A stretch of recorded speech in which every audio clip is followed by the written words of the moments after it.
In the vast primordial wilderness, Kunlun Mountain stood as the foremost of all ranges, ranked first among the 10 blessed lands, and serving as the Tao field of the 3 pure saints.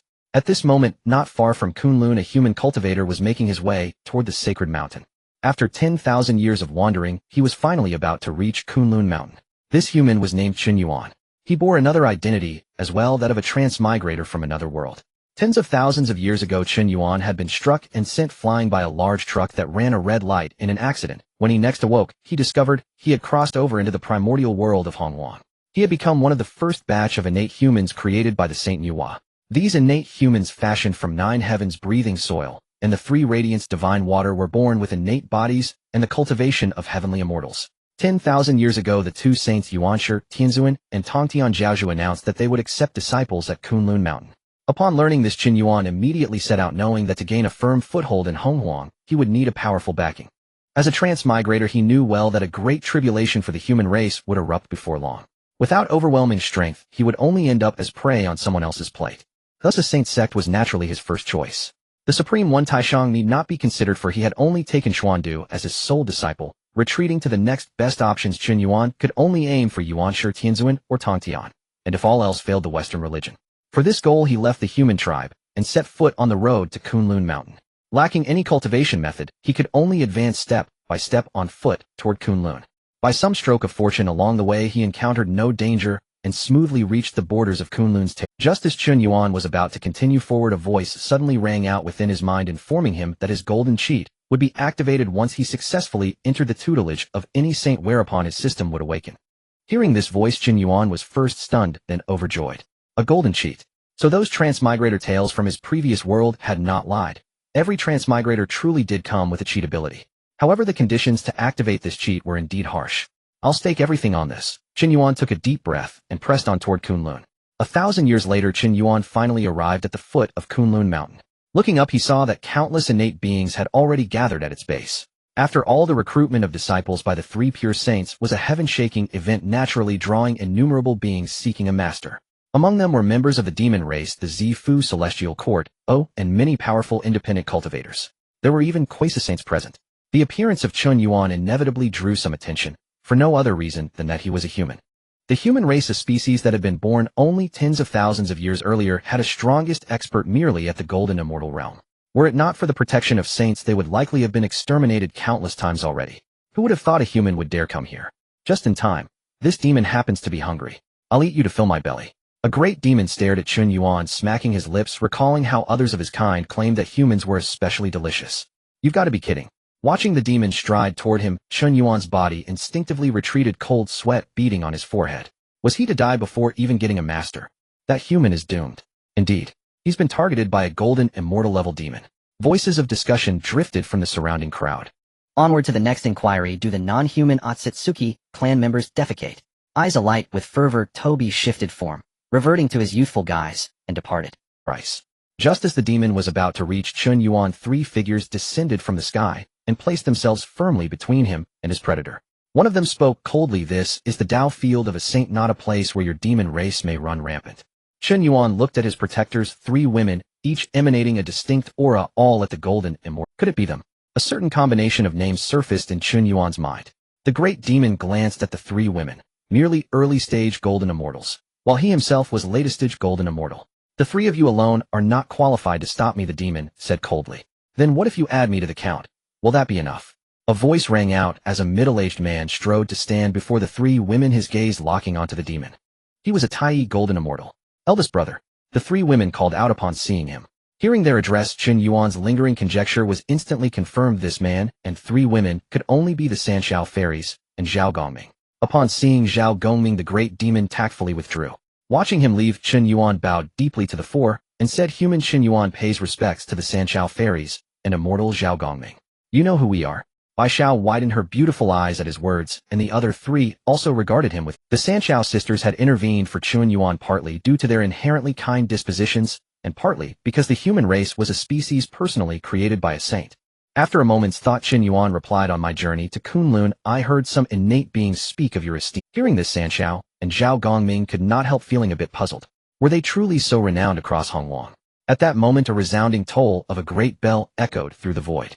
In an instant, all beings at the foot of Kunlun Mountain looked up toward the heavens. As the bell's echoes faded, two figures appeared high above. With a thunderous boom, the moment the figures manifested, boundless saintly might swept across heaven and earth. All present dropped to their knees. Regardless of cultivation, be they great Luo golden immortals or quasi-saints, before saints they were but ants. So this is the supreme majesty of a saint. I must enter a saint sect and become a disciple.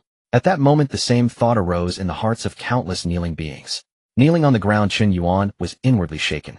So this is a saint. Just a wisp of their aura makes me feel as though I've fallen into the netherworld. The two figures in the sky were naturally Yuanshi Tianzuan and Tongtian Jiejiao. I am Yuanshi Tianzuan. Today I open my mountain gate to accept disciples. With a wave of his hand, Yuanshi Tianzuan caused a heavenly staircase to descend from the mountaintop to the foot of the peak. This is the stairway of seeking Tao. Those who reach its summit may enter my sect, and the first 12 to arrive shall be taken as my personal disciples. At these words, all beings present grew incomparably excited, each yearning to be one of the 12. I am Tongtian Jiaozhu. Today I likewise open my mountain gate to accept disciples. With a wave of his hand, 3 grand formations appeared in the sky. Those who break through these 3 formations may enter my sect. The first 8 shall be my personal disciples. After speaking, the 2 saintly incarnations vanished. The kneeling beings rose to their feet once more and turned their gazes toward the paths laid out by the 2 saints. One after another they began choosing which saint they would seek as master. After some thought, Chen Yuan decided on Tongtian Jiaozhu. As for why he did not choose Yuanshi Tianzuan, the truth was that he simply did not have the qualifications. Yuanshi Tianzuan valued lineage, foundation, and fortune in his disciples, and as a mere human, Chen Yuan was far from worthy of his notice. At this moment, Bai Xiao walked over, looked at Chen Yuan, and asked Chen Yuan, which saint sect are you planning to choose? Bi Xiao spoke up to ask, and Zhao Gongming and the others also fixed their gaze on Chen Yuan. Their eyes did not waver, filled with boundless curiosity. This human was by no means an ordinary being. As a mere human, he had crossed 1,000 mountains and stepped over 10,000 rivers, traversing the vast and perilous primordial wilderness. One could well imagine the dangers of such a journey. Yet he had still managed to reach the foot of Mount Kunlun to participate in this apprenticeship test, which meant he undoubtedly possessed extraordinary traits and could not be underestimated. Given all this, it was only natural that Zhao Gongming and the others wished to hear what thoughts this man held regarding the upcoming apprenticeship.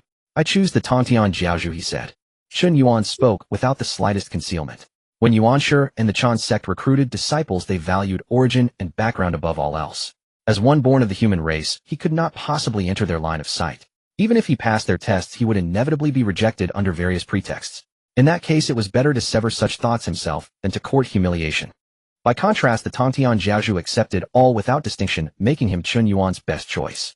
After he finished speaking, he looked at Zhao Gongming and the others, and in turn posed a question. I wonder what thoughts you each hold in your hearts. Under which saint do you wish to become disciples? Zhao Gongming and the 3 Xiao sisters did not answer at once, but instead fell into deep contemplation. Seeing this, Chen Yuan understood. This choice concerned their future paths and destinies, and could not be made lightly. They naturally had to ponder it with great care. Unlike him, they were not transmigrators familiar with every aspect of the primordial wilderness, and able to swiftly judge and choose the optimal path.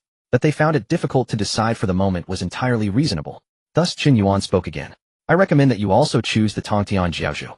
From what I see, he is broad-minded and magnanimous, whereas Yuanshi Tianzuan is strict and severe. As for how to choose, that still lies with you fellow Taoists. Chen Yuan stopped there, saying no more.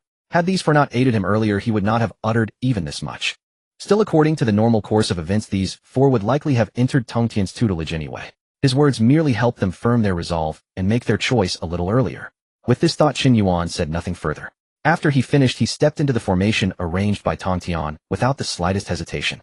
He did not look back, advancing with utter resolve. Whether he could enter a saint's tutelage and defy the heavens to rewrite his fate would be decided by this very day. Hearing Chen Yuan's words and seeing his resolute figure, Zhao Gongming and the 3 Xiao sisters exchanged glances, and their hearts likewise grew firm. So be it. If he can go, how could we not? You 3 younger sisters follow your elder brother, Zhao Gongming declared, sweeping his great hand forward as he strode into the grand formation ahead of them. The 3 Xiao sisters followed close behind, stepping into the formation. The 4 siblings had been born together, sharing the same breath and fate. Naturally, they would follow each other through life and death, never to be parted. In the end, Zhao Gongming and the 3 Xiao sisters, like Chen Yuan, chose the Tongtian Jiaozhu. At that moment, the gathered beings likewise began making their own choices. Each chose a particular trial and embarked on their own journey to seek a master. They brought forth all their treasures and displayed every divine ability, going all out without the slightest reservation. To enter a saint's tutelage and become a disciple under a saint was to soar in a single leap with boundless prospects ahead. This was a colossal stroke of fortune, something one could only encounter by chance, never by seeking. Wishing to seize this opportunity, everyone naturally exerted themselves to the utmost. Before long, the foot of Kunlun, which had been clamorous moments ago, quieted down and became incomparably desolate. Only a few beings remained still, hesitant and undecided, lost in deep thought. High atop Mount Kunlun on Qilin Cliff, the scene was utterly different. After setting their respective tests, Tongtian and Yuanshi did not depart, but remained there, overlooking the masses below. Every choice, every inner struggle, every hesitation of the beings was laid out beneath their gaze. The myriad states of all living beings fell entirely into the eyes of the two saints without omission. Huh. Tongtian laughed. Second brother, it seems those choosing me are slightly more than those choosing you. Tongtian laughed heartily, looking back at Yuanshi with an expression full of smug satisfaction. Yuanshi, hearing this, shook his head and replied evenly. Third brother, since you have no real requirements when taking disciples, naturally more beings choose you. What is so remarkable about this, and what is there to boast of? Yuanshi's expression did not change. His heart remained calm, unaffected by such matters. He had long anticipated this outcome. In accepting disciples, he was strict. Origin and fortune both were indispensable. Among the outstanding, he chose only the most exceptional, never compromising. Only those with immense destiny were worthy to enter his Yuanshi lineage. Tongtian, who gathered mud and sand alike, might have the advantage in numbers, but could not conceal the inferiority in quality. Seeing this, Tongtian said no more. Though he and Yuanshi sprang from the same source, their aspirations diverged. His wish was to enlighten all beings. Naturally, he imposed no restrictions and welcomed as many as possible. And so it was that the two saints stood atop Mount Kunlun, each harboring his own thoughts, silently waiting. No one knew how much time had passed. Then upon the celestial ladder, a sudden violent tremor arose, and light surged at once, dazzling the entire region. The gazes of Yuanshi and Tongtian were instantly drawn toward it. Under the watchful eyes of the two saints, three figures slowly walked out from within the celestial ladder. Their faces were full of joy, barely able to contain their excitement. They had reached the summit. They had outpaced all other beings, and were the first to reach the top of the celestial ladder. Surely this meant they were as good as assured of becoming personal disciples. Yet though thrilled, they did not lose themselves in arrogance. Upon seeing the two saints, they hurriedly ran forward to bow and pay their respects. Nanji pays homage to the two saints. Guangchengzi pays homage to the two saints. Yuding pays homage to the two saints. Yuanshi glanced over them and nodded slightly. Acceptable. He waved his hand, indicating that they should remain there and wait. Guangchengzi and the other two immediately accepted the order, standing quietly with hearts brimming with expectation. This time they were certain. Once the trials concluded, it would be the moment they became disciples of a saint. While someone had already emerged on Yuanshi's celestial ladder, Tongtian's formation still showed no sign of movement. Looking at Nanji and the other two, Tongtian's eyes were filled with envy. Their origins and strength were all outstanding. Within the primordial wilderness, they stood among the elite, unquestionably excellent seedlings. With proper cultivation, they would surely become great powers in the future. Thus Tongtian grew depressed. Clearly more beings had chosen his side than Yuanshi's, so why had no one on his side yet managed to pass the trial? That cannot be, can it, he thought. Could it be that the formation I set is too powerful? Tongtian pondered inwardly. Perhaps he should lower the difficulty a little. Otherwise, if Yuanshi's side soon stood packed with disciples while he remained alone, it would be quite embarrassing. Just then, in the next instant, the formation suddenly rippled, its light surging forth in blinding brilliance. They are coming. Tongtian cried out in delight, unable to help clapping his hands as he laughed. At last it was his turn. Yuanshi and Nanji and the others were likewise drawn to the spectacle, all turning their gazes toward the formation. Curiosity shone on their faces as they watched with keen interest. They all wished to see just what kind of being would become the first disciple under Tongtian's tutelage. As the one most concerned, Tongtian could scarcely suppress his excitement. Come forth, my disciple, he thought.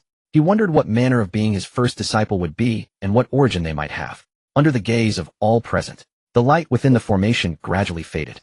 A lone figure slowly walked out, appearing before everyone. When they finally saw that figure clearly, they were all taken aback in unison. A human. The first being to pass Tongtian's trial turned out to be a member of the human race. Human race.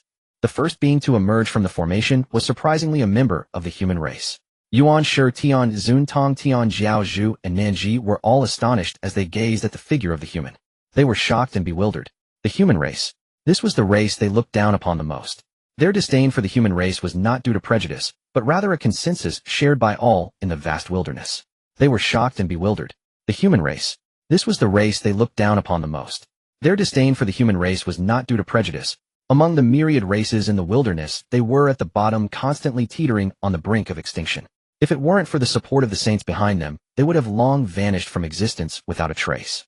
Yet now the very first victory in passing the Tongtian formations test was achieved by the human race. It was worth noting that this place was filled with countless beings of various races. Among them were many experts, some with substantial fortune and opportunities. Yet the first to reach the peak of Kunlun Mountain through the formation was unexpectedly the race that everyone looked down upon. Yuan Shi and the others were momentarily at a loss, standing frozen in place as they stared at the figure of the human. That figure was of course Chen Yuan. At this moment, seeing the gaze of the five present gathered upon him, Chen Yuan was startled. Not daring to delay, he quickly composed himself and approached Tongtian. Human Chen Yuan, I pay my respects to my master. Chen Yuan spoke, bowing to pay his respects. Upon hearing this, Tongtian returned to his senses and was about to speak. Wait. Yuan Shi interjected, stepping forward to halt Chen Yuan's gesture of respect while speaking to Tongtian. Third brother, are you really going to accept this person as your eldest disciple? Yuan Shi was somewhat anxious. I do not agree. His views on accepting disciples had always clashed with Tongtian, leading to many arguments. However, despite their quarrels, the three pure ones were ultimately one family. If Tongtian were to truly accept this human as his eldest disciple, it would undoubtedly invite ridicule from the beings of the wilderness. This was not just Tongtian's matter, it would also affect the reputation of the three pure ones. Indeed, how noble are the saints' disciples, and the human race is unworthy. Tongtian Saint, think carefully. The reputation of the saints must not be tarnished. How can the three pure ones' reputation be harmed? Saint, think again. Nanji and the other three, echoed Yuan Shi. They had always looked down upon the human race, deeming them talentless. They believed that only the primordial beings were worthy of entering Kunlun Mountain, which was their future cultivation ground. What could this human race amount to? How could a mere human race even aspire to join the ranks of the three pure ones and stand on equal footing with them? Could they? Chen Yuan listened and was immediately filled with rage. After enduring disdain and ridicule, suffering greatly, and nearly losing his life, he had finally passed the formations test, yet these individuals still openly mocked him, claiming he was unworthy.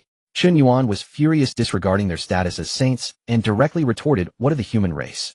You all have cultivated until now, yet only possess superficial prowess with narrow vision and no insight, and your enlightenment is shallow, making it difficult to approach the Tao. In the vast wilderness among all beings, everything has a glimmer of hope. This is the way of heaven, not abandoning those in need. As humans born between heaven and earth, how could we remain concealed under other races for long? As humans born between heaven and earth, endowed with the power of creation, though we are weak, now given enough time, we will surely surpass all races. The human race must strive for self-improvement. Chen Yuan spoke, his voice heavy with anger, questioning relentlessly. The long-held grievances finally erupted at this moment, like a volcano. Boom. As Chen Yuan's words fell, a tremendous sound echoed through the heavens and earth. Instantly, purple chi descended and golden clouds gathered, swirling above the skies of Kunlun Mountain. Flowers rained down from the heavens while golden lotuses erupted from the ground. A surge of merit emerged amidst the multitude of purple chi and golden clouds descending majestically. Like a golden pillar of light, the merit instantly enveloped Chen Yuan, merging into his body. This scene immediately drew exclamations from Nanji and the others. No way. Is this even possible? Are you joking? Heavenly merit descends. What is going on? I'm feeling very confused right now, and I need to calm down. What is happening? The three of Nanji had originally planned to refute Chen Yuan. However, at this moment, watching the descent of heavenly merit, they had no words left to argue. Even as Saints Yuan Shi and Tongtian were equally shocked. Chen Yuan was even more. He never expected that just a few words from him could provoke the merit of the heavenly Tao. However, upon reflection, it was not surprising. The human race was destined to be favored by the heavens, and his righteous words on their behalf were indeed in accordance with the will of heaven. Good. Tongtian's voice rang out as he was the first to react, clapping his hands in laughter. What a resilient human race. Everything has a glimmer of hope. Tongtian said, his gaze now fixed on Chen Yuan. Chen Yuan, today I shall accept you as my eldest disciple. Tongtian stared intently at Chen Yuan, showing no signs of concealing his admiration. He had always been inclusive in accepting disciples. When he first met Chen Yuan, he had been somewhat concerned about Chen Yuan's identity. However, before the multitude below, he had sworn to accept anyone who passed the test, and he would not go back on his word. Moreover, what Chen Yuan had just said resonated deeply within him. What of the human race? Could they indeed change their fate? Such thoughts, such spirit, such enlightenment transcended the limitations of their race. Yuan Shi remained silent this time, quietly observing with a complex expression. Nanji and the others also said nothing, silently watching. The descent of heavenly merit was a form of acknowledgement of Chen Yuan's words. If they were to speak out against him, would that not be opposing the heavens? Upon hearing this, Chen Yuan was overjoyed and immediately responded, "Disciple Chen Yuan pays respect to my master." Chen Yuan said, bowing, deeply feeling a surge of joy. All the years of pent-up frustration dissipated in that moment, and he felt an overwhelming sense of relief and elation. Finally, at last, the bitter hardships had yielded to sweet rewards. Is there anything more joyous than this in the ding? Congratulations, Master, for becoming a disciple of Tongtian of the Three Pure Ones. System of Divine Level signing in activated. Ding. Sign-in location detected, Kunlun Mountain. Would you like to sign in? At the moment Chen Yuan became a disciple, sounds echoed in his mind. Mechanical and crisp, they rang incessantly. Chen Yuan was taken aback for a moment before regaining his senses. He had almost forgotten about this matter. The way to activate the system was by becoming a disciple of a saint. However, he had been too emotional earlier while expressing his thoughts, and had momentarily overlooked it. Immediately he was filled with ecstasy. System. Golden Finger. This was the standard configuration for a transmigrator, and it had finally been fully activated. Today not only did he gain a saint as his master, but he also activated the system. Truly a double joy. In the mind, the system's voice continued to echo. The sign-in system is now bound. Now the master can sign in freely in the primordial world, and signing in will yield rewards. Of course, the rewards obtained from signing in are closely related to the level of the sign-in location. The higher the place you sign in, the more advanced the rewards will be. Please master head to renowned blessed lands to sign in and reap abundant rewards. In summary, signing in will grant rewards, and the higher the sign-in location, the better the rewards. Chen Yuan listened attentively and soon understood. This means I have to run all over the primordial world. Chen Yuan thought to himself. With this, when would he have time? However, upon a second thought, if he could gain rewards just by signing in, why bother with arduous cultivation?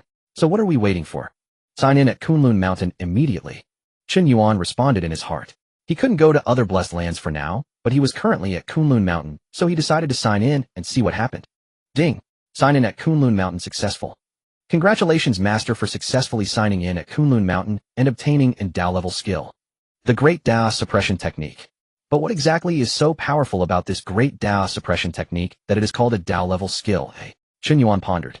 Just then a stream of information suddenly. But what exactly is so powerful about this Great Dao Suppression Technique that it is called a Dao level skill, eh? Chen Yuan pondered. Just then a stream of information suddenly appeared in his mind. Chen Yuan quickly examined it closely. The Great Dao Suppression Technique.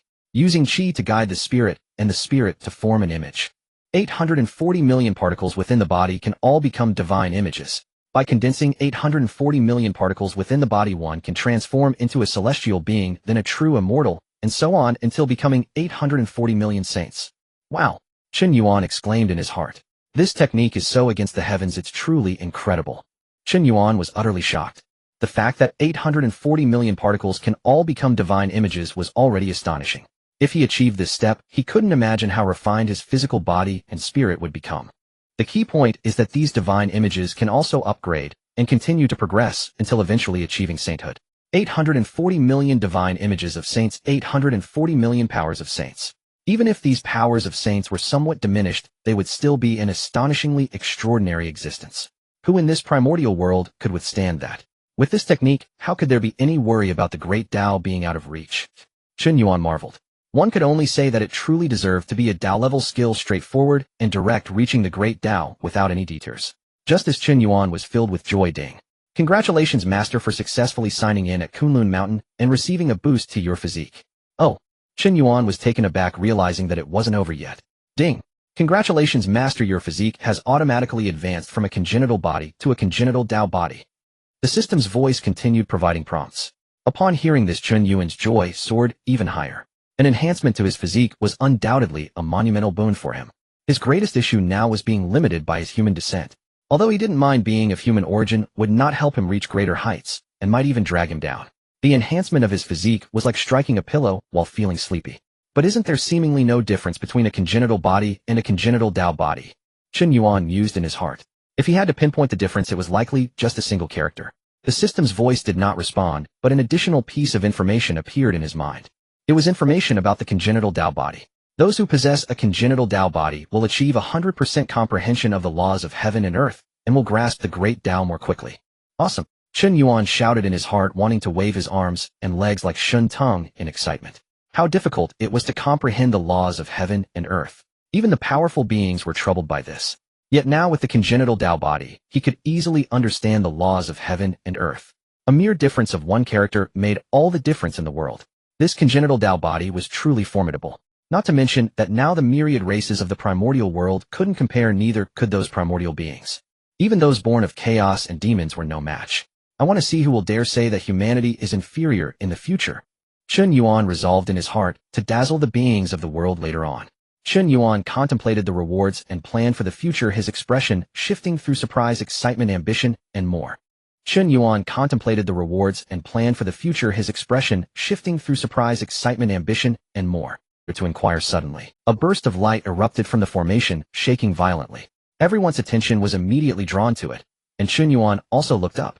A figure stepped out of the array. It was a chubby figure, but not the kind that was unpleasantly greasy. Instead, it was round and jolly with a charmingly naive expression. As this figure emerged from the great array, it scanned the surroundings and ran straight to Tongtian, bowing deeply. Disciple Duobao pays respects to master.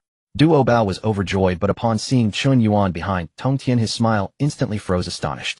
How could this be possible? He was not the first being to step out of the array. Instead, it was this frail-looking human. Duobao was afraid he would be blown off by the mountain wind. Duobao. Tongtian, being perceptive, began to introduce Duobao. This is your senior brother Chen Yuan. Don't you want to pay your respects? This? Well, okay. Duobao was shocked and confused, but still respectfully bowed to Chen Yuan.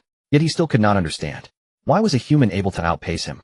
It shouldn't be this way. Chen Yuan said nothing, merely standing behind Tongtian, one position ahead of Duobao.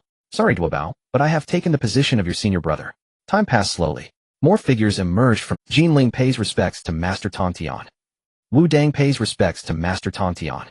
Gui Ling pays respects to Master Tongtian.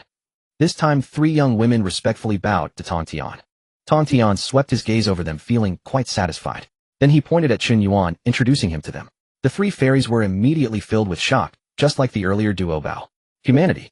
The one who outpaced them was actually not the chubby Taoist, but this frail-looking human. Chen Yuan looked at them with curiosity. These 3 were destined to be the 4 great saints of Jiejiao, in the future the direct disciples destined by Tongtian. However, at this moment, they were devoid of the joy of successfully becoming disciples, left only with puzzlement. Thus Duobao's army of doubts quickly gained 3 more powerful generals.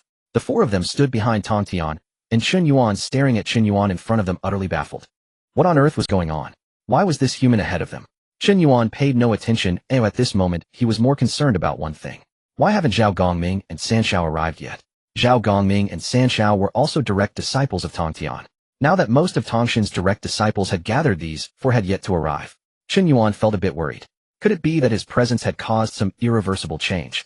Fortunately, after a while the array fluctuated. A man and 3 women slowly stepped out of the array. It was indeed Zhao Gongming and the Sanshao sisters. Zhao Gongming and the Sanshao siblings emerged from the formation, looking at each other with joy in their eyes. It was not an easy feat. Countless beings rushed forward, having exerted great effort to be the first to pass the formation's test. However, this was not the time for celebration. After surveying their surroundings, they quickly moved to stand beside Tongtian. Greetings, master. Zhao Gongming and the Sanshao siblings bowed deeply in utmost respect. At that moment, they suddenly noticed a figure standing behind Tongtian, which looked extremely familiar. After some recognition, they quickly recalled who it was. Chen Yuan. This was the human they had encountered at the foot of the mountain. Instantly, shock appeared on Zhao Gongming and Sengxiu's faces. A single human Chen Yuan managed to pass the formations test. Most importantly, he had even outpaced them. In that moment, Zhao Gongming and the Sanshao siblings felt their understanding of cultivation being shattered. This was not how it should be. Weren't humans supposed to be weak? Chen Yuan's cultivation was clearly inferior to theirs. How could he be ahead of them? They had intervened to rescue him when he was being hunted by the golden immortal of the demon race at the foot of the mountain. At the same time, Zhao Gongming and the Sanshao siblings discovered an even more troubling matter. Standing behind Tongtian was not just Chen Yuan, but 5 figures in total. Zhao Gongming and his siblings were bewildered. At that moment, they could not care less about Chen Yuan, but were worried about their own path to immortality. After all, Tongtian had mentioned that he would only accept the first 8 to pass the formation as his direct disciples. Now there were 5 figures behind him, including Chen Yuan. For the 4 of them, this meant that one of them would inevitably be excluded from being a direct disciple. This left the 4 siblings, who were always united, momentarily dumbfounded. They stood there at a loss for what to do. Tongtian looked at the 4 before him, his gaze scanning them with an expression of hesitation, feeling quite troubled. Each of them had an excellent background and remarkable abilities. However, it was precisely because they were all so outstanding that it made Tongtian's dilemma even greater. They were all equally matched, making it difficult to choose. He felt that abandoning any one of them would be a loss. Seeing the dilemma on both sides, Chen Yuan stepped forward and saluted Tongtian, saying, "Master, I have a certain bond with these four, and I am also familiar with their situations. They are sworn siblings, a harmonious family. Rather than being troubled by the selection, why not make an exception and accept all of them as direct disciples? The most important thing for a family is to stay together," Chen Yuan urged earnestly. He was well acquainted with Zhao Gongming and the Sanshao siblings, knowing their loyalty and camaraderie. When he was targeted by the golden immortal demon race at the foot of the mountain, and no one was willing to help him, it was these four who stepped forward. Even though he was a stranger to them, they showed such character. Being grateful and wanting to repay kindness, he felt he should help them. Most importantly, without his interference, they would have naturally become Tongtian's direct disciples. If his actions caused one of them to lose their qualification as a direct disciple, Chen Yuan would feel quite guilty. After all, they had shown kindness to him. Zhao Gongming and Sanshao looked at Chen Yuan, their eyes filled with gratitude. Chen Yuan was indeed worthy of their trust. Their efforts had not been in vain. This was truly a case of returning kindness. Of course, whether all of them could become direct disciples would depend on Tongtian's decision. Thus Chen Yuan and the Zhao Gongming siblings looked at Tongtian with both anticipation and anxiety. "Good," Tongtian exclaimed. "A family should indeed stay united. I will accept all four of you siblings as my direct disciples." Tongtian clapped in approval, clearly pleased with Chen Yuan's suggestion. This disciple was talented and articulate, truly worthy of being his chief disciple. Thinking of this, Tongtian pointed at Chen Yuan and said to Zhao Gongming and Sanshao, "Since you are already acquainted, no need for further introduction. This one is your future senior brother, my first disciple." As soon as these words were spoken, the smiles on Zhao Gongming and Sengxiao's faces instantly froze. What? They were utterly shocked, their eyes filled with disbelief. Chen Yuan was actually their senior brother, a mere mortal. They had thought it was already fortunate enough for Chen Yuan, a mortal, to pass the formation test. They never expected that Chen Yuan would be the first to pass the formation test. Looking at the expressions on the faces of the others behind him, they had to believe it. They quickly composed themselves and bowed. "Greetings, senior brother. No need for formalities, rise." Chen Yuan nodded slightly, signaling Zhao Gongming and Sanshao to get up. At that moment he couldn't help but feel emotional. When he was at the foot of the mountain, he was the unfortunate one being hunted, helpless and flustered. Who would have thought that he would become Tongtian's disciple and the chief disciple after reaching the summit? The rapid ups and downs of his immortal life were truly astonishing. Zhao Gongming and Sanshao shared the same sentiment. The disciple selection ceremony was not yet over, and everyone dared not make a sound. They stood quietly behind Tongtian, silently waiting. However, after this, no other beings dared to step forward. It seemed that those who had ascended the mountain formed a significant divide from those still undergoing the test. Thus time passed slowly. 100 years later. Finally the silence was broken, and beings began to appear one after another after passing the test. By now dozens had gathered around Yuanshi. None were weak. They had extraordinary backgrounds and immense fortunes. Standing there, their fortunes intertwined, they shone like stars, exuding great presence. In contrast, there was a great commotion around Tongtian, with over 100 people present, their momentum overpowering Yuanshi's side. Unfortunately, these beings had ordinary backgrounds, and their strengths varied greatly. As for fortunes, let alone their strength, some completely lacked any, making it impossible to compare with Yuanshi's side. Just like that, another 100 years passed. The heavenly court and Yuanshi, who had been standing still, suddenly waved there. In an instant, the heavenly ladder and formation vanished without a trace. Those undergoing the test felt a sudden disorientation. When they regained their senses, they found themselves as everyone was still in disbelief. Boom. The figures of Tongtian and Yuanshi appeared in the void, their overwhelming sacred might instantly enveloping the heavens and earth. The disciple selection has concluded. You may leave now. If fate has not yet arrived, go on your way. The two great sages spoke in succession, their voices like thunder echoing throughout Kunlun Mountain. After speaking, they vanished into the void, leaving countless beings standing still, sighing deeply. Alas, we were just a step away. Sages, wait. My father says I have the potential to be a sage. Please give me another chance. There was once an opportunity before me that I did not seize. If the heavens grant me another chance to start again. The beings sighed, looking at the vast mountains with regret and unwillingness. The sages accepting disciples is a rare opportunity. Thus the two great saints of Kunlun Mountain finished selecting their disciples. Tongtian and Yuanshi stood on Qilin Cliff, watching the figures on either side, with satisfaction, nodding repeatedly.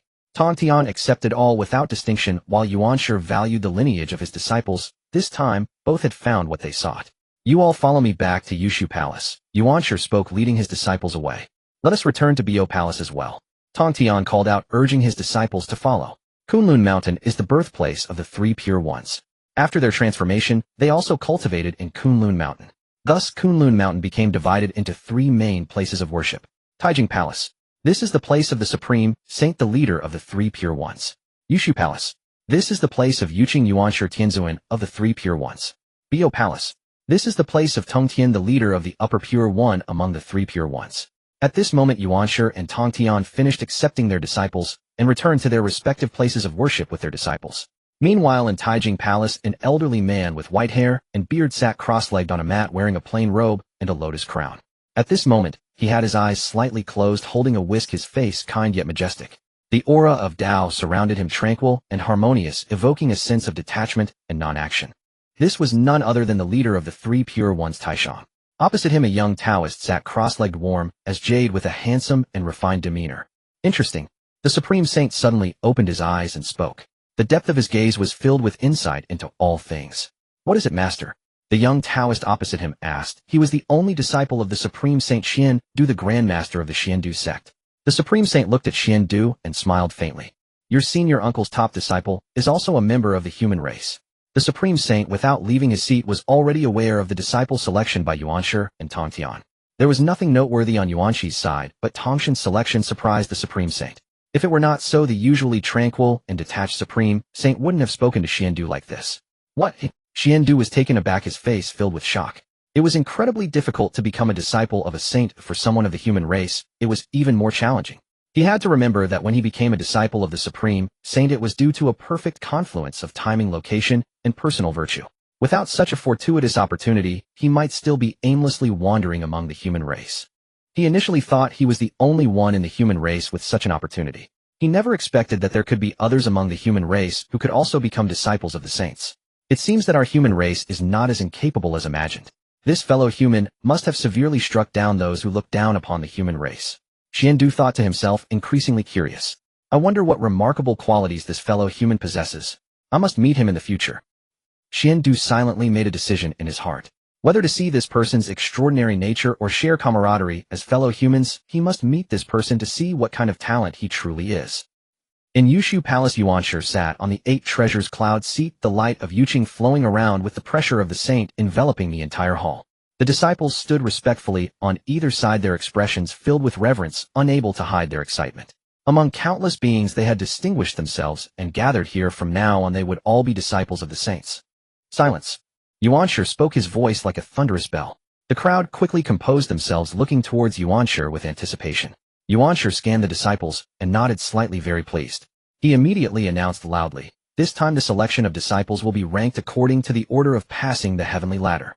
South Pole, you were the first to pass the heavenly ladder. From now on you will be my first disciple and the elder brother to all present.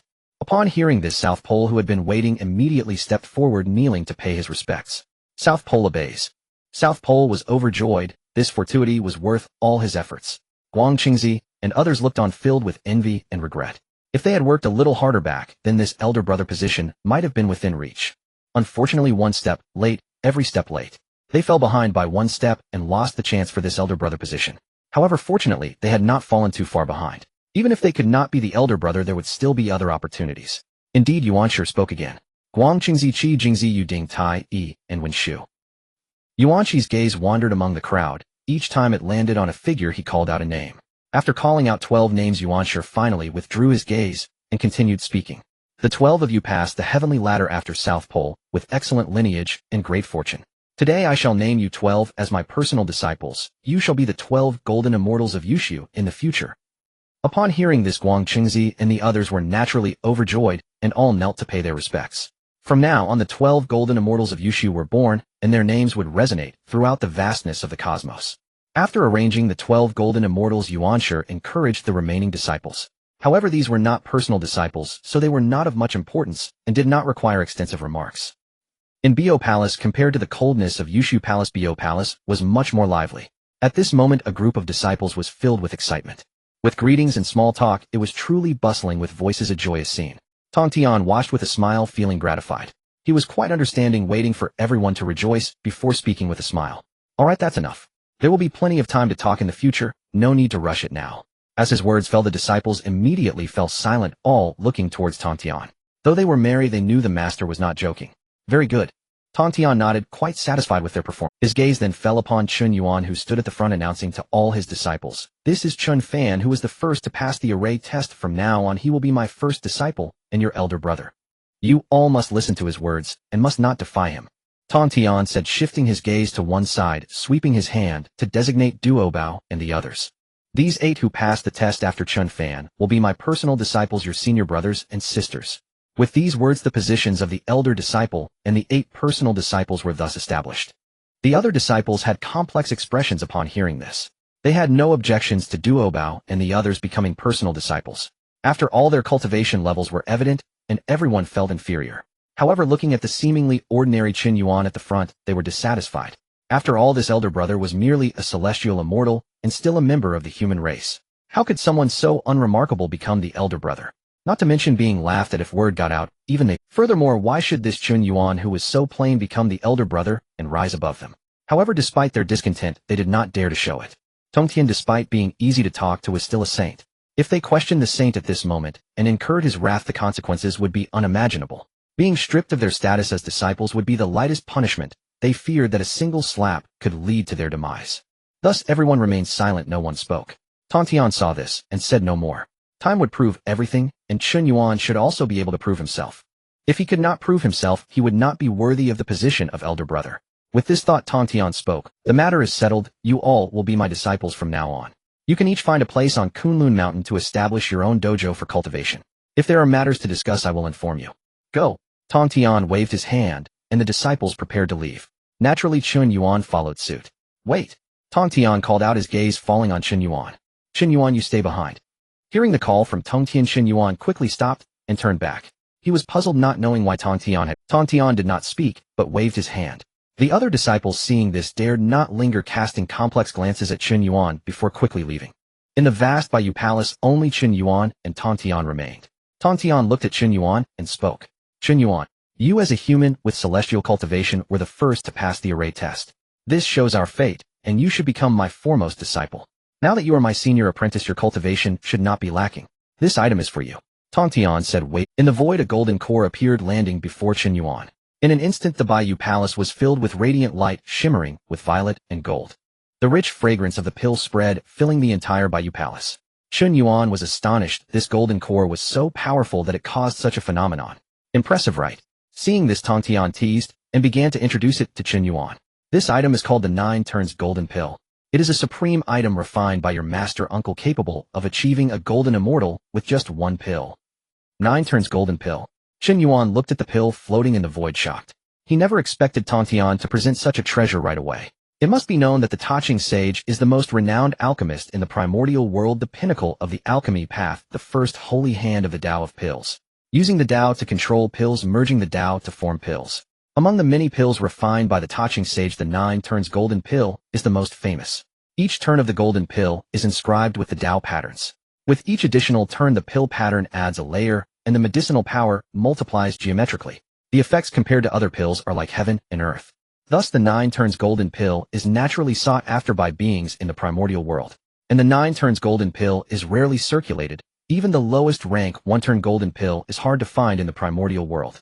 Now, with just one action, Tongtian presented a 9 Turns Golden Pill. Such generosity left Chen Yuan momentarily stunned and at a loss. This is known as the Step to Heaven Pill, no less than an innate spiritual treasure. Seeing Chen Yuan's reaction, Tongtian said nothing more and waved his hand again. In an instant, the Bayou Palace became radiant with blinding light. Chen Yuan focused his gaze and saw 24 treasure orbs appearing in the void, radiating 5-colored brilliance, glistening and shining, illuminating the surroundings. At this moment, the entire Bayou Palace resembled a starry river, extraordinarily resplendent. Chen Yuan, immersed in it, felt as if he were dreaming. Watching those 24 treasure orbs, Chen Yuan's heart suddenly stirred. 5-colored brilliance. 24 of them. Could this be the sea stabilizing pearl? Chen Yuan speculated that based on these traits and this quantity, it must indeed be the sea stabilizing pearl. Sure enough, the next moment Tongtian revealed the name of the treasure. This is what I obtained from the Jiejiao Palace, called the sea stabilizing pearl. It is of little use to me, but for you now it is a rare treasure, and today I bestow it upon you for protection. Tongtian continued, recalling another matter. Well, since you have received treasures, how can there be no cultivation? I shall pass on to you the 9 Turns Mystic Art. Tongtian said, pointing his finger. A beam of golden light flew out, heading straight for Chen Yuan, and instantly entered his body.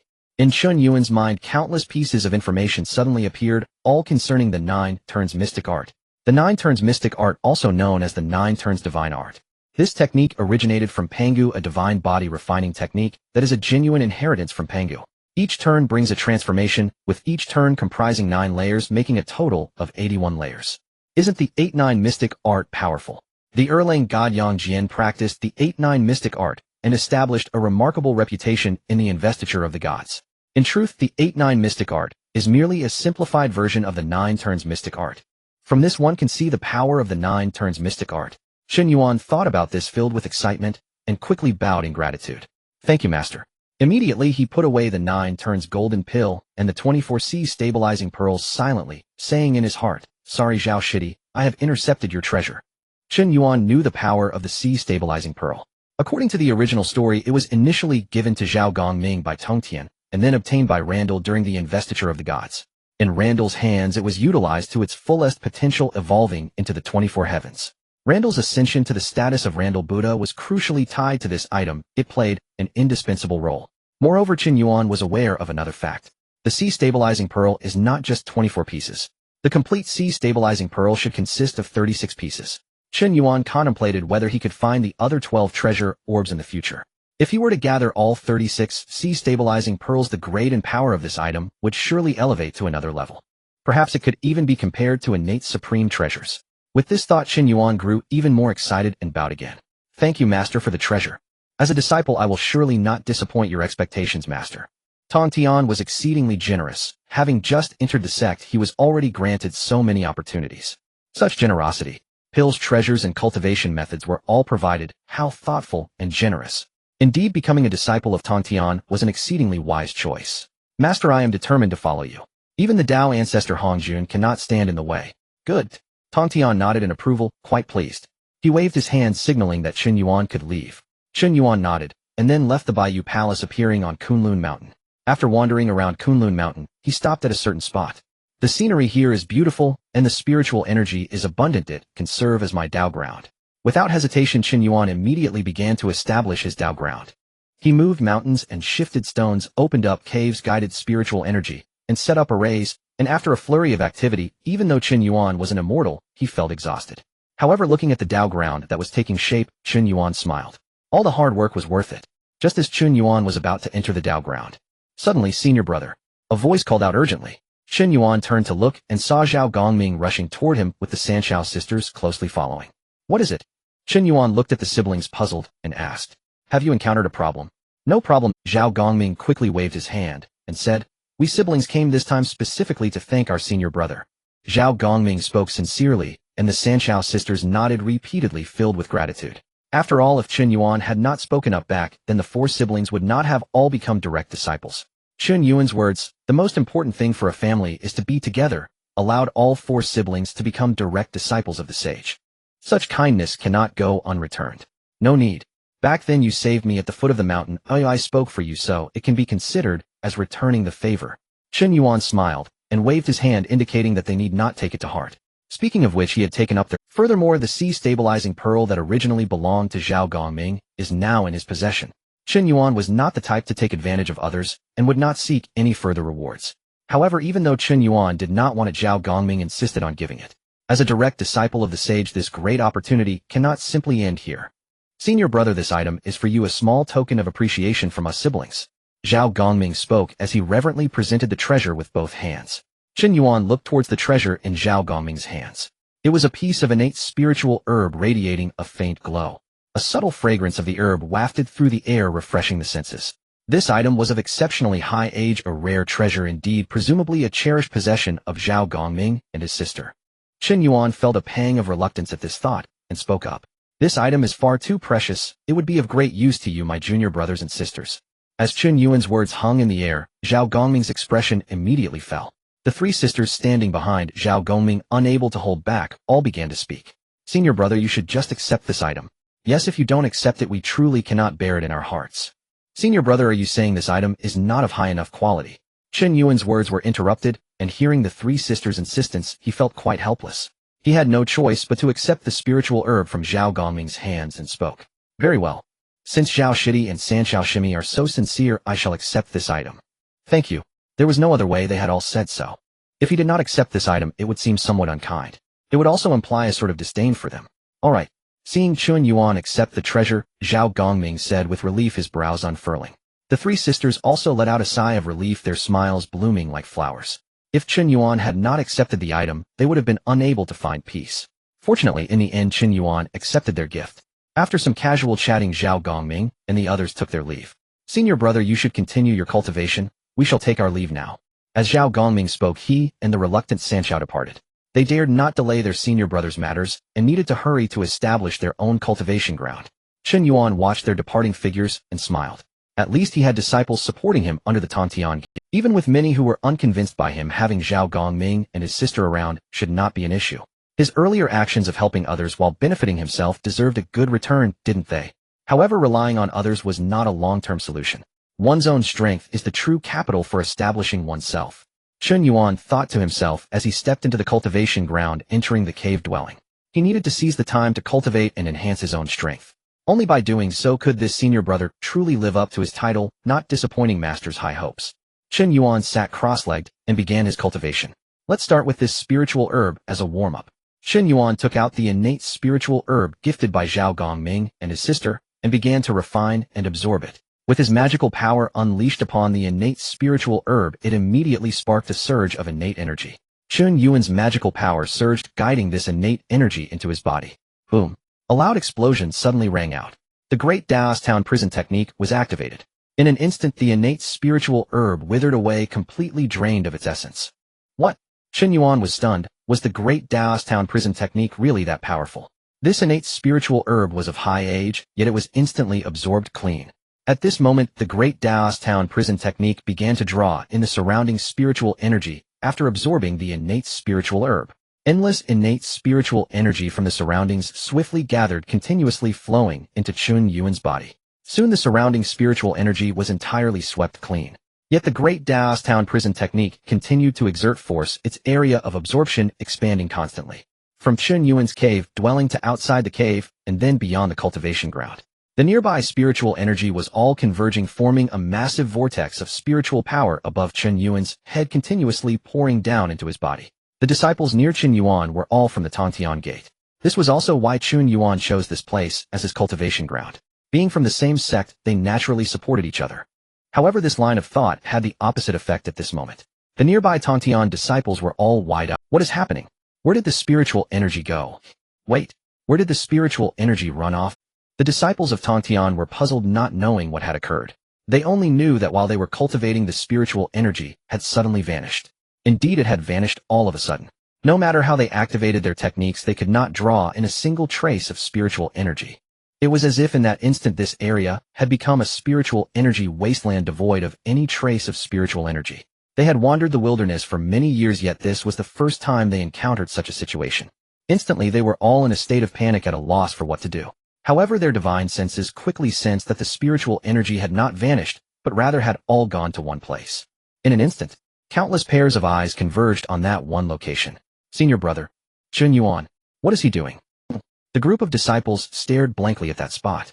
It was precisely where Chen Yuan's cultivation ground was located. In everyone's perception, all the spiritual energy in this area had been attracted to that cultivation ground. Moreover, the range of this attraction was continuously expanding, reaching farther and farther to places they could not sense. This left everyone dumbfounded. How on earth did Chen Yuan achieve such a feat? In an instant, those disciples who had previously doubted Chen Yuan began to change their minds. It seemed this human master brother was not so simple after all. At the very least, he was not as pathetic as he appeared. Chen Yuan was unaware of these thoughts. At this moment, he was absorbed in his cultivation, oblivious to the world around him, filled with excitement.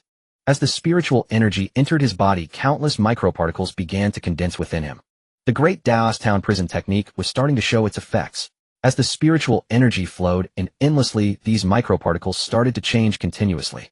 Finally, the microparticles underwent a transformation, turning into divine figures that appeared within Chen Yuan. Chen Yuan looked on with great joy. The first step of this grand achievement had been completed. Next, it was time to press on further. Thus, Chen Yuan continued to activate his techniques, lost in his cultivation, unable to extricate himself. As time passed slowly, 1,000 years later, the divine figures within Chen Yuan suddenly erupted with roars that echoed within him, resounding endlessly. Chen Yuan remained calm, quietly observing. He saw the divine figures after their roars transform into tiny versions of themselves. Chen Yuan carefully examined with his divine sense and found that these tiny figures were just like him. The only difference was that their forms were smaller than his own. Simply put, they were miniature versions of himself. Not only did they look just like him, but even their cultivation levels were identical to his. Each one was at the celestial immortal realm. Seeing this, Chen Yuan was delighted and immediately gauged his own strength. His own realm had not changed, he remained at the celestial immortal realm. However, Chen Yuan understood that some things had indeed changed. Although he was still a celestial immortal, if he were to unleash his full strength, he would not merely be at the celestial immortal level. Facing my full power, even a Xian immortal would still die. Chen Yuan assessed this and arrived at, this might sound a bit sensational, but if one were to consider it, it was still a conservative estimate. After all, he was not fighting alone, he had so many tiny figures within him. What kind of scene would it be if all those tiny figures within him erupted at once? Even if they were all merely at the celestial immortal level, the sheer number was overwhelming. Let me ask, which Xian immortal could withstand such an eruption from so many celestial immortals? This is the essence of quantitative change. Thus, Chen Yuan's great Daos Town prison technique was beginning to take shape. Next, as long as he kept enhancing the tiny figures within him, he would be able to strengthen himself. This would be Chen Yuan's trump card for the future. Chen Yuan originally wanted to take it a step further and enlarge this trump card. However, sensing around him, he found the spiritual energy to be extremely sparse, nearly non-existent. Isn't Kunlun Mountain supposed to be a blessed land? Chen Yuan wondered, perplexed. The dismal state of spiritual energy did not resemble that of a blessed land at all. At this moment, he still had not realized that he was the very culprit causing the spiritual energy depletion. Fortunately, Chen Yuan did not dwell on it for long and quickly changed his direction. Alright, since it's like this, then it's time to absorb the 9 Revolutions Golden Pill. Speaking of the 9 Revolutions Golden Pill, Chen Yuan became invigorated. I wonder what kind of cultivation breakthrough this 9 Revolutions Golden Pill will bring me. Chen Yuan thought to himself. The master said that one pill could achieve the golden immortal level. Chen Yuan did not doubt this. Generally speaking, after absorbing the 9 Revolutions Golden Pill, even mundane beings could immediately become golden immortal. Moreover, he was currently at the celestial immortal realm. However, that was under normal circumstances. Chen Yuan's current situation was somewhat special. The resources required for his technique were exceedingly vast. After all, while others were cultivating one body, he had so many tiny figures to nourish. In the primordial age, time was considered worthless. Time flowed leisurely like a fleeting shadow. On Kunlun Mountain, the 2 great saints Yuan Shi and Tongtian took disciples, and numerous immortals began to appear on Kunlun Mountain. They established their cultivation grounds on Kunlun Mountain, turning the originally serene place into a bustling hub. However, with an increase in numbers, conflicts were inevitable. After all, each person has their own aspirations and ambitions. Everyone's thoughts differ and disputes are unavoidable, especially between the disciples of the Chan and Jiejiao sects. Due to the differing philosophies of disciples taken by Yuan Shi and Tongtian, the dispositions and aspirations of the 2 sects were entirely opposite. The disciples of the Chan Sect viewed themselves as noble, looking down on the Jiejiao Sect disciples as a mixed bag of riffraff. Such a beautiful place like Kunlun Mountain was tarnished by this rabble, which was truly despicable. Meanwhile, the Jiejiao Sect disciples felt that the Chan Sect disciples were arrogant, speaking in an unpleasant manner. Thus, disdain and sarcasm ensued. Both sides looked down on each other, leading to continuous friction. However, these were merely minor skirmishes. These minor conflicts did not escalate into anything significant, naturally never reaching the saints' ears. Yet their mutual dissatisfaction and resentment grew day by day. Over time, it was uncertain when it would erupt. Chen Yuan was oblivious to all this, still immersed in his cultivation, unable to extricate himself. He was currently day and night, refining a 9 Revolutions Golden Pill. He was eager to see what realm he would achieve after completely refining and absorbing this pill. Such relentless dedication left him no time to concern himself with other matters. Time flew by like an arrow, and another 10,000 years passed like flowing water. In the place where Chen Yuan was in seclusion, he suddenly opened his eyes, filled with joy. It wasn't easy. I've finally refined this 9 Revolutions Golden Pill. Chen Yuan sighed in amazement. One could only say that this 9 Revolutions Golden Pill was indeed a supreme treasure crafted by the highest order. Its potency and energy were so immense that it took a full 10,000 years to completely refine and absorb. What a pity. It's a wonderful item, but it didn't achieve the effect I had hoped for. At this moment, Chen Yuan assessed his own condition and couldn't help but sigh. He had successfully refined the 9 Revolutions Golden Pill, but unfortunately, he had not stepped into the golden immortal realm. The myth that one pill could achieve golden immortality had not come to pass. He had merely stepped into the profound immortal stage. But it's no matter. Chen Yuan smiled faintly, turning his divine sense inward. At this moment, he had already condensed numerous profound immortals within his body. All the avatars synchronized with his current realm, totaling 840 million divine images, all being profound immortals. If this power were to erupt, even a golden immortal would be suppressed. Thinking this way, Chen Yuan felt little disappointment. This rather proved the might of the 9 revolutions golden pill. One must know to have 840 million divine images become profound immortals required unimaginable energy. If he relied on himself to absorb spiritual energy, he didn't know how many years it would take to succeed. This 9 revolutions golden pill was indeed utilized to its utmost. Thus, although he hadn't directly reached the golden immortal stage, he had still lived up to his master's expectations. Moreover, there was another piece of good news. For Chen Yuan, who hailed from the human race, this was a tremendous boon. With such a formidable body combined with numerous profound immortals within him as a source of power, he could now be said to have both offense. For Chen Yuan, who hailed from the human race, this was a tremendous boon. With such a formidable body combined with numerous profound immortals within him as a source of power, he could now be said to have both offense and defense, merging them into one. In such a state, facing a golden immortal posed no problem at all. Even against a Tai golden immortal, he could fight with all his might. With this thought, Chen Yuan felt elated. Then let's go out for a stroll. Cultivation requires a balance of work and rest to achieve twice the result with half the effort. After all, he had finished absorbing the 9 revolutions golden pill, and Chen Yuan currently had no new cultivation plans. It would be better to relax and unwind. Chen Yuan immediately ended his seclusion, stood up, and walked outside. Speaking of which, he had yet to truly appreciate the beauty of Kunlun Mountain. Just as he reached the door, Chen Yuan was pondering where to admire the scenery. He heard a commotion not far away resembling the clamor of many voices. Chen Yuan felt puzzled. In the saints' dojo were the disciples of the saints gathered who dared to be so reckless and shout loudly here. He then looked around, extending his divine sense. He needed to see what was going on. Not far away, dozens of figures were gathered there, standing apart, clearly delineating their sides. One side comprised the disciples of the Chan Sect, while the other consisted of the Jiejiao Sect disciples. In the open central area, a spiritual plant swayed with the wind, emitting a faint glow. At the top of the spiritual plant, a bright red spiritual fruit dazzled, attracting attention. It exuded a rich fragrance, clearly ripe, and its medicinal power had reached its peak, making it perfect for harvesting. The appearance of the 2 sects here was solely for this spiritual fruit.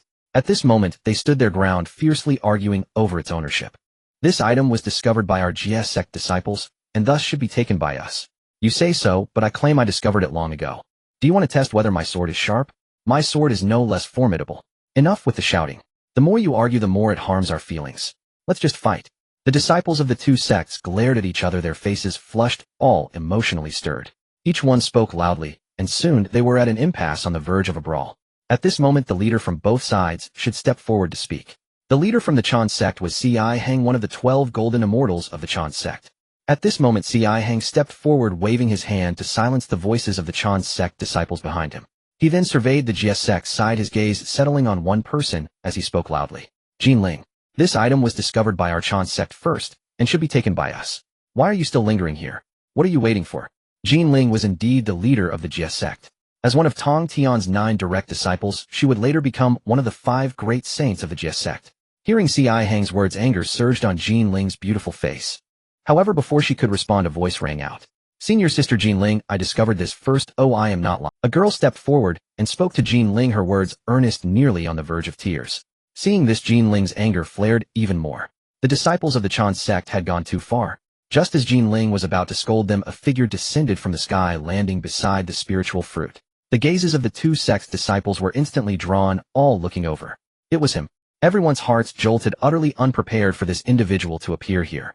Wasn't it said that this person was either in seclusion or in seclusion, not even stepping out the door? This figure that descended from the sky was none other than Chen Yuan. Seeing this situation from a distance, he could no longer hold back and immediately revealed himself. He needed to see what was going on. Chen Yuan descended from the heavens, instantly capturing the attention of everyone present. They all recognized him as the eldest disciple under Tongtian, the master of Jiejiao. Chen Yuan, senior brother. Jinling exclaimed joyfully. She was not adept at handling such matters, and the only solution she could think of was to fight. However, once the battle commenced, it would be hard to bring it to an end.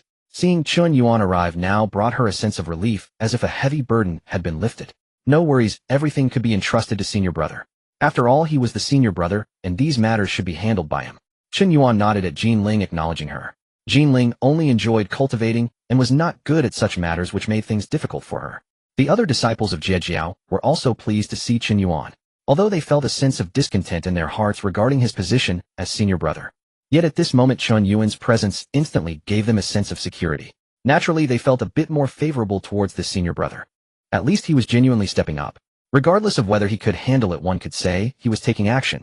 When the disciples of Changjiao saw Chen Yuan appear, they showed no signs of change. At least he was genuinely stepping up.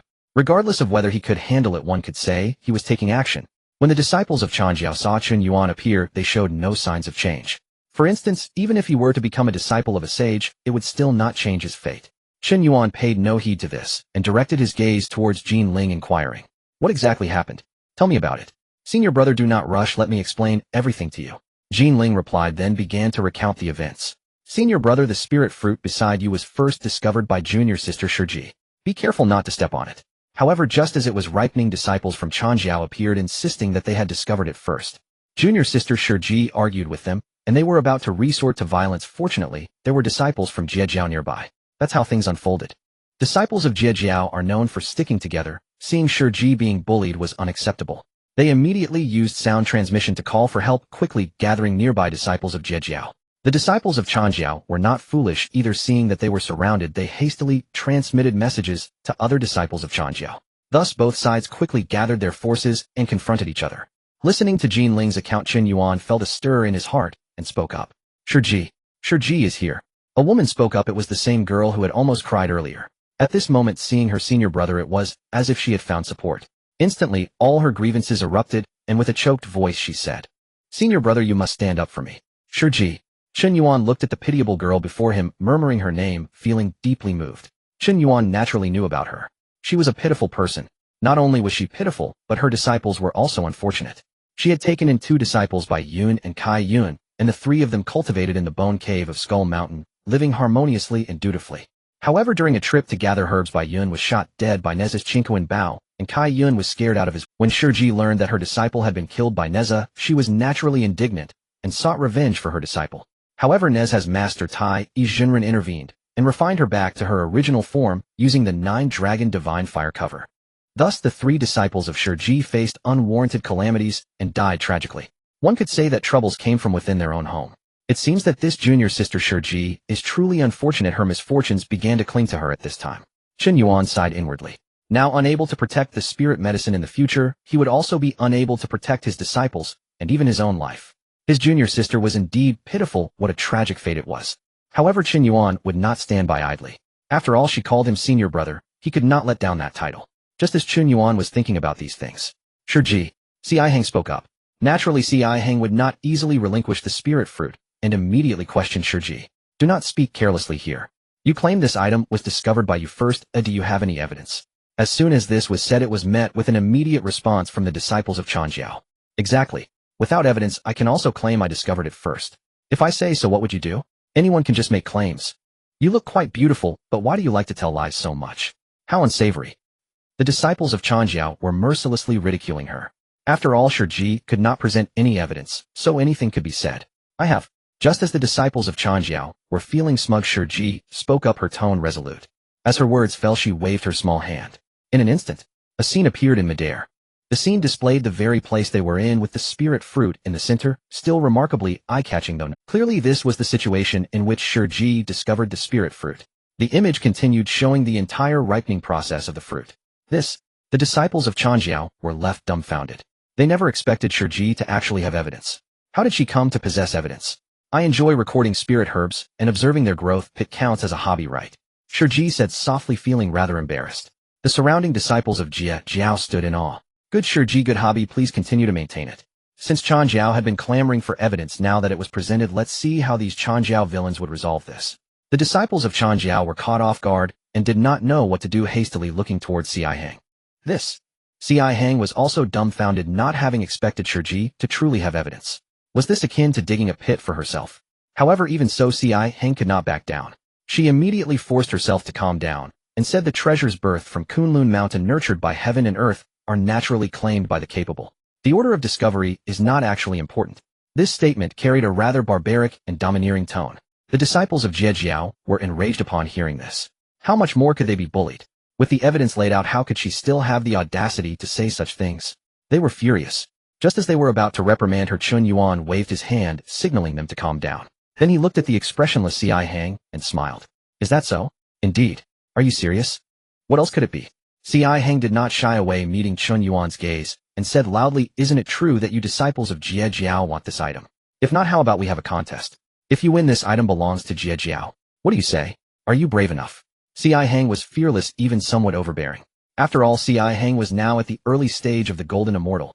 Dealing with a mere human like Chen Yuan was a piece of cake, right? Besides, he was the eldest disciple of Jiejiao. If she could suppress Chen Yuan today, it would mean that Changjiao had overshadowed Jiejiao. In this way, she would also gain recognition from her master. Thinking of this, Ci Hang became excited. At this moment, she did not care about the spirit fruit or treasures. None of that mattered anymore. Now there was only one purpose: to suppress Chen Yuan and slap Jiejiao in the face. Ci Hang had calculated it perfectly. Subduing Chen Yuan would humiliate the Jiejiao Sect and elevate his own standing before both sects' disciples, all while impressing his master.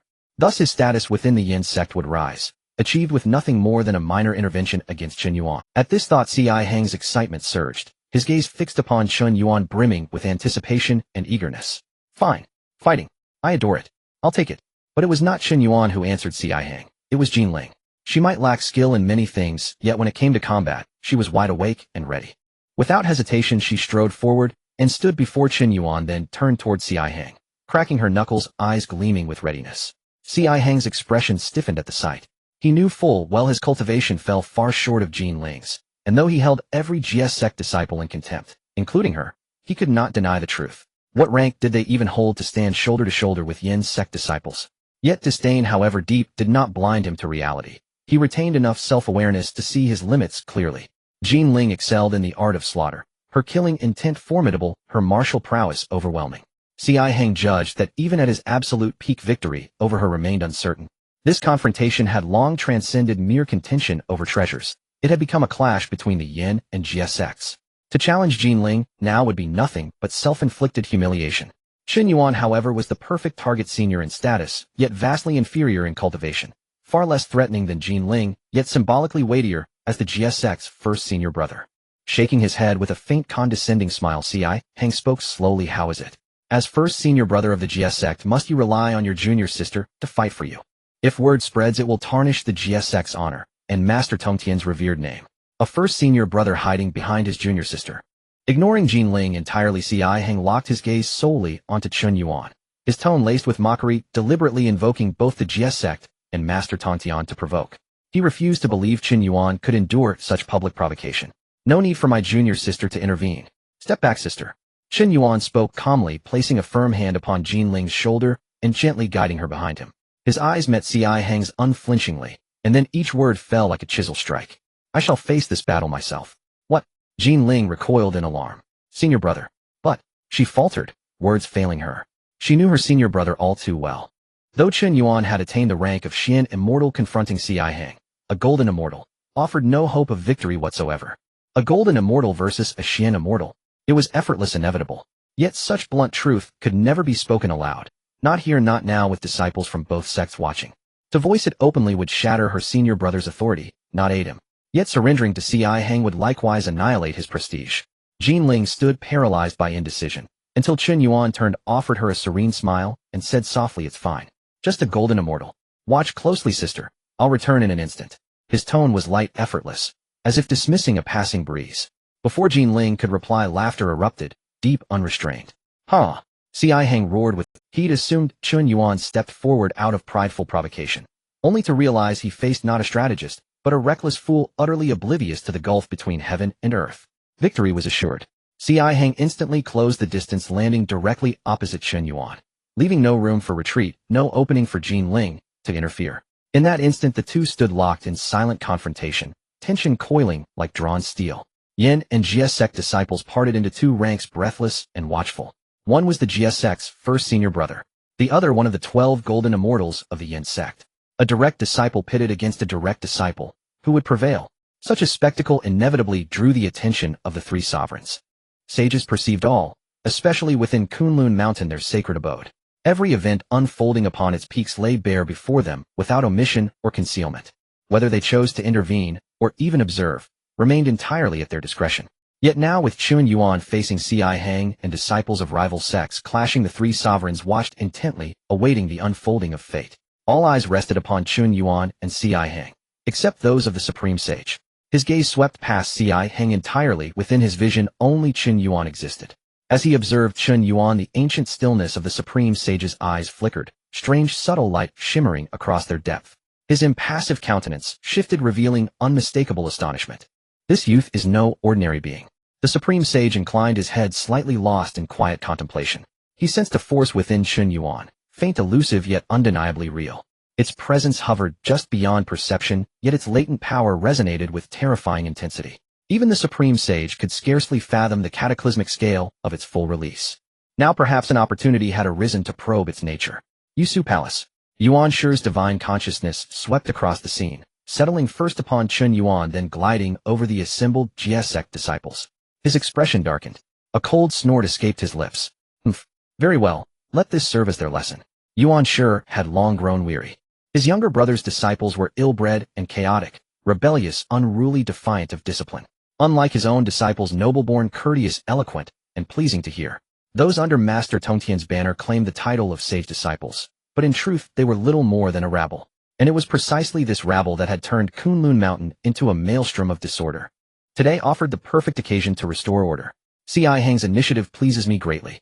Yuan Shi's gaze lingered approvingly upon C.I. Hang. Truly his own disciples were exceptional, perceptive, dutiful, ever ready to ease their master's burdens. As for Chen Yuan, Yuan Shi could not be bothered to glance twice. So long as he survived, barely breathing, he could still justify it to Tongtian. Bayou Palace. Master Tongtian was deeply vexed. Profoundly vexed. His brows were knotted in perplexity, not over the Yin-Jia rivalry. Let them fight, what was there to debate? His sole concern centered on one question. How is this youth still only a Xian immortal? Tongtian frowned. Had he not bestowed upon him a ninefold refinement golden pill? A pill forged personally by his elder brother. The legendary Ascension Pill, famed across the primordial realm for elevating cultivators directly to golden immortality. Even the most untalented cultivator having refined such a pill would ascend to golden immortality. Yet Chen Yuan remained merely a Xian immortal. Could it be? He never consumed the ninefold refinement golden pill. At this moment, in the place where the spiritual herbs are located, C.I. Hang faced Chen Yuan, feeling an immense joy within. Finally his wishes were fulfilled. Chen Yuan's reckless actions, showing no self-awareness, provided the perfect opportunity to elevate his own reputation under the guise of being the senior brother of Jiejiao. To make a name for himself, today is the day. With this thought in mind, C.I. Hang could no longer contain himself and immediately called out to Chen Yuan. Senior brother Chen Yuan.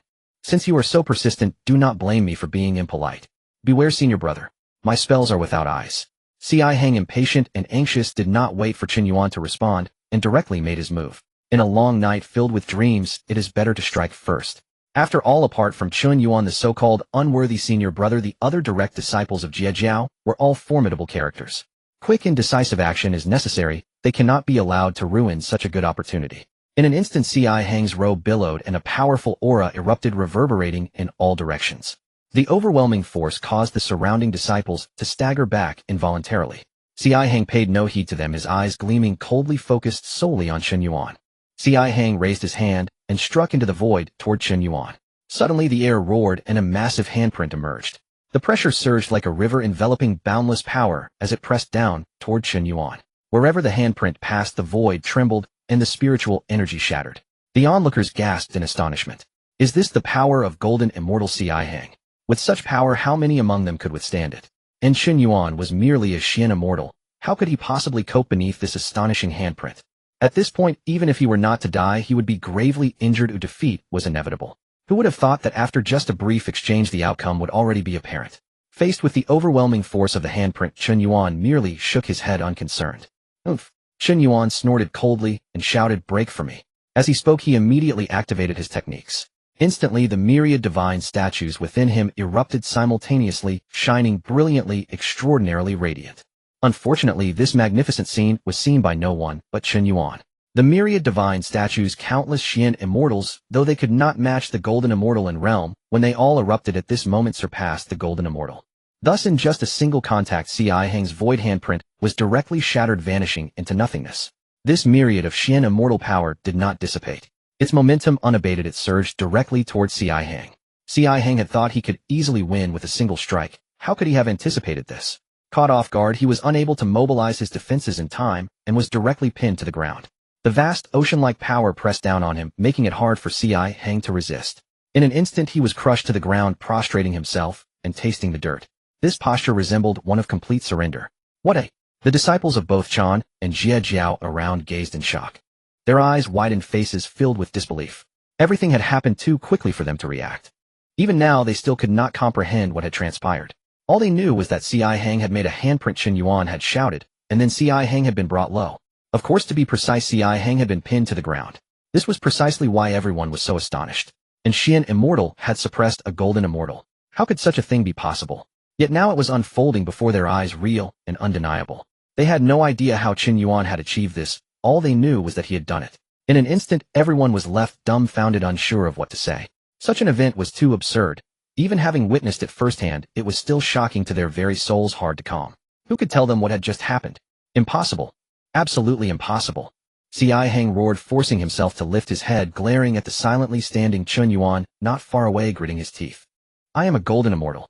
How could a mere Xian immortal suppress me? C.I. Hang exploded with rage, light flaring from his body, his aura surging as the full power of a golden immortal erupted at that moment. Boom. With a deafening sound, the power that C.I. Hang unleashed instantly broke through Chen Yuan's suppression. C.I. Hang burst free, disheveled, covered in dust, his face a mess. However, C.I. Hang paid no mind to this. At this moment, with a thought, a flash of light appeared in his hand, and a bottle manifested. Translucent and pure, it glimmered with moonlight, truly marvelous. This was C.I. Hang's treasured possession, a trump card. This item was called the Pure Glazed Bottle, a low-grade, innate spiritual treasure bestowed by the Primordial Heavenly Sovereign. However, C.I. Hang's current power was still insufficient to fully utilize this item and unleash its true might. But it is enough to suppress this brat. C.I. Hang thought bitterly, looking at Chen Yuan, his face twisted with rage. Without further ado, he soared into the air and threw the Pure Glazed Bottle. Be suppressed, C.I. Hang commanded. In an instant, the Pure Glazed Bottle flew out, rapidly expanding and madly stirring to absorb the surrounding spiritual energy. In mere moments, it transformed into a giant bottle towering thousands of feet, blocking out the sky. The world darkened, a shadow enveloping all. Everyone involuntarily looked up at the massive Pure Glazed Bottle. Suddenly, the Pure Glazed Bottle erupted with dazzling light, all converging at the mouth of the bottle. The bottle's mouth was directed at Chen Yuan, and thus countless streams of glazed treasure light cascaded down toward him. The onlookers gasped in unison. They never expected C.I. Hang to possess such a treasure and such a method. If this glazed treasure light were to fall upon Chen Yuan, he would surely be suppressed. And the glazed treasure light, like a waterfall, surged forth powerfully. How could Chen Yuan possibly resist? Is that all? Chen Yuan looked up at the pure glazed bottle, his voice icy. As his words fell, Chen Yuan erupted completely, summoning billions of Xian immortals within him. In an instant, a powerful force surged through Chen Yuan, bursting forth directly toward the heavens. With one force breaking through myriad techniques, the purest and most extreme power, unparalleled, shattered the spiritual energy in its wake, fracturing the void. Thousands of streams of glazed treasure light cascaded down right against this force. In an instant, they were torn to shreds, utterly obliterated. The pure glazed bottle, which loomed above the spectators, could not withstand this overwhelming force. At this moment, it trembled violently, roaring incessantly. Boom! With a resounding crash, the pure glazed bottle was knocked away, crashing heavily to the ground. Cracks appeared all over it, as if it might shatter at any moment. A scream rang out. Suspended in the air, C.I. Hang spat out a mouthful of blood, which shone vividly under the sunlight, shocking to behold. After spitting out blood, C.I. Hang could no longer maintain his form and fell directly to the ground. The backlash. The treasure was damaged. Oh, as its master, how could C.I. Hang escape the backlash? At this moment, C.I. Hang suffered a backlash, falling from the high clouds into the dust below. His face was as pale as paper, his body covered in dirt, and he continued to cough up blood. He covered his mouth with both hands, yet could not stop the blood from flowing out, a truly shocking sight. In such a disheveled state, how could he still appear as one of the 12 golden immortals of the Chan Sect? Disciples from both the Chan and Jiejiao Sect stood on either side, staring blankly at this scene, stunned and wide-eyed. Each of them was as motionless as clay statues. The scene was eerily silent. The sound of a needle dropping could be heard. Only the sound of C.I. Hang's coughing and spitting blood reverberated around, echoing endlessly. It was not until a long while later that everyone finally reacted.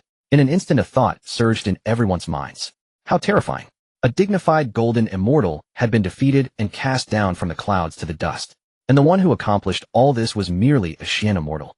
All eyes involuntarily turned to Chen Yuan, who stood with his hands behind his back, looking completely at ease. It was as if the battle just now was merely a casual wave of his hand, effortlessly done. And indeed, it was just as the onlookers had seen. Chen Yuan had not made any excessive movements from beginning to end. Not to mention, after such a battle, Chen Yuan remained standing in the same spot, never moving. In contrast, C.I. Hang had been jumping around, only to be heavily suppressed in the end. This fully validated the saying that the higher one flies, the harder one falls. The comparison was stark and clear. For a moment, everyone looked at Chen Yuan with eyes full of shock. Is this person really just a member of the human race? Is he really just a Xian immortal? With just a wave of his hand, he could suppress a golden immortal. How could this be something a mere Xian immortal human could achieve? Everyone felt it was hard to believe. However, the fact that Ci Hang continued to cough blood was the best evidence, reminding everyone that everything that had just happened was real and not an illusion. In an instant, everyone was filled with mixed emotions. Meanwhile, at the Taiching Palace, the usually calm expression of Taishang rarely showed signs of shock. His eyes were filled with disbelief. This was an unprecedented event for Taishang, who often maintained a tranquil and unchanging demeanor. He had not felt such emotional fluctuations for many years. There was no way around it. The power Chen Yuan displayed was simply astonishing. Even if I had some expectations, this is still far beyond my imagination. Taishang couldn't help but exclaim, his tone filled with incredulity. Although he recognized that Chen Yuan was extraordinary and contained boundless power, the sheer force of its eruption still left him stunned. Such pure and extreme power could shatter countless laws. In the entire primordial world, one could hardly find a second instance of such purity. Even the Wu clan, who specialized in physical cultivation, could not compare at all. If one had to find a similar figure, it would probably be Father God Pangu. As this thought surfaced in Taishang's mind, he was instantly jolted, startled by the realization. Once this thought arose, it was hard to suppress. Could it be that this Chen Yuan is truly related to the Father God? Taishang gazed at the nonchalant Chen Yuan and fell into deep contemplation. At the Yusu Palace. Waste. See, I hang this waste. Yuan sure stood up at this moment, disregarding any dignity of a saint, and shouted angrily into the void. A dignified golden immortal battling against a mere Xian immortal like Chen Yuan, and yet ended up being suppressed instead. This is nothing short of a disgrace. A disgrace to the Chan Sect. Yuan sure couldn't comprehend why this happened. Clearly, in terms of background and cultivation level, Ci Hang should have completely overpowered Chen Yuan. Why was it that Ci Hang could not defeat Chen Yuan, remaining constantly suppressed? Moreover, in the end, when he tried to use a treasure to suppress Chen Yuan, he was instead suppressed, the treasure damaged, and he suffered a backlash. This was very strange. However, Yuan sure could not point out what was wrong. What exactly is going on with this Chen Yuan? Yuan sure finally focused his gaze on Chen Yuan, whom he had looked down upon, and began to investigate. However, from his perspective, everything seemed perfectly normal. Chen Yuan was still a human, and still a Xian immortal. There was no disguise or concealment to be found. So how did he create all of this? This kid is despicable. Yuan sure couldn't help but curse inwardly. This fellow's actions had brought immense shame to the Chan Sect. Yet he had won against Ci Hang fairly and squarely without any grounds for criticism. Even if he wanted to take action to teach him a lesson, he found no reason to do so. Yuan sure was now very frustrated. Just very frustrated. What on earth is going on? At the Bayou Palace, Tongtian, who had been feeling frustrated for a long time, finally relaxed his brow at this moment and cheered, "Good. Well done, Chen Yuan. No wonder he is the senior brother of our Jiejiao Sect. He has brought honor to his master this time." Tongtian praised endlessly. He had originally thought that Chen Yuan would undoubtedly lose. After all, a Xian immortal against a golden immortal had no chance of victory whatsoever. He was even prepared to step in at any moment to save Chen Yuan at a critical time. Although such an action would be quite embarrassing. But it was better to be embarrassed than to lose one's life. Who would have thought that things would unfold in such an unbelievable manner? A golden immortal with a treasure at his disposal was defeated just like that. If he hadn't seen it with his own eyes, Tongtian wouldn't have dared to believe it was true. Wait, what is going on with my disciple? Tongtian suddenly realized that he had never taught Chen Yuan any of this. How could Chen Yuan possess such terrifying power? At the location of the spirit fruit, Chen Yuan stood there, hands behind his back, quietly watching Ci Hang with a calm expression, neither sad nor happy. Chen Yuan did not speak, but his meaning was very clear. If Ci Hang wished to battle again, he would gladly accompany him. Ci Hang looked at Chen Yuan's calm demeanor, and his expression darkened.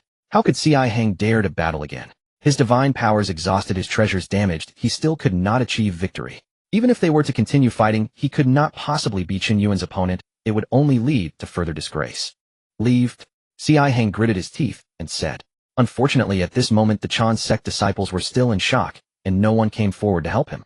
Ci Hang had no choice but to struggle to his feet, stowing away the cracked pure glass bottle, and left without looking back. No matter what, it was better to lose face than to lose one's life. The Chan Sect disciples, finally realizing what was happening, hurriedly followed. The Jiejiao Sect disciples, seeing this, cheered and shouted from behind. Don't leave. We haven't finished having fun yet.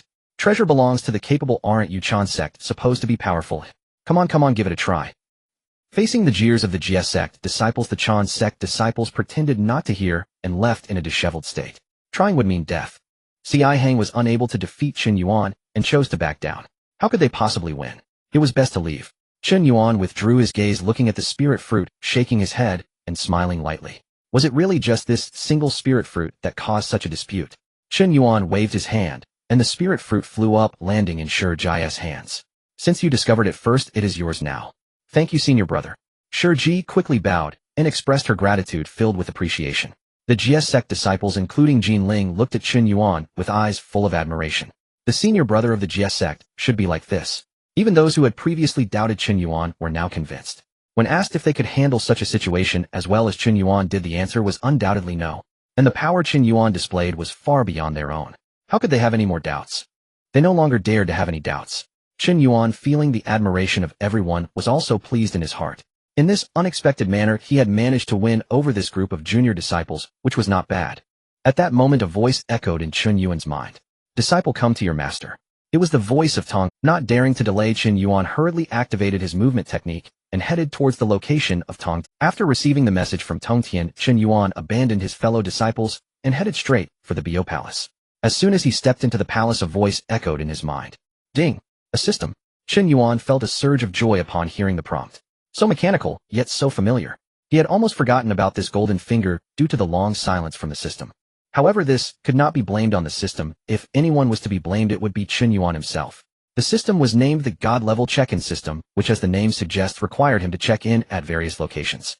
Ever since Chen Yuan became Tongtian's disciple, he had been in seclusion, refining his skills within the dojo and not venturing out. Under such circumstances, how could there be any opportunity to trigger the system? Now, upon entering Bio Palace, he finally triggered the system's prompt. Check-in location discovered. Bio Palace. Would you like to check in? The system's voice rang out. What a good thing. Chen Yuan wouldn't miss this opportunity and immediately commanded, system check-in at Bio Palace. The system quickly responded. Ding! Check-in at Bio Palace successful. Congratulations, master, you have gained 100,000 merit points. Merit points. Chen Yuan was overjoyed. Merit points were a valuable asset in the primordial world with countless uses. They could be used for cultivation, yielding effects superior to any rare treasures. Moreover, they would stabilize his foundation, ensuring he would not fall into any state of demonic deviation. This was because merit points inherently had the effect of purifying karma and eliminating sins. They could also be used to refine magical artifacts, enhancing them into treasures of merit. Merit treasures possess immense power, capable of resisting all evil artifacts. The greatest use of merit points, however, was to attain enlightenment and become a saint. Wasn't it through merit that the saints like Nuwa and the Sanqing broke through their final shackles to achieve sainthood? Those two saints in the West even shamelessly sought merit from the heavens to become saints. This illustrates just how difficult it is to obtain merit. Only through actions that greatly impact the world and all living beings can one trigger heavenly merit, such as Nuwa creating humans and Hutu establishing the cycle of reincarnation. And now, just by checking in, I've gained 100,000 merit points. Chen Yuan couldn't help but smile. If the two saints in the West knew, I wonder how they would feel. They are probably still tirelessly scheming and working hard to repay the merit they owe. Of course, now is not the time to reflect on this.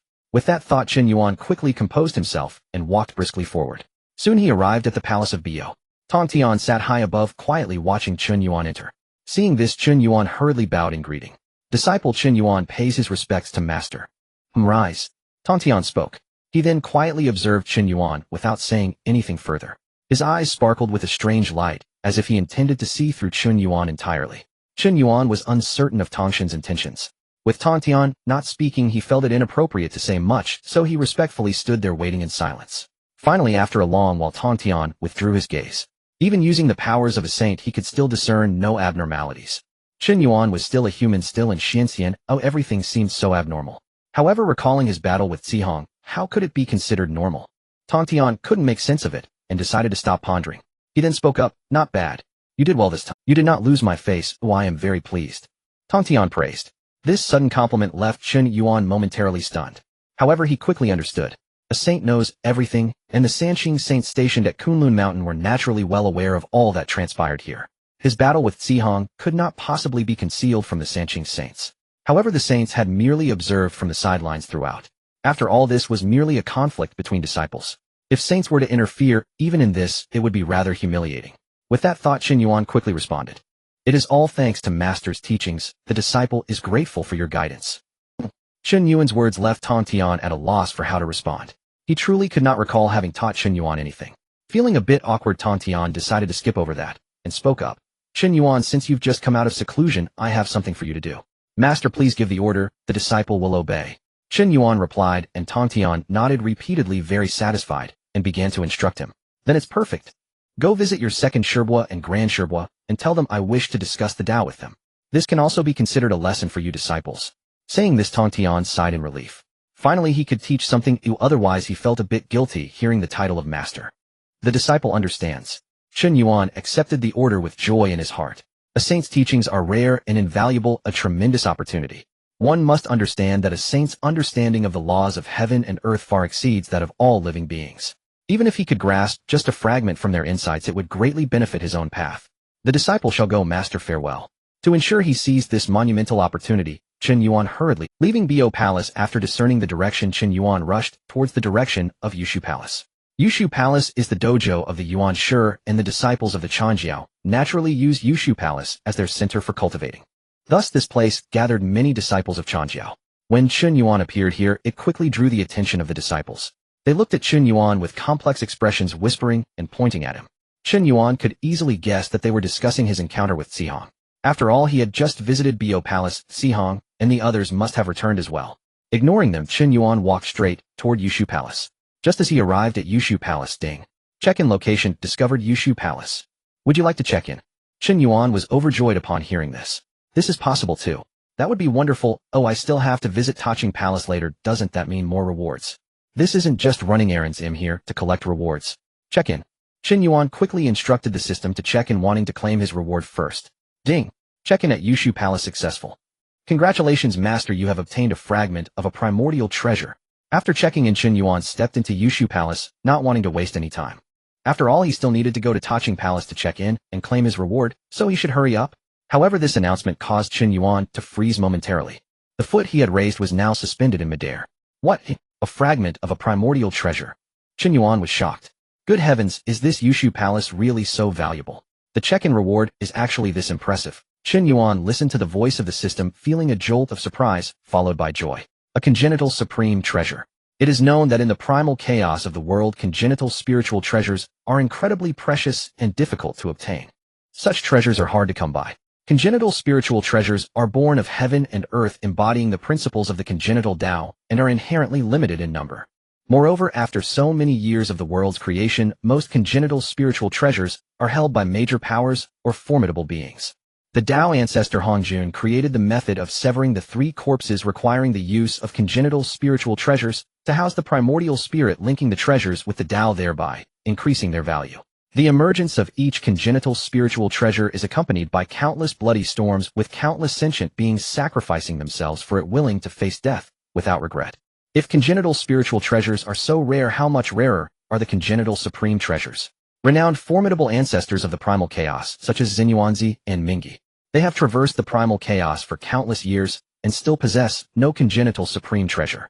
Even the Western figures, the progenitor of the Western paradise and the progenitor of guidance, though revered as saints, now lack such fortune. Looking across the entire primal chaos, Chen Yuan knew that only a few individuals possessed congenital supreme treasures.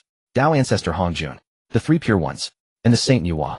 The former demon ancestor Luo Ho and the Eastern Emperor Tai of the demon race also once possessed congenital supreme treasures.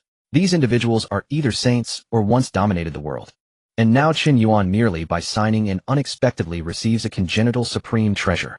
A mere Xian immortal can also stand shoulder to shoulder with these unparalleled mighty beings. This overwhelming fortune, this tremendous opportunity, finally it has fallen upon me. Chen Yuan was beside himself with joy. Previously he had been worried, having only the sea-stabilizing pearl granted by Tongtian as a treasure. He was still pondering when to acquire more treasures. Who would have thought that he would directly receive a congenital supreme treasure now? Just as Chen Yuan was filled with elation, a sound rang out. Ding! Congratulations, master, you have obtained a piece of congenital supreme treasure fragment. You only need to collect 10 pieces of congenital supreme treasure fragments to synthesize a complete congenital supreme treasure. The voice of the system rang out, mechanical and cold. What? A piece of congenital supreme treasure fragment. Not a complete congenital supreme treasure. Chen Yuan was momentarily stunned and hurriedly checked. Instantly his expression fell, as if a bucket of cold water had been poured over him. Goodness, it truly is a piece of congenital supreme treasure fragment, not a complete one. He had gotten excited at the mention of a congenital supreme treasure and had failed to notice the word fragment afterwards. He was too quick to celebrate. Chen Yuan suddenly became unhappy, his smile freezing in place.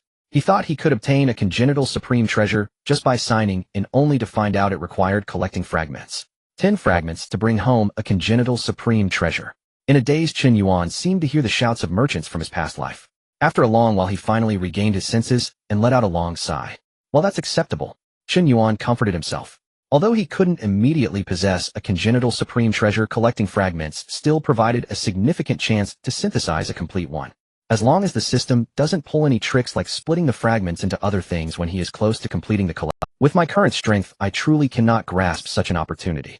Chen Yuan shook his head. His current realm is too low to unleash the power of a congenital supreme treasure.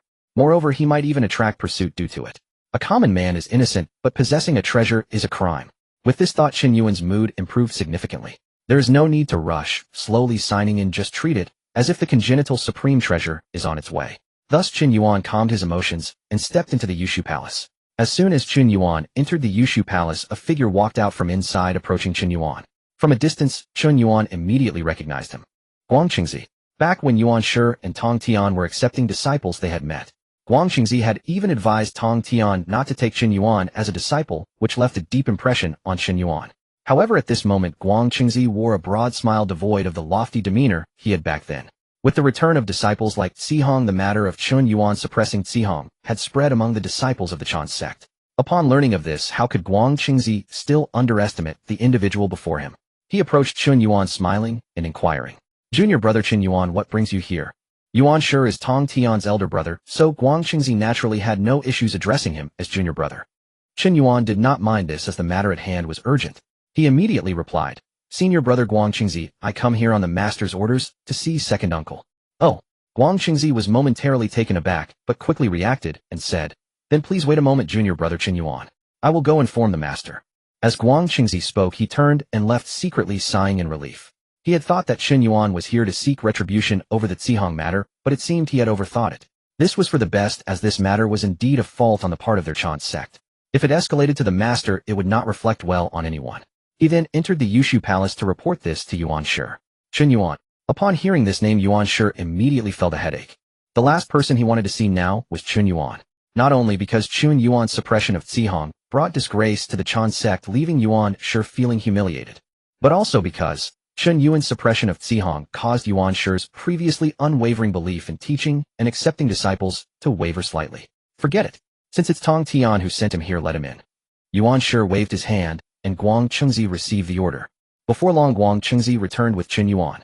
Upon seeing Yuan Shi, Chen Yuan hurriedly bowed in greeting. Greetings, second uncle. Speak, what is it? Yuan Shi got straight to the point, concise and direct. He truly did not want to engage in much conversation with Chen Yuan. Seeing this, Chen Yuan quickly mentioned the matter. The master wishes to discuss the Tao with second uncle and great uncle and has sent me to inform you. All right. Yuan Shi replied, then glanced at Guangqingzi. Guangqingzi understood and immediately took Chen Yuan away. After they left, Yuan Shi fell into deep thought. Even with Chen Yuan standing beside him, he still could not perceive any abnormalities. What exactly is going on with this kid? Yuan Shi simply could not comprehend Chen Yuan's strength. He was even more baffled as to why he, as a dignified saint, could not see through a mere Xian immortal. Yuan Shi felt a headache coming on and shook his head. Forget it. Since that's the case, it's better not to see and not to worry. Meanwhile, Chen Yuan, who had been politely asked to leave the Yushu Palace, was currently quite bewildered. He had spent no more than 5 minutes inside the Yushu Palace. Why did it feel like Yuan Shi was not fond of him? Could it be because of the Cihong matter? Chen Yuan thought. However, even without this incident, Yuan Shi would not have had a favorable impression of him. After all, his background is what it is. Chen Yuan shook his head and did not dwell on it. This was for the best. He should hurry and sign in at the next place.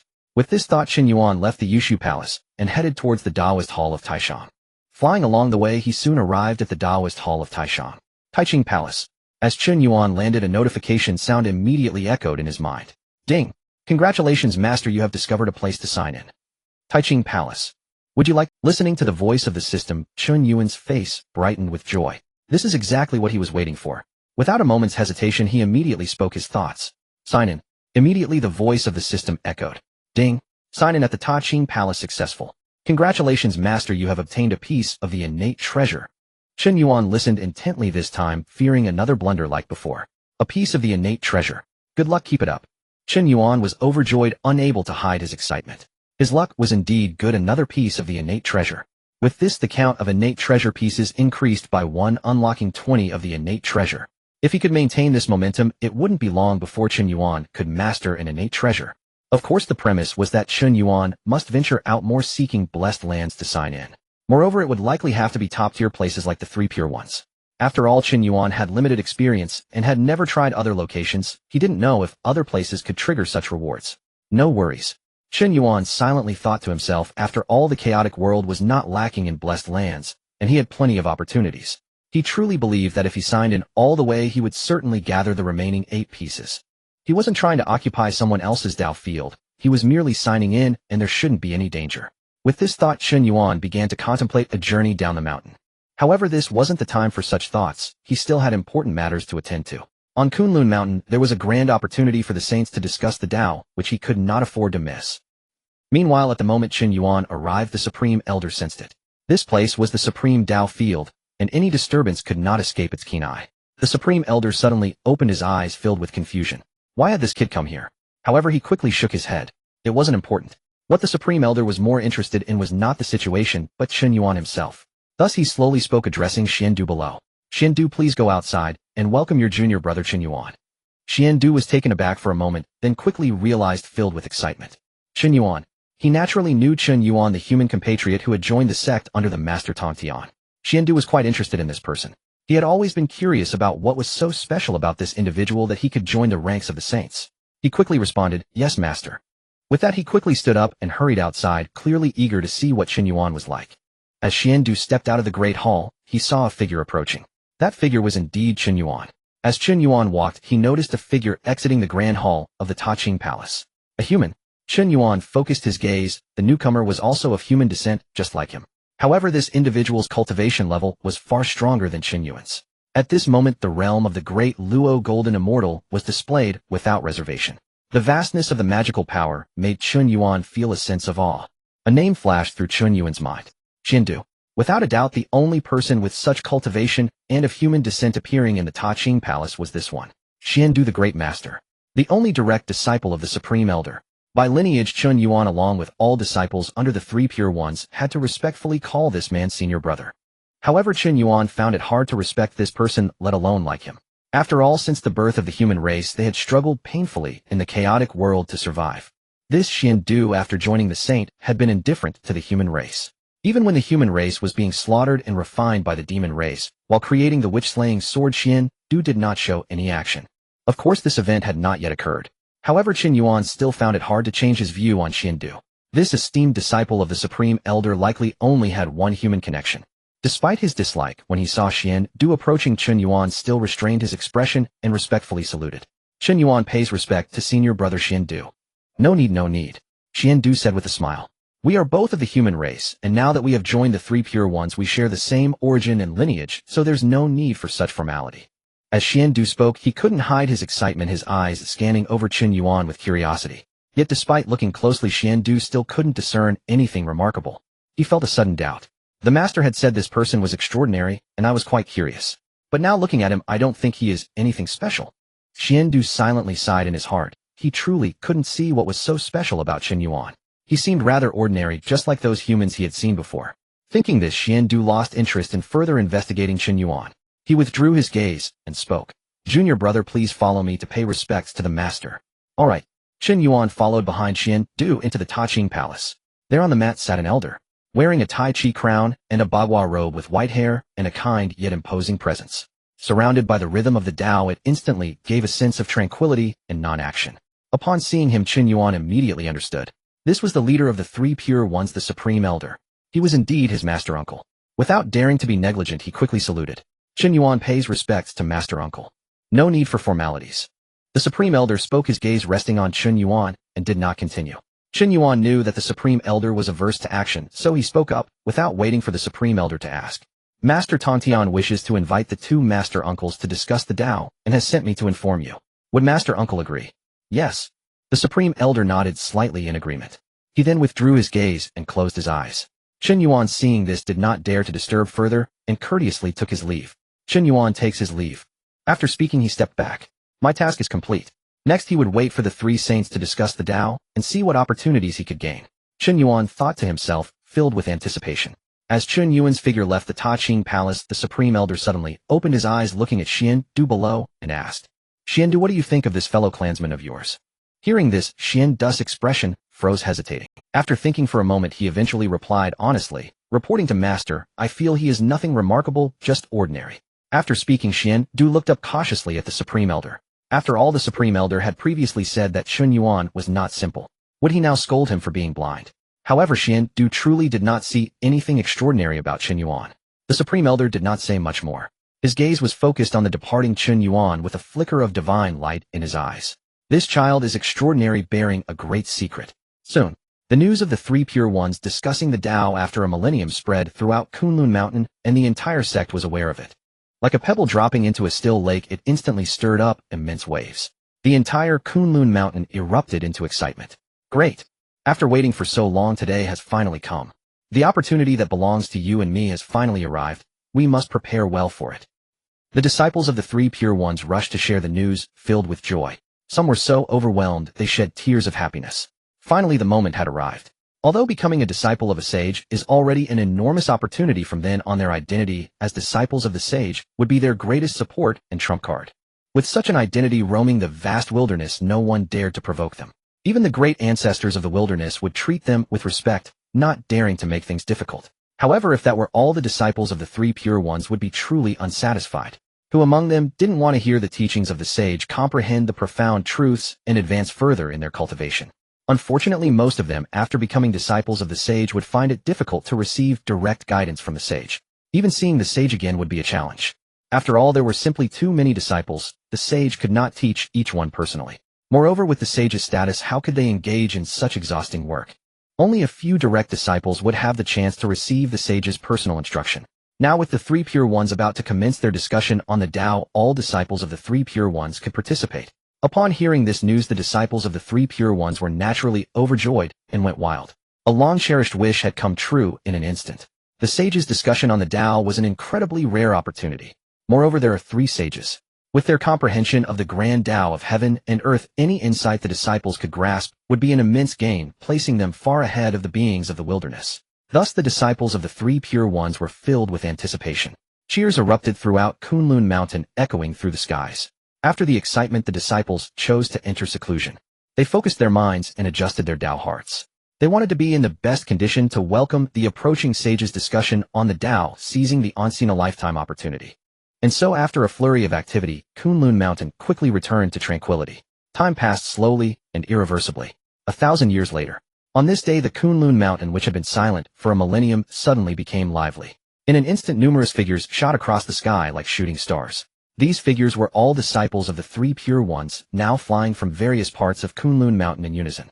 In a flash, they filled the sky, creating a magnificent spectacle. Celestial energy surged upward, an awe-inspiring sight. Everyone had a clear target, heading straight for the summit of Kunlun Mountain.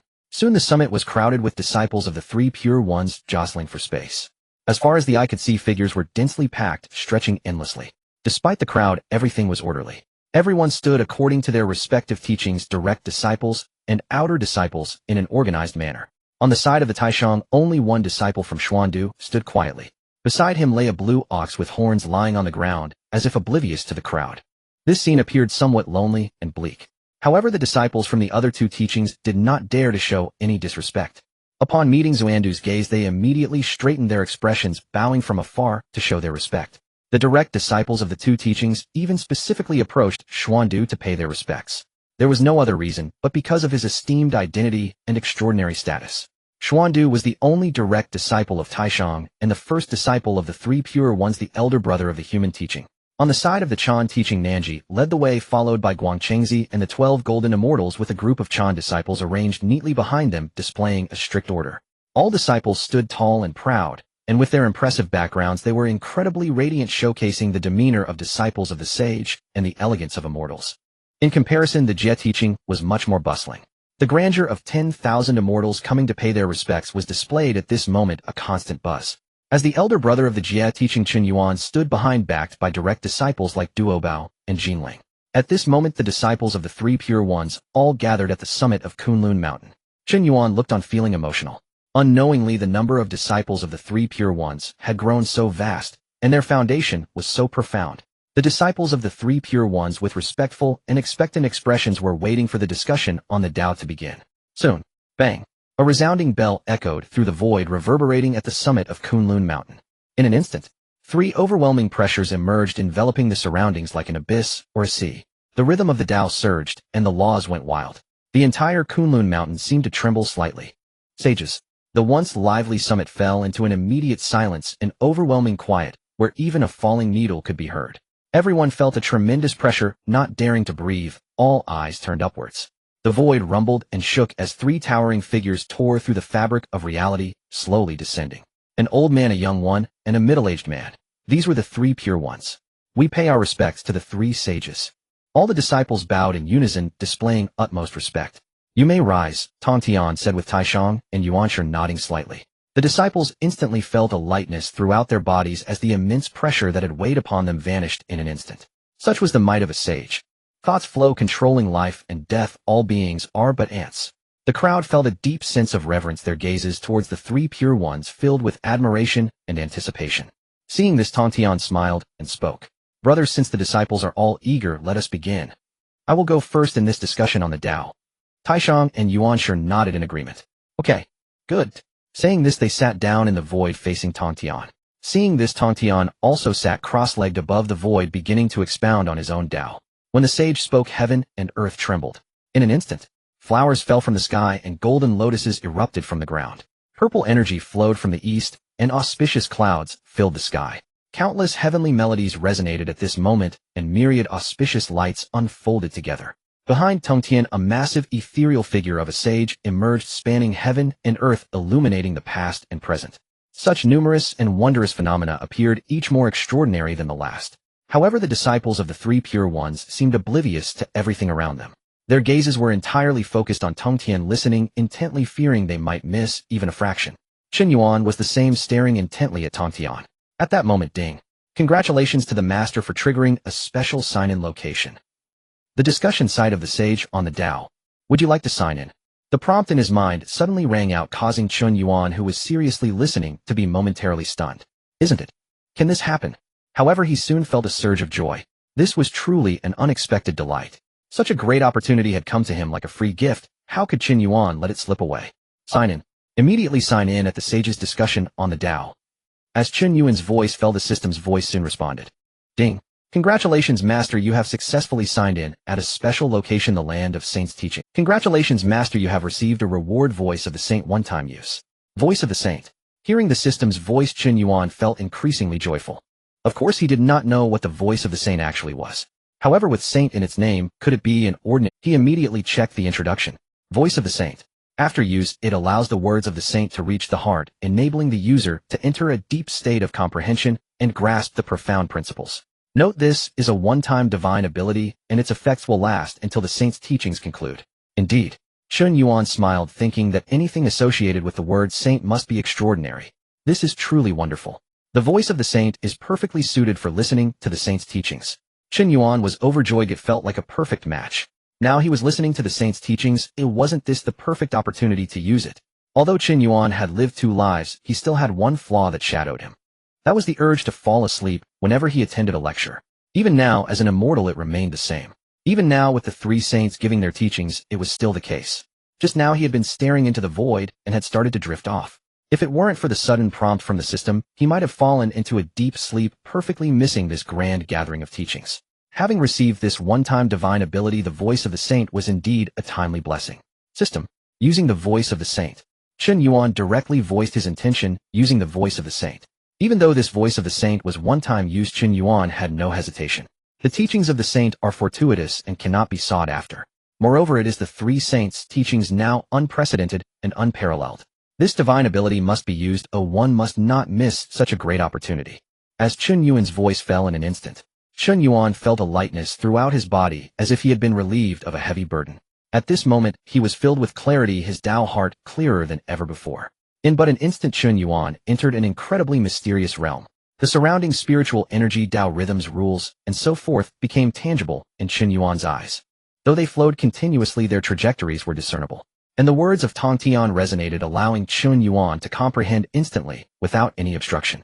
accompanied by Chen Yuan's understanding the surrounding spiritual energy, Tao rhythms, rules, etc., began to move and sync with him. Chen Yuan was delighted in his heart, immediately closing his eyes, listening attentively while cultivating. The surrounding disciples were completely unaware of this. They were transfixed, their attention solely on the three saints. They strained their ears, afraid of missing even a moment, unwilling to let slip such an opportunity. In such a manner, who had the heart to pay attention to anything else? Soon, in the void, my speech has concluded. Oh, what do my two brothers think? Tongtian suddenly spoke up. The teaching abruptly halted, leaving the mesmerized disciples longing for more. However, their disappointment was quickly swept away. Since the third brother has finished, then it is my turn to expound. Yuan Shi's voice rang out, instantly reviving the spirits of the disciples. There was no time for disappointment, as next up was the jade clear Yuan Shi Tianzuan. Yuan Shi took over Tongtian's teachings, elaborating on his own Tao. When Yuan Shi spoke, countless wondrous phenomena emerged. However, no one present paid attention. The disciples were focused, not daring to be the slightest bit lax. Words eventually come to an end. After elaborating for a while, Yuan Shi, like Tongtian, concluded and shifted his gaze to Taishang.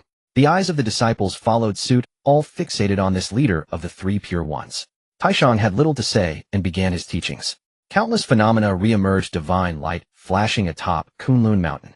Meanwhile, on Chen Yuan's side, at first everything was normal, just like the other disciples of the three pure ones who were listening. However, as the three pure ones continued their teachings, suddenly, a terrifying aura erupted from Chen Yuan. The heavenly and earthly spiritual energy surged violently, like a multitude of swimming dragons, all rushing into Chen Yuan's body. This sudden change naturally caught the attention of the other three pure ones' disciples. Is this not? What is happening? Where has the spiritual energy gone? Why has all the spiritual energy been absorbed? The disciples were astonished. They were simultaneously listening to the saints' teachings and cultivating, trying to verify their understanding of the saints' expounded Tao. Yet suddenly the spiritual energy disappeared. They were taken aback, quickly sensing their surroundings. In an instant, all eyes turned to Chen Yuan. He was the source of it all. What is going on? Why has all the spiritual energy gone to this human? How did he accomplish this? Everyone was shocked, staring blankly at Chen Yuan. The three pure ones had naturally noticed this anomaly long ago, and at this moment their gazes were also directed toward Chen Yuan. As all eyes converged on Chen Yuan, suddenly, boom, a loud explosion erupted and the aura around Chen Yuan surged violently, shaking all directions. The disciples of the three pure ones were shocked, with those nearest being knocked back, stumbling uncontrollably. However, no one cared about their embarrassment. They were all fixated on Chen Yuan. A breakthrough. After the burst of aura, Chen Yuan's cultivation advanced directly to the golden immortal realm. Moreover, it seemed he showed no sign of stopping, still breaking through. The surrounding spiritual energy surged wildly, intensely violent. The void roared incessantly, as if it would explode at any moment. And giant spirals of spiritual energy appeared, deep and terrifying. Seeing this, Tongtian immediately spoke up. You all should hurry and leave. Do not approach. The surrounding disciples, upon hearing this, snapped back to reality from their shock. Without a second thought, they hurriedly activated their forms, distancing themselves from Chen Yuan. In an instant, no one was left around Chen Yuan. Only the spiritual energy continued to surge, growing ever more abundant. However, even so, Chen Yuan was still unable to break through. All at once, it seemed that the spiritual energy was still insufficient. I want to see how much you can absorb. Tongtian spoke, waving his hand. Instantly, the surrounding spiritual energy was drawn towards Chen Yuan. This spiritual energy surged violently into Chen Yuan's body. As the spiritual energy flowed continuously into him, the aura around Chen Yuan kept rising. Finally, after reaching a peak, it erupted violently. Boom. With a loud bang, Chen Yuan's cultivation finally stabilized. Mid-golden immortal. Hiss. Everyone collectively gasped in surprise. The disciples of the three pure ones, even the three pure ones themselves, were utterly astonished upon witnessing this situation. Breaking through 2 realms in one day. Such a feat was almost unheard of, unprecedented in history. Everyone felt a sense of awe. In this vast primordial world, what could be more remarkable than breaking through 2 realms in a single day? However, the expressions of everyone quickly changed. Wait, it seemed there really was. Their gazes were fixed on Chen Yuan, their faces filled with shock. At this very moment, atop Kunlun Mountain, Chen Yuan's aura surged ever higher after breaking through 2 cultivation realms. Far from waning, it intensified with breathtaking momentum. Could he possibly break through 3 realms in succession? A shared thought flashed across every disciple's mind. Instantly, all eyes locked onto Chen Yuan, breaths quickening in unison. Even the 3 pure ones turned their gaze in astonishment. To shatter 2 realms in a single day was already unfathomably extraordinary. Yet 3. That would transcend even the impossible. Such a feat defied the fundamental laws of the primordial chaos itself. An unprecedented, peerless accomplishment, unparalleled since time immemorial. and perhaps forever unmatched. In that fleeting instant, every eye in existence fixed upon Chen Yuan, unblinking, unwavering, fearing to miss a single heartbeat of this historic ascension. He had become the absolute center of the cosmos. Under the weight of 10,000 gazes, Chen Yuan's absorption of spiritual energy erupted into sheer ferocity. The surrounding qi churned violently, surging inward like a cosmic tsunami drawn inexorably into his body. Terrifying vortexes of spiritual energy materialized in midair, vast, profound, and infinitely deep. The void itself trembled, resonating with ceaseless, thunderous roars. Reality warped and twisted, celestial principles and Tao resonances coalesced into visible, whirling torrents, dense, tangible, and overwhelming. The disciples of the three pure ones stood frozen in awe, utterly dumbfounded. Such a cataclysmic breakthrough, they had never witnessed its like. Merely a realm ascension, yet it summoned such celestial phenomena. Unbelievable. Even the three pure ones themselves could not suppress their amazement. Not only had the disciples never beheld such a spectacle, the three pure ones, ancient sages who had traversed the primordial chaos for eons and attained supreme sanctity, were witnessing it for the first time in eternity. And they observed clearly Chen Yuan had already drawn nearly all the spiritual energy from Kunlun Mountain. Yet still the final threshold remained unbreached. How much spiritual energy then did this youth require to ascend just one realm? Taishang hovered high above, gazing down in silent contemplation. There amidst the maelstrom of raging qi, Chen Yuan stood motionless as an ancient mountain, his aura climbing relentlessly, yet falling short, still agonizingly incomplete. It seemed even the totality of that realm's spiritual energy could not carry him across the final divide. After a moment's solemn reflection, Taishang exhaled softly and spoke, voice cold and resolute. Enough. I attained sainthood through humanity. Today I shall settle that karmic debt. Having founded the human teaching and propagated the Tao among mortals, Taishang's path to sanctity was inextricably bound to humankind. And Chen Yuan was born of humanity. No sooner had the words left his lips than Taishang acted. His hand swept across the void, summoning a thread of primordial Xianhuang qi potent beyond measure. Fragrance of alchemy bloomed instantly, auspicious radiance unfurled like celestial silk. A pill manifested in the air, ninefold refinement golden core pill. The legendary ninefold refinement golden core pill, the stepto-immortality pill famed across the primordial chaos, capable of elevating one directly to golden immortal rank. Before anyone could process its appearance, Taishang raised his hand once more. In that instant the pill shattered in midair, its fragrance diffused, its radiance exploded into 10,000 beams. Its power surged like a tidal wave, overwhelming in its magnitude. Swiftly it dissolved into boundless, pristine spiritual energy, flooding toward Chen Yuan without pause. Master! Xian Du cried out, face-paling in shock. All knew the ninefold refinement golden core pill's rarity, but Xian Du, having served beside Taishang for millennia, understood its true weight. Even Taishang, the peerless sovereign of alchemy, crafted it only by exhausting effort and yielding to fate. Success depended entirely on fortune. Even sages could not command it. Thus each pill was rarer than starlight in the primordial chaos. Taishang hoarded them jealously, sparing none lightly. Yet now, just for Chen Yuan, a mere disciple of the Jiejiao Sect, he expended one without hesitation. The other disciples watched, eyes wide with envy. This was the ninefold refinement golden core pill. Were they granted even a sliver, they would refine it with trembling reverence, afraid to waste a single mote of its sacred potency. Yet Taishang crushed it whole. How much power was lost in that act? And all of it, to fuel Chen Yuan. This went beyond extravagance. It bordered on sacrilege. Yet the pill belonged to Taishang. He bestowed it as he willed, used it as he chose. Though the disciples sighed in sorrowful longing, they could only watch in mute admiration. If only they had been chosen, what unimaginable fortune would have fallen upon them? Yuan Shi's expression shifted sharply. He turned swiftly to Taishang, eyes brimming with disbelief, utterly unprepared for his elder brother's unprecedented generosity. To date, Taishang had gifted only one pill each to Yuan Shi and Tongtian. Now for a single mortal-born disciple he sacrificed another. Tongtian, ever serene, broke into unrestrained laughter, his joy overflowing his smile. He had intended to intervene himself. After all, was he not Chen Yuan's master? Could he truly stand idle while his disciple struggled? But Taishang had acted first, a stroke of immense fortune for Tongtian. He spared himself effort, and his beloved disciple gained a destiny-altering boon. Elsewhere, the ninefold refinement golden core pill dissolved into an ocean of spiritual energy, rushing into Chen Yuan's body with unstoppable force, swiftly absorbed, utterly consumed, leaving not a trace behind. Unseen by all, the torrential energy entered his meridians and was instantly devoured. Within him, the divine elephant figures, each a manifestation of his soul, began igniting one by one, bathed in nourishing qi. Within moments, every divine elephant solidified, glowing with radiant gold. All had ascended to golden immortal rank, not one left behind. As the last divine elephant transformed into a golden immortal figure, Chen Yuan's aura surged unimpeded, climbing soaring until it reached its zenith, then detonated outward, shaking heaven and earth. Golden immortal late stage, achieved.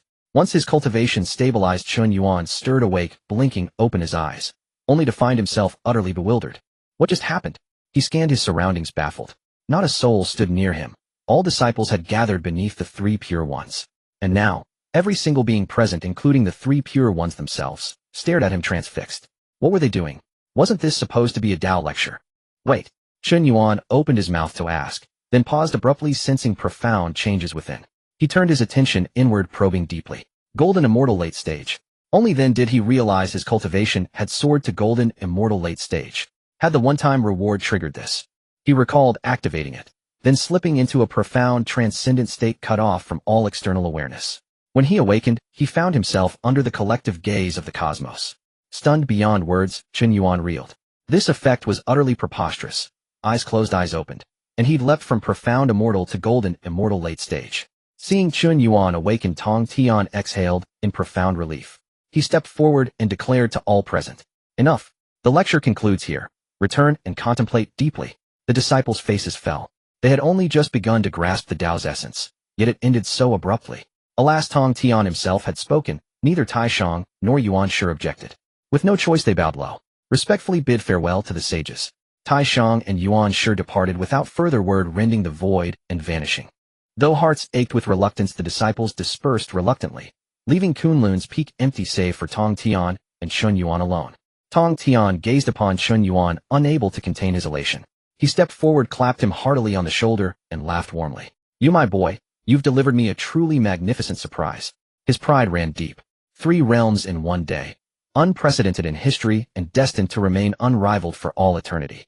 This feat would echo across the 3 pure ones sects, and reverberate throughout the primordial chaos itself, a legend eternally told. His disciple had brought him unparalleled honor. Chen Yuan remained stunned, utterly astounded. Never in his wildest dreams had he imagined the effect would be so overwhelming. It was as if he had merely drifted into a slumber, only to awaken as a golden immortal, having transcended from the rank of profound immortal. In a single day he shattered 3 cultivation realms without obstruction, fluid, seamless, and sublime.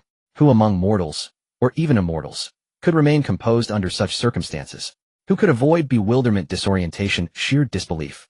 Only upon hearing Tongtian's words did Chen Yuan finally snap back to awareness and hastily bow with clasped hands. "Master, your praise is too generous. This disciple possesses meager talent, all credit belongs solely to Master and the 2 senior uncles. This gratitude I shall engrave upon my heart, never to forget."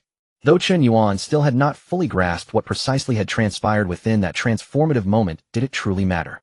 Flattery, however artful, never wears thin, especially when spoken with sincerity. Thus, seizing Tongtian's words as invitation, Chen Yuan offered praise, not hollow but grounded in truth.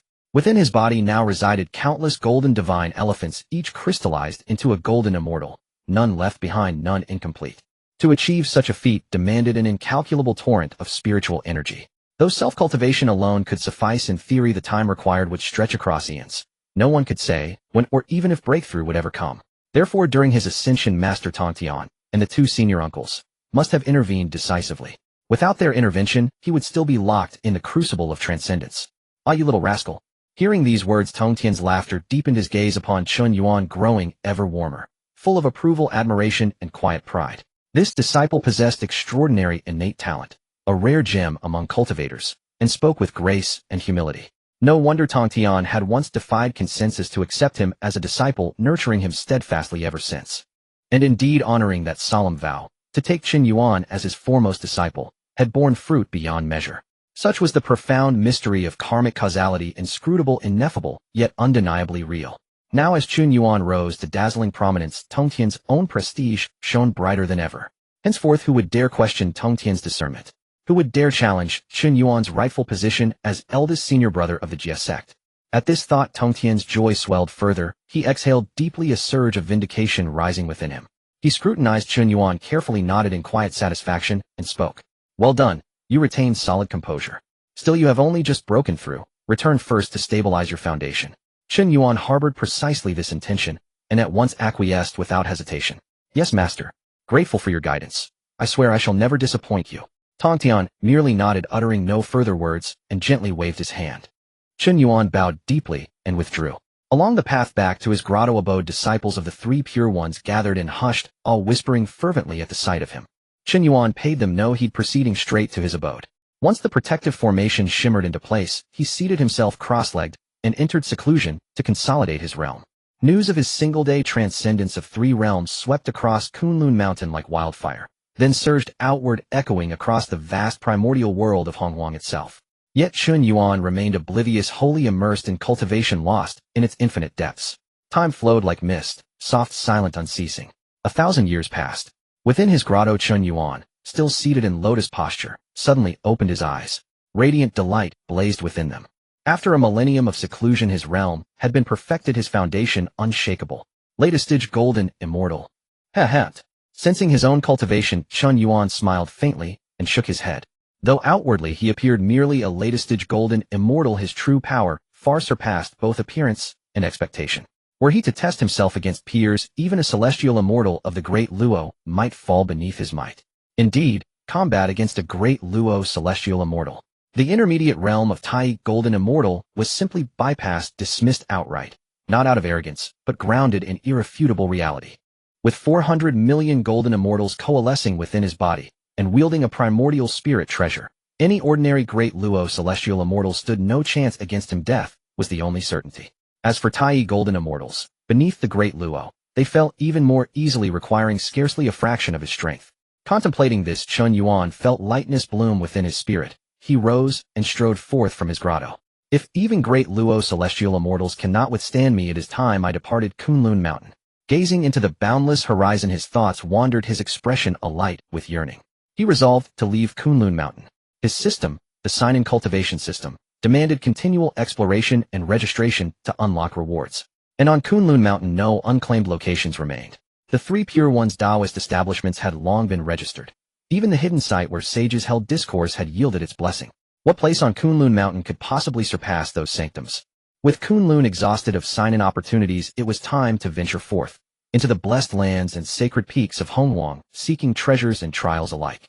To linger here would squander his divine advantage. And so without further hesitation, Chen Yuan willed himself forward and vanished in an instant. When his form reappeared, he stood before the gates of Bio Palace.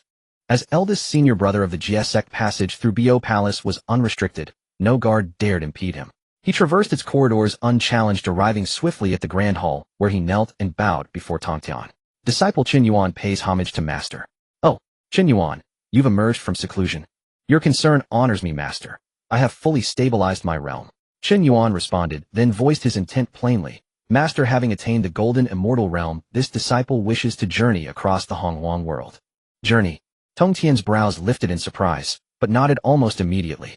Indeed, cultivation must not dwell solely in seclusion. One must traverse heaven and earth, broaden wisdom, and temper the Tao heart. Tongtian consented readily. Chen Yuan's current cultivation assured his safety. Moreover, as Tongtian's foremost disciple, who would dare lay a finger upon him? Yet though words were calm, Tongtian's heart remained watchful. With a sweep of his sleeve, a blade light erupted from his palm, blazing toward Chen Yuan, vanishing instantly into his body. This is a single sword key of mine, your ultimate safeguard. It can erase any being beneath the rank of sage. It may shield you once from mortal peril. Return safely, my disciple. Chen Yuan's breath caught. Overwhelmed with elation, he prostrated himself in profound gratitude. Thank you, Master. Truly, only a master could bestow such a treasure, a mere thread of sword key capable of annihilating all beneath the sages. With such an ace secured, fear dissolved. Confidence surged unshaken. Go forth now, Tongtian said, waving his hand, then closed his eyes in serene stillness. Chen Yuan uttered no further words, bowed deeply once more, and departed Bio Palace. Yet he did not descend Kunlun Mountain immediately. He instead made his way to Duobao's abode. Direct and unadorned, Chen Yuan declared without preamble, Duobao, I am leaving Kunlun Mountain. Ah. Duobao recoiled, face paling with shock. Senior brother, you are departing Kunlun Mountain. Once Duobao had regarded Chen Yuan with indifference, as an inconsequential figure barely worthy of notice. But during the sage's discourse, Chen Yuan had shattered 3 realms in succession, stunning the assembly, stunning Duobao himself. Awe replaced disdain, our reverence eclipsed doubt. Even now, as a Tai golden immortal, Duobao trembled before Chen Yuan, not from malice but from primal awe. Only this man truly embodied the title of eldest senior brother of the Jiejiao Sect. Thus hearing of his departure struck Duo Bao like thunder. There is no need for alarm. I merely seek cultivation through travel. Chen Yuan spoke calmly then issued his charge. While I am away the Jiejiao Sect disciples fall under your care. Do you accept this responsibility? Duo Bao flustered and honored hastened to pledge allegiance. Yes, senior brother. Rest assured.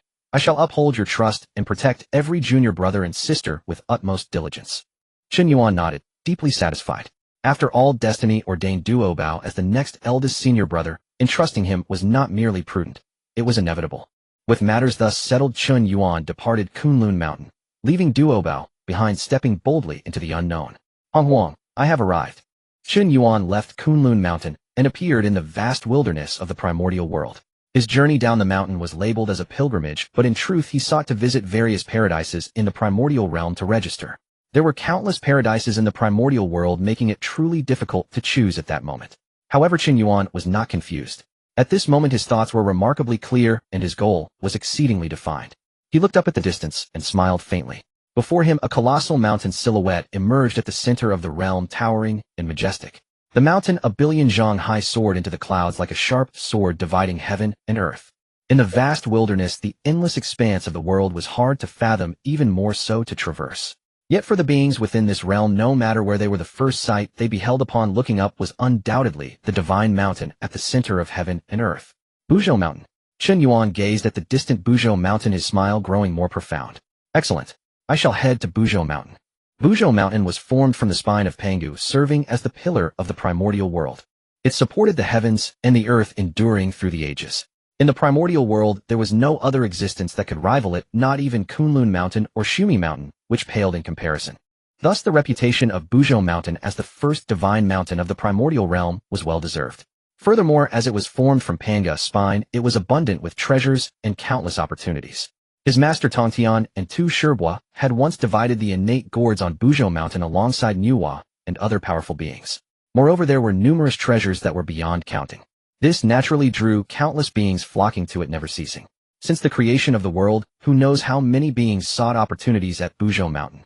Therefore Buzhou Mountain was also known as the first blessed land and treasure mountain of the primordial realm, renowned far and wide, known to all. When practitioners of the primordial world traveled, Buzhou Mountain was their first choice.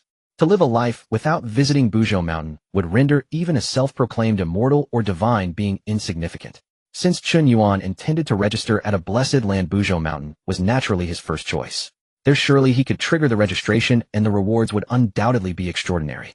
After all, how low could the quality be from Panga's spine? He could also enjoy a journey through Buzhou Mountain, seeking opportunities, making it a win-win situation.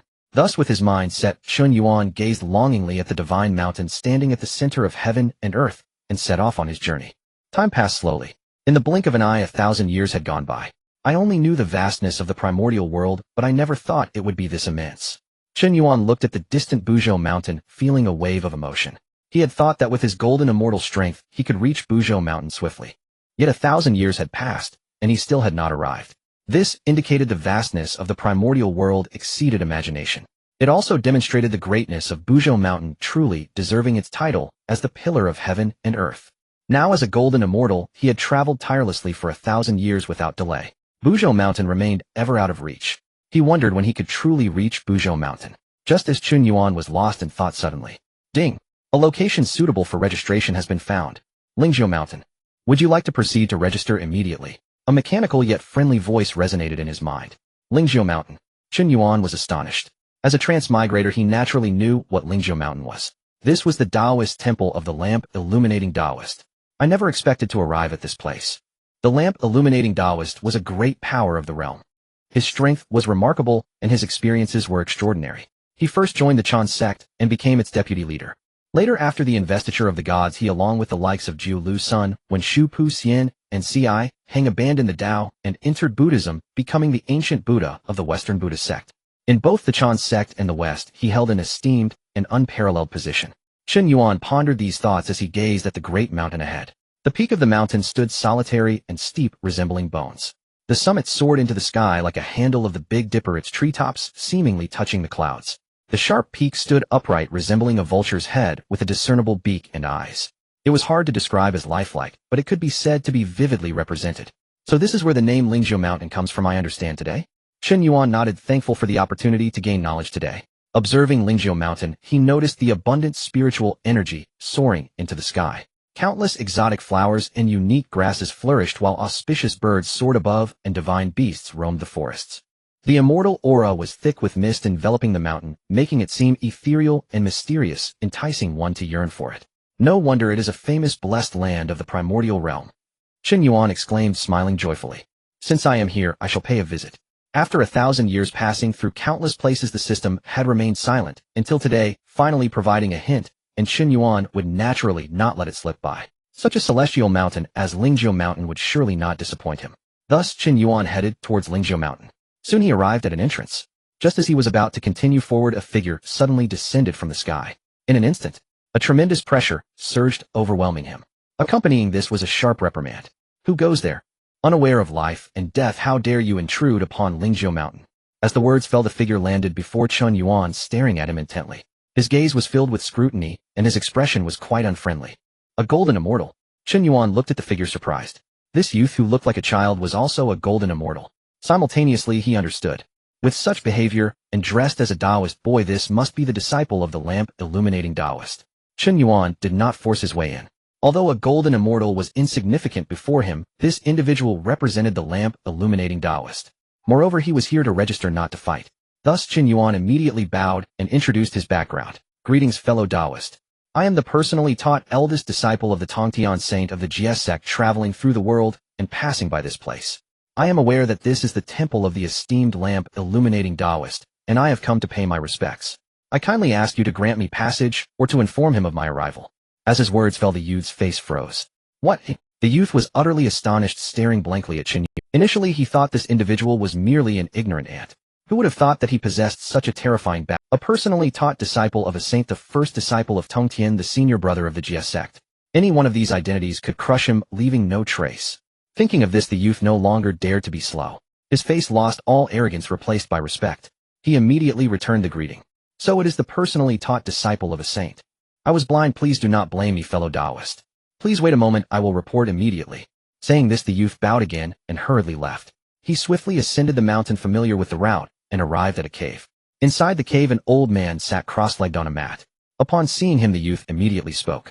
Old master, a human has come down from the mountain claiming to be the personally taught eldest disciple of the Tongtian saint here to pay you a visit.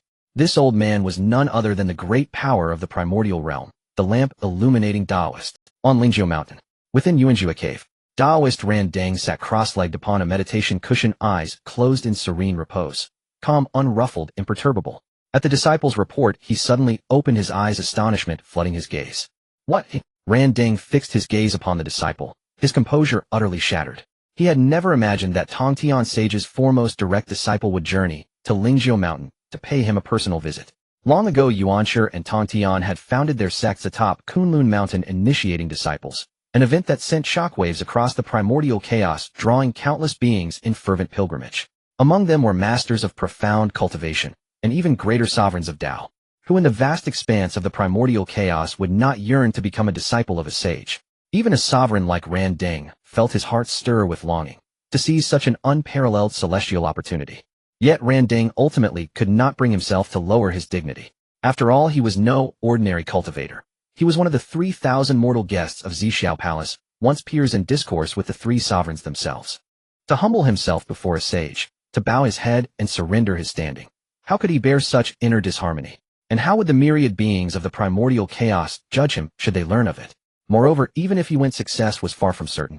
He might well lose face utterly, yet still fail to earn even a single disciple's seat. Such a loss would be irredeemable, self-inflicted disgrace.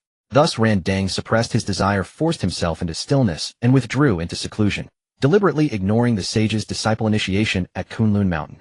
Yet soon afterward Ran Dang regretted it deeply. A supreme celestial opportunity had lain before him, and he had let it slip away ungrasped, uncherished. In truth, he regretted it, profoundly. To stand beneath a sage's protection bore countless advantages, especially for one like himself. Though he was a quasi-sage reigning sovereign over his domain, none dared challenge him. Yet without attaining sagehood he remained but an ant before the cosmic tides. Ultimately, he would fall in the cataclysmic calamity. Had he entered a sage's lineage, divine protection would have shielded him, freeing him from such dread. Ran Dang had long lamented sacrificing this celestial chance for mere pride. Pride. What is pride worth against life itself? When life ends, all else vanishes, irrevocably. He had assumed his path would never cross again with the three sovereigns, until today when the sage's foremost disciple arrived in person. A sharp gleam flashed through Ran Dang's aged eyes, hope stirring within his heart. Seeing the disciple still standing there dumbfounded, he snapped sharply. Why do you stand idle? Bring him here at once. The sage's foremost disciple, no negligence may be tolerated. Should even a trace of disrespect occur, you alone shall answer for it. The disciple jolted back to awareness and hurriedly replied, yes, yes, yes. Then rushed off at once. Returning along the same path to the entrance, he found Chen Yuan still waiting there, gazing calmly at the mountain scenery, patient and composed. The disciple exhaled in relief. Thankfully the guest had not left it, otherwise his own fate would have been dire. He hastened forward, bowed deeply, and declared, esteemed guest, you have waited long. The master bids you enter. As he spoke, he guided Chen Yuan with utmost reverence, not daring even to address him as Taoist friend. Very well, Chen Yuan replied, and under the disciple's eager escort stepped into Lingzhou Mountain. Simultaneously he murmured inwardly, sign in. Chen Yuan wished to know swiftly what reward awaited him for signing in at Lingzhou Mountain, and thus without further prompting from the system initiated the sign-in. Instantly the system's voice resonated within his mind, ding. Congratulations, master. You are now within Lingzhou Mountain. Sign-in successful. Congratulations, master. You have received one fragment of a primordial supreme treasure. Congratulations, master. You have earned one lottery draw opportunity. A fragment of a primordial supreme treasure. Chen Yuan's heart stirred with quiet elation. This marked his third such fragment. His luck held strong. Another fragment of a primordial supreme treasure. Indeed, as he'd always believed, one must venture forth more often. A fortune clearly rewarded such movement. One more fragment added. Progress toward unlocking a complete primordial supreme treasure now stood at 30%. Thus, with 7 additional fragments, he would possess an entire primordial supreme treasure.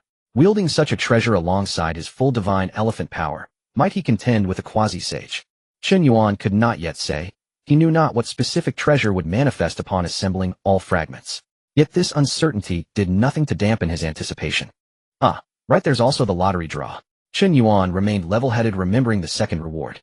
Was this not akin to opening a blind box? Chen Yuan shook his head. No one could predict what might emerge. Truth be told, both sign-ins and lotteries were blind boxes in essence. Yet they differed fundamentally. The higher the sanctity of the sign-in location, the more exalted the reward, at least offering a guaranteed baseline. Whereas the lottery drew purely from chaos, capable of elevating one to celestial heights, or plunging one into abyssal despair. Thus Chen Yuan refrained from activating it immediately, choosing instead to await a more opportune moment to test his fortune. Silence reigned as they walked. Soon, guided by the disciple, Chen Yuan arrived at his destination, Yuanjua Cave, the very abode of Taoist Ran Dang. Inside the cave stood only an elder, his hair bound in twin top knots, one embodying heaven, the other earth, yin and yang swirling in harmonious flux. He wore a black Taoist robe adorned with cranes soaring among clouds, radiant, ethereal, his aura shimmering with auspicious light. Chen Yuan stepped forward swiftly and paid formal respects. Junior Chen Yuan greets Senior Ran Dang. You know me? Ran Dang frowned. This familiarity seemed oddly misplaced. He had no recollection of ever meeting this youth, let alone knowing him. Chen Yuan smiled faintly. Surely he could not confess that this appearance matched his prior impressions. Instead he quickly replied, Senior Ran Dang, please forgive my presumption. My master has spoken highly of you. Thus the verse guest of Lingzhou Mountain Taoist Ran Dang of Yuanjin. My master declared among the 3,000 mortal guests of Xixiao Palace, Taoist Ran Dang is a paragon of benevolence. Flattery, though hollow, never fails to please. Chen Yuan cared little for subtlety. If the elder commanded reverence, praise came first. Yet this remark left Ran Dang utterly flustered. Ran Dang stared bewildered. A paragon of benevolence. Of all sovereigns in the cosmos, only Hongjun could rightfully bear that title. Nonetheless, the praise warmed him deeply. Well said. You young man speak with rare grace. Ran Dang commended, studying Chen Yuan with renewed interest, before his expression shifted abruptly into deepening curiosity. For some inexplicable reason, he sensed a thread of karmic resonance emanating from the youth. This baffled him utterly. Chen Yuan was merely human, and he held no prior ties to humanity whatsoever. What is happening? Ran Dang's confusion intensified as he gazed unwaveringly at Chen Yuan, as if seeking to pierce his very essence to unravel the mystery down to its root. He resolved to discern the origin of that strange resonance.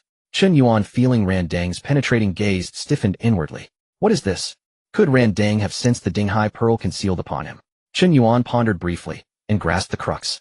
According to preordained destiny, though the Dinghai Pearl belonged to his junior brother Zhao Gongming, its true potential, its ultimate power fully awakened and realized, would only manifest under Ran Deng's mastery. Thus fate ordained Ran Deng, not Zhao Gongming, as the Pearl's destined sovereign. Indeed, it was precisely through the Dinghai Pearl that Ran Deng would later rise to dominion across the Primordial Chaos, ascending as the Buddha Ran Deng of the Western Buddhist realm. Thinking of the connection between the sea-calming pearl and the burning lamp, Taoist Chen Yuan became even more certain. The burning lamp must have sensed the sea-calming pearl on him. However, Chen Yuan was not flustered. The burning lamp had first joined the Chan Sect and then entered the West. In both of these esteemed sects, he held a revered status and an extraordinary identity. This demonstrates the prowess of this individual, the clarity of judgment, and the wisdom to avoid harms and seek benefits. These qualities far surpassed many of the great powers of the primordial era. Such a person, knowing his identity, would never resort to murder for treasures. Would it be worth it to jeopardize relationships with the Tongtian saint and even the three pure ones of Kunlun for a single treasure? Seeing the burning lamp staring at him intently, Chen Yuan couldn't help but smile and said, "Senior, what are you doing?" The burning lamp, realizing he had lost his composure, quickly averted his gaze, awkwardly smiling as he replied, "It's nothing. I just think you are quite talented and your words are truly pleasant to hear. No wonder you are capable of being the first disciple of the Tongtian saint. The saint's vision is indeed terrifying." The burning lamp praised him in turn. As he spoke, he waved his hand. The void trembled and a continuous rumble echoed. A Tao fruit appeared in the air, radiating a strong aura of primordial energy, exuding powerful Tao rhythms. The fragrance wafted through the air and the spiritual power rippled. Its quality was exceptional and its age was unfathomably ancient. It was evidently a rare treasure. Chen Yuan gazed at it in rapt attention. His heart moved. "Do you like it? That's good." The burning lamp smiled even more happily upon seeing this. With a gentle wave of his hand, the primordial Tao fruit landed before Chen Yuan. "You called me senior. As a senior, I cannot be without a gesture of appreciation. This item is for you as a meeting gift, so that our encounter will not be in vain." The burning lamp spoke lightly, but Chen Yuan was deeply shocked to hear this. Is this the depth of an ancient great power? Just like that, he offered such a top-tier Tao fruit as a gift, and they had only just met. Indeed, when out in the world one must be polite, and when meeting seniors one should bow. These ancient beings who have lived for countless ages can offer immense opportunities with a mere wave of their hands. Quickly he accepted the primordial Tao fruit and bowed in gratitude. "Thank you, senior, for your kindness. I am deeply grateful." The burning lamp nodded, feeling happy in his heart. To establish a good relationship with a primordial Tao fruit, especially one linked to a saint's disciple, is undoubtedly worth it. After all, no matter how precious these items were, they held little value for him now. Chen Yuan received the Tao fruit overjoyed. Then he thought of something. The burning lamp seems to be joining the Chan Sect soon, right? Chen Yuan's mind began to race. Since he was aware of this matter, rather than watching the burning lamp join the Chan Sect, why not intervene? The burning lamp was a formidable figure with a great reputation in the world. If he could recruit him to the Jiejiao Sect, it would undoubtedly be remarkable combat strength. How could he let this opportunity slip by? Moreover, the burning lamp spoke beautifully and acted generously. They seemed to be quite compatible. Thinking of this, Chen Yuan felt a twinge of guilt in his heart. "Sorry, second uncle. Your deputy sect leader." With his mind made up, Chen Yuan maintained a calm demeanor, putting away the primordial Tao fruit, and then casually inquired, "Senior, burning lamp, as a great power of the primordial era with profound cultivation and lofty vision, may I be so bold as to ask, what do you think of the current situation in the primordial world?" Upon hearing this, the burning lamp looked at Chen Yuan with curiosity. Is such a significant matter of the world something a mere golden immortal like Chen Yuan should concern himself with? However, upon considering Chen Yuan's identity, the burning lamp understood. After all, he was a saint's disciple, the first disciple of a saint. If he lacked such insight, it would indeed be unworthy of his name. Thus he became cautious, and after some deliberation slowly began to speak. Currently, the witch and demon races are in confrontation, vying for supremacy in the world, much like the three primordial races of your all, wanting to become the rulers of the world and reign over the primordial era. In such circumstances, a great calamity is likely to emerge soon. This was precisely what the burning lamp had been worried about. The events involving the three primordial races were still vivid in his memory. The current witch and demon races bore striking resemblance to those races from back then. Whether from past experiences or his own perceptions, they all reminded the burning lamp. A great calamity was imminent. The world would be thrown into chaos. Indeed. Chen Yuan nodded in agreement, continuing, "Under the great calamity, the world will be in turmoil, and living beings will suffer in misery. Only the saints can remain unscathed. And only the saints can protect a region." Hearing this, the burning lamp nodded repeatedly in response. Yes, he understood this all too well. This is precisely why he wished to join a saint. He could evade the dragon and phoenix great calamity, but could he also safely navigate the witch and demon calamity? In the past, during the Dragon and Phoenix Great Calamity, many great powers far surpassed him fell and turned to dust. Seeing the burning lamp in such a state, Chen Yuan knew the time was ripe and decisively spoke up. Senior, since that is the case, would you be willing to join my Jiejiao Sect? If you are willing, I can wholeheartedly recommend you and facilitate this matter. What? The burning lamp was taken aback. The conversation was going smoothly, so how did it suddenly shift to him joining the Jiejiao Sect? Joining a Saint Sect had always been in the burning lamp's mind. He had previously made up his mind to go to Kunlun Mountain to seek Yuan Shi Tianzun and see if there was an opportunity to join the Chan Sect. As for the human sect and the Jiejiao Sect, the burning lamp had not considered them. After all, among the three pure ones, Yuan Shi was the one he was most familiar with, making it easiest to join. Now that Chen Yuan brought it up, he had no intention of hiding it any longer and spoke up. Young friend, you may not know, but I have indeed considered this. I plan to head to Kunlun Mountain to join Yuan Shi Tianzun's Chan Sect. Upon hearing this, Chen Yuan thought to himself as expected. He had guessed correctly. The burning lamp had this intention. Since they had opened up the conversation, Chen Yuan naturally continued to pursue the matter relentlessly. He sighed and spoke with a look of regret. Senior, you might be overthinking this. Even if you join Yuan Shi Tianzun, you still won't be valued. You must understand, my second uncle values fortune and lineage above all. Senior, it's not that I look down on you. Although you are a primordial demon god with an extraordinary lineage, you are still— The burning lamp was surprised by this, but after some consideration could only agree. He knew Yuan Shi well, and was well aware of Yuan Shi's temperament, just as Chen Yuan had said. This left the burning lamp wondering. If I were to join your Jiejiao Sect, would I be valued? Of course. Chen Yuan knew this was a crucial moment, so he continued. Senior, my master Tongtian Dao values inclusivity. In his eyes, everyone is equal, and all his disciples are family. Furthermore, if you join, I will certainly recommend you. I guarantee that at the very least you will hold the position of deputy sect leader. Chen Yuan said, fearing the burning lamp would not take the bait. He immediately upped the ante, using himself as an example. Senior, look at me. I am merely a human, yet I have become the eldest senior brother of the Jiejiao Sect. Does this not prove the point? The burning lamp was moved. A Saint Sect. A deputy sect leader position. This was truly hard to resist for someone who already wished to join a saint. Ultimately, the burning lamp made up his mind and said, all right. You have convinced me. I, burning lamp, am willing to join the Jiejiao Sect. The burning lamp declared with utmost determination.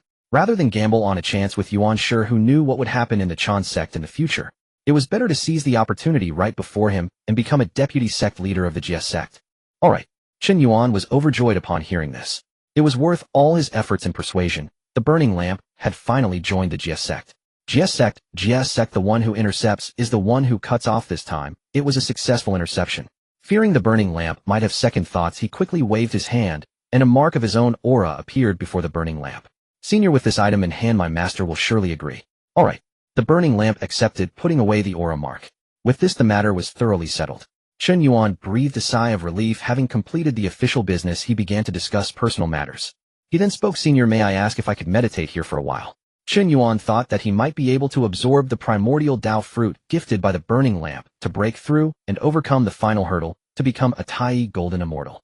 Upon hearing this, Randang immediately understood Chen Yuan's thoughts and smiled as he spoke. Of course, why not? Since I have decided to join the Jiejiao, we shall be like family in the future, so why should we be polite? Randang was troubled without an opportunity to repay Chen Yuan, and now it was like a dream coming true. Chen Yuan had presented him with an opportunity far greater than the innate Dao fruit he had given. Therefore, Randang naturally had no objections. After all, he would be joining Jiejiao and would inevitably interact with this Jiejiao senior brother. Building a good relationship in advance was also quite necessary. With this thought, Randang was afraid of not being enthusiastic enough and hurriedly added, it's not just about borrowing a place for secluded meditation. How about I personally guard you? Young friend, just go ahead and meditate peacefully. I shall keep an eye on you, and there will be no surprises. Chen Yuan felt a warmth in his heart upon hearing this. Look at this is our Jiejiao's deputy leader. Indeed, this decision to intercept was an incredibly wise choice. The more friends one has, the more paths one can take. Having more elders means having more mountains to rely on. The future backing of Jiejiao would not just be one person, Tongtian, but also the mighty Randang. Thinking this, Chen Yuan quickly bowed and expressed his gratitude. Then I must thank Randang. No, I should thank the deputy leader. No need for thanks. Randang replied, cheerfully grinning broadly, his eyes filled with approval for the younger generation in his family. This young man is indeed talented and speaks so eloquently. Indeed, every member of our Jiejiao is talented. In such a warm atmosphere, everyone was in high spirits. After a moment of joy, Randang then instructed his attendant, go, find a spot with the richest spiritual energy for Chen Yuan to meditate in. Do not be negligent. The attendant dared not delay, and quickly complied, feeling very joyful. Having entered Jiejiao himself, Randang was now a disciple under a saint, and times were different. He promptly led Chen Yuan to select an excellent location for him to meditate. After the attendant left, Chen Yuan sat cross-legged. He took out the innate Tao fruit and activated his skills to refine it. In an instant, a beam of light erupted from Chen Yuan, and a powerful force surged forth, landing on the innate Tao fruit. Boom! The innate Tao fruit was activated, unleashing boundless spiritual power. Vast as the sea, it surged endlessly. Under Chen Yuan's guidance, this spiritual power continuously gathered, flowing into his body. Thus, Chen Yuan immersed himself in cultivation. In the realm of cultivation, there is no concept of time. A glance can span 1,000 years. Time passed slowly. 10,000 years later. On this day, boom! Chen Yuan's aura suddenly surged, reaching its peak. It then erupted, suppressing the surroundings and sweeping across all directions. At that moment, Chen Yuan's cultivation realm completely solidified. Early stage Tai, golden immortal. He suddenly opened his eyes, filled with joy. After 10,000 years, he had finally completely refined and absorbed the innate Tao fruit and successfully advanced to Tai, golden immortal. One could say it was indeed worthy of being the innate Tao fruit. Most importantly, at this moment, he had already condensed 100 million Tai, golden immortal avatars within him. This meant that Chen Yuan's power could not be measured solely by his realm. In terms of actual strength, it far exceeded his realm. Now, when he unleashed his full power, he could easily defeat a Tai, golden immortal, and could even battle a Deluo golden immortal. He could even contend with a latest stage Deluo golden immortal. Not to mention, he also possessed an innate spiritual treasure. Since I'm this happy, why not share double the joy? Chen Yuan chuckled. He remembered that he had signed in at Lingzhou Mountain and still had a reward opportunity for a lottery. Now that he had just broken the barrier, one could say it was the best time for luck. Such a rare opportunity should not be missed. Oh, why not take the chance to draw a lottery? Without hesitation, Chen Yuan called out in his heart. System, use the lottery opportunity. As soon as the words fell, the system's voice immediately echoed in his mind. Ding! Using the lottery opportunity, please wait a moment. As the voice fell, Chen Yuan suddenly felt a blur before his eyes. By the time he regained his senses, an object appeared in the void before him. A slot machine. Chen Yuan was astonished. He never expected to see a slot machine from his previous life in this primordial world. The object before him looked exactly like the slot machines from his past. If one were to talk about the differences, they were not non-existent. The images on the slot machine were not fruits or luxury cars, but rather innate treasure fragments. Pangus blood, fragments of the god-slaying spear, one piece of great Tao divine ability. These 4 treasures were displayed around the screen, densely packed and dazzling. Chen Yuan looked on, astonished. Goodness, is this truly extravagant? All 4 items were valuable treasures. No matter which one he drew, he would definitely profit. The innate treasure fragment was precisely what Chen Yuan needed the most. If he obtained another fragment, the unlocking progress for the innate treasure would reach 40, bringing him closer to the innate treasure. As for Pangus blood, there was no need for further explanation. If the system was standard for travelers, then Pangus blood was the standard for those traversing the primordial world. Absorbing and refining Pangus blood could not only strengthen him, but also temper his body, changing his roots, leading to a complete transformation. Among the countless treasures in the primordial world, it was one of the top existences, a tremendous opportunity. The god-slaying spear was once wielded by the demon ancestor Luo Hu. With this spear, the demon ancestor could slay gods and immortals, spreading fear throughout the primordial world. Who had not heard of it? Finally, the great Tao divine ability, though nameless, was also not to be underestimated. Anything associated with the great Tao could never be treated lightly. Chen Yuan was overjoyed at the sight and couldn't wait any longer, immediately shouting, "Lottery!" As the words fell, the cursor on the slot machine began to spin at lightning speed. Ding ding ding. The melodious sound resonated, making Chen Yuan feel as if he were in a dream reminiscent of his past life. The cursor spun rapidly, keeping pace with Chen Yuan's racing heart, soaring and plummeting. As the cursor gradually slowed down, Chen Yuan's heart hung in the balance. Watching the cursor slowly move one slot at a time, he felt nervous yet expectant. Finally, the cursor came to a stop, completely locking in one position. God-slaying spear fragment. Chen Yuan looked and nodded, feeling quite pleased. This is quite a good treasure. The God-slaying spear is a treasure of the heavenly Tao of innate treasure quality. Moreover, it is capable of fighting saints.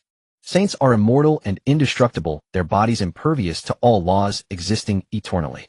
The God-slaying spear is likely the only treasure in the world capable of harming a saint. It's a pity that it's still just a fragment.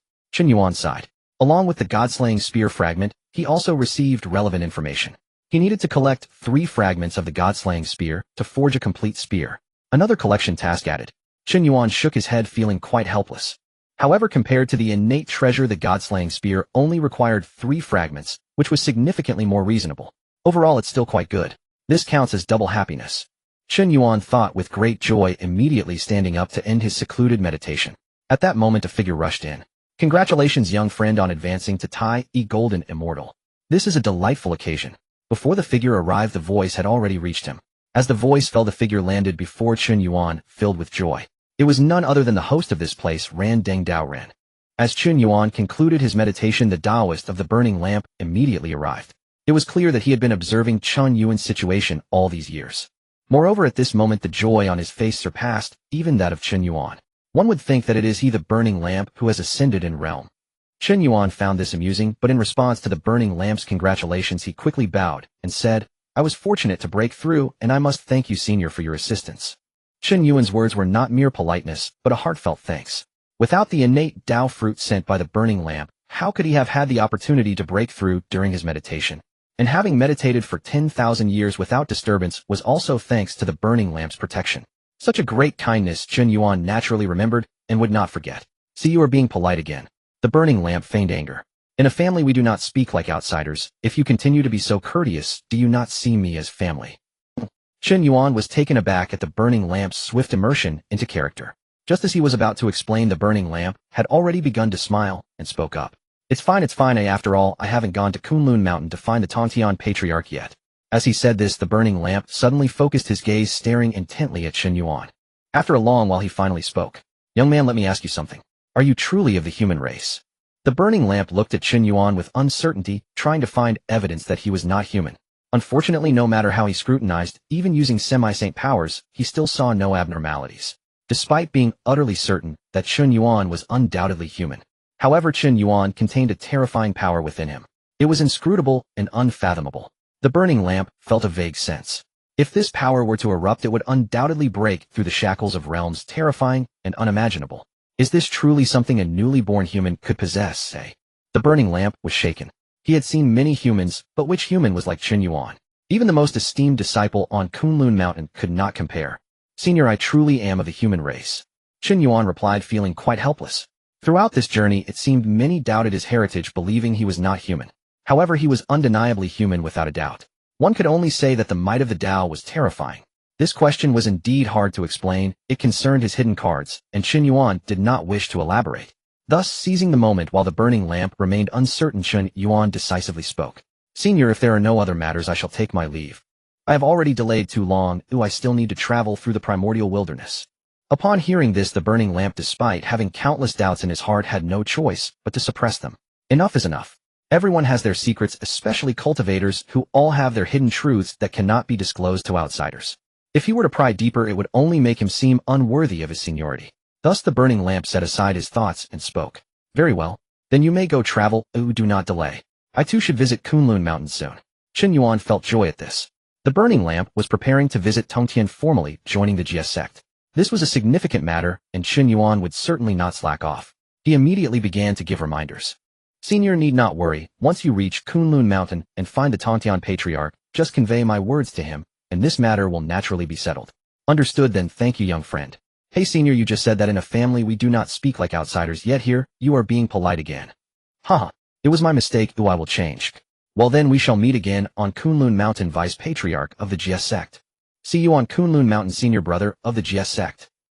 Ultimately, after a harmonious conversation, the two bid each other farewell. Chen Yuan waved goodbye, soaring into the clouds, his figure disappearing into the horizon as he continued his journey through the primordial wilderness. The burning lamp stood in place, watching until Chen Yuan's figure completely vanished before retracting his gaze. "Alright, it's time to go to Kunlun Mountain." The burning lamp set, his face filled with excitement and anticipation. He then tore through the void, stepping into the air, his figure vanishing at Jiejiao Mountain. When the burning lamp's figure reappeared, he had already landed in the territory of Kunlun Mountain. Looking at the majestic and magnificent Kunlun Mountain, the expectation on his face grew even stronger. His fate would be completely changed here. Meanwhile, Kunlun Mountain, Yushu Palace. Oh, the primordial heavenly sovereign suddenly opened his eyes, filled with confusion. This is indeed a rare guest. The burning lamp actually came to Kunlun Mountain. At that very moment, the primordial sensed the arrival of the burning lamp. They had once traveled together, cultivated together, and discussed the Tao together, sharing a close relationship. Unfortunately, ever since the Primordial became a saint, they had drifted apart. He did not expect that the burning lamp would visit today. The terrifying powers of a saint were such that with just a thought the Primordial could calculate the heavenly secrets.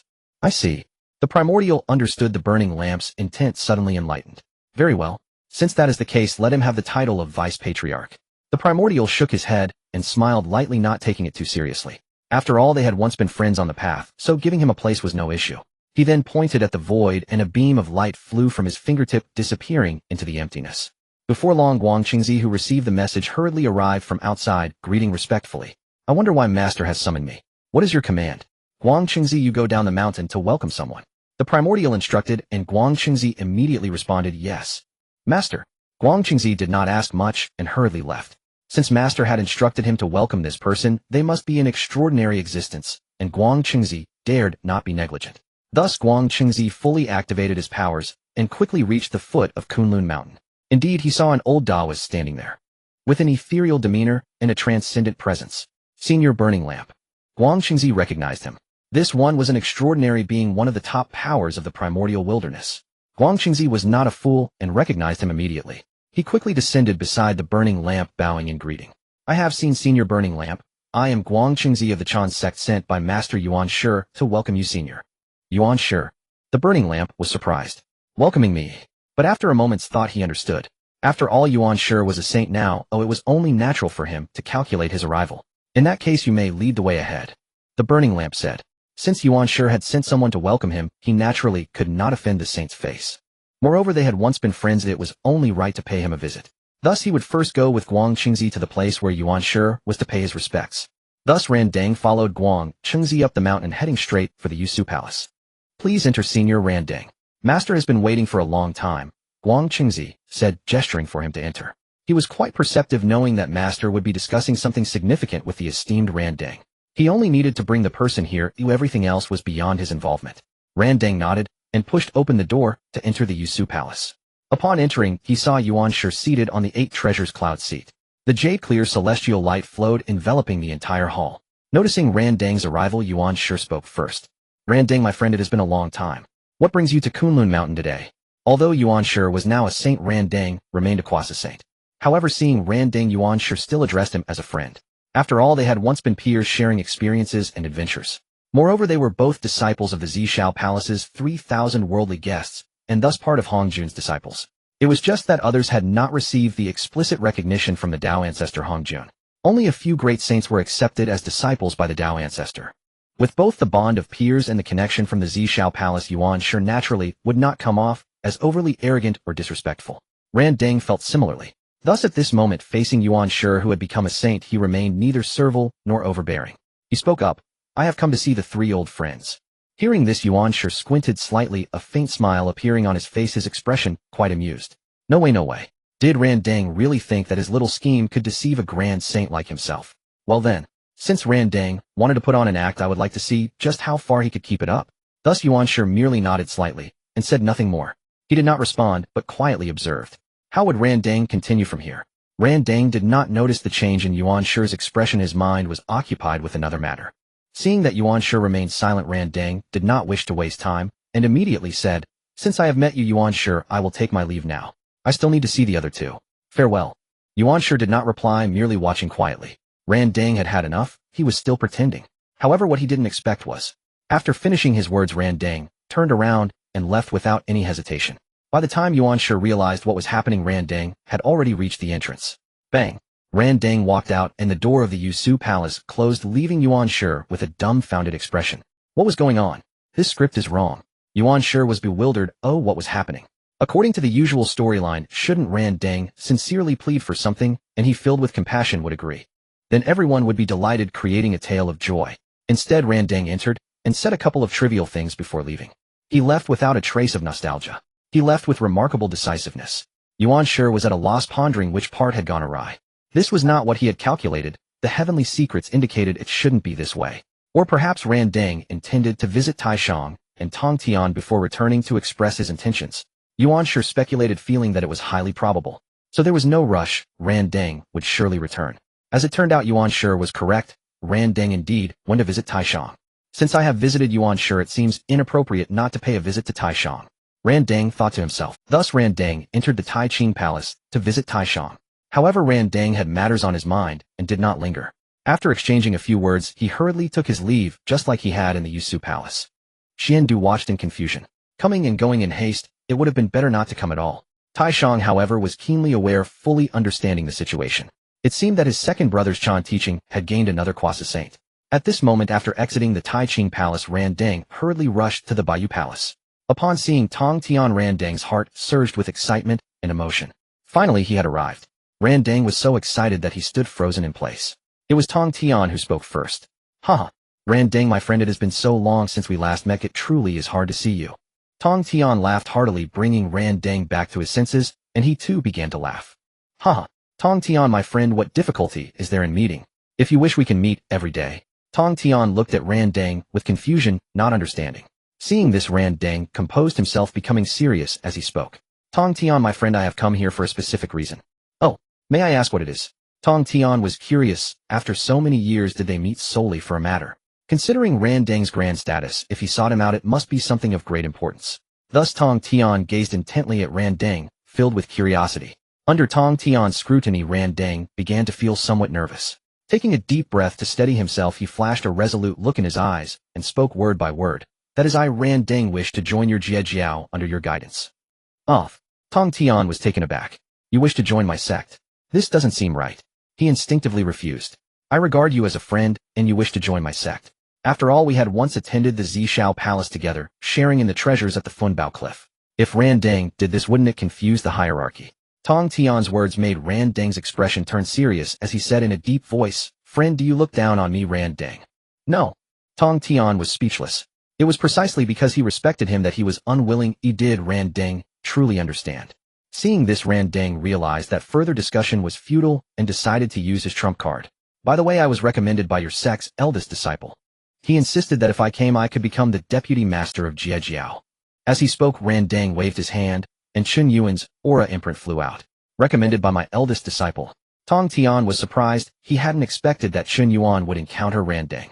Feeling that aura imprint, it was indeed unmistakably Chen Yuan. Sensing Chen Yuan's aura and looking at the sincerely earnest Randang, Tongtian quickly made a decision. Good. Since my disciple said so as his master, I am bound to agree. Then I, Tongtian, the master of Jiejiao, hereby declare from now on you, Randang, shall be the deputy master of Jiejiao. Tongtian agreed. He had thought that Randang's request to join was to become his student, which he absolutely could not agree to. However, if it was to become the deputy master of Jiejiao, that was another matter. Who would refuse a Quasi Saint? Surely Chen Yuan had thought the same. He truly was worthy of being his eldest disciple. As Tongtian's words fell, Randang had not yet reacted. Boom. A tremendous sound shook the heavens and earth. In an instant, a powerful aura of fortune appeared out of nowhere, vast, as the sea rolling in like a tide, instantly enveloping Randang. Randang was taken aback, then filled with joy. He promptly activated his cultivation technique, his spiritual power, surging forth grand and mighty. The aura of fortune and his spiritual power intertwined, indistinguishable from one another. Soon within the boundless aura of fortune and spiritual power, a figure emerged. The shape, appearance, and even expression were identical to that of Randang. Randang had actually relied on this power of fortune to directly sever his third corpse on the spot. With the emergence of the third corpse, Randang's realm instantly rose, breaking through to the late Quasi Saint stage. Under the blessing of the fortunes of the Jiejiao, Randang broke through on the spot, successfully achieving the later stage of the Quasi Saint realm. Tongtian witnessed this process, left in a daze for a moment. Soon after, he came to his senses and quickly spoke up. Congratulations, fellow Taoist. Best wishes, fellow Taoist. Tongtian was overjoyed, unable to suppress the upward curve of his lips. The joining of Randang to the Jiejiao was indeed a significant event. From then on, Jiejiao gained a Quasi Saint, which could alleviate many worries, providing additional protection for its disciples. Now Randang was even more impressive, successfully breaking through the shackles with the help of Jiejiao's fortunes. Jiejiao had gained a powerful force, its foundation deepened, and its fortunes increased by a tenth. Such a joyous occasion made Tongtian, the leader of the Jiejiao, unable to contain his excitement. Indeed, Chen Yuan, this kid truly lives up to being my first disciple, the senior brother of Jiejiao. Tongtian thought to himself, silently, giving a big thumbs up to his eldest disciple Chen Yuan. Just by descending the mountain for a journey, he managed to persuade Randang to join Jiejiao, facilitating such a grand event. Compared to the foresight of his eldest disciple, he felt himself to be lacking and couldn't help but admire. At this moment Randang was immersed in the joy of his promotion. Feeling the diffusion of his own Tao rhyme, he was lost in it, unable to contain his emotions. How many years had he been stuck here? No matter how much effort he put in or how many resources he exhausted, the shackles remained unmoving. Never would he have imagined that just after joining Jiejiao such a change would occur. With the aid of Jiejiao's fortunes, he directly broke through the last shackle, cutting through the final barrier, achieving the realm he had long desired.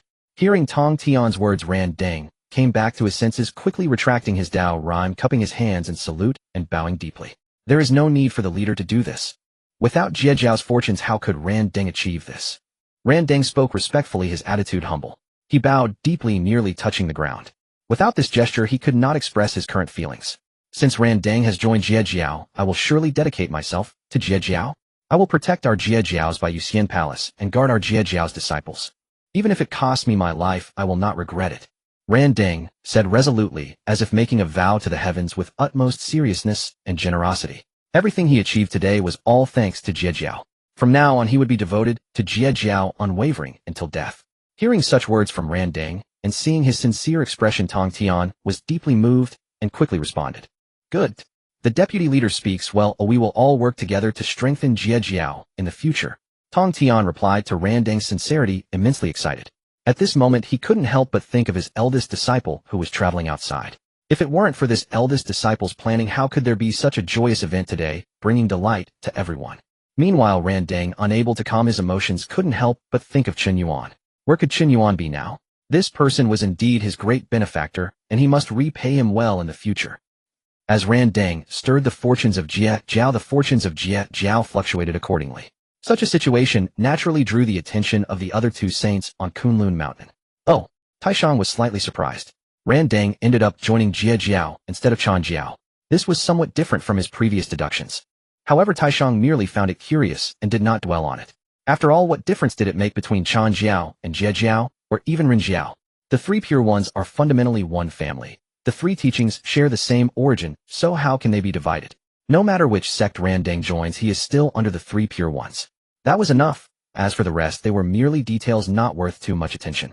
Thus Taishang quickly shifted his divine sense away, no longer focusing on this matter. In contrast to Taishang's open-mindedness, Yusu Palace's Yuan Shi was completely bewildered. Wait, what is going on? Randang actually joined Jiejiao. Wasn't he supposed to join my Chan Jiao? Yuan Shi was filled with questions, puzzled. According to the heavenly mechanism, shouldn't Randang have joined Chan Jiao? Yuan Shi had even prepared to bestow the position of deputy leader of Chan Jiao to Randang, despite Randang having hurriedly come and gone. Yuan Shi merely pondered for a moment and quickly accepted it, believing Randang did not wish to favor one over the other, wanting to pay respects to all three pure ones and show due courtesy. Yuan Shi also waited quietly, expecting that once Randang paid his respects to Taishang and Tongtian, he would return to Yusu Palace to discuss serious matters with him. At that time it would be smooth sailing to give him the position of deputy leader of Chan Jiao, pleasing everyone. However, while Yuan Shi was waiting in Yusu Palace, Randang unexpectedly joined Jiejiao directly at Bayu Palace. What on earth is going on? Yuan Shi racked his brains trying to understand.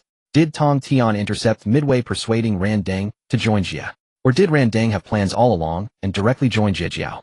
Yuan Shi questioned repeatedly, but the void remained silent, only echoing his confusion in Yusu Palace. The one who was the originator of all this on Kunlun Mountain, Chen Yuan, remained oblivious to everything happening. He was still on his journey, heading towards the central mountain of heaven and earth, the Unzao Mountain. Unfortunately, since leaving Randang's dojo, he had not triggered any new locations to sign in along the way. What is that? Suddenly, during this monotonous and tedious journey, Chen Yuan noticed something unusual. Not far ahead, a beam of light rose soaring into the clouds. Could it be that a primordial treasure is emerging? Chen Yuan thought to himself, quickening his pace towards the source of the light. Feeling bored on the journey, he thought it would be good to check out what was happening. Shortly after, Chen Yuan followed the light and arrived at the location. Looking around, he found several beings waiting there, presumably also drawn by the light. However, these beings had scattered cultivation levels and posed little threat. The one with the highest realm was merely a golden immortal. Therefore, Chen Yuan descended with the cultivation of a Tai-E golden immortal, naturally occupying a high position. Tai-E golden immortal. The other beings saw this and immediately scattered to the sides, avoiding his brilliance. Chen Yuan paid them no mind, his gaze fixed on the source of the light. In the center of that light, a primordial spirit herb could be faintly seen. Unfortunately, the time had not yet come, it was not yet mature. Even so, the primordial aura it emitted was still astonishingly rich. Sensing this aura, Chen Yuan naturally would not let this opportunity slip by. He decided to wait here ready to harvest the primordial spirit herb once it was ripe. The other beings, seeing Chen Yuan's cultivation, instinctively retreated, not daring to compete with him. However, they were reluctant to part with the primordial spirit herb and unwilling to leave. Thus they quietly waited near Chen Yuan hoping for a chance. And so both sides remained silent, waiting quietly. Time passed for countless years. On this day the light suddenly surged, and the primordial aura became exponentially richer than before. It must be maturing. Seeing this, everyone around subconsciously had this thought, and turned their gazes toward that place. After countless years, the primordial spirit herb was finally about to completely emerge. At that moment, suddenly an aura descended from the heavens. The demon race. The beings present sensed this aura, their expressions instantly serious. Immediately afterward, an overwhelming pressure descended, enveloping the surroundings and suppressing everyone. A great Luo golden immortal. Everyone was shocked. This demon was actually at the level of a great Luo golden immortal. This was no ordinary demon, rather it was a demon king. The innate spiritual herb was on the verge of ripening, when suddenly a demon clan descended from the heavens. As soon as it appeared, its aura shocked everyone, enveloping the entire area. The demon king. The great Luo golden immortal. The crowd was taken aback. They never imagined that the emergence of this innate spiritual herb would attract a demon king to this place. Dark clouds piled high in the sky, and the air was filled with demonic energy. It descended with a thunderous roar, unstoppable. A towering figure of a demon stepped through the void, slowly descending. With demonic energy swirling around, a terrifying aura of killing intent intertwined, astonishingly powerful.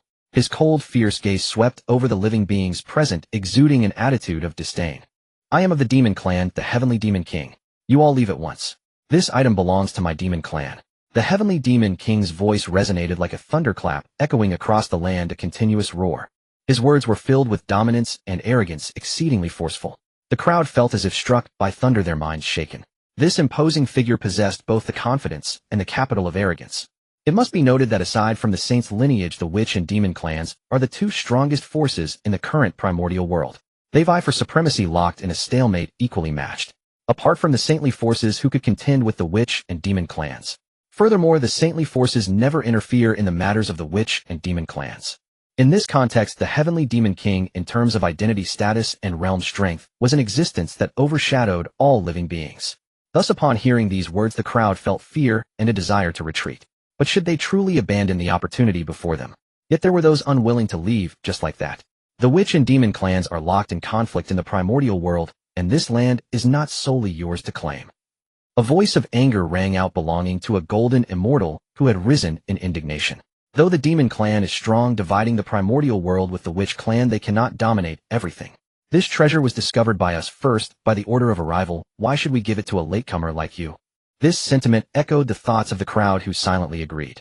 Of course, fearing the overwhelming demonic aura of the heavenly demon king, they all dared not voice their opinions publicly. Seek death.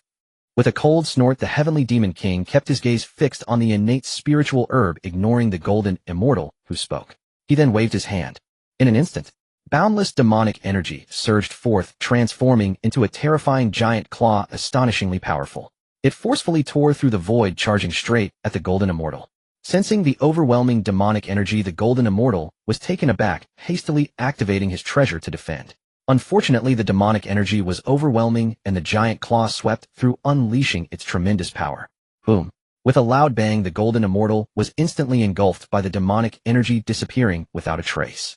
As the demonic energy gradually dissipated, the scene at that spot became clear. At this moment, there was no sign of any golden immortal. A being of golden immortal caliber had just fallen on the spot, utterly annihilated, leaving not even a trace behind. Hiss! The surrounding beings gasped at the sight, all shocked into silence.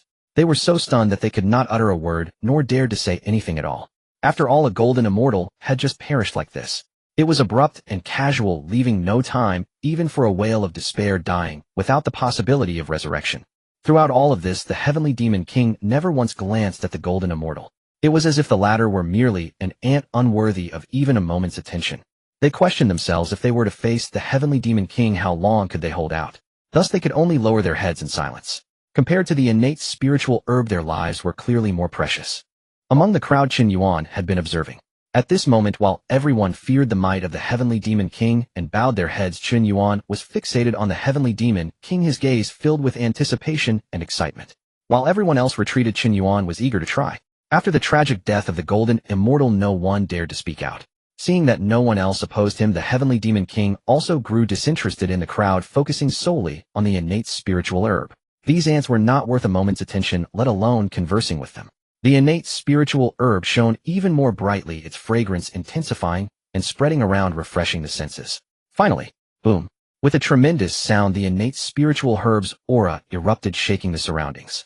As this aura surged, the innate energy reached its peak, and the fragrance became unprecedentedly strong, almost tangible. The innate spiritual herb had completely matured. The crowd hurriedly looked over only to see the innate spiritual herb exuding spiritual energy and fragrance, vast as the sea, surging like a tide. It radiated 9 colors, clearly layered and orderly.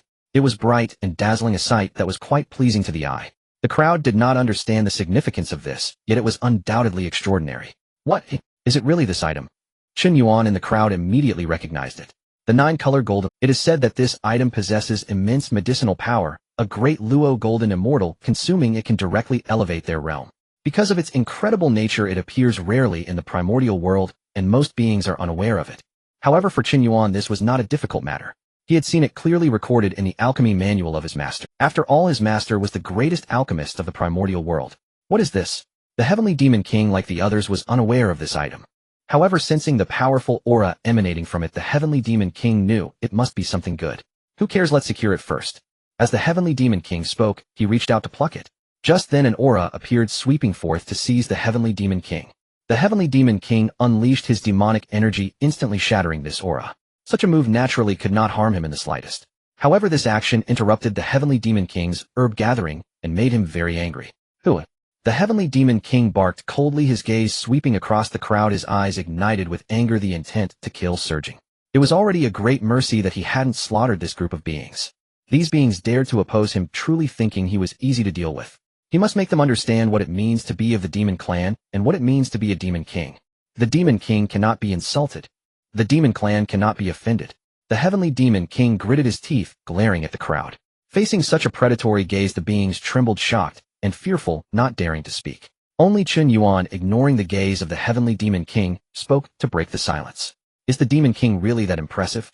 Is the Demon Clan really that formidable? I think it is nothing extraordinary.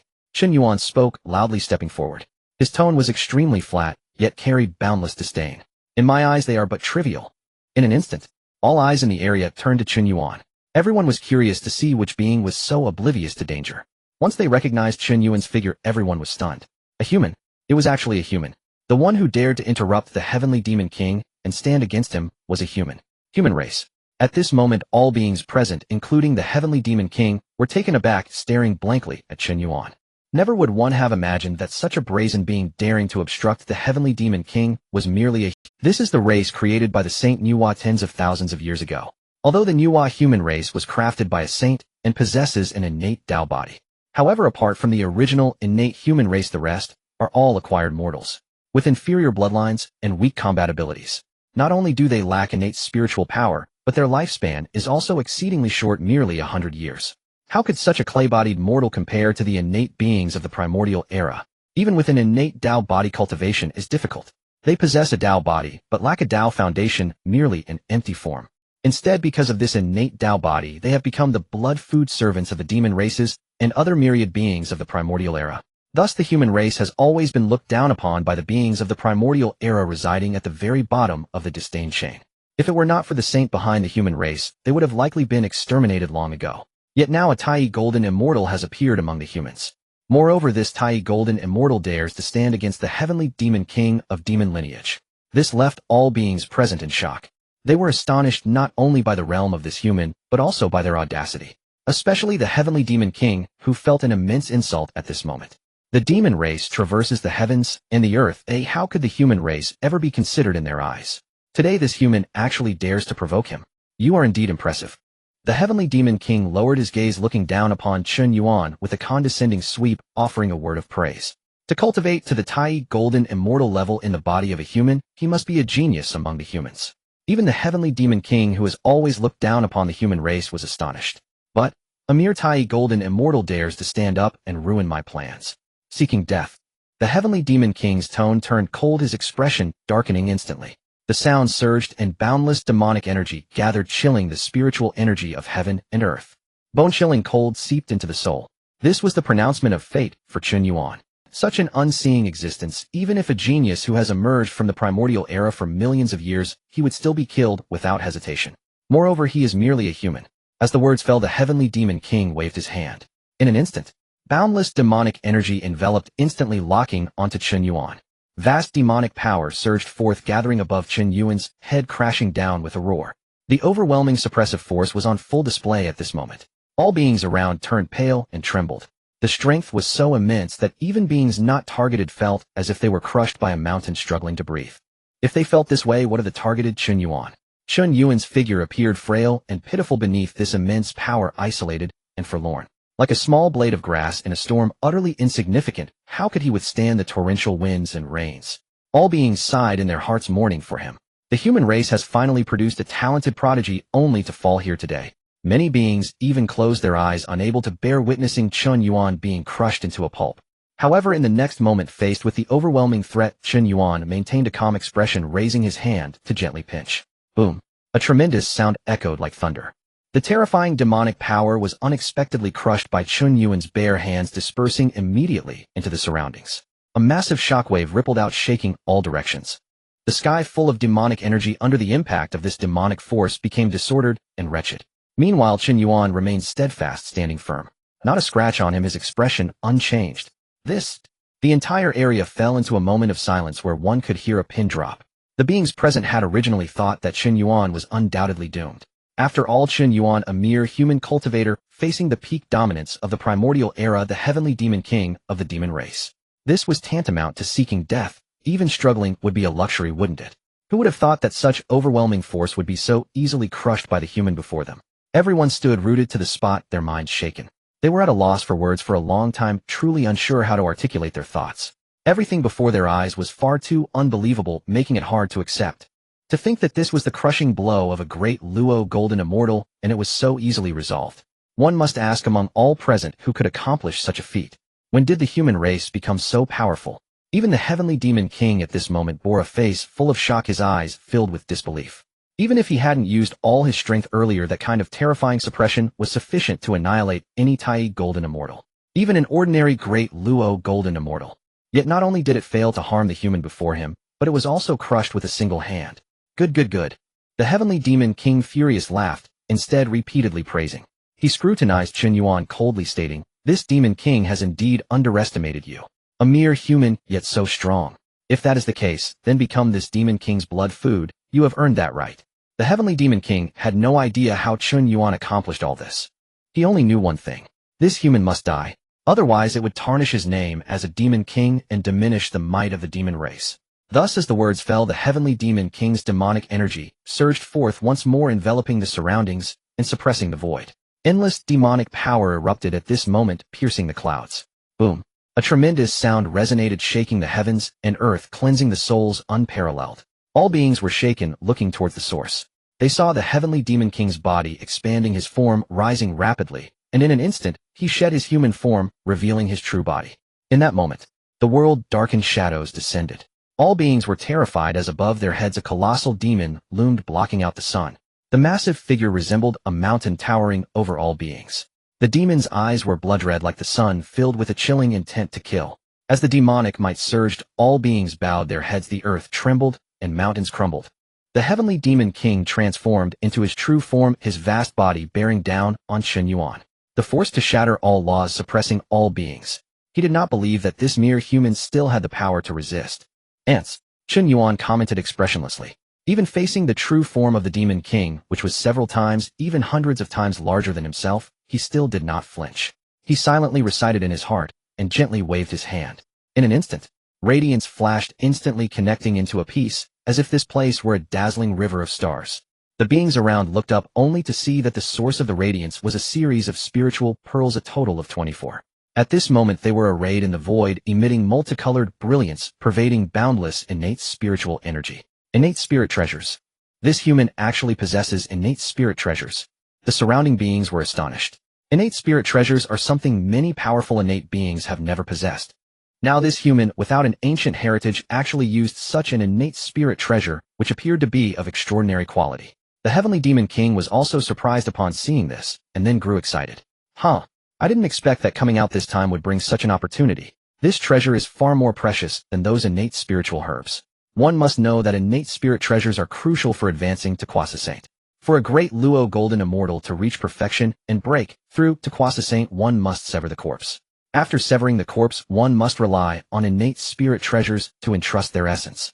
However, innate spirit treasures are rare, and obtaining one is difficult. Even the Heavenly Demon King has never possessed one. To have encountered an innate spirit treasure here, and it appears to be of good quality, this is an immense opportunity. Suppress. Chen Yuan calmly uttered a single word. Without paying any attention to the surrounding beings and the Heavenly Demon King, he directly activated the summoned innate spirit treasure, the Sea Stabilizing Pearls. In an instant, the Sea Stabilizing Pearls instantly radiated brilliantly, connecting into a piece. A surge of spatial power erupted, rolling forth like a tide, sealing the void, suppressing all. The Heavenly Demon King and the myriad beings regarded the Dinghai Pearl with admiration. Not only is it a congenital spiritual treasure, but it also possesses exceptional quality. Even among congenital spiritual treasures, the Dinghai Pearl stands out as an extraordinary existence. With 24 Dinghai Pearls, each is a low-grade congenital spiritual treasure. If 36 of them were combined, they would be no less than a top-grade congenital spiritual treasure. One must understand that this treasure is extraordinarily miraculous, possessing the ability to open up worlds. This is all due to the infinite power of time and space contained within the Dinghai Pearl. One pearl signifies one world. Thus, 24 Dinghai Pearls represent 24 small worlds. Under normal circumstances, the Burning Lamp Taoist could have used the 24 Dinghai Pearls to open up the 24 heavens, thereby solidifying his position in the Western Buddhist teachings. Now Chen Yuan's strength is insufficient, and his cultivation is still shallow, far from possessing such great power. Naturally, he cannot use the Dinghai Pearl to open up worlds and create heaven and earth. However, if he merely invokes the power of time and space contained within the Dinghai Pearl, that would already be sufficient. Therefore, Chen Yuan decisively used the Dinghai Pearl to suppress the true body of the Demon King. In an instant, multicolored rays of light spread out, intertwining through heaven and earth as boundless congenital spiritual energy surged in this space. The 24 Dinghai Pearls at this moment were scattered across the void, their brilliance connecting in patches, forming a surrounding circle. At that moment, the void sealed, isolating heaven and earth. The power of time and space erupted from the 24 Dinghai Pearls, directly creating a closed temporal prison. Even if the Heavenly Demon King's true form is enormous and unmatched, it is still firmly sealed within without any chance of escape. The overwhelming pressure of the Heavenly Demon King's true form suddenly came to a halt, and he was instantly suppressed in the void. Demonic energy was locked and demonic power was sealed. Boundless demonic might was directly swept away, dissipating into chaos. The gigantic demon body found it increasingly difficult to advance, even a fraction, merely hovering in front of Chen Yuan. No matter how the Heavenly Demon King urged the power within him, he remained trapped in this temporal prison. He could neither move nor retreat. What is this? How is it possible? The Heavenly Demon King's eyes nearly bulged with terror, his face filled with fear. At this moment, where was his previous confidence of being able to control everything?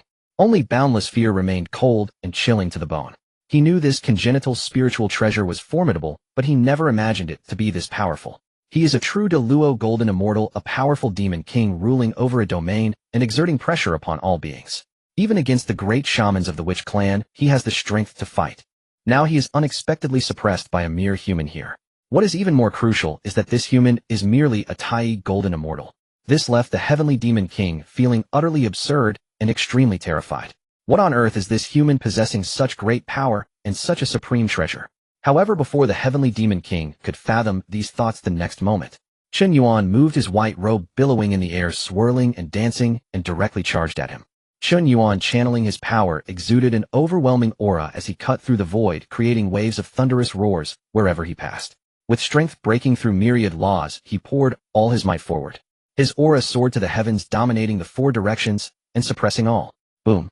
Before the Heavenly Demon King could speak, Chen Yuan had already struck down with an unrivaled force. In an instant, a tremendous explosion erupted and boundless power exploded forth, unleashing a massive shockwave. Ancient trees snapped, mountains trembled, and the ground shook. The void itself shattered, the Tao resonance collapsed, and spiritual energy exploded. This terrifying strike landed upon the immense demon body of the heavenly demon king instantly, causing blood and flesh to fly, with bone-cracking sounds echoing piercing and unbearable. At this moment the blood and flesh rained down like snow falling upon the surrounding ground and those beings. Yet the myriad beings seemed oblivious. They looked up, allowing the blood and flesh to land upon their faces, while remaining unmoved, their eyes fixated on Chen Yuan above in the void. The entire scene fell into silence. Yet within the hearts of the myriad beings a tumult of waves surged, rolling and crashing. A Tai golden immortal suppressing a Deluo golden immortal. A mere human beating a dignified demon king. What they witnessed was unfathomable, inconceivable. This was their first time seeing such a thing. It could even be said that this is an unprecedented event in the primordial heavens and earth. Never seen before, revealed today. Never would they have imagined that humans could unleash such power, not only suppressing the most feared demon race, but also beating them so brutally. One truly wonders if they should say that this human race is too against the heavens, or that the demon race has fallen. However, just as everyone anticipated Chen Yuan's continued efforts. Boom. In just a moment the 24 Dinghai pearls in the void dimmed simultaneously. The boundless power of time and space rapidly faded, vanishing instantly. The constructed temporal prison naturally dissipated, as well ceasing to exist. Chen Yuan, seeing this, felt a slight regret. There was nothing he could do. His current cultivation could only seal for so long. If given a bit more time, he could have beaten the heavenly demon king to death. Human race, die for me. The roars echoed, summoning rolling dark clouds. Boundless demonic energy instantly filled the heavens and earth, displaying unmatched power, terrifying beyond measure. The heavenly demon king glared at Chen Yuan with fury, gritting his teeth in hatred. As a dignified demon king, when had he ever faced such humiliation? This human must die. Moreover, the heavenly demon king was not merely acting out of anger. This human dared to humiliate him today, and tomorrow he would dare to humiliate the demon race. This child must be eliminated, or otherwise he will become a great calamity. Thus in his rage the heavenly demon king directly unleashed all his power. In an instant, a powerful force erupted, and the demonic energy transformed into substance, soaring into the sky like flames. Boundless demonic power surged forth, sweeping everything around, suppressing all. The massive body of the heavenly demon king moved, casting a huge shadow over Chen Yuan, as if it could obliterate worlds. The myriad beings trembled in fear, their bodies shaking. Many directly prostrated on the ground, repeatedly bowing. Burn for me. Chen Yuan let out a furious roar, clenching his fist, instantly dispersing the demonic energy condensed in front of him. At this moment, within his body, 400 million Tai golden immortal divine figures erupted simultaneously, unleashing boundless radiance. Vast power converged, surging through his body, and ultimately landing on Chen Yuan's fist. No matter your myriad divine abilities, I shall break it with one punch. Chen Yuan roared, his fist raised, charging upward. In an instant, the fist's wind howled, tearing apart the void. This punch carried the purest, most tyrannical, and ultimate power, directly smashing into the enormous demon body above. Boom. With a single punch a tremendous sound erupted, shaking the heavens and earth, unparalleled. That colossal demon body was directly pierced through. Immediately after it exploded in an instant, blood and flesh flying. It was blasted apart. What the Luo demon body, what demon king's pressure, all were obliterated with this punch. Only a faint remnant of the soul flew out amidst the raining blood and flesh. At this moment, seeing the blood and flesh cascading down, and looking at Chen Yuan not far away, it trembled uncontrollably, nearly deforming. The surrounding beings were utterly dumbfounded. One punch, and it exploded. A dignified Deluo demon king blasted apart with a single punch. A single punch obliterated the great Luo demon king. The entire arena fell into a deathly silence. Shock permeated the crowd, leaving everyone speechless. All living beings present stood frozen in place, staring blankly at the figure in the void. At this moment a chill ran down their spines, and their breaths were held in suspension. The great Luo demon king, a sovereign of his domain, stood tall and imposing, exuding an air of authority. Yet now he was blasted apart by a mere human, a being of the Tai realm, his body shattered, and his remains non-existent. This was utterly beyond reason, unfathomable. Had they not witnessed it with their own eyes, who would dare to imagine such a scenario? If not for the blood and flesh still swirling in the air, countless beings would think it was merely an illusion. Shock, terror, confusion, and a myriad of emotions intertwined. A host of beings stood dumbfounded, unsure of how to express their feelings. The remnants of the great demon king's soul trembled as he gazed at Chen Yuan in abject fear. He still couldn't believe it. As a dignified great Luo golden immortal demon king, a being who dominated his realm, how could he possibly be defeated by a Tai golden immortal? Moreover, it was by mere humans, the prey in the eyes of his kind. The most crucial point was one punch. Just one punch shattered the formidable demonic body that the demon race took pride in. How on earth did this human accomplish such a feat? Although he couldn't comprehend it, the great demon king understood one thing very clearly now. Run. Without a hint of hesitation, the great demon king's remnant soul summoned the last of its strength, tearing through the void before him as it sought to escape. Fear had eclipsed everything. He had no trace of the pride of a demon king left. At this moment, there was only one thought in his mind. Run. Hurry and run. Get as far away from this strange human as possible. After all, even at his peak, he was not a match for this one.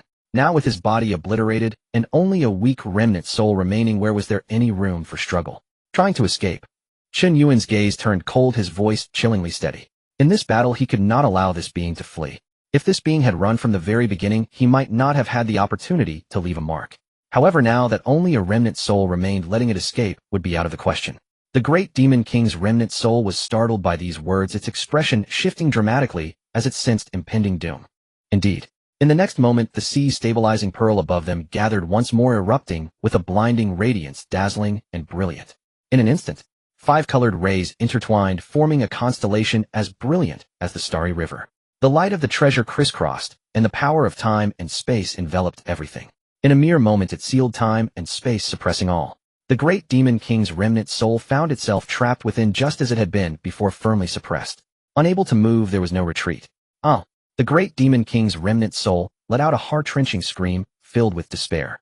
At this moment in its remnant soul state, it felt the boundless power bearing down upon it, experiencing unparalleled agony. Meanwhile, Chen Yuan strode through the air, approaching slowly. Each step was like a death knell to the great demon king's remnant soul. Heart pounding with terror, it forced itself to endure the excruciating pain and struggled to speak. Please don't kill me. You mustn't kill me. This pitiful plea bore no weight.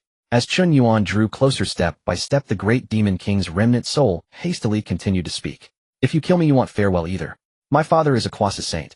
At this point, the great demon king's remnant soul seemed to find its direction, its eyes lighting up as it shouted desperately. Yes, yes, yes. My father is indeed a bona fide quasi saint. He is not just any quasi saint, he is one of the 36 stellar lords. The great demon king roared, directly invoking his backing and extolling his father's might and status. Chen Yuan paused for a moment, raised his head, and smiled. Is being one of the 36 stellar lords really that impressive? Oi. Of course it's impressive. The great demon king believed Chen Yuan was intimidated and hurriedly spoke. Among the demon race, aside from 1 emperor, 2 monarchs, 1 master, and the 10 demon gods, the rest are the 36 stellar lords. Each of these stellar lords is at least of quasi-saint level. Chen Yuan contemplated these words. 1 emperor, 2 monarchs were likely the demon emperor Dijun and Dong Huang Tai along with the Shihuang Fushi.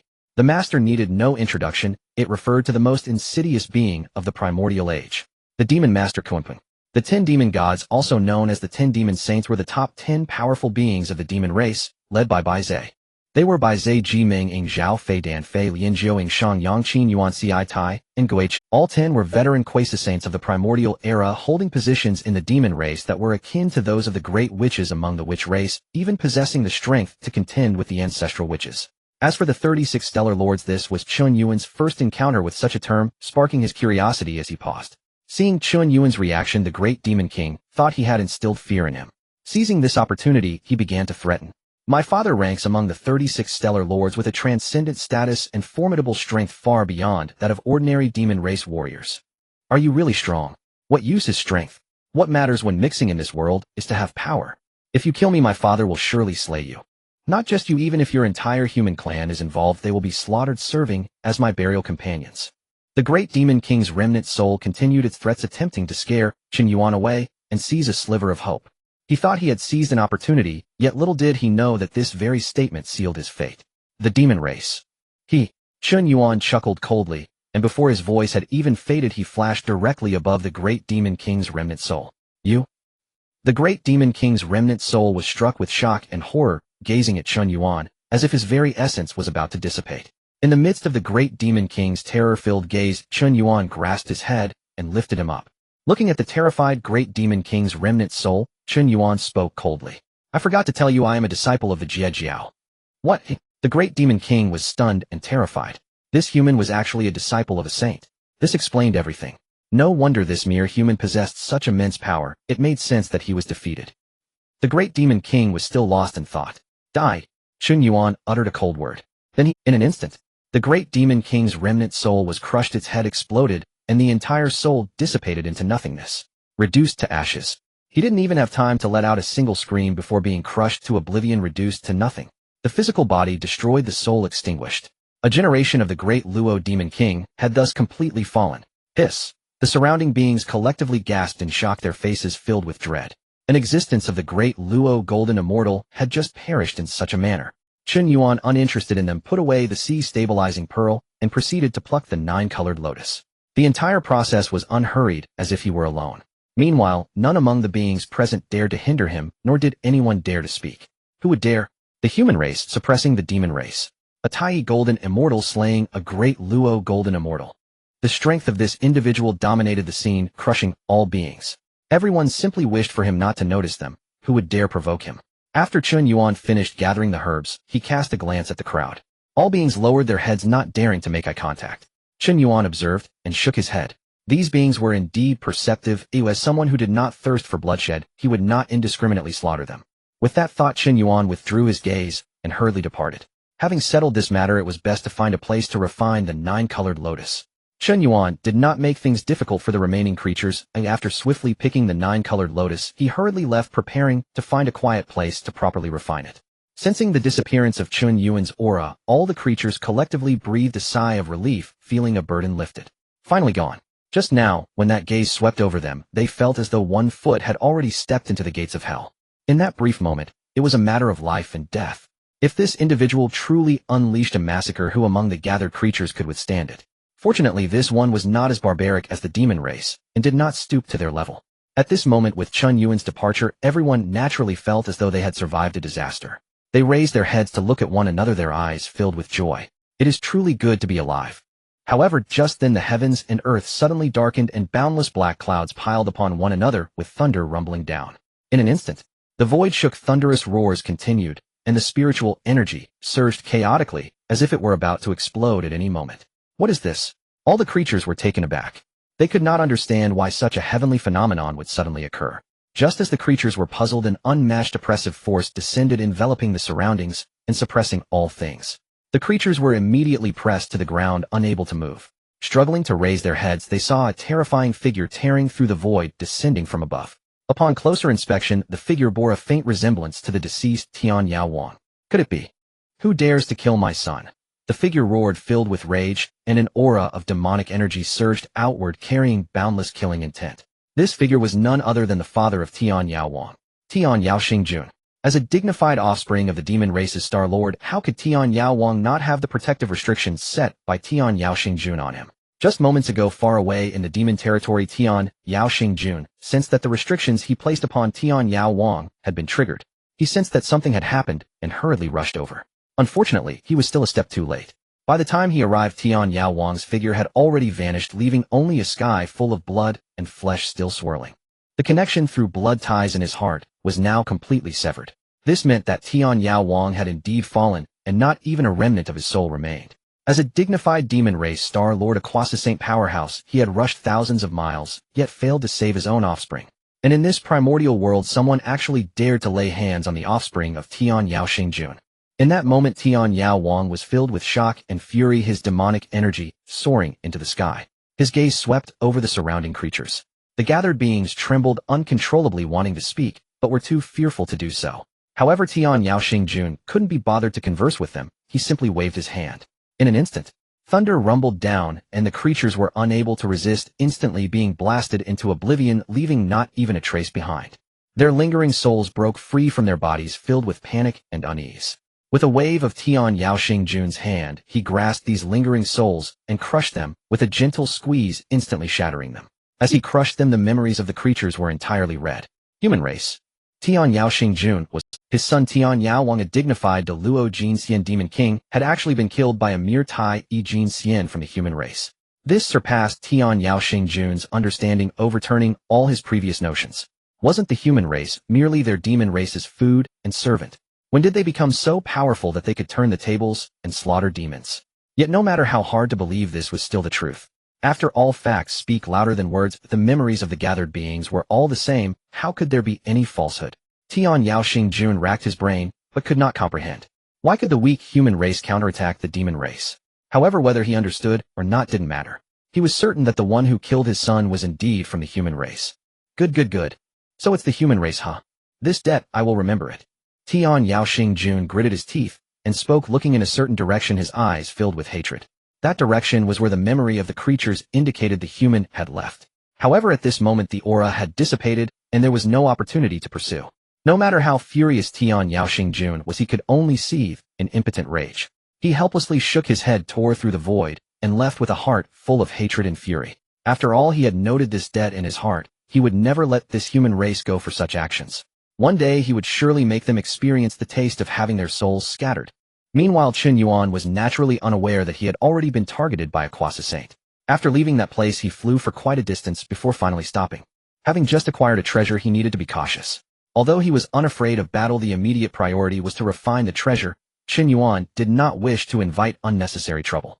Once he confirmed safety, Chen Yuan found a secluded cave and immediately set up restrictions. He then entered, sat cross-legged, and began to refine the 9-colored lotus. He wondered if the 9-colored lotus was truly as stated in the supreme alchemy scriptures. Consuming it would allow a Deluo Jin Xian to directly enhance their realm. Chen Yuan was very much looking forward to it, and began to focus on refining. Thus time passed by day. Soon another 10,000 years had swiftly elapsed. During these 10,000 years the primordial world was relatively calm. The Wu and Yao races did not engage in significant battles, allowing the creatures a rare moment to breathe. The world seemed like a stagnant pool, with no major events occurring. However, while the primordial world was rarely peaceful, Kunlun Mountain was becoming restless. The disciples of the Chan and Jiejiao sects were at odds, a situation that had been destined since the establishment of the two sects. Now that the disciples of the two sects cohabited Kunlun Mountain and frequently interacted, conflicts arose continuously. These accumulated tensions would eventually erupt one day, becoming hard to contain. On this day, the long-standing conflicts finally erupted completely. Originally, it was over a trivial matter, but two disciples from the Chan and Jiejiao sects began to shout at each other and soon escalated to physical confrontations. In an instant, it became a big deal. Other disciples nearby, seeing this, disregarded everything and rushed over. Many disciples, sensing the situation was dire, ran back to report for help. Damn it! I've had enough of these Jiejiao sect disciples today. I must settle the score with them. Damn it! With our senior brother absent, they from the Chan Sect dare to bully us. I Duobao will not allow it. With that, two furious shouts echoed between the Chan and Jiejiao sects. Soon after gathering their companions, the disciples of the Chan and Jiejiao sects all surged out to the battlefield. In an instant, all the disciples from both sects mobilized and confronted each other. A grand spectacle unfolded, a tumultuous scene. A battle was about to erupt. Naturally, such events caught the attention of the saints behind the Chan and Jiejiao sects. As the disciples of the two sects were about to engage in battle, Tongtian and Yuanshi could no longer sit idly by. At this moment, they had no time to spare and immediately activated their saintly powers, manifesting in the void. Third brother, look at your disciples. A mix of fish and dragons, chaos and confusion, utterly disorderly. Such lowly beings, those with fur and horns, are they worthy to be my Sanqing disciples?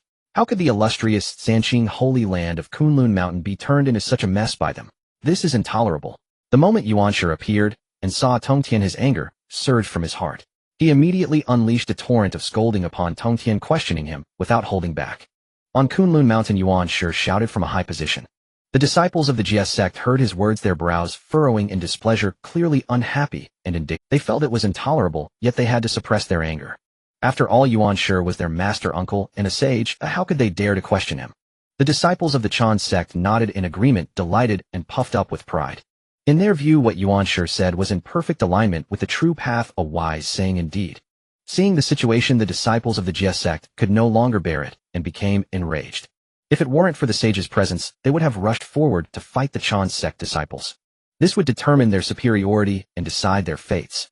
Ran Deng, as the vice leader of the Jiejiao sect, quickly tried to calm the disciples while looking at Tongtian. At that moment, Tongtian's face was extremely dark, his gaze cold as a deep pool. His disciples were being bullied and the Jiejiao sect was humiliated. As the leader of the Jiejiao sect, how could he endure such indignation? He immediately began to rebut. Second brother, your words are mistaken, too narrow and biased. Our Jiejiao sect is established to teach without discrimination. Any being with the heart to seek the Tao can join us in pursuing the great path. To cut means to seize a ray of hope for all beings under heaven. One must understand that while origins may vary, there is no distinction of high and low. Though the great path may have its difficulties, there is no size or smallness. As Tongtian's words echoed, they resonated throughout Kunlun Mountain. His statements were powerful and forceful, drawing admiration from countless Jiejiao sect disciples. Ran Deng, upon hearing this, also deeply agreed. Indeed, it was an incredibly wise choice to join the Jiejiao Sect after hearing Chen Yuan's words. If he had joined the Chan Sect, would Yuan sure treat him equally as Tongtian does?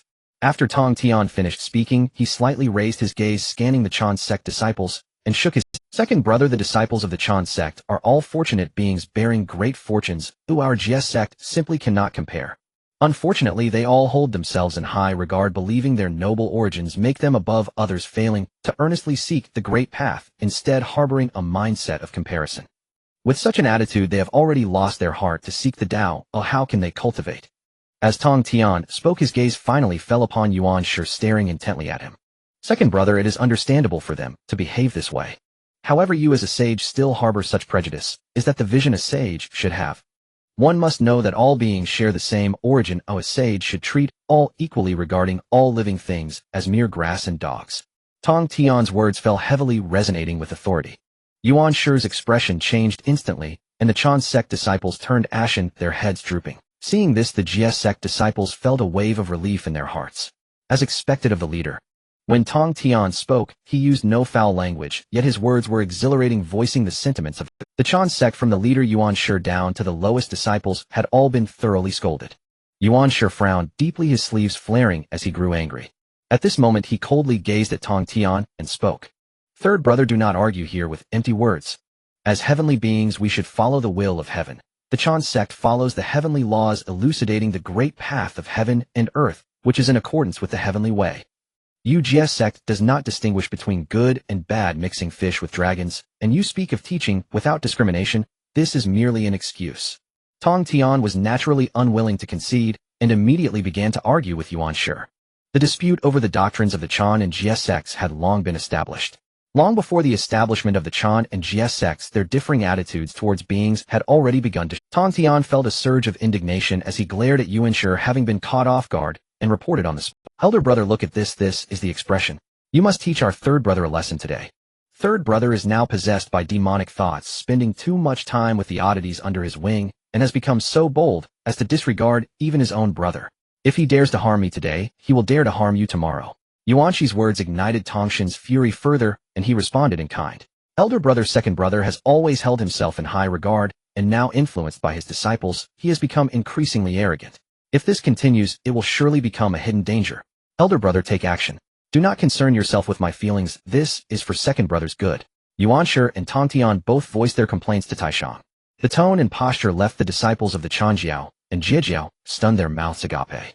These two renowned and awe-inspiring sages appeared as nothing more than petulant children before Taishang. Indeed, no matter how great they were as sages, they were nothing more than brothers before Taishang. Just mere siblings.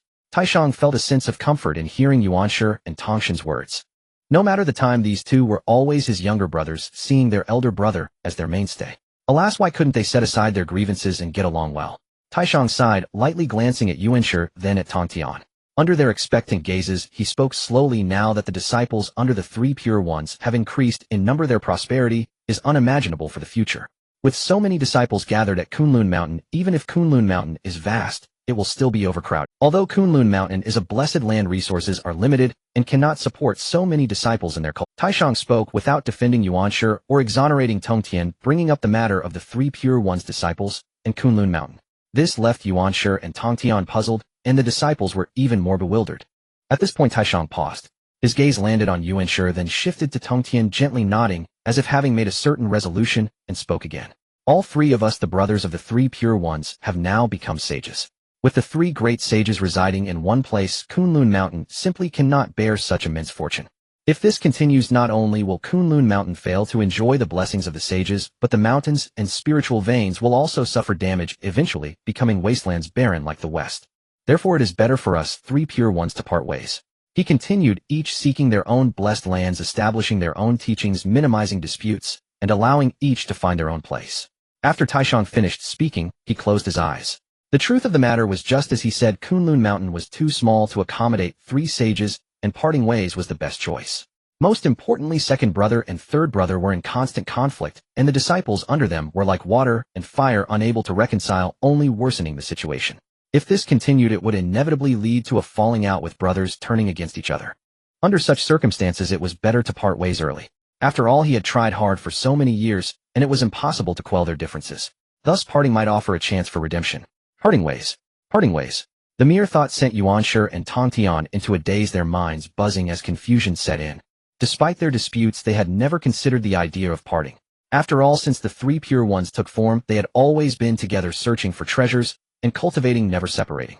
Now with Taishang, the leader of the three pure ones, suddenly declaring a split, it was something they had never anticipated, leaving them at a loss. They never imagined that Taishang, the leader of the three pure ones, would speak of such a separation. However, after regaining their composure, they found themselves in complete agreement. This was an incredibly wise choice. Unlike the three pure ones whose bonds were deep and inseparable, the disciples of Changjiao could not tolerate the chaotic behavior of Jiejiao disciples. Similarly, the Jiejiao disciples could not stand the arrogance of the Changjiao disciples, who looked down on others from a great height.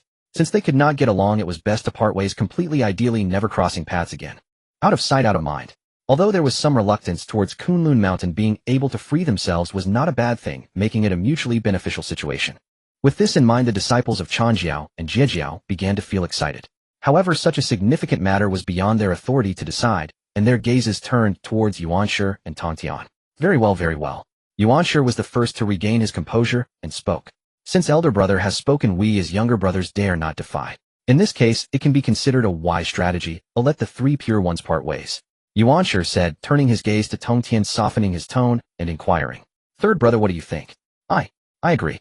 Tongtian met Yuanshi's gentle gaze, momentarily stunned, but after realizing, he sighed silently and hurriedly agreed.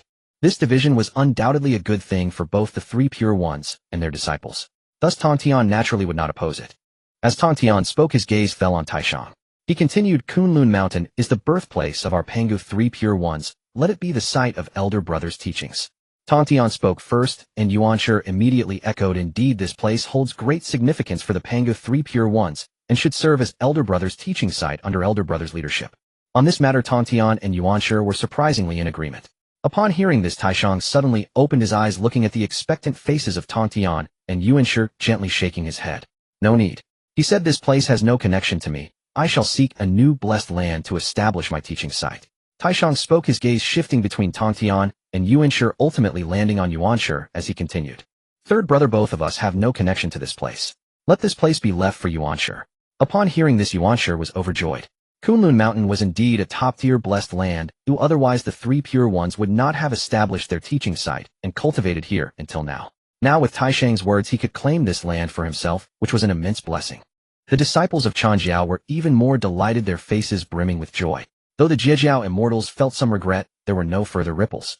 What would of leaving this place to Changjiao? After all, they wouldn't have to see those high and mighty folks again, which was of course, if Tongtian did not agree, this matter would still need further discussion.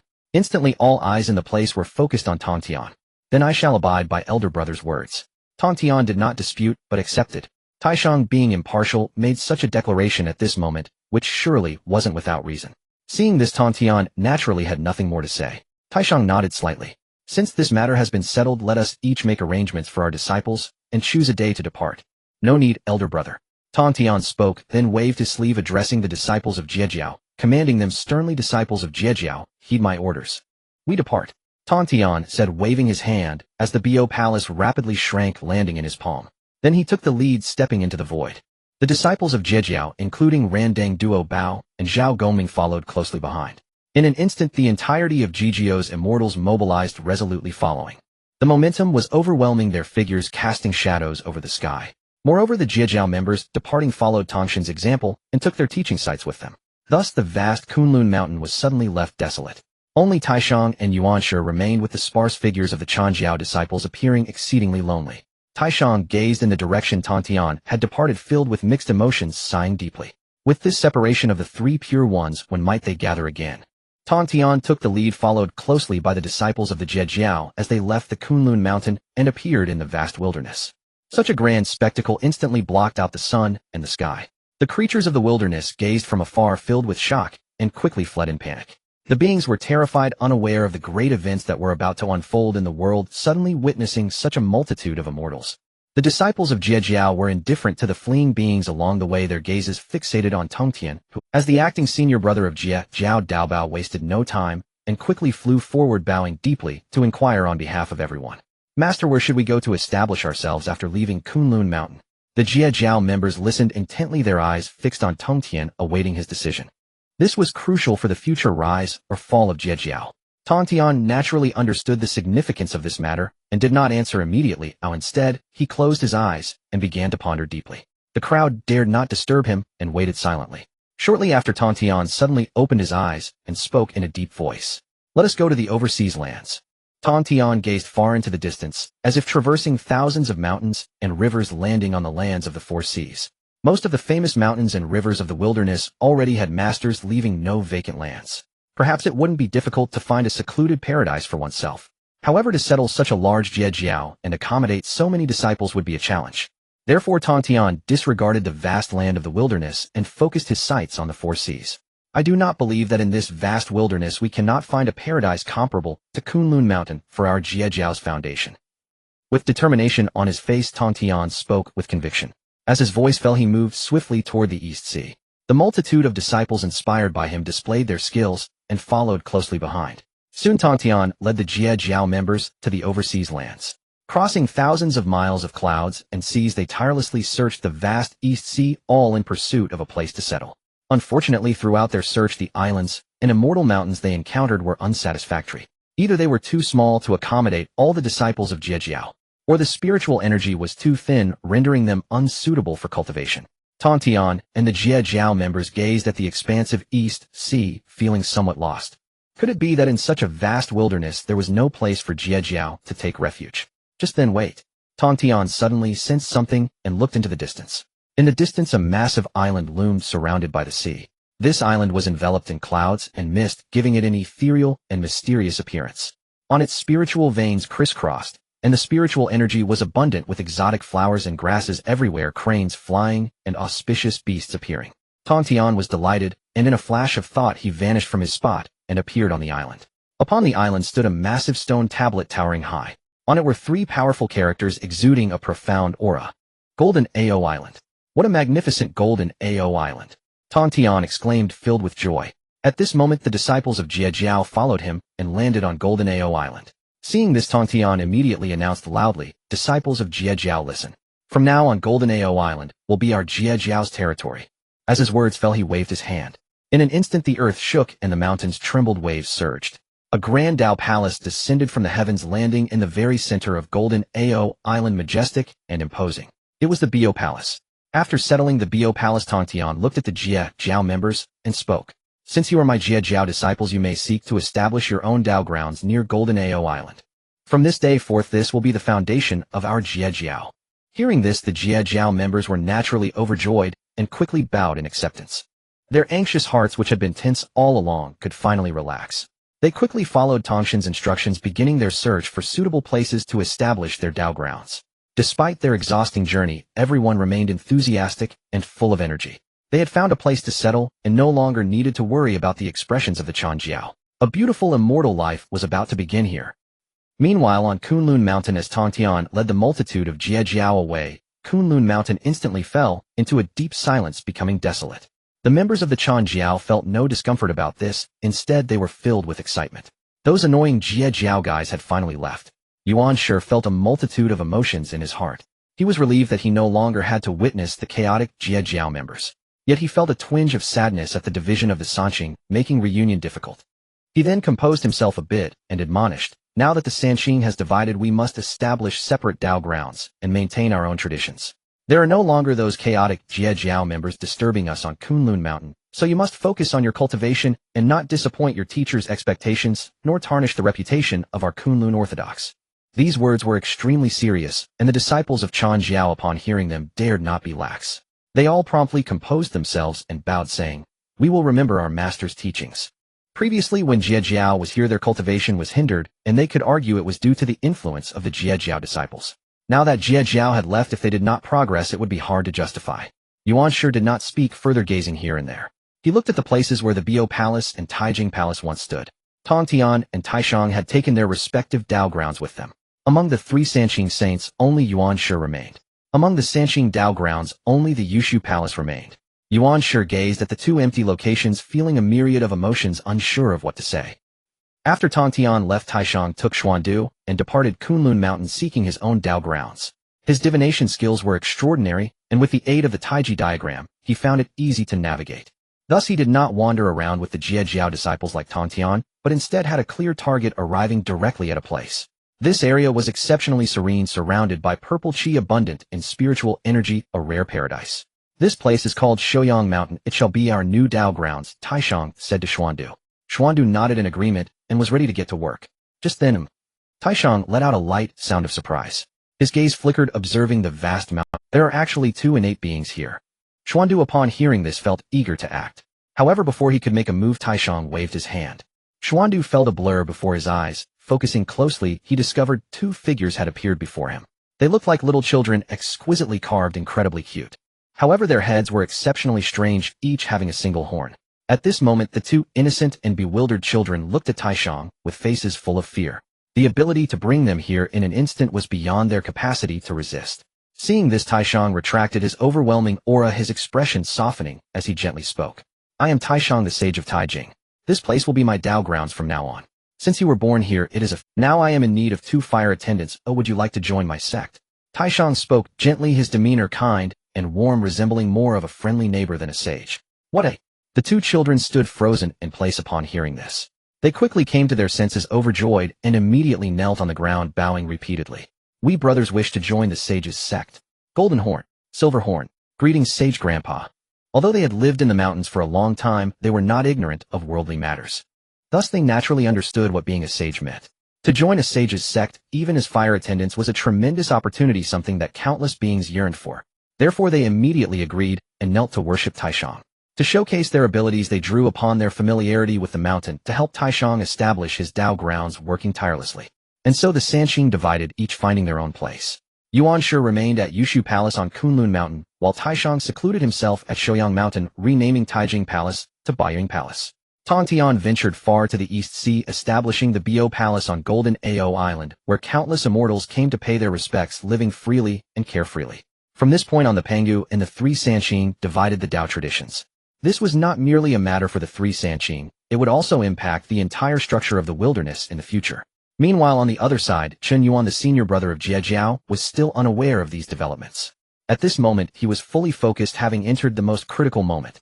Within a secluded cave in the primordial heavens where no living being exists, Chen Yuan sat cross-legged at the center, his eyes tightly closed, focusing his mind. Surrounded by radiance of 9 colors flowing incessantly, Chen Yuan swallowed the 9-color golden lotus, and at this moment, the innate spiritual power of the lotus surged within him, circulating through his limbs and bones. Chen Yuan activated his cultivation technique, guiding the boundless spiritual energy while absorbing and refining it into his own power. With each absorption, his aura soared and rose steadily. Chen Yuan knew that he had reached a critical moment. Success hinged on this attempt. He decided to go all out, increasing his efforts. In an instant, the 9-colored light surged forth violently, then suddenly retracted, pouring frantically into Chen Yuan's body. The surrounding spiritual energy was also drawn and surging like a tide into Chen Yuan. Suddenly the void trembled with a deafening roar. Terrifying whirlpools of spiritual power appeared, swirling above Chen Yuan's head. With the power of the 9-color golden lotus and the infinite spiritual energy from the outside world, the synergy of internal and external forces caused Chen Yuan's aura to escalate rapidly, reaching its peak in an instant. At last, the power of the 9-color golden lotus was completely refined. With a tremendous explosion, Chen Yuan's aura erupted violently, shaking the surroundings. The barrier of his realm shattered at this moment, and his cultivation level progressed naturally. Midstage Tai Golden Immortal. Success! Chen Yuan suddenly opened his eyes, filled with joy. During his ascension to Midstage Tai Golden Immortal, he successfully condensed 200 million Tai Golden Immortals within himself. The Grandmaster truly did not deceive me. Indeed, the 9-color Golden Lotus. Even a great Luo Golden Immortal would directly advance a realm upon consuming it. Chen Yuan's joy was evident. If it weren't for the overwhelming energy required by the cultivation technique he practiced, he might have directly advanced to Great Luo Golden Immortal after refining the 9-color Golden Lotus. However, for now, Chen Yuan was very satisfied with his current state. This was already enough. As a beginner Tai Golden Immortal, he could slay a Great Luo Golden Immortal across realms.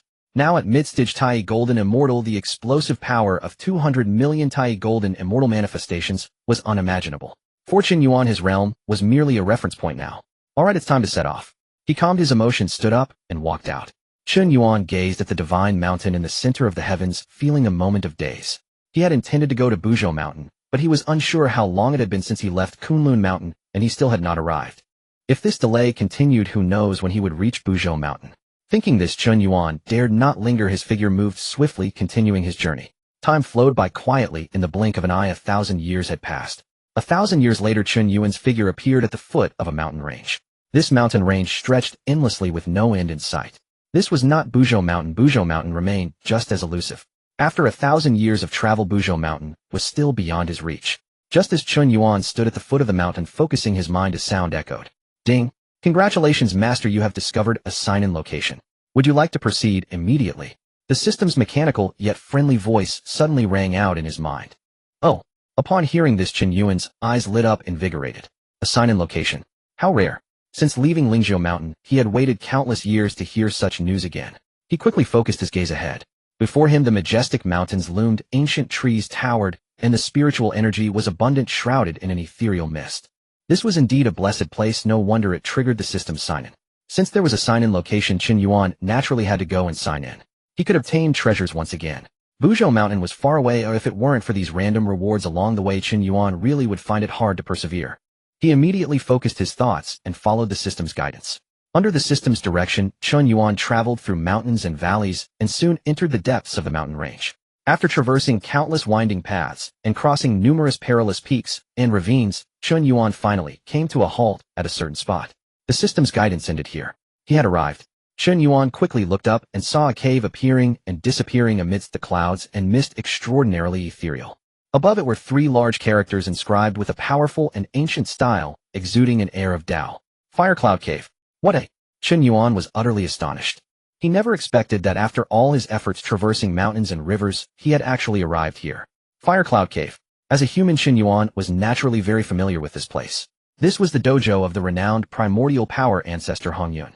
In later years, it would also be the place where the 3 emperors and 5 emperors of the human race hid away to teach, overseeing the fate of the human race. Firecloud Cave held immense significance for the human race. Calling it a sacred place would not be an exaggeration. Just as Chen Yuan marveled at this fact. Ding! Detected that the master has arrived at the sign-in location, Firecloud Cave. Sign-in at Firecloud Cave successful. Congratulations, Master, you have obtained a fusion scroll for innate supreme treasures. The system's voice rang out again, bringing Chen Yuan back to reality. Innate supreme treasure fusion scroll. What is this? Chen Yuan was puzzled, expecting another fragment to increase his progress. Instead, it presented him with such a novel item. He quickly began to examine it. Information unfolded in his mind as Chen Yuan focused his thoughts. However, after just a glance, Chen Yuan was instantly shocked. What? So powerful. It was no wonder Chen Yuan reacted this way. The newly revealed treasure was truly astounding. Innate Supreme Treasure Fusion Scroll can fuse treasures of the same attribute, elevating them to innate supreme treasures. Good heavens. To think that treasure fusion could also enhance the grade, directly turning them into innate supreme treasures. The power of innate supreme treasures needs no elaboration. This fusion scroll was simply astonishing. Terrifying indeed. However, there were limitations. Same attribute.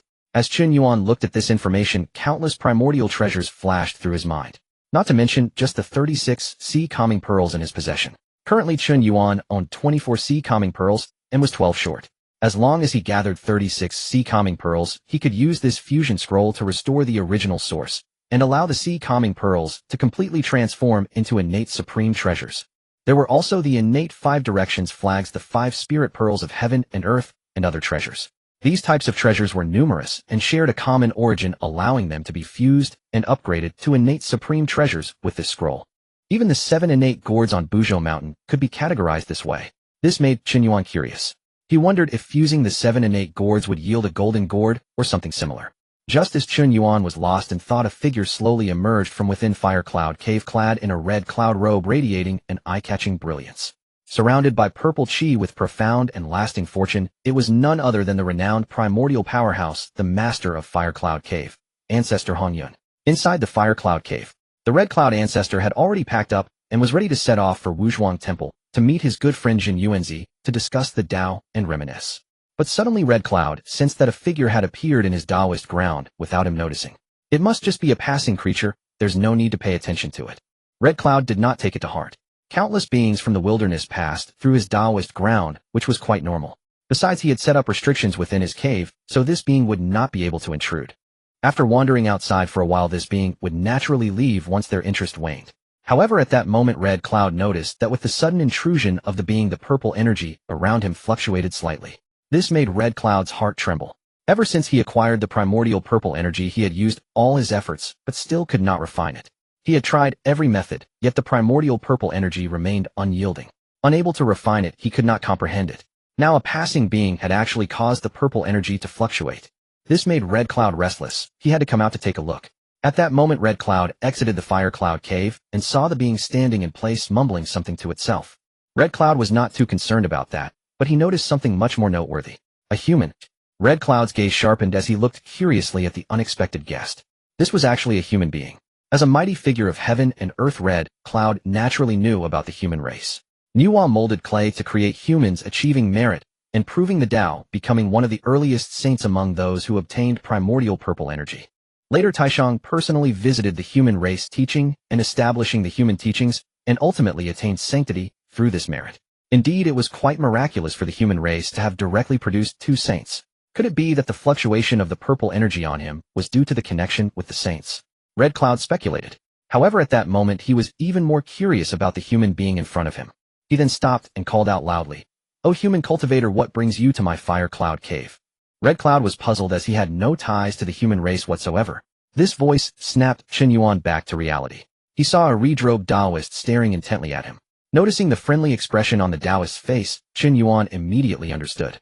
Without needing to say more, this must be the master of the Fire Cloud cave. Red Cloud ancestor. Only this kind-hearted elder from the wilderness would be so amiable and easy to talk to. Other mighty beings would not waste words if other creatures intruded upon their Taoist grounds. They would directly unleash a great power to silence the world. Chen Yuan quickly composed himself, bowing deeply to Red Cloud, showing utmost respect and not daring to be neglectful. After all, this was one of the three emperors of the human race in the future. The Fire Cloud cave would become one of the sacred places of the human race in the future. As a member of the human race, he naturally could not lose the proper etiquette. For both emotional and logical reasons, a bow was warranted. "I am Chen Yuan of the human race, the eldest disciple of the Jiejiao's master Tongtian. I have come to pay my respects to you, Senior Red Cloud." "What?" Red Cloud was instantly taken aback. This human was actually the eldest disciple of Tongtian, a disciple of a saint. If it were an ordinary human, Red Cloud would not pay much attention, just clarify the situation and send them on their way. However, now that Chen Yuan had revealed his identity, it was no trivial matter. As for whether he might be impersonating a disciple of the saint, Red Cloud need not worry at all. In the wilderness, if someone truly dared to do such a thing, it would be akin to seeking death. One must know that saints are immortal and indestructible, their creations limitless. In the blink of an eye they could traverse the heavens and suppress all things. To impersonate a saint's disciple was to involve oneself with the saint. Should the saint perceive the karmic connection, a mere thought could result in annihilation. Thus, in such a manner, no one in the wilderness would be foolish enough to act to that extent. Therefore, Red Cloud was certain that this individual before him was indeed the eldest disciple of Tongtian, the senior brother of Jiejiao. With this thought, Red Cloud immediately restrained his demeanor and no longer acted as casually as before. He looked at Chen Yuan and smiled as he spoke. "So you are a high disciple under my friend Tongtian. Though I must admit my ignorance, I apologize. No need for such formality. It was I who intruded upon your territory, disturbing you, senior." Chen Yuan quickly replied. This was a mighty being of the world, and his politeness stemmed from respect for his master, so he could not become arrogant and lose proper etiquette. "No worries." Red Cloud waved his hand and continued, meeting his fate. "Since you have come here by chance, why not enter my cave for a visit?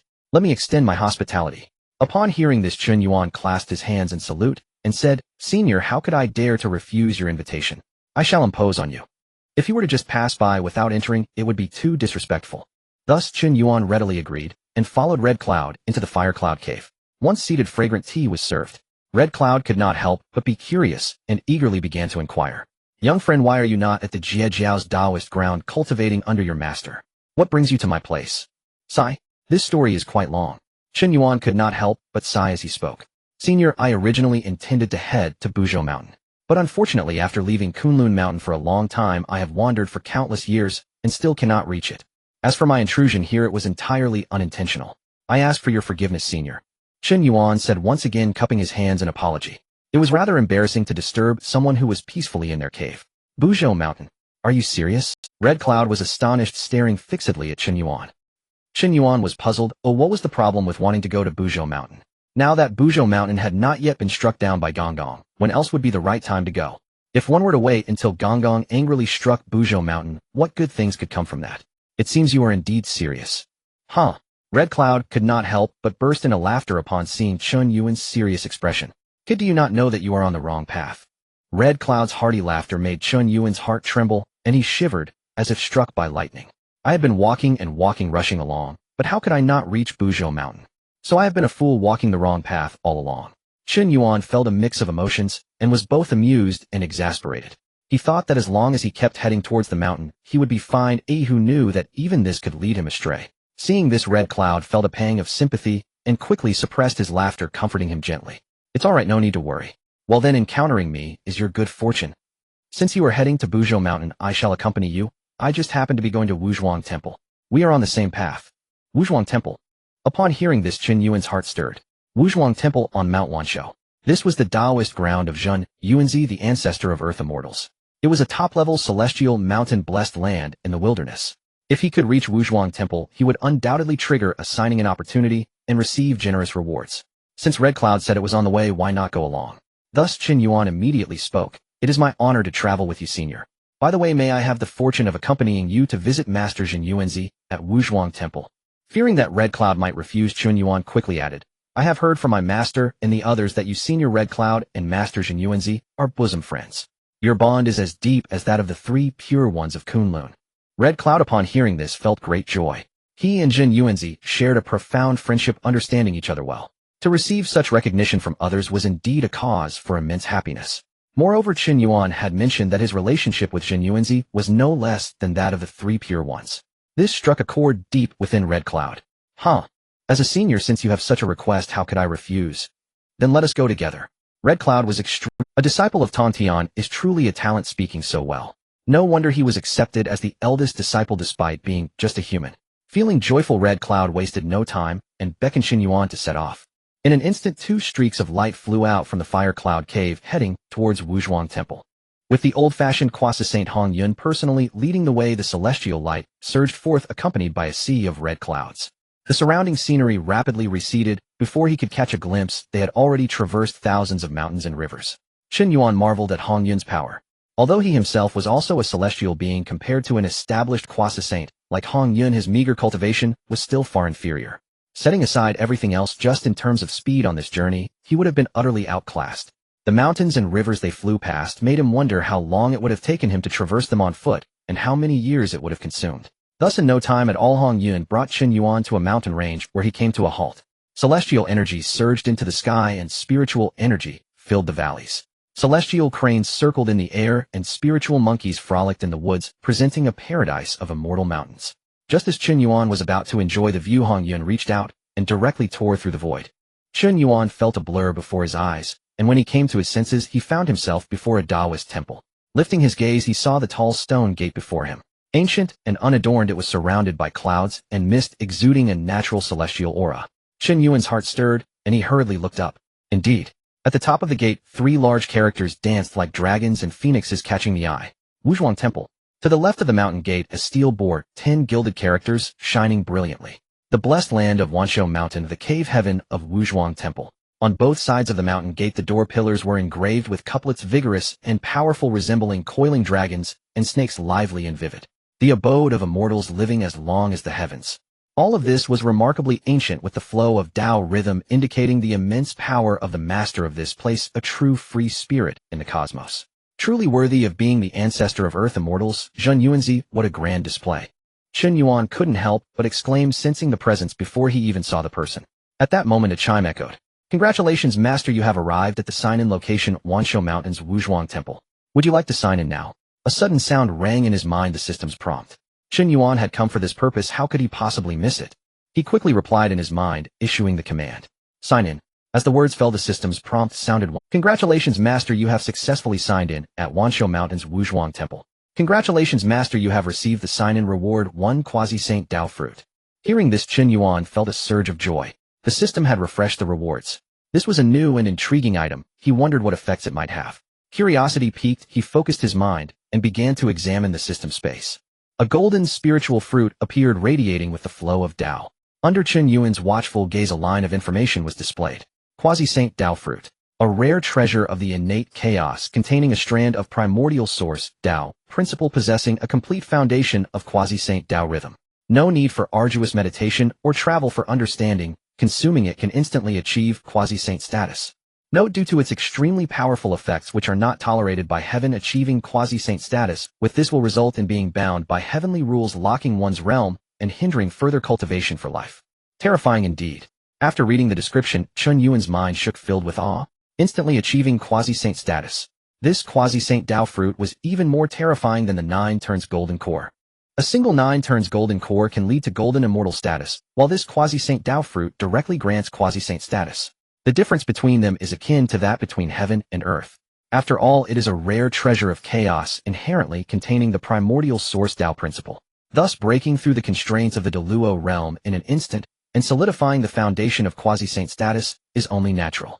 Unfortunately, while this item has great benefits, its side effects are even greater. Achieving quasi-saint status with it means one can never advance further in their lifetime. There's no helping it, after all it's not recognized by the heavenly Tao. It's like the chaos pearl whose inner chaotic world is also unrecognized by the heavenly Tao.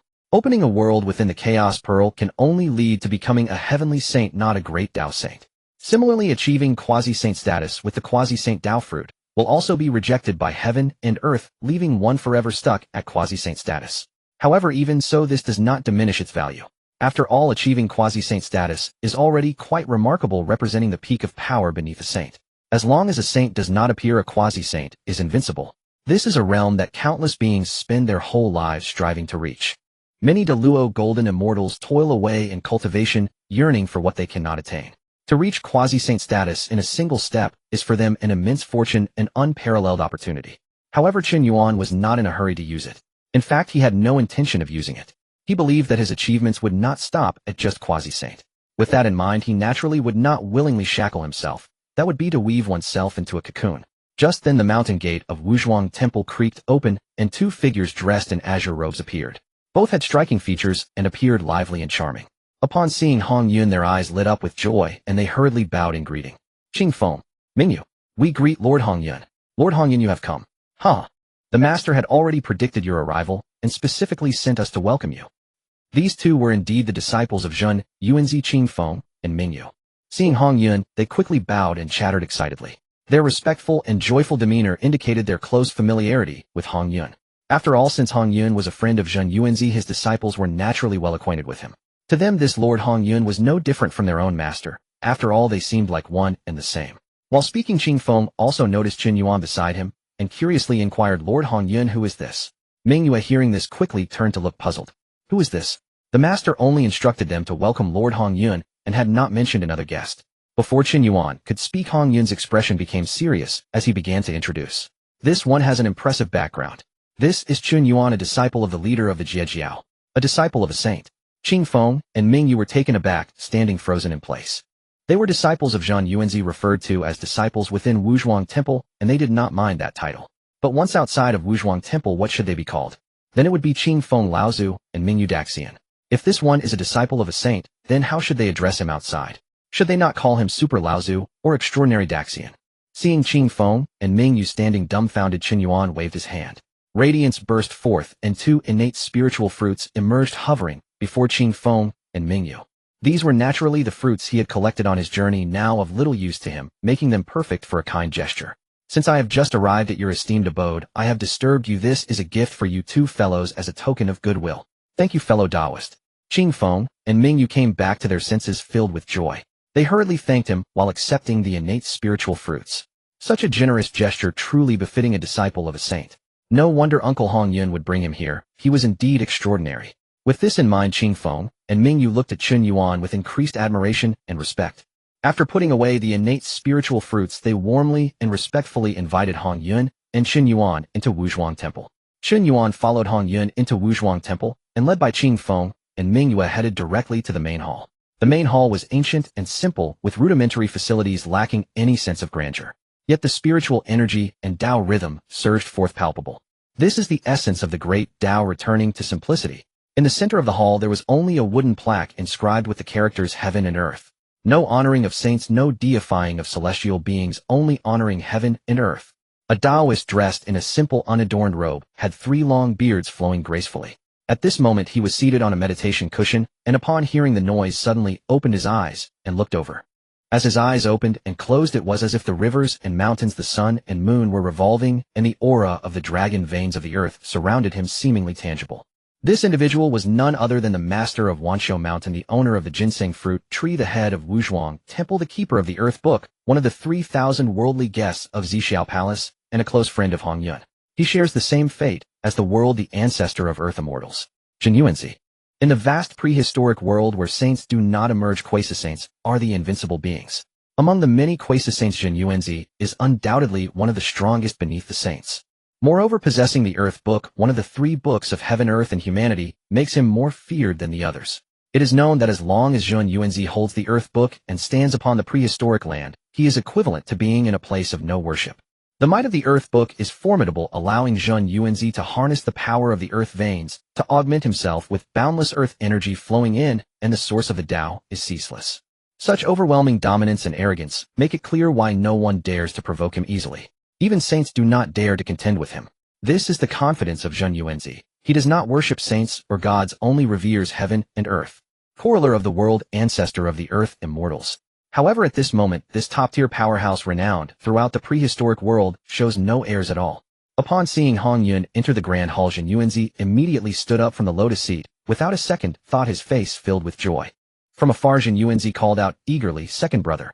The genuine joy and closeness in his tone were utterly unmasked, flowing out naturally. "Eldest brother." Hongjun also felt delighted, quickening his pace as he walked straight forward. In an instant the two stood facing each other, their eyes locked. Without need for further words, an atmosphere of deep brotherly affection enveloped the hall. If there weren't others present, the two might have already held each other's hands with tears in their eyes. Seeing this, Chen Yuan couldn't help but sigh in his heart. No wonder he is Hongyun's best brother.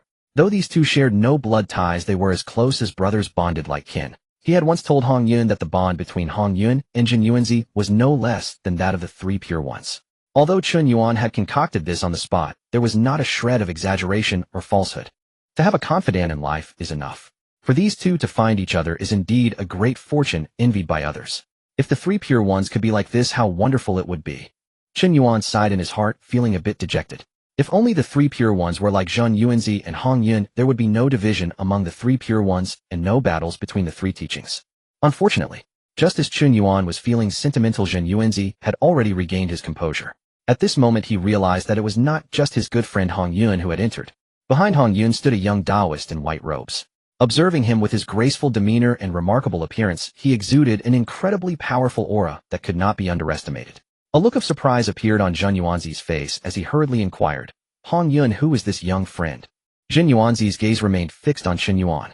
Could this be Hongjun's newly accepted disciple? Had he come to introduce his disciple to his master's uncle? Understanding Chen Yuan's thoughts, Hongjun quickly spoke up. "Eldest brother, please don't think too much." Hongjun stopped Chen Yuan's thoughts and formally introduced Chen Yuan. "Eldest brother, this is the first disciple of the Saint of Heaven, named Chen Yuan." "What a—" Chen Yuan's face changed in shock. This person is not a disciple of Hongjun, but a disciple of the Saint. Moreover, he is the Saint's first disciple.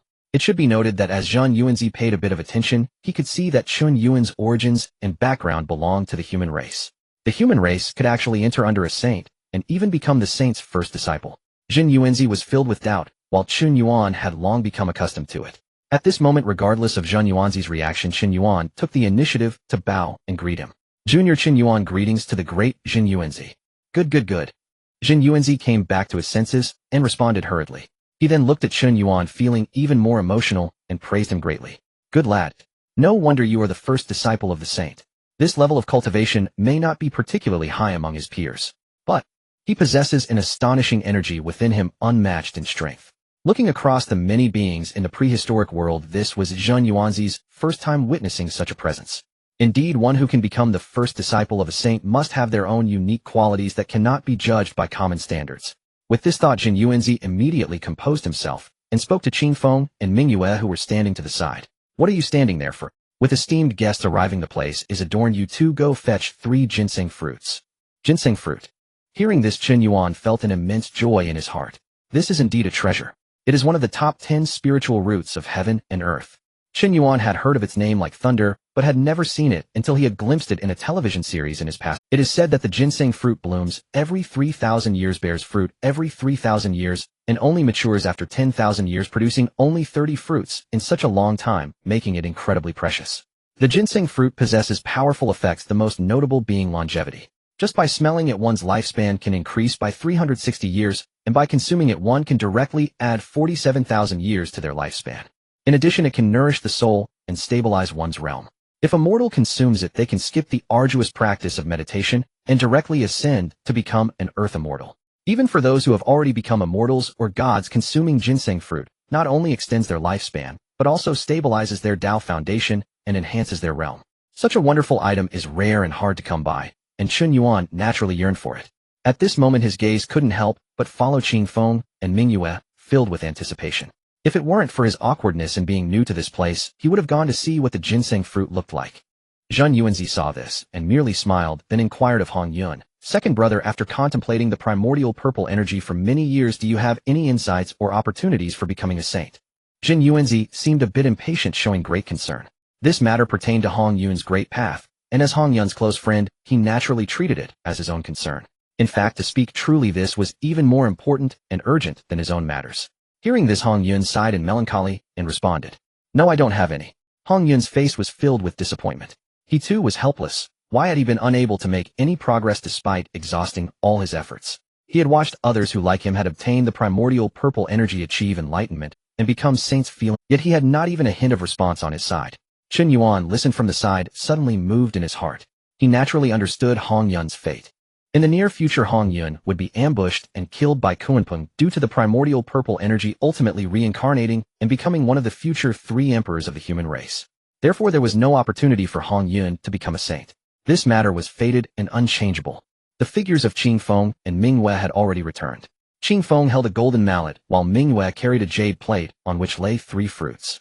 Seeing this, Hongjun smoothly shifted the topic and introduced, this ginseng fruit is one of the top 10 spiritual roots of heaven and earth, possessing 5 elemental properties. It falls when it meets metal, withers when it meets wood, transforms when it meets water, scorches when it meets fire, and enters the earth when it meets soil. Thus it can only be knocked down with this golden mallet, and a silk cloth must be used to cushion the jade plate for receiving it. Chen Yuan nodded in acknowledgement. This was indeed quite similar to his memories. He quickly glanced at the jade plate held by Ming Yue, seeing the 3 ginseng fruits placed on the silk cloth. The ginseng fruits looked like infants who had not yet reached the age of 3, with all limbs and features intact, vividly lifelike, exuding a faint, innate spiritual light. Surrounding them, the fragrance of the fruit wafted through the hall, with powerful primordial energy emanating, pure and unparalleled. Chen Yuan stared intently at the 3 spirit fruits in the jade plate, his heart brimming with excitement. They were exactly as he remembered, perfectly identical. This is the ginseng fruit, one of the top 10 spirit roots of heaven and earth. I never expected to witness such a thing in my lifetime.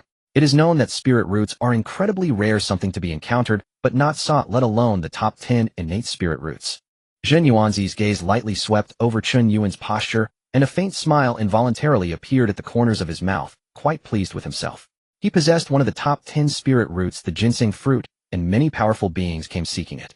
No matter how powerful you are, or how many treasures you possess, regardless of your status, upon first seeing this ginseng fruit, one is bound to react just like Chen Yuan. This was a matter of pride for Zhen Yuanzi. Seeing Chen Yuan's reaction, he immediately waved his hand.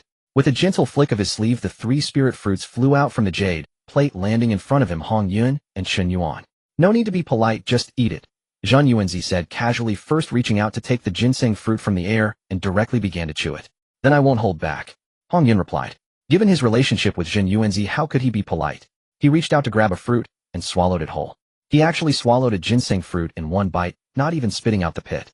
At that moment, he felt a surge of power coursing through his body, an indescribable comfort that made him involuntarily emit a few satisfied sounds. After enjoying the moment with closed eyes, Hongjun opened his eyes, looking at Zhen Yuanzi with a beaming smile, and said, "Such a splendid time, and such precious spirit fruits, can't my big brother bring a few more? You glutton." Zhen Yuanzi's expression darkened at his words, furrowing his brows as he couldn't help but bring more. "Over the years I have had far fewer ginseng fruits than you greedy one." Over the years, Hongjun had eaten countless ginseng fruits, both openly and secretly. Others seek a single fruit, but cannot obtain it, never having the chance to taste even a bite. Yet here was Hongjun benefiting and still wanting more. It should be known that the ginseng fruit is incredibly difficult to cultivate. It blooms once every 3,000 years, bears fruit every 3,000 years, and then has to wait another 3,000 years to ripen, taking at least 10,000 years before it can be consumed. In a span of 10,000 years at most, only 30 fruits can be produced. Today 3 were picked at once, taking 1/10 of the total, which is already quite generous. If it weren't for the arrival of his friend Hongjun and disciples of the sages today, Chen Yuan would have been reluctant to part with such treasures. Hongjun was merely joking, it being a close friend. He naturally understood the difficulty of cultivating ginseng fruits. Today this was already a significant decision. Thus he stopped joking with Chen Yuan and turned to Chen Yuan with, "Chen Yuan, my young friend, you have not moved for a while. Do you not like it? How about I assist you?" "There's no need for you to assist, I can do it myself." Chen Yuan came to his senses upon hearing this, and quickly spoke up. He suppressed the turbulent waves in his heart, and reached out to take the ginseng fruit from the air. It felt cool to the touch, the Tao rhythm entwining his fingers with the spiritual energy, seemingly flowing like water upon it, intricate and miraculous. Chen Yuan was delighted to see this, and placed the ginseng fruit into his mouth. The ginseng fruit melted instantly in his mouth, releasing an explosion of fragrance that was an indescribable delight. In an instant, a powerful source of energy, vast and overwhelming, converged upon Chen Yuan. Immediately afterward it erupted with a roar, surging violently. This force surged through his limbs and bones, coursing through his meridians, and finally converged in his dantian. Chen Yuan instantly felt a profound sense of comfort and enjoyment. Just at that moment, both his spirit and body had been tempered, rising to a new level. Truly the ginseng fruit. Chen Yuan marveled inwardly. If consuming the fruit was this extraordinary, how much more would it be if he refined this power? Without further delay, he directly sat cross-legged on the mat and closed his eyes. Silently, he began to circulate his cultivation method, starting to guide and absorb the vast power within him. At once Chen Yuan's aura surged, Tao patterns faintly appearing, and the rhythm of the Tao spread out. The surrounding spiritual energy of heaven and earth was stirred wildly, converging towards him, flooding into Chen Yuan's body. Chen Yuan was completely unaware of all this, his mind immersed, unable to extricate himself. He only thought of putting in more effort to quickly absorb the vast source of power within him. This is the true use of the ginseng fruit, not just to satisfy certain gluttons. Chen Yuan remarked upon witnessing Chen Yuan's state. While praising Chen Yuan, he did not forget to mock Hongjun. It was rare for Hongjun to be at a loss, and he quickly said softly, all right. Have I wasted your ginseng fruit, is that what you're saying? This time, as Chen Yuan enters meditation, we should not disturb him here, lest we ruin the opportunity of the ginseng fruit. Chen Yuan, upon hearing this, did not continue mocking. He looked at Chen Yuan seriously. Since Chen Yuan was in meditation, now he likely wouldn't awaken for a while, so it was indeed inappropriate to disturb him. Thus Chen Yuan exchanged a glance with Hongjun and nodded silently. Then he beckoned Qingfeng and Mingwei to leave the hall, clearing the area so Chen Yuan could better focus on his retreat and seize this opportunity. Qingfeng, keep an eye on this place. When Chen Yuan awakens, lead him to find me. Chen Yuan instructed, leaving Qingfeng to wait here. Then he left with Hongjun, heading elsewhere. He intended to use the Earth Book to carefully calculate what was going on. His friend Hongjun had obtained the primordial purple energy for so long, yet there had been no movement at all. In the realm of Biming Palace, a tall figure slowly walked out from the palace. Gazing at the vast, desolate world, his brow furrowed with an unshakable gloom and melancholy. His eyes were as cold as a millennium-old icy pond, and his expression was incredibly dark. Ikuanping still refused to accept this. Ikuanping cannot swallow this humiliation. This figure spoke coldly, each word punctuated, revealing a sense of gritted teeth. This person was none other than the master of Biming Palace, the demon race's demon master, Ikuanping. At this moment Ikuanping gazed at the desolate world, and a scene involuntarily surfaced in his mind. The moment he listened to the Tao at Jiejiao Palace. If it weren't for Hongjun, perhaps he too could have obtained the opportunity to become a sage. But because of Hongjun, he ultimately missed that chance. Taking away someone's opportunity makes them an enemy, a grudge that cannot be reconciled. Moreover, this was the opportunity to become a sage. Furthermore, this was the Ikuanping who would repay any grudge without fail. Finally, after years of silence, Ikuanping could no longer sit still and stepped out of Biming Palace. Since Hongjun had possessed the primordial purple energy for so long without any sign, it indicated that he could not grasp this opportunity. In this case, if he did not act now, when would he? It was time. It was time for him to settle accounts with Hongjun. Before the Tao discussion at the Jiejiao Palace, Ikuanping and Hongjun had no grudges. After the discussion, however, it became a deep-seated enmity never to be forgotten. Everything stemmed from Hongjun's kind heart. Initially, when Tao ancestor Hongjun began the teachings at the Jiejiao Palace, it caused a stir across the heavens, and all beings from the wilderness rushed to seize this tremendous opportunity. Naturally, Ikuanping was no exception, and relying on his renowned swiftness in the wilderness, he quickly secured a forward position the moment the Jiejiao Palace opened. This was one of the foremost 6 meditation cushions. Unfortunately, before Kunpeng could even warm his seat, strange phenomena began to occur. The two from the west, Daoist Juanti and Daoist Jane, who lagged behind, failed to secure a position and directly lamented their misfortune at the Zhixiao Palace. Everyone could see through their act, and was not deceived. Yet the kind-hearted Hongjun, unable to bear their plight, relinquished his cushioned position. The two from the west, still not satisfied, set their sights on Kunpeng, who sat behind Hongjun. Kunpeng scoffed, remaining unmoved. Unfortunately, the ever-arrogant Yuan sure mocked him, while the two from the west continually lamented, with Hongjun nearby persuading him. In the end, Kunpeng could not withstand the pressure, and was forced to give up his seat. Damn Hongjun, if it weren't for you, how could I have lost such a chance to attain sanctification? Thinking of this made Kunpeng grit his teeth in hatred. Initially, he did not care much, believing it was just giving up a seat, and nothing more. Who would have known that the last remnant of the primordial purple chi, which was said to be the foundation for sanctification, would be distributed based on the position on these cushions?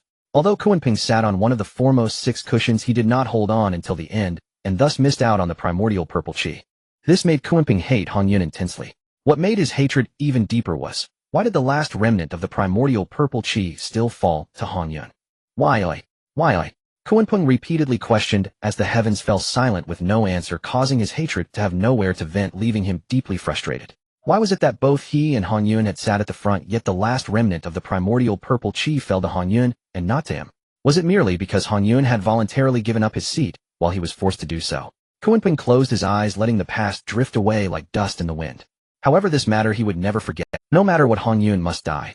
I must obtain the primordial purple chi. It was supposed to be my primordial purple chi. Kunpeng suddenly opened his eyes, filled with fierce determination. This opportunity for sanctification, how could he just forget? This karmic connection he could never let go. Now those who had obtained the primordial purple chi had all achieved sanctification. Even the least capable ones from the west had stepped into the ranks of sages. Only Hongjun had remained inactive. Kunpeng knew this was an opportunity, his last chance to strike. He had to take. However, that fellow Xinyuanzi.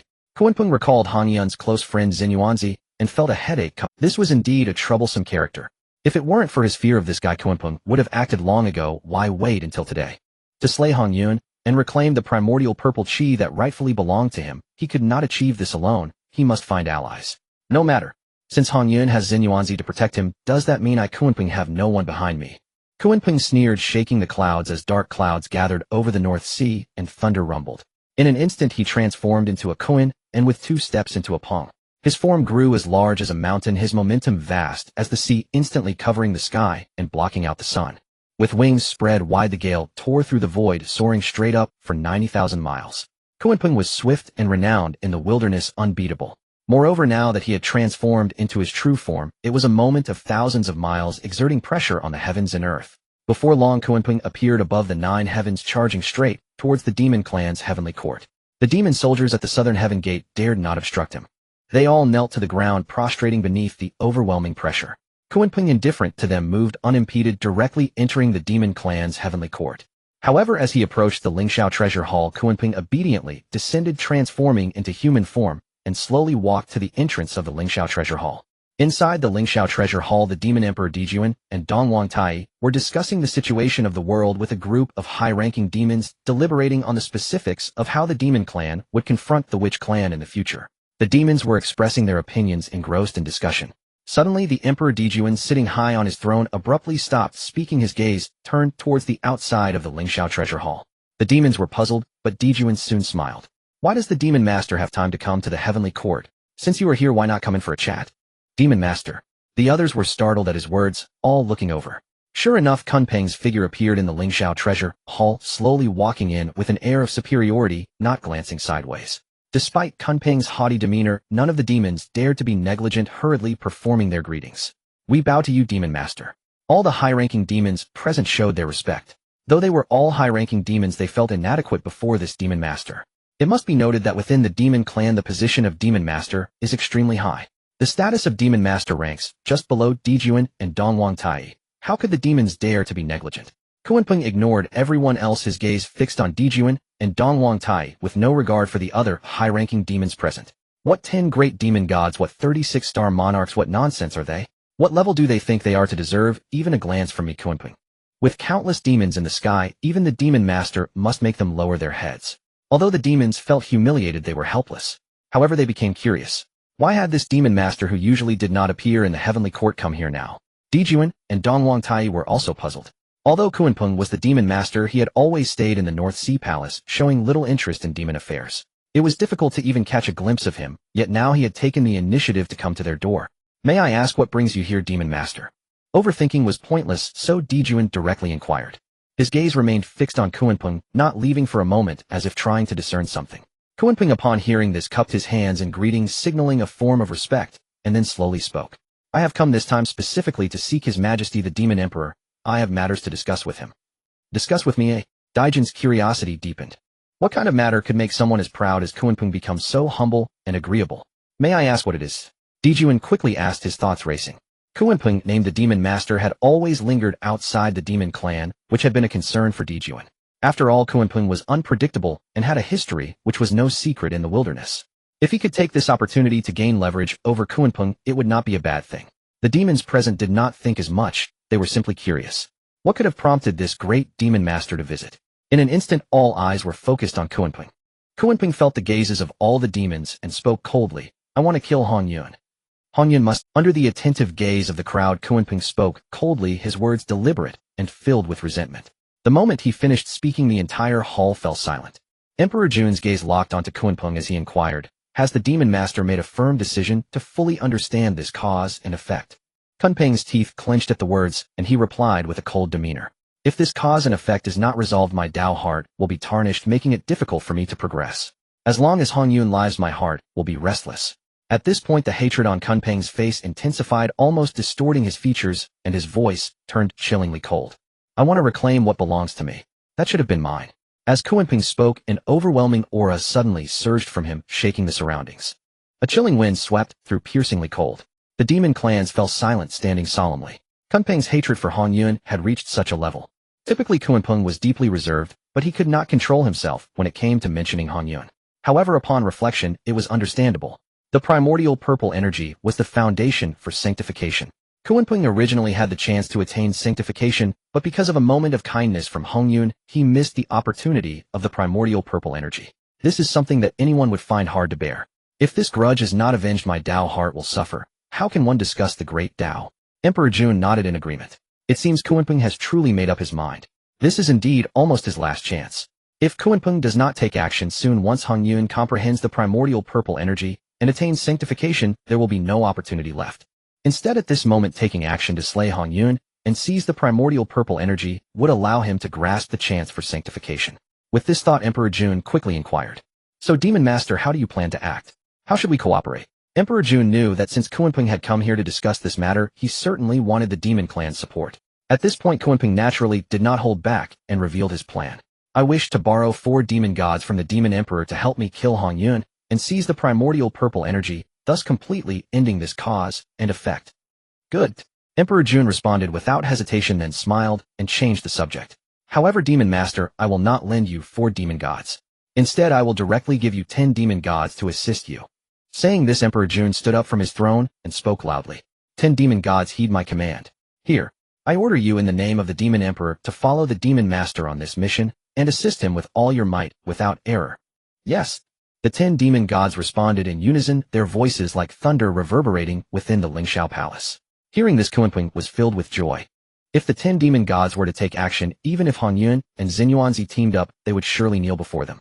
With this, the grand scheme could be accomplished. Thank you, Your Majesty. I will return to prepare immediately. Kunpeng said, overjoyed and hastily. With this matter settled, there was no time to lose. He must keep a close eye on Hongjun and look for an opportunity to strike. Kunpeng's aura completely vanished within the heavenly court. At this point, Dongwang Tai, who had remained silent, finally spoke up. Elder brother, how can you do this? Kunpeng is clearly treating our demon clan as laborers while he reaps all the benefits. Dongwang Tai was puzzled. How could his elder brother not see this? Moreover, that is the primordial purple energy, the foundation for sanctification. Kunpeng is not aligned with the demon clan, oh why would elder brother knowingly assist him in attaining sanctification? Tai, it's fine. Emperor Jun patted Dongwang Tai on the shoulder and smiled, saying, that primordial purple energy does not belong to Kunpeng. However, this cause and effect certainly belongs to him. Emperor Jun smiled, and everything was left unsaid. The primordial purple energy is the foundation for sanctification.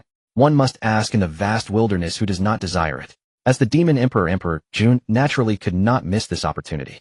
This was not just his chance, but the chance for the entire demon clan to transcend. However, He had not acted all along as he was waiting for Kunping's reaction. After all, the cause and effect must ultimately be borne by Kunping. Dong Wang Tai pondered for a moment, and soon understood, breaking into a smile. Haha, elder brother's scheme is brilliant, I cannot compare. The demon clan present shared knowing smiles, their camaraderie evident. The laughter of the demon clan filled the Lingxiao Palace with a joyful atmosphere. In the main hall of Wuzhuang Temple, Chen Yuan suddenly opened his eyes. After 1,000 years, he had completely refined the ginseng fruit, absorbing its primal power for his own use. Unfortunately, as Chen Yuan finished his retreat, there was not the slightest change in his cultivation. However, this is no issue. Chen Yuan was aware of his situation and was accustomed to it. Although his realm had not broken through, he had condensed over 100 million golden immortal figures within his body through the primal power of the ginseng fruit. Most importantly, I have awakened a divine ability, the Spear of the Great Tao. Burning over 100 million sources to condense a spear, it can break myriad laws and slay saints. Slaying saints. So terrifying. Chen Yuan, who had been in retreat, did not have time to examine it in detail. Upon checking it now, he gasped in shock. Saints are truly the embodiment of the heavenly Tao, so as long as the heavens exist, saints are immortal and indestructible. Now this divine ability of mine can directly slay saints. What a terrifying divine ability. Chen Yuan took great effort to calm himself down. Excellent. This can be considered a life-saving trump card. This is not just a life-saving trump card, it is an incredible killing move. It is overwhelmingly powerful. If it can slay saints, what about those below them? It is simply unimaginable. Just as Chen Yuan's thoughts surged again, a voice rang out. You are awake. Chen Yuan came to his senses, and Xing Feng appeared before him, full of joy. Great. You finally woke up. Hurry, I will take you to see the master. All right. Chen Yuan agreed, and quickly followed. Soon Xing Feng brought Chen Yuan to where Xinyuanzi and Hongjun were. Oh. Upon seeing Chen Yuan, Xinyuanzi and Hongjun were both quite surprised. They exchanged puzzled glances, both confused. What is going on? How could this kid not have broken through? This shouldn't be the case. After all, one ginseng fruit should be enough for a Tai Golden Immortal to reach a new level. Not to mention the Daluo Golden Immortal. At the very least, the Tai Golden Immortal should have made some progress. Otherwise, it would tarnish the reputation of the ginseng fruit as one of the top 10 spiritual roots. And yet, after consuming a ginseng fruit and 1,000 years of seclusion, Chen Yuan's realm remained unchanged, as if that ginseng fruit had no effect whatsoever. However, cultivation is a personal matter. Chen Yuan did not ask, and they naturally did not pry. After all, who doesn't have a secret? Seeing that they were silent, Chen Yuan had to break the silence himself. Elders, I apologize for the disturbance. I am preparing to set off to continue my journey to Buzhou Mountain, and I wish to take my leave. Upon hearing this, Xinyuanzi and Hongjun exchanged smiles, looking as if they understood. Seeing this, Chen Yuan's expression darkened. No need to think, it must be about his getting lost, which Hongjun had mentioned to Xinyuanzi. This is not just my journey, this is my dark history. Good. Xinyuanzi replied. Hongjun also smiled, and said, All right, no need to be so dejected, this time I will guide you in the right direction. Thank you. Chen Yuan expressed his gratitude. Then Xinyuanzi and Hongjun personally saw him off, escorting him to the mountain gate. Hongjun kept his promise and pointed out the correct direction to Chen Yuan. Chen Yuan turned to leave, but quickly looked back. Xinyuanzi wore a calm expression, while Hongjun continued to smile brightly. Standing before Wuzhuang Temple, the years were peaceful clouds drifting gently. Chen Yuan felt a stirring in his heart, and sighed silently. His gaze fell upon Hongjun, and after staring for a while, a resolute light flickered in his eyes as he spoke. Elder Hongjun, if there is nothing pressing, do not leave Wuzhuang Temple. The mountains are high and the roads are long. Take care of yourself. After speaking, without waiting for the two to respond, Chen Yuan turned and left without looking back. Hongjun had cared for him all along, and he naturally wanted to reciprocate. This reminder was the only thing he could do. In any case, I have already hinted, as for the outcome, that will depend on Hongjun himself. At the entrance of Wuzhuang Temple, after Chen Yuan finished instructing Hongjun, he left, without looking back, quickly disappearing along the mountain path. Xinyuanzi and Hongjun were left standing in front of the temple, gazing at each other in confusion. Do not leave Wuzhuang Temple. What could this possibly mean? Hongjun contemplated for a long time, but remained perplexed, so he decided to ask Xinyuanzi. Big brother, what does this kid mean by what he said? Hongjun felt quite frustrated. Suddenly turning back and throwing out such a vague remark, then leaving without a word. Chen Yuan left with great ease, yet it left Hongjun troubled, unable to find peace. After all, this matter concerned him. If he did not understand it clearly, he would not feel at ease. Xinyuanzi naturally understood this, and at this moment, he was also concerned for his friend, not taking it lightly. He frowned slightly, his gaze contemplative, carefully reflecting on Chen Yuan's words. However, after a long time, Xinyuanzi could only shake his head helplessly, and said, Second brother, I also cannot comprehend it. Chen Yuan's statement was indeed abrupt and inexplicable. No matter how hard Chen Yuan pondered, he could not decipher any deeper meaning. Well, seeing this, Hongjun could only give up and smiled as he spoke. Perhaps this kid thinks he will soon return to Wuzhuang Temple and wants me to wait for him here, so we can reunite then. Hongjun's words were more of a self-comfort than a guess. Chen Yuan nodded upon hearing this, not saying anything more. After all, they could not fathom the intricacies of Chen Yuan's words, so overthinking would be futile. Perhaps that truly was Chen Yuan's intention. After a moment of entanglement, Chen Yuan and Hongjun decided to let it go. They quickly cast aside this remark from their minds and paid no further attention to it. Meanwhile, in the void, several figures appeared looking down upon Wanshou Mountain from a high vantage point. They remained vigilant, not wanting to miss any signs of movement.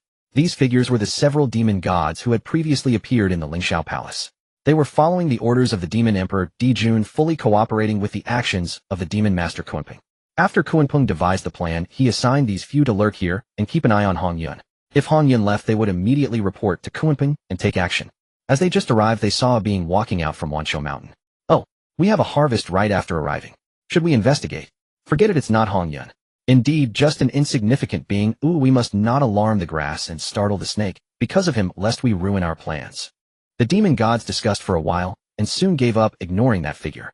It was inconsequential. Their target was Hongjun, and there was no need to complicate matters and risk affecting their grand scheme. Thus they withdrew their divine senses and continued to closely watch Wuzhuang Temple on Wanshou Mountain, paying attention to any changes that might occur. Meanwhile, the unimportant figure they ignored was Chen Yuan. At this moment, Chen Yuan was completely unaware of any of this. After leaving Wanshou Mountain, he looked at the divine mountain standing tall in the center of the heavens and felt a wave of disorientation. So many years had passed, he had said he would go to Buzhou Mountain, yet he had always been unable to reach it. Then with a determined expression, he clenched his fists. He truly did not believe that after wandering for tens of thousands of years, he still could not reach Buzhou Mountain. With this thought in mind, Chen Yuan discerned the direction and set off toward Buzhou Mountain, guided by Hongjun. Traveling through clouds and mists, the mountains and rivers receded. The sun rose and set, the cold came and the heat went. In the blink of an eye, 1,000 years passed. Finally, on this day, Chen Yuan finally arrived near Buzhou Mountain. Looking up, the divine mountain he had longed for stood prominently before him. This sight was far clearer than what he had seen in various places across the primordial world, and the sensation was even more direct and profound. He saw Buzhou Mountain towering majestically, spanning the heavens, and the earth standing tall and piercing the clouds. It stretched unbounded for countless miles, vast and limitless, with no end in sight. Chen Yuan looked up and felt a tremendous force of grandeur rushing towards him. Ancient and desolate, domineering and fierce, it instilled a sense of reverence within him. Gazing at the divine mountain so close at hand, Chen Yuan's heart surged with excitement, unable to hide his joy. I am finally here. After so many years, do you know how I have come this far? Luckily, hard work pays off. After enduring numerous hardships, I have finally arrived here. Buzhou Mountain, I have come. Chen Yuan reflected on the journey of these years, filled with emotion and nostalgia. After tens of thousands of years of trekking, I have finally reached Buzhou Mountain. At this moment, how could he possibly hold back?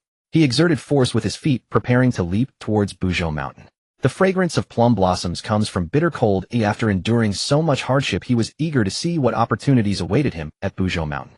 Of course, the most important thing was to quickly get a little closer, trigger the system, and check in first. But just at that moment, Chen Yuan suddenly stopped, his brow furrowing, and his expression suddenly tightened. Just now he suddenly sensed a familiar aura. This aura was unmistakably that of a Jiejiao disciple. Jiejiao disciples. Are they also visiting Buzhou Mountain? Does the master know? Chen Yuan was filled with doubts. Looking at the Buzhou Mountain so close at hand, he ultimately withdrew his gaze and headed in the direction of that aura. After all, he was the senior brother of Jiejiao. Encountering Jiejiao disciples in the primordial world, he had to investigate and confirm the situation. Thus he could live up to the title of Jiejiao senior brother. Following that aura, shortly after, Chen Yuan arrived at a location. Looking up, he saw two figures ahead, one male and one female. At this moment, they were engaged in a fierce battle with spiritual energy surging around them and a relentless killing intent in the air. Surrounding boulders shattered, ancient trees were broken, creating utter chaos. The void echoed with deafening roars, extremely piercing to the ears. There was no way around it. After all, both of them were at the golden immortal level. The destructive power of a golden immortal was already great, especially now that they were fighting for their lives without restraint. Wait. Chen Yuan suddenly narrowed his eyes, realizing that the figure of the woman looked quite familiar. After carefully discerning, he soon recognized her. Jin Ling. The woman was none other than Jin Ling, one of the 9 direct disciples of Jiejiao, who had once competed for the Lingua on Kunlun Mountain and even wanted to fight on behalf of Chen Yuan against Xi Hang. However, at this moment Jinling was no longer the spirited figure she had been on Kunlun Mountain. In the midst of the battle, she was at a disadvantage, retreating step by step. Her body was covered in wounds, her spiritual light dimmed like a candle flickering in the wind, ready to extinguish at any moment. This was no wonder for Jinling, as the being she was fighting against was at the late stage of the Golden Immortal Realm, and Jinling was only at the mid-stage of the Golden Immortal Realm. Even so, it was already quite remarkable that Jinling had managed to hold on until now. However, now Jinling was at the end of her rope, in grave danger. A slight misstep could lead to her complete destruction, with no place left for her to be buried. At this critical moment, a thunderous shout echoed. You beings are so audacious and reckless, utterly unaware of your impending doom. Daring to kill my Jiejiao disciple is simply seeking death. With a roar that sounded like thunder, it reverberated through the void, shaking everything around. The pressure and fury accompanied it, boundless and vast as the sea. Upon hearing this, the two engaged in fierce combat suddenly froze in their tracks, momentarily pausing. The roar echoed like thunder, and overwhelming pressure accompanied by rage surged forth, instantly stifling both sides in the battle. Senior brother. Jinling heard the voice, and her body trembled, suddenly filled with astonishment. Immediately her eyes sparkled with joy. That voice was familiar and endearing. It was her senior brother Chen Yuan. She never imagined that he would appear in this critical moment. The golden immortal being fighting against Jinling was momentarily dumbfounded. He stared blankly at Jinling, who was beaming with joy, as if he were a lifeless statue. However, a storm of emotions stirred within him, difficult to calm. The one he had been fighting was actually a disciple of. This is not good. The being's heart cried out in alarm, filled with regret. The Holy Master Sect. Had he known she was a disciple of the Jiejiao Sect, he would never have dared to fight her, let alone attempt to take her life. After all, the Jiejiao Sect was a Holy Master Sect, immensely powerful. To think that he might kill her, or even injure her slightly, would be a crime he could never atone for, with no escape possible. Thinking of this, the being was suddenly filled with despair. Could it be that he was so unfortunate, finally encountering a soft target, yet it was a disciple of a Holy Master Sect? Could it be because he didn't check the calendar before leaving? In the next moment, a figure suddenly appeared, descending from the sky, robes fluttering, landing steadily beside Jinling. Senior brother. Upon seeing this figure, Jinling called out immediately, her voice brimming with surprise and affection. Sure enough, she hadn't mistaken. This was indeed their Jiejiao Sect's senior brother, Chen Yuan. At that moment, looking at Chen Yuan, Jinling instantly forgot everything else, feeling an immense sense of stability and reassurance. Chen Yuan looked at Jinling, nodding, slightly smiling as he responded. Junior sister. However, in just an instant, Chen Yuan's smile turned cold. He had not seen clearly from a distance, but now that he was close, he realized that Jinling was in far worse condition than he had imagined. Her little face was covered in dirt, her clothes were disheveled, her hair was scattered, and she bore numerous wounds, shocking to behold. This sight made Chen Yuan's heart ache, and fury surged within him, no longer able to be suppressed. His gaze suddenly shifted to the being. You seek death. Dare to bully a disciple of the Jiejiao Sect. Chen Yuan's anger ignited, and murderous intent filled the air. As he spoke, he waved his hand lightly. In an instant, the void trembled, echoing with a roar. A calming sea pearl emerged, its power expanding as five-colored divine light engulfed the area. As Chen Yuan's thoughts flowed, the calming sea pearl crashed down. A congenital spiritual treasure. The being immediately became alert, fully aware that this was a force he could not contend with. In a flash of lightning, he made his choice. With the Holy Master Sect backing and a congenital spiritual treasure at play, he had no other option but to beg for mercy. Thus he directly cried out for mercy. Senior, I didn't know she was. Before he could finish, the calming sea pearl had already come crashing down. Boom. With a muffled sound, the being was crushed into a pulp, blood mist swirling. Even his soul was shattered, resulting in total annihilation, with no chance of survival. Jinling, witnessing this scene, couldn't help but gasp, looking at Chen Yuan's back with astonishment, her heart shaken to the core. Her senior brother was actually this powerful. Just like that, this being was instantly killed, a total one-hit kill. After all, he was a mid-stage golden immortal. Looking at Chen Yuan's back, Jinling felt a wave of nostalgia. Back when she was a golden immortal, Chen Yuan was merely a mysterious immortal. Yet now she was still a golden immortal, while Chen Yuan had already reached the Tai golden immortal stage. When did the situation reverse so drastically between her and senior brother? Chen Yuan turned to inspect her closely, relieved to find that Jinling was not seriously harmed. He let out a Jinling, why are you not cultivating diligently on Kunlun Mountain? How did you end up here? Senior brother, you have been traveling for so long and haven't returned. There are things you do not know. As Jinling spoke, she couldn't help but sigh, expressing a bit of regret. Now we are no longer on Kunlun Mountain. Not on Kunlun Mountain. Upon hearing this, Chen Yuan's heart stirred as he thought of something. Sure enough, Jinling soon recounted the conflict between the Jiejiao Sect and the three purities in detail. Now we, the Jiejiao Sect, are on Jiejiao Island, and the disciples have also established their own sanctuaries near Jiejiao Island. Senior brother, you must hurry back, or there won't be a good place left. Jinling reminded him kindly, then recounted her reason for coming here. I was having difficulty cultivating on Jiejiao Island, so I thought to venture out in search of opportunities. As it turns out, I really found a golden immortal flower. Pointing to a spiritual herb in the distance, Jinling continued. Then this guy also found his way here. We both wanted the treasure, and neither was willing to give way, resulting in a fierce battle. Fortunately, senior brother arrived in time, otherwise I would have been in danger. Chen Yuan had been silently listening without interrupting. After hearing all of this, he couldn't help but sigh deeply, feeling a mix of emotions. So the three purities have ultimately reached the point of division. Is it destined by heaven? Is it true that what is fated cannot be changed? Thinking of this, a sense of desolation surged within Chen Yuan. If everything is destined to be unchangeable, then in the predetermined path, everyone follows the routine like puppets. It's truly a tragic sight. As a transmigrator, knowing everything yet unable to change it is even more sorrowful. No. Suddenly a strong sense of rebellion surged in Chen Yuan's heart. What is destiny? What is fate? He had crossed over, naturally transcending the destined fate, not confined within the chessboard. Am I not the unknown variable? Chen Yuan sneered inwardly. Since he was the unknown variable, how could it be said that everything has a set outcome? If so, what is there that cannot be changed? Destiny and fate. He is the variable. With a clear mind and an enlightened Tao heart, Chen Yuan suddenly felt enlightened, a sense of unprecedented relief flooding over him.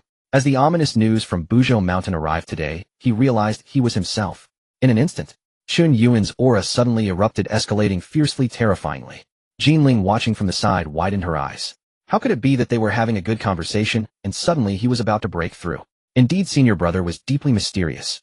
However, until that aura completely dissipated, Jinling did not see Chen Yuan make any breakthrough. This left her puzzled. Chen Yuan smiled, saying nothing more. Though he had not broken through on the spot to astonish his junior sister, he had once again condensed millions of tiny beings within himself, which made him even more delighted than a breakthrough. Feeling relaxed, Chen Yuan said with a smile, "All right, now that everything is settled, junior sister, you can rest easy. Why don't you refine this immortal herb while I protect you?" Hearing this, Jinling was overjoyed. "Good. Thank you, senior brother." With senior brother safeguarding her, she naturally felt no worries.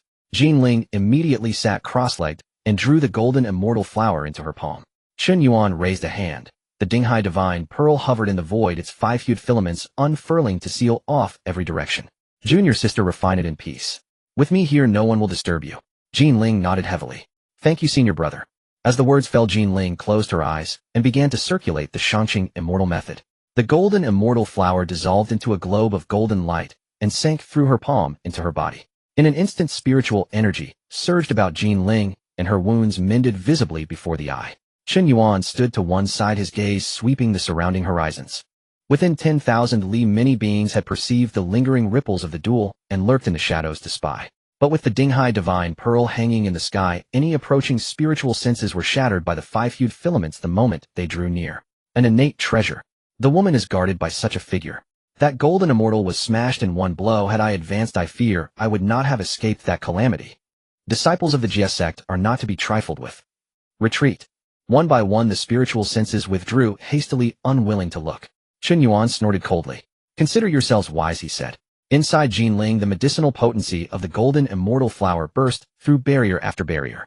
In her primordial spirit, the Shangqing light suddenly condensed into shafts of sword intent, slicing her fetters. With a thunderous roar, Jinling's momentum leapt. The bottleneck of mid-stage golden immortal shattered in an instant. A stronger wave of magical power swept outward. Jinling opened her eyes, to a flash of gold passed through her pupils. "Senior brother, I have broken through." Chen Yuan retracted the Dinghai divine pearl and smiled as he nodded. "Latest stage golden immortal, well done." Jinling rose and bowed solemnly. "Thank you, senior brother." Chen Yuan waved his hand. "Nonsense. We are fellow disciples of the Jiejiao Sect, one family. What need for such words?" Jinling felt a warmth in her chest, and joy spread across her face. "Senior brother, I will remember your words." Chen Yuan looked toward Buzhou Mountain and asked casually, "Junior sister, where will you go next? Back home, or continue roaming?" Jinling blinked and countered, "Senior brother, where are you going?" Chen Yuan did not hesitate. "I am bound for Buzhou Mountain." Jinling's eyes lit up. "Then I shall go with you, senior brother." Chen Yuan was pleased. The company of Jinling was far better than wandering Hongjun alone. Moreover, now that Jinling had advanced to latest stage golden immortal, ordinary dangers would scarcely endanger her. "Good. If you are willing, then we will go together." Jinling's smile deepened. "Senior brother, do not think me a burden." Chen Yuan shook his head at once. "If you are a burden, then all the golden immortals of Hongjun would likely never leave seclusion." Jinling gave a soft hum. Senior brother, you praise me too much. Chen Yuan laughed. I speak the truth. Thus the two tidied their things and set off toward Buzhou Mountain. Buzhou Mountain loomed ahead, its majestic mass pressing upon heaven and earth. The might of Pangu swept across the 8 desolations. Chen Yuan and Jin Ling walked side by side. The nearer they drew, the more their bloodlines and primordial spirits felt oppressed. Jin Ling's brow tightened. As befits Buzhou Mountain. The oppressive aura here is stronger than I imagined. Chen Yuan nodded. It was formed from the backbone of the great god Pangu. Naturally, it is not to be trifled with. Yet such places also hide the greatest opportunities. Jin Ling glanced at Chen Yuan. Senior brother, to come here, you must have left Kunlun for many years, yes. Chen Yuan's face darkened slightly. Better not to speak of that. Jin Ling immediately caught on, and could not help smiling. Senior Elder Hongjun said your skill in finding paths is most mysterious. Chen Yuan looked at her, thinking he should never have told her about leaving Kunlun Mountain. Junior sister, you've learned badly. Jin Ling quickly suppressed her smile. Forgive me, senior brother. I only mean that even someone as formidable as you must have things you are not good at. Chen Yuan cleared his throat lightly. The Hongwang is vast, getting lost a few times is only natural. Jin Ling nodded. Quite natural. Chen Yuan watched her attempt to hold back laughter, and felt helpless. As the two conversed, a sudden clamor of battle cries erupted ahead. Kill! You spawn of the Yaozu, fall before me. Wu barbarian, today, I will hew off your head. Form ranks. Tear them apart. Waves of murderous chi shot into the sky, surges of power detonated. Jin Ling's expression changed. Senior brother, what do we do? Chen Yuan halted, and stared toward the source of the shouts. Let's go see. Jin Ling did not hesitate. Very well. The two immediately concealed their auras, and swept toward the place of shouting. Moments later they dropped behind a hill. Before them the earth had split, and ancient trees lay toppled, hundreds of figures were locked in slaughter. One side wore beast skins, bodies brawny and fierce, fists and feet that shattered Yao soldiers' weapons and treasures. On the other side demonic aura billowed, some revealed true forms, some invoked sorcery's claws and blades tearing the void. Jin Ling watched the battlefield, and spoke in a low voice. It is a clash between the Wu and the Yao. Chen Yuan's gaze fell upon the Wu warriors. These are the Wu. A Wu fighter swung a fist, and blasted a demon wolf into the earth. Another Wu warrior roared and braved a blaze of demon fire, wrapping his arms around a demon bird, and slamming it against the mountain. The Yao side refused to yield. Dozens of demon beasts formed a formation, their sinister light coalesced into a blade, and slashed at a Wu warrior's chest. His chest burst open, yet he leapt forward, and bit a demon beast through the neck. Jin Ling's eyelids twitched. What savage fighting! The Wu possess no nascent souls, yet can with their bodies withstand artifacts. Chen Yuan nodded. The Wu sprang from Pangus primal blood, their flesh is born mighty. Ordinary Yao lacking powerful treasures find it difficult to match them in close combat. Jin Ling looked toward the Yao. The Yao outnumber them. At this rate the Wu may not be able to hold. Chen Yuan remained silent for a moment. He watched the scene as thoughts churned in his heart. The Wu had not bestowed great favors upon later humans, yet neither had they incurred the blood debts the Yao had. Especially after Hutu established the wheel of reincarnation, mending heaven and earth, and giving countless beings the chance to be reborn. The Yao were different. Chen Yuan, a man from another time, knew all too well that the great calamities to come for the human race would be stirred by the Yao. They slaughtered humans and forged swords to slay the Wu. That blood debt weighed on humanity with no hope of forgiveness. Jin Ling noticed the change in Chen Yuan's expression and asked softly, Senior brother, you do not favor the Yao. Chen Yuan withdrew his gaze. It's not a matter of favor. Their strength is vast, and their ambitions vaster. They kill the Wu today, tomorrow they may well slaughter other beings. Jin Ling nodded. The Yao court acts with true tyranny. Chen Yuan looked into the depths of the battlefield. Let us watch first. At that moment, a latest golden immortal Yao general burst from the Yao ranks. Horns crowned his head, he bore a black great blade, and his demonic aura condensed into a towering Hongjun specter of menace. Wu barbarians, this land belongs to the Yao today. A Wu warrior met him, fists shattering the air. You Yao brutes, how dare you be so bold? The general's blade came down, and black light split the earth. The Wu warrior raised his arm to block, and bloody cracks split his limb. The general sneered. Those without nascent spirits are fit only to be my blade's blood fodder. The Wu warrior roared, and charged into the general's hold. The two fought at close quarters, fists and blade colliding, blood spraying. But the general's cultivation was higher, and demon soldiers aided him. After several strokes the Wu warrior was flung away. The Yao side's morale swelled. Kill. The Wu will fall. Slaughter them all today, and seize this place. With the Yao court's might over Honghuang, who would dare defy it? Jin Ling's brow furrowed. Senior brother, that general's cultivation is not weak. Chen Yuan replied coolly, not so formidable. No sooner had he spoken than a thunderous roar erupted from the other side of the field. Kill. The earth shuddered violently as a Wu being charged into the fray. He was huge muscles like iron left hand braced with a shield right hand gripping a giant axe. He stepped down and the ground split. His great axe swept and 3 demon beasts were split in 2. Shoving his shield forward, a lance of demonic flame was smashed outright. The latest stage golden immortal general had scarcely turned when the great axe was upon him. Seek death, the general roared, raising his blade to block. Axe and blade clashed, sparks flew. The general's arms sank, and he was forced back dozens of fathoms. Impossible. You Wu. How can you possess such force? The Wu being did not answer, he rammed his shield onward. The general was struck in the chest by the shield, bones shattered, and he spewed blood. The Yao cried out. Stop him. Form the formation. Do not let him through.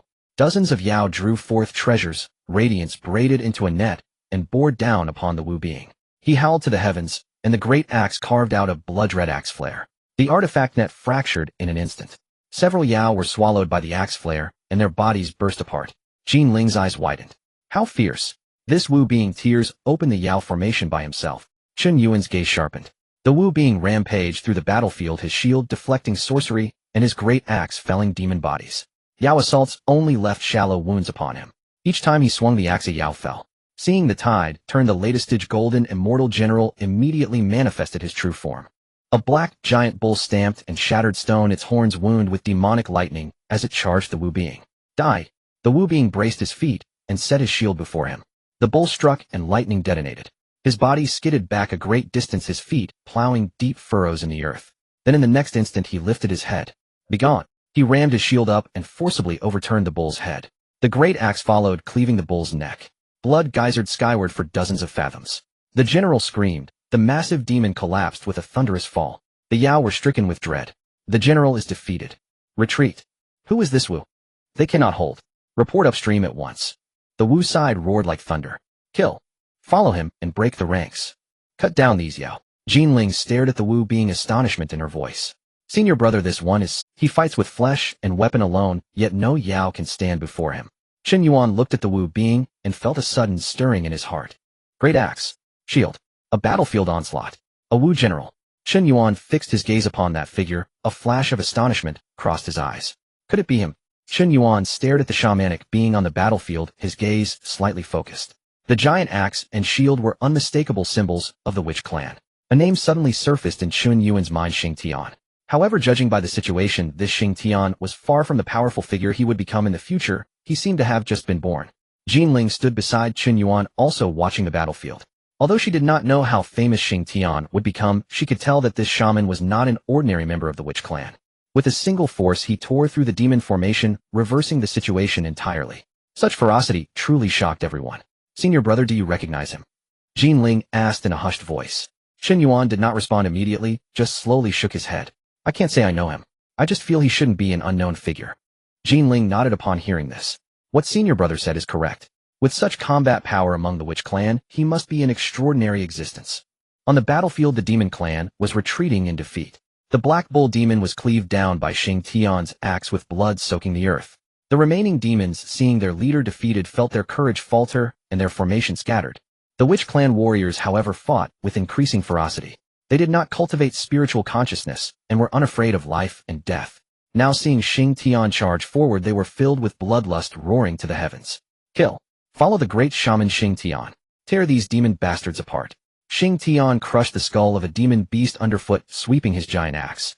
The axe, light infused with bloodlust, directly cleaved several demons ahead into 2. Chen Yuan nodded secretly. The strength of the witch clan's physical bodies was indeed not an exaggeration. They lacked spiritual consciousness, could not wield spiritual treasures, and found it difficult to comprehend heavenly mysteries. But precisely because of this, they poured everything into their physical bodies. Every punch and kick was the most pure form of slaughter. This aspect was similar to him, as he also walked this path. However, he practiced dual cultivation, refining both his body and spiritual consciousness. Jin Ling watched as Tian pushed through, unable to help but say, at this rate the demon clan is likely to suffer a complete defeat. Yet Chen Yuan's gaze showed no sign of relaxation. Not necessarily, he replied. Jin Ling was taken aback. Senior brother, do you think there are still variables? Chen Yuan looked towards the back of the demon clan's formation. There the demonic aura surged. Although it appeared chaotic on the surface, a certain presence remained hidden deep. It felt as heavy as the thunder pressed behind the clouds. Chen Yuan spoke calmly. Since the demon clan dares to fight for territory near the unbreakable mountain, how could they send only these people? The true orchestrator has yet to reveal themselves. Upon hearing this, Jinling was startled and immediately focused her attention. Sure enough, amidst the demon's collapse, a terrifying demonic aura suddenly rose from the valley behind. As the demonic aura emerged, the previously panicked demons seemed to grasp a lifeline. Demon King. The Demon King is making a move. The Witch clan is doomed. Ha, no matter how fierce Tongtian is, he cannot withstand the Demon King. With the demon's ecstatic shouts, a furious roar suddenly erupted. Roar. This roar shattered the clouds and shook the mountains and rivers. On the ground, countless fragments of stone floated up only to be crushed into dust by the demonic aura in the next instant. The hill where Chen Yuan and Jinling stood shook slightly. Jinling's expression changed drastically. Great Luo, golden immortal. Chen Yuan's gaze also turned grave. This aura was certainly not that of a golden immortal or Tai. It belonged to a true demon king who had stepped into the great Luo realm, and not just any ordinary demon king. The aura it emitted was at least that of a latest-stage great Luo golden immortal. Boom. The demonic energy exploded. A figure walked out from deep within the valley. This demon was tall, with red hair cascading down his shoulders and eyes like two blood moons. A pair of dark golden wings sprouted from his back, and when he spread them, a violent wind swept through the heavens. As he stepped forward, the space beneath his feet trembled. The surrounding demons all knelt down. We greet the Demon King. The Demon King did not look at them. He only fixed his gaze on Tongtian and spoke coldly. Tongtian, I once gave your Witch clan a chance. Hand over the innate spiritual veins of this place and retreat to the Witch clan territory, and today you may lose fewer of your clansmen. Tongtian laughed loudly upon hearing this. His laughter was wild and made the surrounding demons' faces turn ugly. Lose fewer people. Since when have you Demon Clan been so kind? If you want the spiritual veins, come and take them with your lives. The Demon King's gaze turned icy, stubborn and unyielding. Then today I will first slay you, and then crush your Witch clan here. As soon as he finished speaking, the Demon King's figure vanished in an instant. So fast that even Jinling could only see a blur. In the next moment, the Demon King had already appeared in front of Tongtian, a claw reaching for his head. Tongtian roared in anger, blocking with his shield. Bang! The clash of claw and shield erupted with a tremendous sound in the center of the battlefield.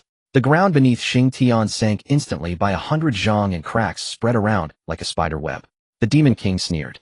Not bad strength, but unfortunately that's all you have. His other hand shot out, suddenly gathering demonic light into a blade that slashed towards Tongtian's waist. Tongtian reversed his giant axe, parrying the attack from the demonic light. Boom. Another loud sound echoed. Both figures were forced back. Yet the Demon King only took 3 steps back, while Tongtian retreated more than 10 zhang. Jinling watched in shock. Senior brother, this Demon King is so strong. Tongtian seems to be at a disadvantage. Chen Yuan said in a deep voice. The Great Luo is ultimately the Great Luo. Tongtian's physical body is terrifying and his combat power astonishing, but the gap in realms is evident. Unless something unexpected happens, it will be hard for him to win. Jinling looked at Chen Yuan. Senior brother, what should we do? Chen Yuan did not answer. His gaze remained fixed on the battlefield. What Demon King? I see no difference, Tongtian said as he looked at the Demon King with a cold snort. The Demon King's eyes flashed with murderous intent. This king will fulfill your wish. He suddenly spread his wings, and behind him the demonic aura coalesced into the image of a giant ferocious bird. The beast let out a long cry to the heavens, its blood-red eyes and sharp claws tearing through the void. The Demon King pointed a finger. Annihilate. The ferocious bird image dove down, carrying the pressure of the great Luo, charging directly at Tongtian. Tongtian gripped his axe with both hands, roaring as he met the attack. But in the next instant, the ferocious bird's claws had already torn through the axe light, crashing heavily onto Tongtian's shield. Crack! A piercing crack echoed from the shield. Tongtian staggered back, spitting out a mouthful of blood. The Demon King stepped down, instantly arriving before Tongtian. It's over. He clawed at Tongtian's brow. If this strike landed, even Tongtian's strong physical body would suffer severe damage. Chen Yuan's gaze darkened. He could not watch any longer. Just as the Demon King's claws were about to descend, Chen Yuan slowly raised his hand. Stabilize. In an instant, the sea-suppressing pearl appeared from the void. The 5-colored brilliance spread across the heavens, instantly suppressing the surrounding void. The Demon King's outstretched claw halted just 3 inches from Tongtian's brow. And in that moment, the glint in Tongtian's eyes surged, suddenly rolling to the side, escaping the range of the lethal strike. The Demon King's attack missed, crashing down onto the ground. Boom. The earth cracked, revealing a deep pit. Tongtian flipped to his feet, gripping his giant axe, looking towards the void. The Demon King also suddenly looked up, his eyes filled with murderous intent. Who? Jinling's heart tightened behind the hill. Senior brother. Chen Yuan looked at Jinling and instructed, stay here. He'll be right back. As soon as he spoke, Chen Yuan stepped forward, his figure appearing in the void. On the battlefield, the gazes of both the Witch clan and the Demon clan fell upon him simultaneously. A human. The Yao King and Xing Tian were both taken aback as Chen Yuan appeared. Chen Yuan hung in the void, the Dinghai Shinju drifting at his side, while five-colored radiance spilled across heaven and earth. He stared at the Daluo Yao King without the slightest hint of retreat. The Demon King's voice turned abruptly frigid. A mere human, and you dare meddle in my affairs. Chen Yuan offered no reply, he only clenched his fist slowly. In the next instant, the spectral monstrous bird behind the Yao King unfurled its wings once more. A tidal surge of malevolent aura pressed toward Chen Yuan like a roaring sea. Xing Tian's face shifted, and he bellowed, "Fellow cultivator, be careful." Yet within Chen Yuan's eyes a golden light began to glimmer. Countless dormant golden figures within his body opened their eyes at that moment. Boom. An ineffable, terrifying presence slowly rose from the depths of Chen Yuan's mortal frame. Chen Yuan stood in the void, his robe snapping in the wind. The Dinghai Shinju hovered by his side, its five-colored radiance cascading like a frozen sea, suppressing the surrounding heavens and earth. The Demon King fixed his gaze on Chen Yuan. The blood moon eyes first showed disbelief, then undisguised fury. He was a Yao sovereign of the Daluo rank. Even looking across the Yao court, he was no negligible figure. He had led his clan today to seize this place, believing that aside from Xing Tian, there would be no opposition. Who would have expected that at the crucial moment a human would intervene and ruin his killing blow? Humans. In the Demon King's eyes they were but a fledgling weak race of the primordial age. Many in number, yet shallow of foundation.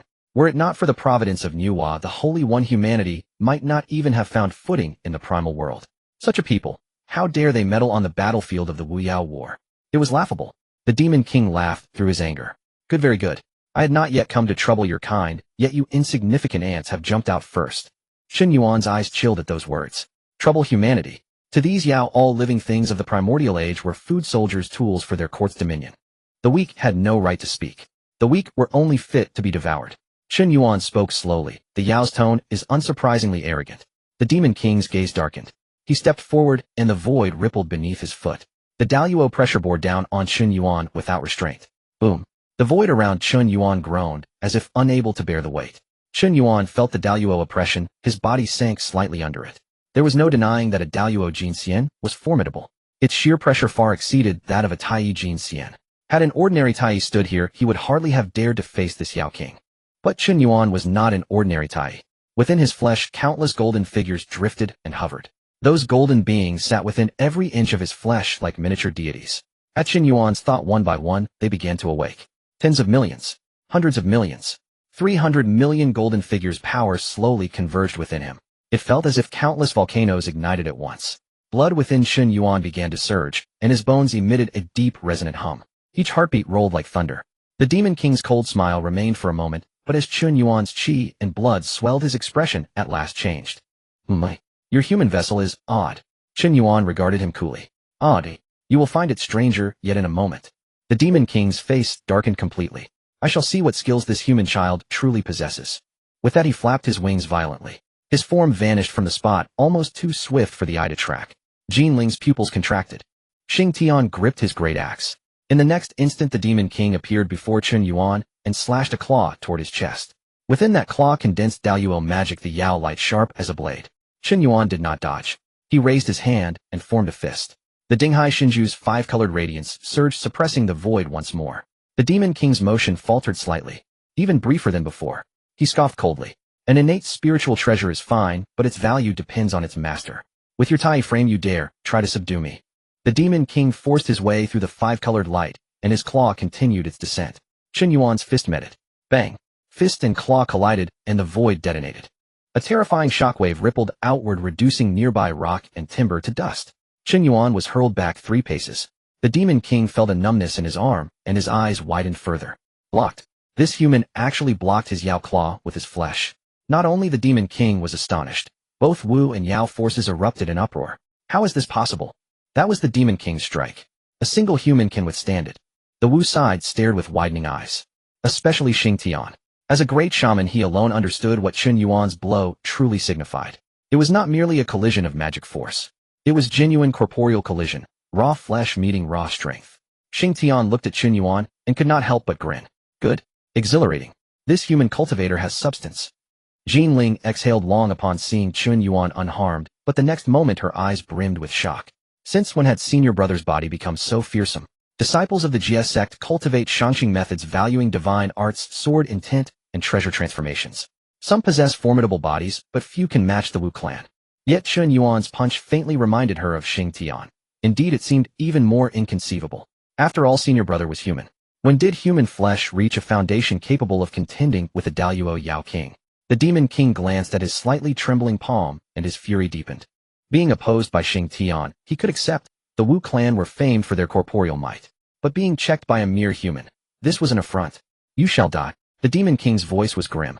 This time he did not adopt human form to melee. As his malevolent aura swelled, his body began to expand.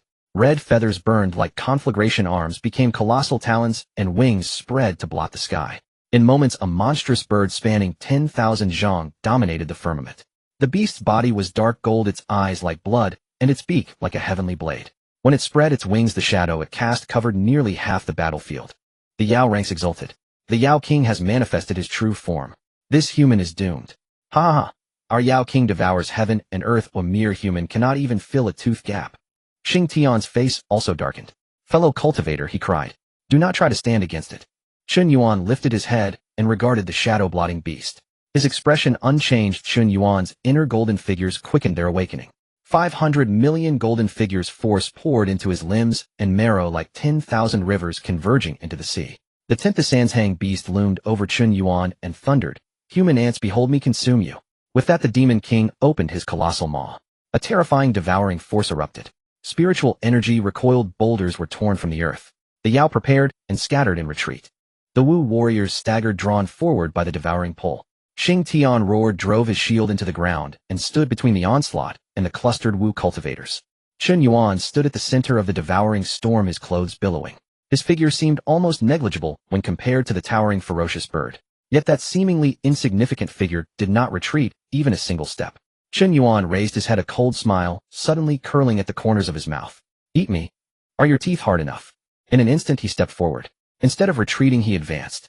Facing the colossal mouth that devoured the heavens and earth, Chen Yuan's figure transformed into a streak of golden light, charging directly at the true body of the Demon King. Tongtian's eyes widened. Be careful, fellow Taoist. The heart of the golden spirit nearly stopped for a moment. Senior brother. But the Demon King, seeing Chen Yuan charge towards him, was left with nothing but ferocity in his gaze. Seeking death. The giant mouth suddenly closed.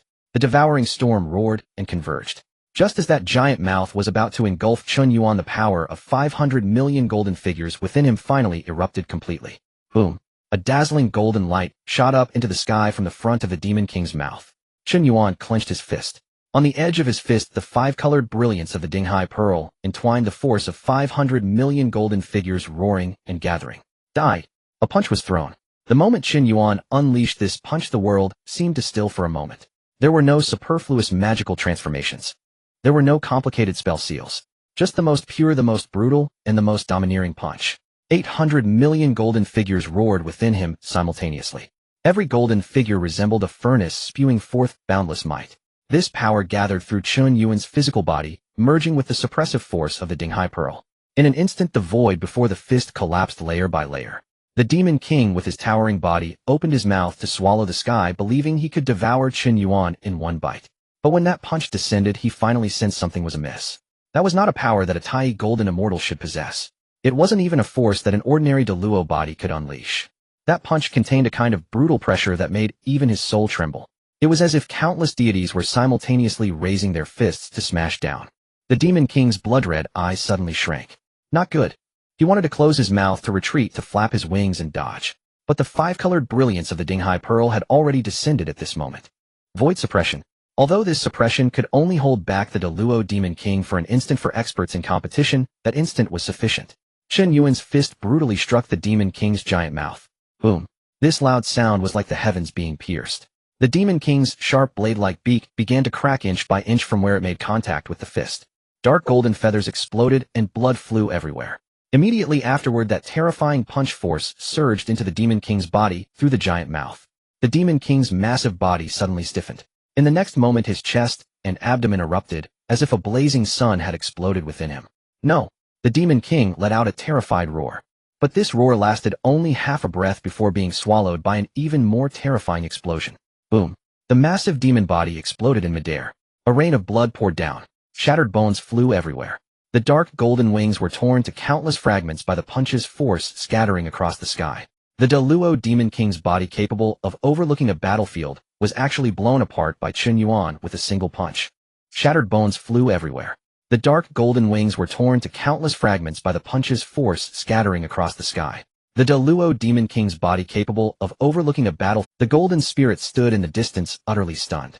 Tian gripped his giant axe, his eyes round with disbelief. Even the still drifting rain of blood seemed particularly glaring at this moment. After a moment, a voice gasped in shock. Hiss. Following that, the gasping sounds merged into one. The warriors of the Witch Clan looked at Chen Yuan in the void, their faces filled with incredulity. He blew up the Demon King with one punch. But that's a Deluo Demon King. How could a human possess such physical power? Is he really human? Why do I feel like he resembles our Witch Clan more than we do? Upon hearing this, many from the Witch Clan subconsciously nodded. Their clan had always dominated the wilderness with their physical strength. If the Witch Clan claimed the first place, who in the wilderness would dare to claim the second? This was a pride ingrained in the bones of the Witch Clan. But today they witnessed a human clash hidden with the Deluo Demon King, even blowing apart its true body with a single punch. The impact was too great. So great that these witch warriors momentarily didn't know how to react. Tian was equally shocked. He saw more clearly than the average witch. Chen Yuan's punch was not merely reliant on the innate spirit treasure. The Dinghai Pearl did indeed suppress the void and restricted the Demon King for a moment. But the force that truly exploded the Demon King's body was Chen Yuan's own physical power. That power was vast, fierce, and pure. It was precisely the strength most revered by the Witch Clan. Tian couldn't help but burst into laughter. Good. What a fine human Taoist. That punch was exhilarating. The golden spirit also snapped back to her senses from her shock. She looked at Chen Yuan's back, marveling at his brilliance. Senior brother once again had exceeded her expectations. First, he surpassed his peers in cultivation. Then he wielded an innate spirit treasure.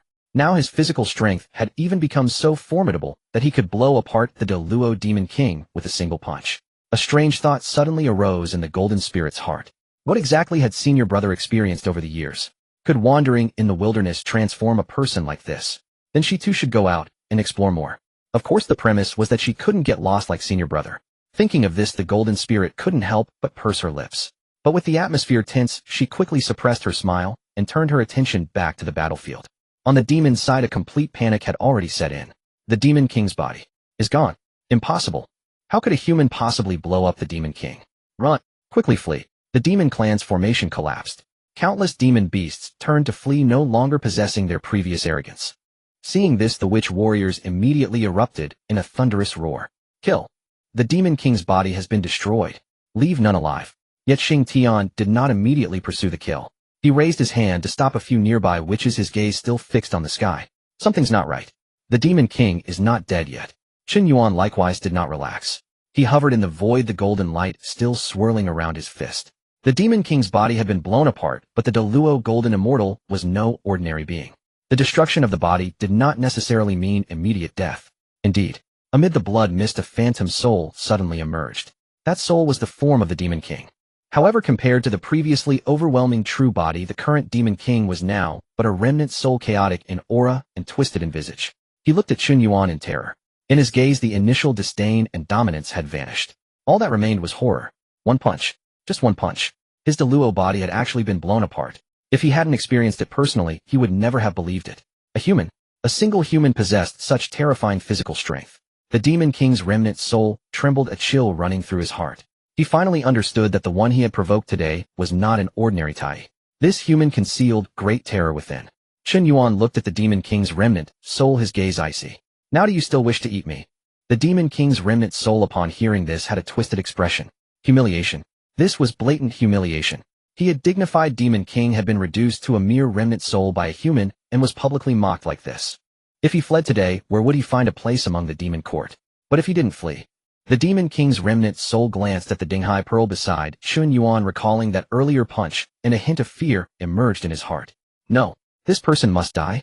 Otherwise he will become a great threat to the demon race in the future. Today you cannot be spared, you must be eradicated. Chen Yuan said calmly. With your broken soul, eh? The Demon King's remnant soul had blood-red eyes. Do you think that this king has no backup plan? As the words fell, a dark, golden talisman suddenly appeared within his remnant soul. As the talisman appeared, the surrounding world fell silent. An extremely mysterious and terrifying aura emanated from the talisman.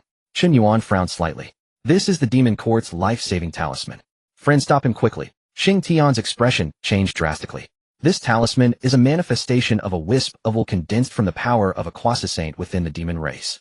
Activating this talisman allows the quasi-saint's avatar to descend. It is considered a precious resource within the demon race. It's unexpected that this demon king possesses such an item. Without hesitation, Chen Yuan raised his hand and activated the sea-settling pearl to strike. The five-colored luminous light spread out instantly, attempting to suppress the talisman. However, at this moment, the demon king's remnant soul suddenly ignited. It's too late. The demon king's remnant soul knelt in the void, his face frenzied and twisted. I summoned the demon god to descend and slay the enemies. The talisman erupted in flames.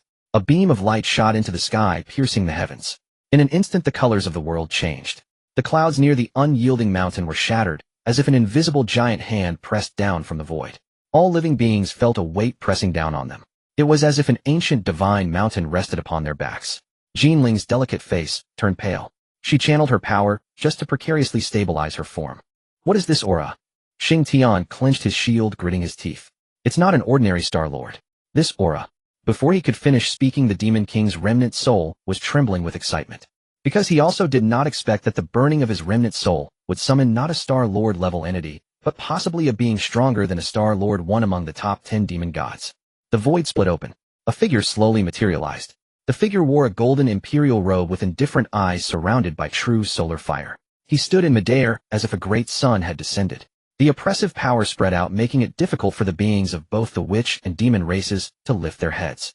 The Demon King's remnant soul was first stunned, then filled with near-manic joy. Your Majesty, the Demon Emperor. It is indeed Your Majesty, the Demon Emperor. Ha ha ha ha, you are finished. Today you all shall die. Chen Yuan looked up at the figure, his gaze more serious than ever. Dong Huang Tai. Of course, it was not the true body of Dong Huang Tai. It was merely a wisp of an avatar. Yet even as just an avatar, the oppressive force was still terrifying enough to suffocate. The gaze of Dong Huang Tai's avatar swept across the battlefield before finally landing on Chen Yuan. He spoke indifferently. Ant, do you dare to offend my demon race? Dong Huang Tai's avatar stood in the void, surrounded by true solar fire. That flame was not an ordinary fire. The golden red color flowed as if it could burn mountains and boil seas, refining all things. Just by standing there, the temperature between heaven and earth soared wildly. The ancient trees around the battlefield ignited spontaneously. The earth cracked, and the spiritual energy seemed to be evaporated into mist. The witch race, strong of body, still felt their skin sting. The demon race knelt on the ground, their faces filled with fervor. The Demon King's remnant soul knelt in the void, his face filled with the madness of having survived a catastrophe. He burned his soul power, intending to summon a demon god avatar for protection and to slay enemies. Unexpectedly, the one that descended was merely a wisp of Dong Huang Tai's will. What a great honor. What great fortune. In the Demon King's eyes, no matter how strange Chen Yuan was, he could never possibly withstand the avatar of Dong Huang. Even if it was just an avatar, it represented the highest dignity of the demon race. The might of a quasi-saint, how could a Tai hope to resist? The gaze of Dong Huang Tai's avatar was extremely indifferent. He ignored the kneeling demons and did not care about the state of the Demon King's remnant soul, as if the lives and deaths of these beings were trivial matters to him. He looked at Chen Yuan, his voice not loud, but pressing enough to make the heavens rumble. Human race, you destroyed the physical body of my Demon King. Chen Yuan faced that oppressive force, remaining motionless. So what? As soon as these words fell, the scene fell silent once more. The demons could hardly believe their ears. Faced with the avatar of His Majesty Dong Huang, this human dared to speak so boldly. Is he really not afraid of death? Jinling was extremely tense. Her senior brother's courage was so great that it made her scalp tingle. Yet for some reason, looking at Chen Yuan's calm back, she felt an inexplicable trust arise in her heart. As if as long as her senior brother stood there, nothing could truly crush him. Xing Tian burst into laughter. Well said. The demon race kills others, naturally others can kill the demon race. What? Dong Huang Tai, EU demon race, put on such a show over the death of a demon king. The avatar of Dong Huang turned his gaze to Xing Tian. With just a glance, Xing Tian felt the pressure around him surge. His feet sank into the earth and the stone layers beneath him crumbled inch by inch. Yet Xing Tian still raised his head, glaring at the avatar of Dong Huang without fear. If you have the ability, come in your true form and fight my witch race ancestor. The avatar of Dong Huang's expression did not change. Witch race? You disrespect the heavenly principles, lacking in reverence. Xing Tian sneered. Don't use heavenly principles to pressure me. My witch race only reveres the Pangu Father God. You Dong Huang Tai Yi are not worthy. As soon as the witch race heard this, they immediately roared in unison. We only revere the Pangu Father God. So what if it's Dong Huang? Fight! This fearless aura even stirred something within Chen Yuan. The witch race may be reckless and may not understand the heavenly secrets, but deep down they truly possessed a kind of unyielding bloodiness. The avatar of Dong Huang raised his hand. Be quiet. In an instant the true solar fire transformed into a golden-red river of flames cascading down from the heavens. The target was not merely Xingtian, but rather it enveloped Chen Yuan, Xingtian, and all the surrounding witch race. This was an attempt to incinerate all enemies in one strike. Chen Yuan's eyes narrowed. This is the demon race's sovereign, viewing all beings as mere grass and weeds. With a thought he sought to incinerate all living souls. Chen Yuan raised his hand and activated the sea-settling pearl. Suppress. The five-colored luminous light shot up into the sky, attempting to restrain the torrential true solar fire. The sea-settling pearl is a congenital spiritual treasure with extraordinary power. As the luminous light unfolded, the surrounding void instantaneously solidified. The river of fire was indeed blocked for a moment. But it was only a moment. The avatar of Dong Huang glanced at the sea-settling pearl. A nice treasure. But unfortunately you are too weak. He gently pressed his palm down. Boom. The sun's true fire surged violently. The five-colored light was violently torn apart by the flames. The Dinghai pearl emitted a humming sound, unexpectedly knocked back. Chen Yuan felt a tightness in his chest and staggered back slightly. Jin Ling's expression changed dramatically. Xingtian let out a furious roar and shot straight into the sky. Fellow Taoist, I come to aid you. Chen Yuan had just saved his life. Now with Dong Huang's avatar taking action, Xingtian naturally could not stand idly by. The Wu clan spoke no nonsense. A favor must be repaid. Fighting side by side makes them kin. Xingtian raised his shield, his blood and vitality exploding wildly. He stood in front of Chen Yuan, braving the sun's true fire. Boom. The fire river crashed against the shield. Xingtian's arms bulged with veins, the void beneath his feet cracking.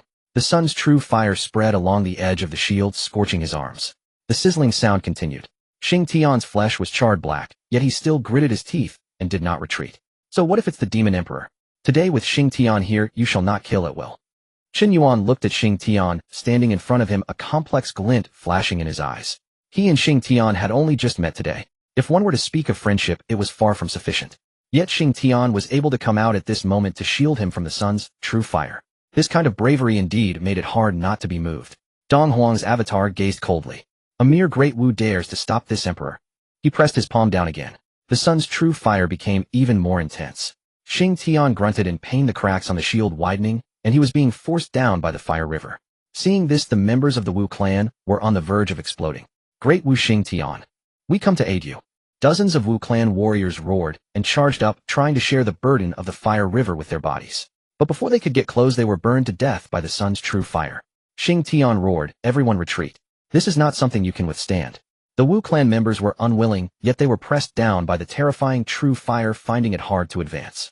Chen Yuan reached out to retrieve the Dinghai pearl, feeling a slight numbness in his palm. Indeed powerful. Dong Huang Tai was worthy of being the ruler of the demon clan, a quasi-saint powerhouse. Even if it was just an avatar of consciousness, it was not something an ordinary Deluo could compare to. If Dong Huang's true body were here, Chen Yuan would have no second thoughts, immediately taking Jin Ling as far away as possible. But before him was only an avatar. An avatar relying on the remnant soul of the demon king and talismans. What was there to fear? A fierce battle intent rose in Chen Yuan's eyes. If he did not dare to fight even against an avatar, how could he talk about defying the heavens and changing fate? What demon emperor's majesty? What quasi-saint avatar? Today he would definitely give it a try. He needed to know that his strongest divine ability had yet to be unleashed. Moreover, he had not even used the treasures bestowed upon him by his master. Chen Yuan took a step forward, coming to Xingtian's side. Xingtian gritted his teeth and said, fellow Taoist, this fire is tyrannical, do not force it. Chen Yuan looked at the pouring sun's true fire and said lightly, if you can withstand it, why can't I? Xingtian was taken aback, then burst into laughter. Good. Enough arrogance. I like it. Chen Yuan raised his head, staring directly at Dong Huang's avatar. So what if it's the demon emperor? Just an avatar dare to act pretentious before me. Dong Huang's avatar's gaze finally showed a hint of fluctuation. It was not anger, but a cold, killing intent provoked by an ant. Human race. You seek death. Chen Yuan sneered. Who dies is still uncertain. As his words fell, the power of the golden people within Chen Yuan erupted once more. 800 million golden people shook simultaneously, golden light radiating from deep within his flesh. That brilliant radiance actually contended against the sun's true fire. Xingtian looked at Chen Yuan beside him, his eyes filled with deeper shock. How could this human Taoist flesh become more formidable with each strike? Within Chen Yuan, 800 million golden people sat cross-legged. Their entire bodies shone with golden light, their features vaguely resembling Chen Yuan. As Chen Yuan's thoughts flowed, the 800 million golden people simultaneously raised their heads. In an instant, countless streams of golden light surged from their bodies, flowing along Chen Yuan's meridians and gathering in his palm. Chen Yuan's body trembled slightly. This power was too immense. So immense that even with his current physical body, he felt a tearing pain. But he did not stop. He wanted to truly condense the power of the 800 million golden people into a single strike. Not a scattered explosion. Not a simple punch. But to transform it into a weapon capable of tearing apart formidable enemies. The divine spear of the Tao. Coagulate. Chen Yuan roared in his heart. Boom. A point of golden light suddenly brightened in his palm. At first, that golden light was only the size of a grain of rice. But in the blink of an eye, it surged wildly. Countless golden patterns emerged from Chen Yuan's arm, spreading all the way to his palm. In the void, a deep voice echoed. It was as if billions of beings were chanting and countless laws of heaven and earth were colliding. The golden light continued to elongate. 1 inch, 1 foot, 1 zhong, 3 zhong. Soon a golden spear's phantom appeared in Chen Yuan's hand. That spear was resplendent, its surface flowing with countless profound patterns. On the spear's tip, a glimmer of cold light flickered, as if it could pierce through the heavens and earth. The moment this golden spear took shape, all beings on the battlefield felt a shiver in their hearts. Xingtian's eyes widened. What kind of divine ability is this? He could sense that the golden spear contained an extraordinary power. It was the supreme might of the body after extreme condensation. A spear of slaughter formed from power compressed to the limit. This kind of technique was unheard of. Jinling looked at the divine spear of the Tao in Chen Yuan's hand, her eyes filled with astonishment. What kind of law is this from senior brother? It is not the upper clear immortal law. It is not an ordinary divine ability. It does not resemble the might of innate spiritual treasures. This is senior brother's own power. It is a strike he forged with his flesh as the furnace and his blood and vitality as the fire. Dong Huang's avatar's gaze finally became truly serious for the first time. He looked at the golden spear in Chen Yuan's hand, a flicker of change appearing on his indifferent face. This technique is dangerous. Chen Yuan grasped the divine spear of the Tao, and small cracks appeared in the flesh of his arms. Golden blood energy spilled from the cracks, which was absorbed by the spear. A surge of pain struck. Chen Yuan thought that this divine ability really could not be used carelessly. Dong Huang's avatar snorted coldly. Ants. Even with divine abilities, they are but fleeting moments. The phantom of the great sun in his palm solidified completely. The sun's true fire converged into a blazing fireball, as if a real sun were falling. Is that so? Chen Yuan raised the divine spear of the Tao, pointing its tip at Dong Huang's avatar. The Dinghai pearl hung behind him, and 5-colored brilliance transformed into a halo. His aura soared to its peak at that moment. Xingtian raised his shield and shouted, "Everyone retreat." Jinling also immediately fell back, but her heart was tightly tied to Chen Yuan. In the high heavens, Dong Huang's avatar held the great sun, the sun's true fire burning through the void. Chen Yuan grasped the divine spear, the power of 800 million golden people boiling like the sea. In the next instant, Dong Huang's avatar pressed down with his palm first. The great sun, carrying a destructive force, crashed down. At the same time, Chen Yuan shattered the void, and the divine spear of the Tao erupted with dazzling golden light. Today, I will slay this avatar. Before his words fell, the divine spear of the Tao stabbed out fiercely. Boom. A terrifying power erupted. Tearing apart all the laws of the void, it pointed directly at Dong Huangtai. Oh! A scream of despair sounded. Then that Dong Huangtai avatar exploded in place, turning into a mist of blood that fell. He died. He truly succeeded in slaying the avatar of Dong Huangtai. Xingtian looked at Chen Yuan, completely convinced by him, knowing that he rarely bowed to others, but was now entirely submissive. After slaying the avatar of Dong Huangtai, Chen Yuan's essence, qi, and spirit were also completely exhausted, directly falling from the void onto the ground. Senior brother. Jinling rushed to Chen Yuan's side, worried. Chen Yuan looked at Jinling's concerned gaze and said softly, "I am fine." Xingtian approached Chen Yuan, taking out a primordial spiritual herb. "Fellow Taoist, take this." "Thank you." Chen Yuan did not waste words and absorbed the spiritual herb to recover from his injuries. Dong Huangtai let out a muffled groan as the solar true fire around him suddenly became chaotic. Dijun immediately turned his head. "Second brother, what happened?" Dong Huangtai raised his hand to press against his chest with flickering golden flames in his eyes. "It's nothing." Dijun frowned. "Your aura was disturbed for a moment, which is not nothing at all." Dong Huangtai fell silent for a moment, his gaze turning icy. Just now a fragment of my avatar was slain in the territory of the Wu clan. What? Di Jun's expression changed. Inside the Ling Shao Palace, the demon clan ministers also looked up in unison. One of the 10 demon gods by Zane narrowed his eyes slightly.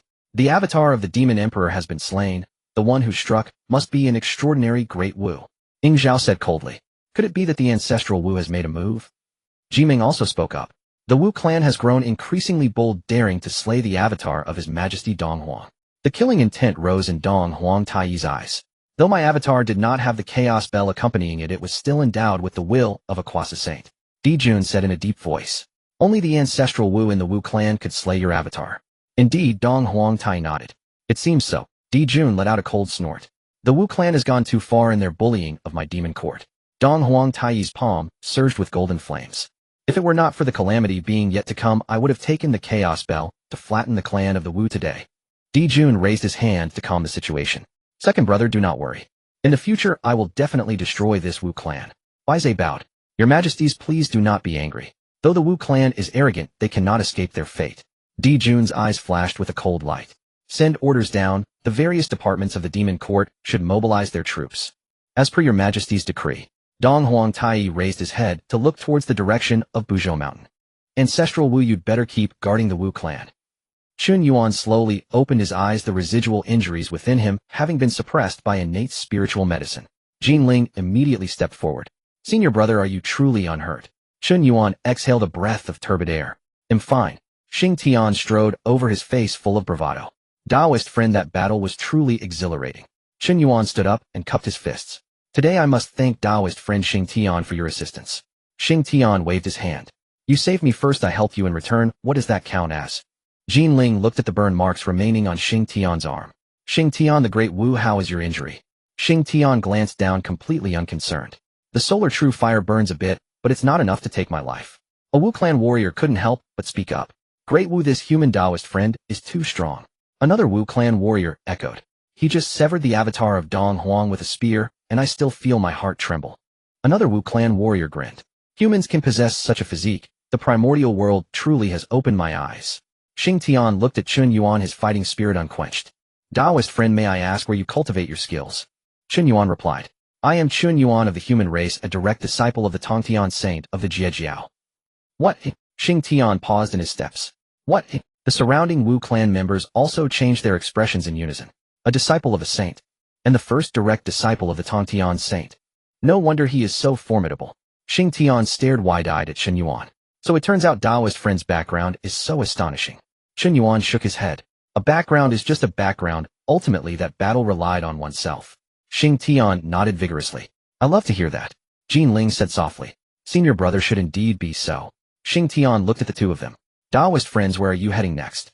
Chen Yuan turned his head to look into the distance. To Buzhou Mountain. Xing Tian patted his chest. Let's go to Buzhou Mountain then. I will escort you there, Chen Yuan said. Thank you for your trouble, Taoist friend. Xing Tian added. However, since you have come to the territory of the Wu clan, why not first accompany me to the tribe? Let us also extend our hospitality as hosts. Jin Ling looked at Chen Yuan. Senior brother, what do you think? Chen Yuan's heart stirred. That's fine. Xing Tian laughed heartily. Let's go. The Wu clan members parted to make way, all eyes falling on Chen Yuan. Someone whispered, this human Taoist friend looks small, yet he dared to confront the avatar of Dong Huang Heiden. Someone replied, whoever says humans are weak from now on, I won't believe it first. Xing Tian turned back and shouted. Stop mumbling. This Taoist friend helped us today, so he is a distinguished guest of our Wu clan. The Wu clan members responded in unison. Yes. Chen Yuan and Jin Ling followed Xing Tian forward. Along the way, the Wu clan warriors kept glancing sideways. Jin Ling sent a voice message. Senior brother, that spear of yours earlier truly frightened me. Chen Yuan replied through voice. That divine ability consumes too much energy, it cannot be used lightly. Jin Ling still showed concern in her eyes. Do not take such risks in the future. Chen Yuan glanced at her. If we hadn't taken risks, we would have been burned by the solar true fire just now. Jin Ling pursed her lips. Senior brother always has a point. Xing Tian, unable to hear the voice messages, turned back and smiled. You two hurry up, the Xianming tribe is just ahead. Before long, a Wu clan tribe appeared on the ground. The stone hall towered high with beast bones as pillars and Wu patterns carved all around.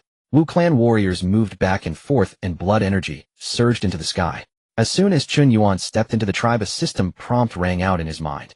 Congratulations, master, for triggering the sign-in location, Xianming tribe. Would you like to sign in? Chen Yuan had no hesitation in his heart. Sign in. Congratulations, Master, for obtaining Chaos Liquid. Chen Yuan's eyes flickered. What is Chaos Liquid? The system responded.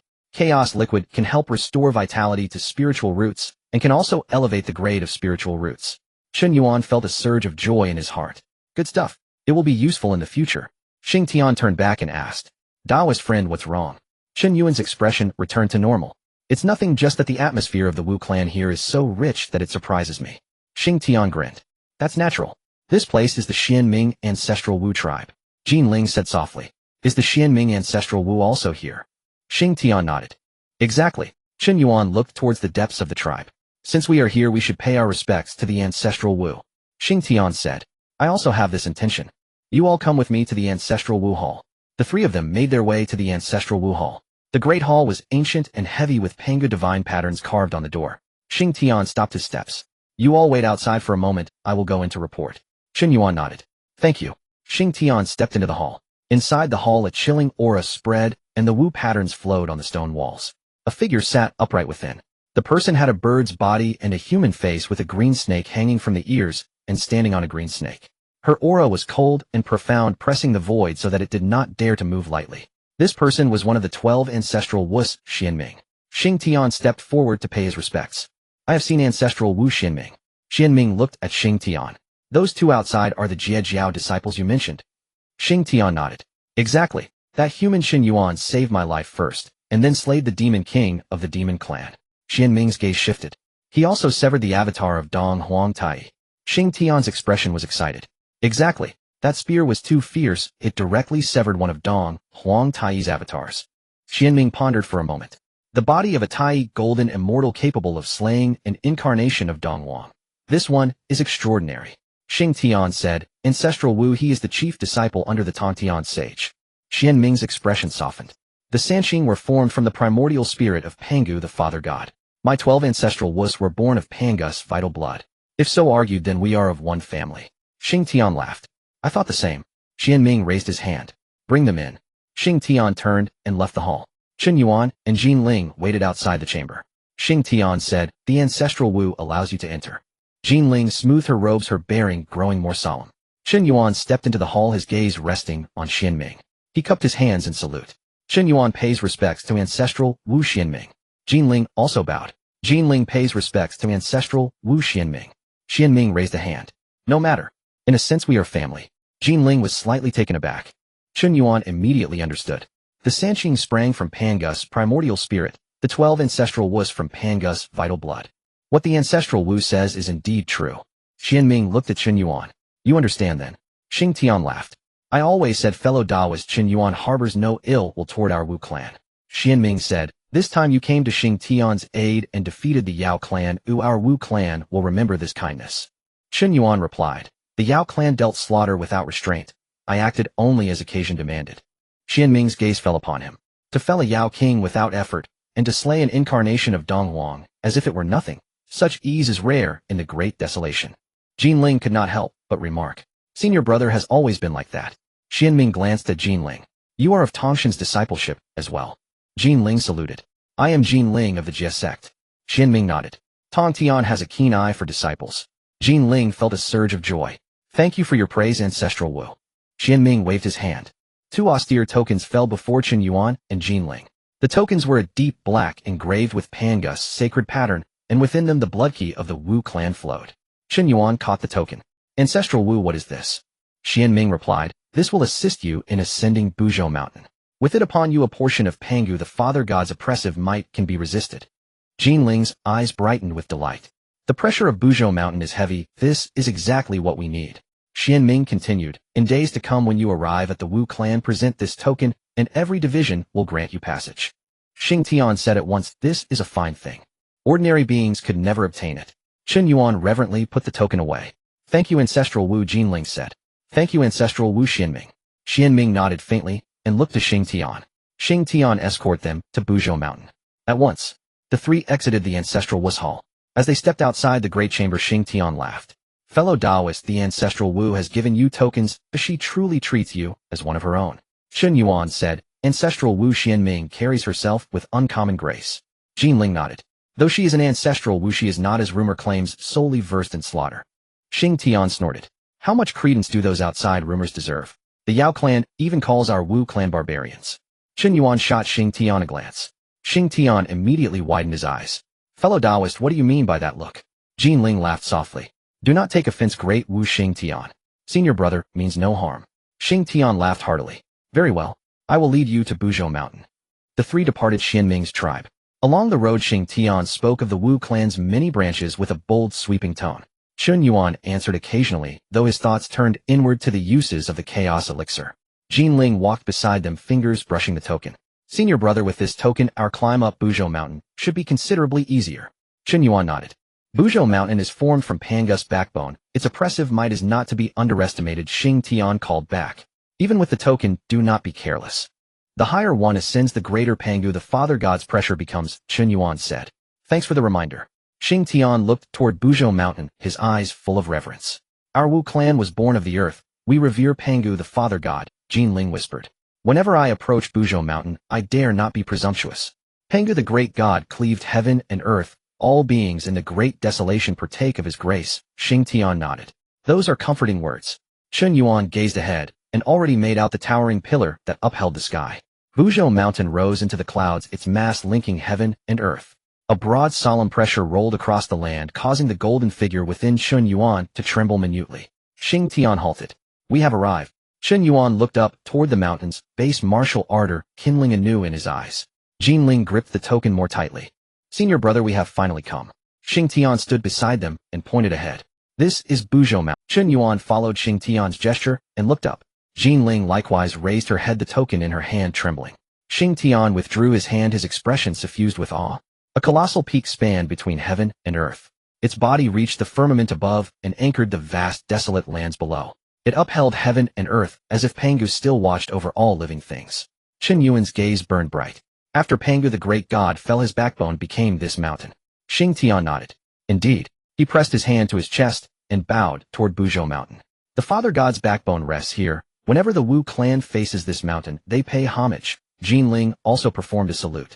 Pangu the great god split heaven and earth. All beings in the great desolation receive his blessing.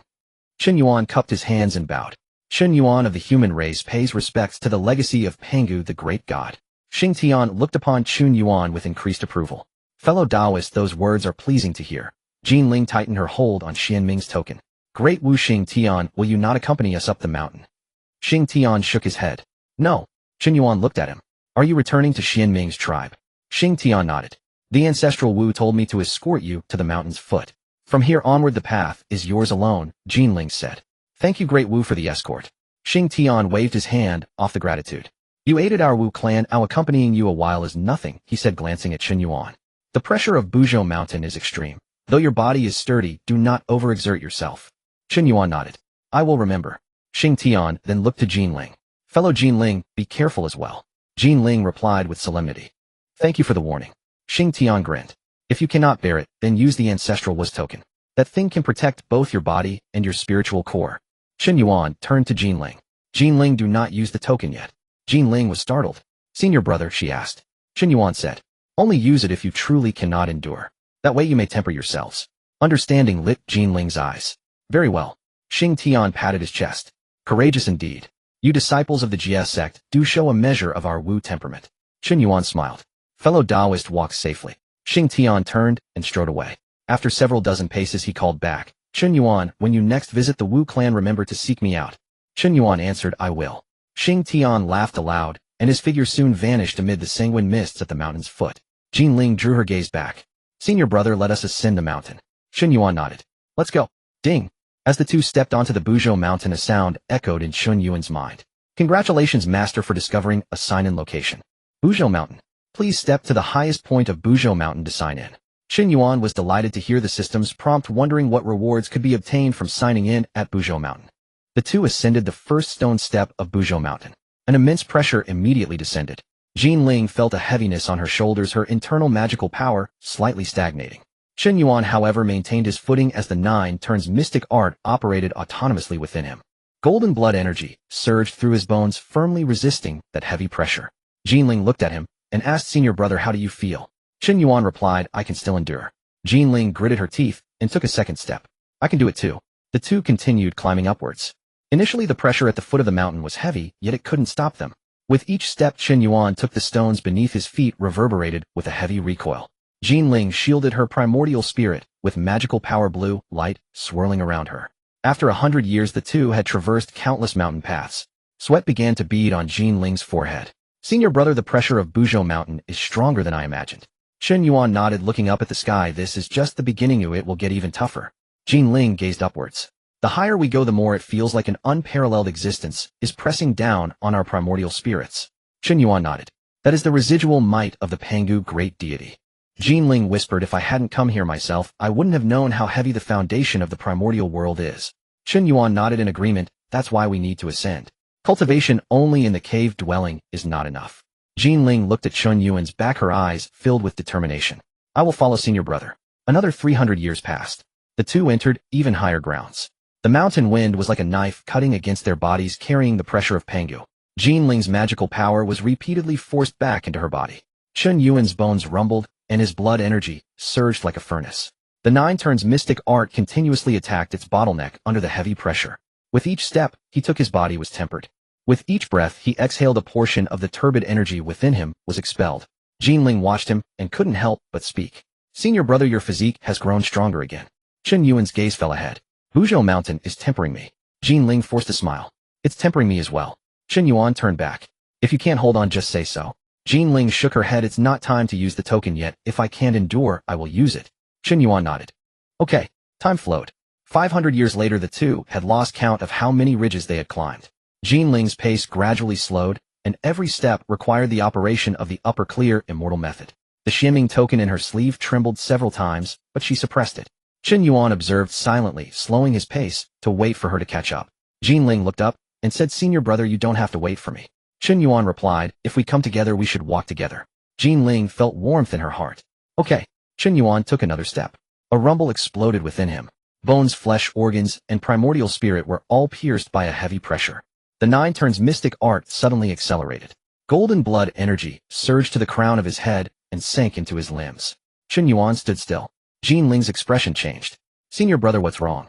Chen Yuan closed his eyes. It's nothing. The Nine Turns mystic art is about to break through. Jinling immediately stepped back half a pace to protect him. On the mountain path the pressure of Pangu layered down. Chen Yuan advanced, instead of retreating, planting his feet firmly on the stones, allowing the pressure to crash into him. The golden figure within him trembled, ancient Tao patterns emerging on his skin. The blood energy broke through the barriers, and the strength of his physical body surged dramatically. A powerful aura rose from within Chen Yuan. Jinling's eyes widened. Senior brother has really used the pressure of Buzhou Mountain to break through. She felt the fluctuation of his physical body and couldn't help but tremble in her heart. Is this the Nine Turns mystic art? Among those of the same realm, who can compare with senior brother's physique? Chen Yuan suddenly opened his eyes. A flash of golden light passed through his gaze. He retracted his aura back into his body, stabilizing the mountain path once again. Jinling quickly stepped forward. Senior brother, did you succeed? Chen Yuan nodded. Nine Turns mystic art, third turn. Jinling showed a joyful expression. Congratulations, senior brother. Chen Yuan clenched his fist. This Buzhou Mountain is indeed a holy land for body refinement. Jinling snorted lightly. It's a holy land for you, senior brother, but a trial for me. Chen Yuan looked at her. It is already not easy for you to have persisted to this point. Jinling shook her head. I want to continue. Chen Yuan said. Okay. The two ascended once more. 1,000 years passed as they climbed. The initial ease had long dissipated. The higher they climbed, the stronger the residual pressure left by Pangu. For every 100 steps Jinling took, she had to stop and catch her breath. Although Chen Yuan could endure, it was no longer easy. The third turn mystic art within him continuously operated, and his body emitted a deep, thunderous sound. Jinling's lips turned pale, yet she still did not take out the token. Chen Yuan halted his steps. Jinling, this is enough. Let's take a break. Jinling looked up, forcing herself to say, Senior brother, I can still walk. Chen Yuan looked at her. Cultivation requires effort, but it also requires moderation. Jinling finally nodded. Okay. Senior brother, let's rest for a moment. Chen Yuan said. All right. The two sat cross-legged beside a mountain wall. Chen Yuan took out a primordial spiritual herb and handed it to Jinling. Refine it. Jinling did not refuse. Thank you, senior brother. She took the spiritual herb and operated the upper clear immortal method. A clear light rose, protecting her primordial spirit. Chen Yuan sat beside her, regulating the blood energy within. After a moment he suddenly opened his eyes. His gaze fell on a mountain wall not far away. Jinling sensed something unusual and immediately stopped her cultivation. What happened? Senior brother. Chen Yuan stood up staring at that mountain wall. It seems like there is some treasure over there. Jinling followed his gaze. The ancient patterns on the mountain wall intertwined with a faint spiritual light seeping through the crevices. Her eyes lit up. To conceal spiritual light within Buzhou Mountain is certainly not an ordinary item. Chen Yuan stepped forward. Let's go take a look. Chen Yuan took a step towards that mountain wall. Jinling immediately followed. Senior brother, be careful. Chen Yuan raised his hand to press against the empty space before the mountain wall. A layer of faint blue light suddenly appeared. On the light, primordial Dao patterns flowed, blocking his palm. Jinling's expression tightened. There is a formation here. Chen Yuan nodded. To be hidden beneath the pressure of Buzhou Mountain, this formation is not simple. Jinling looked at the spiritual light seeping from the crevice of the mountain wall. There must be a significant treasure inside. Chen Yuan unleashed a golden light from his palm. The light curtain suddenly trembled. A counter-rebound force surged up his arm. Chen Yuan felt the stones beneath his feet sink. Jinling's expression changed slightly. Senior brother. Chen Yuan retracted his hand. It's nothing. The patterns on the light curtain began to twist. Threads of blue light transformed into vine shadows curling towards Chen Yuan. Jinling's magical power surged in her sleeve. They'll help you. Chen Yuan raised his hand to stop her. You step back first. Jinling frowned. Senior brother, this formation can be preserved here. It's certainly not ordinary. Chen Yuan's gaze fell on the blue vine shadows. Precisely because it's not ordinary, we must strike to break it. The blue vine shadows suddenly lashed out. Chen Yuan stepped forward, his fist striking out. The golden blood energy crashed against the vine shadow. The vine shadow shattered, yet was reborn within the light screen. Jinling was taken aback and exclaimed, Senior brother, this formation can heal itself using the spiritual energy of the unreachable mountain. Chen Yuan naturally saw this and coldly replied, then let's strike it before it can heal itself. He waved his hand. 24C stabilizing pearls flew out simultaneously. One pearl hung in midair, its blue light suppressing the mountain path. Chen Yuan formed a hand seal. Seal? All 24C stabilizing pearls crashed down together. The first pearl struck the light screen. Green light exploded. The second pearl followed closely behind. A corner of the formation pattern immediately cracked open. The third pearl. The fourth pearl. The fifth pearl. The light screen trembled violently. Within the mountain wall, spiritual light surged as if treasures were awakening. This formation is resisting. Jinling could not help but speak. Chen Yuan's eyes flashed with golden light. Resistance is futile. A green light formation condensed into a large hand reaching for the C-stabilizing pearls. Senior brother, it wants to seal the spiritual treasure, Jinling remarked in surprise upon seeing the large hand. Chen Yuan snorted coldly. It dares to. He stepped forward, activating the 9 turns mystic art. Golden blood energy surged from his body. Chen Yuan punched towards the green light hand. His fist collided with the large hand. The green light hand shattered instantly. Jinling was shocked inside. Senior brother's physical body has become so strong after breaking through the third turn. She turned her gaze back to the C-stabilizing pearls. Suppressing with a magical treasure while breaking the formation with physical strength, such methods are too domineering. Chen Yuan did not pause. The 24C stabilizing pearls ascended into the air. The illusion of a sea domain appeared within the pearls. The power of heavy water suppressed the entire formation. On the light screen, all the Dao patterns were hindered and slowed down. Chen Yuan raised his hand and pressed down. Break. The 24C stabilizing pearls fell simultaneously. The formation could not withstand it, cracks spreading all over the light screen. Jinling gripped her magic sword tightly. Senior brother, one more time, and it will surely break. Chen Yuan urged his magical power. The C-stabilizing pearls crashed down once more. The light screen shattered with a thunderous sound. On the mountain wall, Dao patterns were obliterated inch by inch. The spiritual light hidden within was completely released. Jinling exclaimed in delight, it broke. Chen Yuan retracted the C-stabilizing pearls. Let's go in and take a look. The two of them passed through the shattered formation patterns. A sunken stone platform appeared behind the mountain wall. In the center of the stone platform, an ancient vine took root in the mountain rock. The vine was a deep blue, its patterns profound. Threads of innate spiritual energy spread from the vine. Jinling's eyes lit up with joy as she looked at Chen Yuan and said, Senior brother, this is an innate spiritual root. However, Chen Yuan's gaze was fixed on the tail of the vine. Suspended, there was a purple gourd. The gourd was only the size of a fist. Its purple light was dim and its essence was incomplete. Jinling stepped forward quickly but stopped 3 steps away. Senior brother, this gourd vine has a strong, innate aura. Chen Yuan's heart suddenly trembled. Damn it. He stared at the ancient vine, his mind in turmoil. This is actually one of the top 10 innate spiritual roots, the gourd vine. Jinling turned back to him puzzled. Senior brother, do you recognize this item? Chen Yuan nodded and began to explain, This vine is known as the innate gourd vine, one of the top 10 innate spiritual roots. Jinling's eyes sparkled even more with excitement. No wonder it can hide within the unreachable mountain. Chen Yuan took a few steps closer. This vine once bore 7 gourds. Jinling counted, and indeed saw 7 gourd imprints, but 6 had already been taken. Chen Yuan looked at the remnants of the vine. The first 6 gourds have already been picked by Sanqing Dong Huang Tai, Hongjun, and Yuhua. Then this last one is the 7th. Jinling looked at the purple gourd. Chen Yuan nodded. Exactly. Jinling reached out to approach the purple gourd. The gourd trembled slightly, but did not truly awaken. Jinling withdrew her hand, her expression dimming with worry. Senior brother, this treasure seems to be lacking in essence. Chen Yuan also approached the purple gourd. He raised his hand and pressed it against the vine beside the gourd. A wave of withered energy flowed into his palm. It has not truly matured yet. No wonder this item has not been picked. Jinling sighed, revealing a helpless expression. If its essence is completely exhausted, this gourd may never come to fruition. Chen Yuan did not answer immediately. His mind flashed back to the items he obtained from the Xinming tribe. The Chaos Liquid. The Chaos Liquid can help spiritual roots regain vitality. It can also elevate the grade of spiritual roots. Chen Yuan's eyes brightened instantly. This thing is perfect for it. Jinling looked at him and asked, Senior brother, do you have a way? Chen Yuan flipped his palm. A ball of chaotic-colored liquid appeared. The chaotic energy fell, and the innate spiritual energy immediately boiled. Senior brother, what is this treasure? Jinling gazed at the chaos liquid in Chen Yuan's hand. Chen Yuan looked at the purple gourd. It's chaos liquid. Jinling was confused, having never heard of it. Can it save the spiritual root? Chen Yuan nodded. It can save it. Chen Yuan closed his fingers, cradling the chaos liquid as he approached the gourd vine.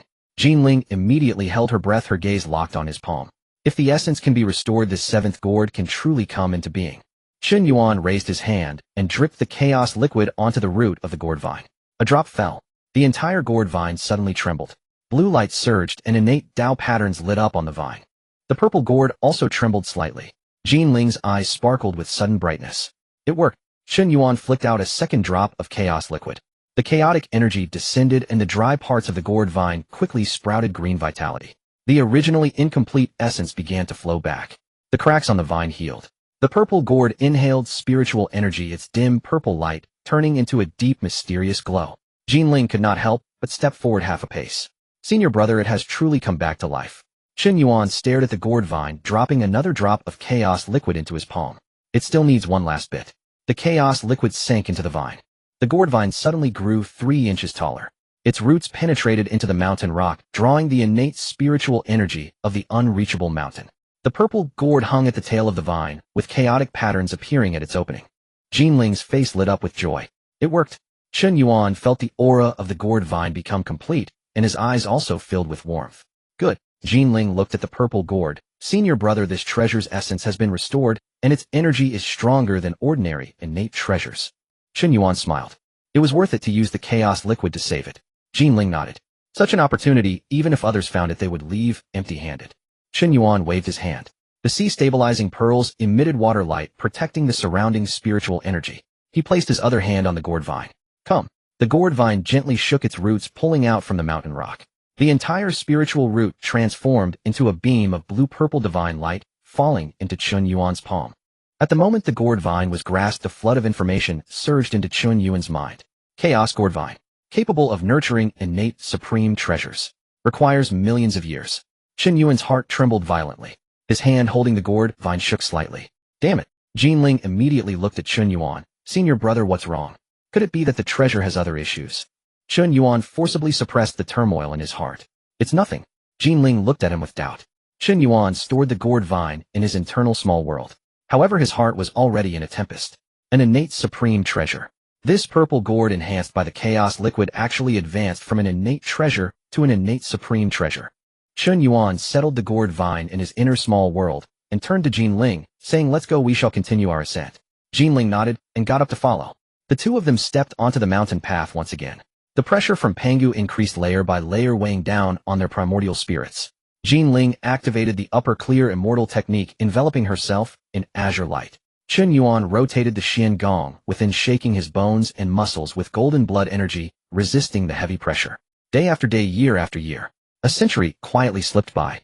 With every 100 steps Jinling took, she paused once. Chen Yuan had grown accustomed to this rhythm. He did not urge her on, nor did he walk far, always maintaining a distance of 3 steps behind her. Another day. Jinling stepped onto a rock, suddenly halting. Her inner magical power surged violently. The upper clear immortal technique reached its peak, and a layer of golden light appeared above her primordial spirit. Chen Yuan immediately stopped, his gaze sweeping toward her. Jinling tightly closed her eyes, her breath rapidly rising. The Tao light around her soared into the heavens. A vast wave of magical power swept from her body. Stones rolled down the mountain path. The pressure from Buzhou Mountain descended, yet her aura surged instead of retreating. The magical power broke through barriers, and golden light surged above her primordial spirit. The Tao fruit of the Tai golden immortal condensed. Jinling suddenly opened her eyes excitedly, exclaiming, "Senior brother, I have broken through. Tai golden immortal." Chen Yuan watched the golden Tao light circulating around her, a slight smile appearing at the corner of his mouth. Good. Jinling stood on the mountain path, circulating her magical power for a full cycle, retracting the fluctuations within her body. "Senior brother, thanks to you bringing me to Buzhou Mountain. If I had only cultivated hard in the Bo Palace, I don't know when I would have reached this realm." This was Jinling's true sentiment. Chen Yuan did not pay it much mind. After all, as fellow disciples, it was only natural to help one another. The pressure of Buzhou Mountain tempers the primordial spirit, and the residual power of Pangu compresses magical power. You have cultivated here for 100 years, which is worth 1,000 years in a cave abode. Jinling took a deep breath, feeling the abundant magical power within her. Tai golden immortal. She whispered, her eyes gleaming with uncontainable excitement. "I have finally caught up to your pace, senior brother." Chen Yuan looked at her and softly said, "You already had this foundation, you just lacked an opportunity." Jinling shook her head, replying, "The opportunity was given by you, senior brother. If I hadn't met you, I fear it would have been a long time before I could advance to Tai golden immortal." Chen Yuan did not say any more on the matter. He turned to look upward. A heavier pressure descended from above, making the air feel stagnant. Chen Yuan's gaze darkened. "Jinling." Jinling responded, "Senior brother. Chen Yuan said you stay here to cultivate and stabilize your Tai golden immortal Tao fruit. Senior brother, are you going up alone?" Jinling understood what he intended to do upon hearing Chen Yuan's words. Chen Yuan nodded. "The pressure above far exceeds what a Tai golden immortal can endure. If you force yourself to keep up, it will hinder your cultivation and harm your foundation." Jinling looked up toward the mountain's summit. She could sense that pressure. Even having just broken through to Tai golden immortal, that kind of oppression still made her primordial spirit tremble. "Senior brother is right. With my current strength, I can only go this far." Jinling contemplated for a moment before responding. Chen Yuan said, "No need to force it. Cultivation is a path for each individual. You stabilize your realm here and wait for my return. Senior brother, please be careful." Chen Yuan smiled slightly. "Don't worry." Jinling sat cross-legged beside the mountain wall. She took out the Xianming token, standing it in front of her to protect her surroundings. "Senior brother, I will wait for you here." Chen Yuan glanced at her before turning to face upward. He took a step forward. The pressure suddenly intensified. Jinling sat below, watching as his figure gradually disappeared into the thick mist. She whispered, "Senior brother, take care on your journey." Only Chen Yuan remained on the mountain path. The sound of his footsteps echoed across the empty ridge. The pressure layered upon him, weighing down on his physical body. The 9 turns Xiangong operated at full force. Golden blood energy washed over his limbs and bones. With each step, his bones emitted a muffled sound. With every step, the fascia was compressed tightly. Chen Yuan gritted his teeth, not stopping. 10 years. 30 years. 50 years. The mountain path grew steeper. In the mist, ancient Tao patterns could be faintly seen. They were remnants left by Pangu when he opened the heavens. The weight of the pressure had exceeded the limits of what a Deluo golden immortal could endure. Chen Yuan's bones subtly creaked. The 9 turns Xiangong continued to strike under the heavy pressure. Blood energy surged, golden light seeping from the cracks in his skin. He let out a low shout and suddenly stomped down. The rock shattered. His body was propelled up a step. Another 100 years. Chen Yuan was covered in blood. It was not injury, but rather his body under extreme pressure had capillaries continuously rupturing and regenerating. The 9 turns Xiangong became increasingly pure through this tempering. The golden blood energy changed from dim to intense. He looked up. The mist dispersed. A stone peak loomed before him. The peak's top was flat like a platform. Chen Yuan stepped up. The residual power of Pangu pressed in from all directions. He steadied his feet, the 9 turns Xiangong protecting his entire body. Golden blood energy soared into the sky. He opened his eyes and beheld the scene at the highest point of Buzhou Mountain. The vast land unfolded beneath him. The primordial wilderness and myriad realms spread out at his feet. Chen Yuan took a deep breath. "I've arrived." Ding. A familiar voice erupted in his mind. "Congratulations, master, for reaching the highest point of Buzhou Mountain. Sign-in successful." Chen Yuan's heart leaped. He had waited too long for this moment. "Let's see what good reward." Ding. "Congratulations, master, for obtaining a trace of Pangus essence blood." Chen Yuan's body stiffened. His mind went blank. After 3 breaths, that phrase resurfaced in his consciousness. Pangu. Essence blood. Pangus essence blood. He stood there in shock. The essence blood of the great god Pangu. To sign in at the highest point of Buzhou Mountain and receive such a heaven-defying item. A storm surged in Chen Yuan's heart, for he was all too familiar with this essence blood. Pangu, the first great deity who opened the heavens and the earth. His essence blood was the source of creation. Even a sage would likely be moved upon hearing of it. Chen Yuan calmed his excitement and directed his consciousness toward the system rewards. A thread of extremely faint golden light hovered in his sea of consciousness. He focused his gaze, realizing something was amiss. System, did you make a mistake? A thread. Chen Yuan's eyelid twitched violently. Why only a thread? He thought he had misread and confirmed it once more, but it was still the same. The system stated clearly. A thread of Pangus essence blood. Just a thread. Not a drop. Not a lump. Just simply a thread of essence blood. Chen Yuan admired the reward given by this system. Was this good or bad? In the novels he read in his past life, which traveler didn't start with a drop of essence blood. Some even went so far as to directly receive several drops. But today it seemed it was only a thread for him. Others refine a drop of Pangus essence blood, and their physical bodies directly reach completion. What can my thread do? System, can you tell me? Chen Yuan couldn't help but complain in his heart. System, are you serious? The system did not respond. Chen Yuan fell silent for a moment. He took a deep breath. Forget it. After all, this is still Pangus essence blood. Even a thread is essence blood. A mosquito's leg, no matter how small, is still meat. He steadied his mind, and then focused his gaze on that thread of golden light in his sea of consciousness. Though it was only a thread, it contained a vast ancient aura. That kind of aura was deep and boundless. Even the faintest trace caused his sea of consciousness to tremble. This was the essence blood of the great god Pangu, and even a thread was terrifyingly powerful. As Chen Yuan felt that aura, a light gradually shone in his eyes. Though this thread of essence blood is scarce, its aura is extraordinarily pure. If I can refine it and integrate it into the 9 turns Xian Gong, my physical body will surely ascend to another level. He closed his eyes, sitting cross-legged at the summit of Buzhou Mountain. The residual power of Pangu enveloped the surroundings. A thread of golden essence blood slowly sank in his sea of consciousness before merging deep within his body. Boom. The strand of golden blood from Pangu fell into Chen Yuan's physical body, erupting violently within him. The terrifying power contained in the blood surged through his limbs and bones. Chen Yuan's whole body trembled, and his form sitting cross-legged atop the unending mountain suddenly sank. The rocks could not withstand it, and cracks spread outward. What a domineering force, truly the blood of the Pangu god. Chen Yuan gritted his teeth and spoke. Just a strand of Pangus blood, and it possesses such power. Golden blood energy burst forth from his body, only to be pressured back by the residual might of Pangu. The power of the blood swept through his meridians, impacting his organs and flooding into his bones. Simultaneously within Chen Yuan's small figures opened their eyes. They sat deep within the flesh and blood, their bodies surrounded by flowing Dao patterns. As the power of Pangus blood descended, those small figures immediately opened their mouths to absorb it. Streams of golden light were drawn into their bodies. Ancient patterns emerged on the surface of the small figures. Chen Yuan's mind shook. These small figures are also consuming the power of Pangus blood to enhance themselves. Good. Since they can absorb, let them absorb it all. He activated the 9 turns mystic art. The golden blood energy within him transformed into a torrent, pushing that strand of Pangus blood to circulate throughout his body.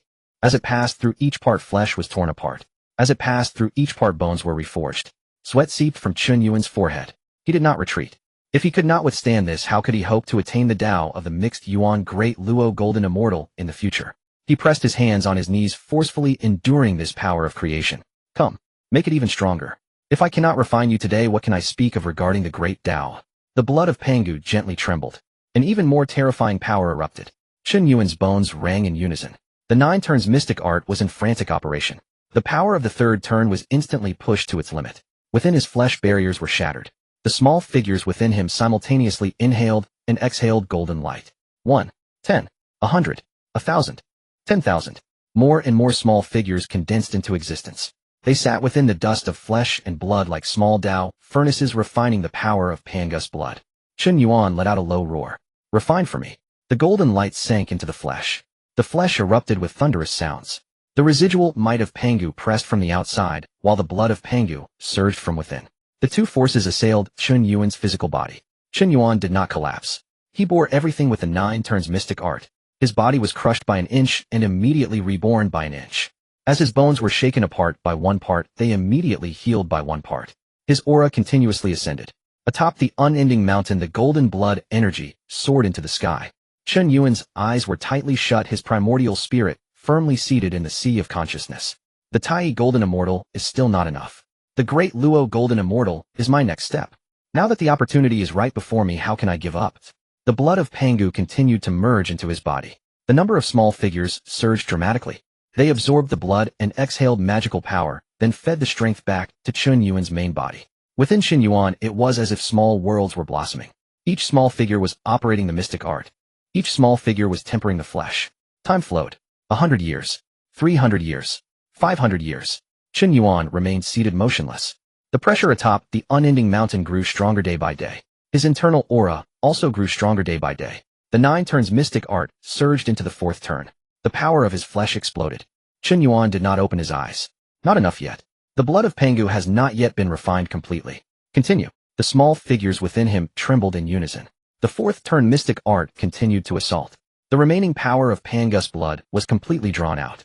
Deep within Chen Yuan's flesh, more small figures began to condense. Millions. 20 million. 30 million. 40 million. Until 50 million. 50 million small figures opened their eyes simultaneously. Their auras were interconnected, each possessing the energy of the Great Luo Golden Immortal. Continuous rumblings echoed within Chen Yuan. His physical form broke through barriers once more. The 9 turns mystic art reached the early 5th turn. The power of his flesh was comparable to that of a great shaman from the Witch clan. 1,000 years later, Chen Yuan suddenly opened his eyes. 2 beams of golden light shot forth from his eyes, tearing apart the clouds at the peak of the mountain. He raised his hand and clenched his fist. The blood energy within his fist caused the void to tremble. He snorted coldly. Break. A powerful force swept across his entire body. The barrier at the Tai Golden Immortal level trembled violently and broke apart. Above Chen Yuan's primordial spirit, a lock was forcibly shattered. His magical power surged into a higher level. The energy of the Great Luo Golden Immortal rose from within him. The pressure of the unending mountain descended, yet it could no longer bend his spine.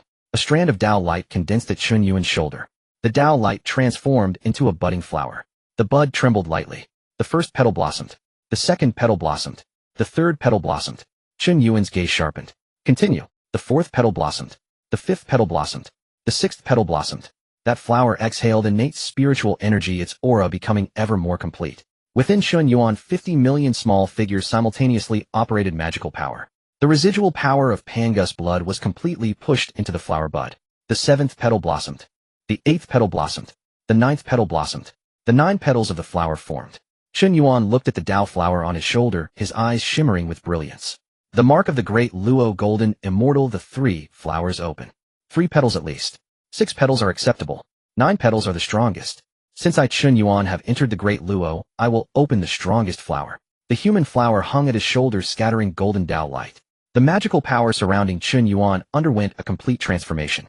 The boundary between the Tai Golden Immortal and the Great Luo Golden Immortal was crossed in one fell swoop. He slowly stood up. The stones beneath his feet trembled. The residual might of Pangu atop the unending mountain pressed down once more. Chen Yuan looked up, his body as steady as divine iron. This pressure is much weaker than before.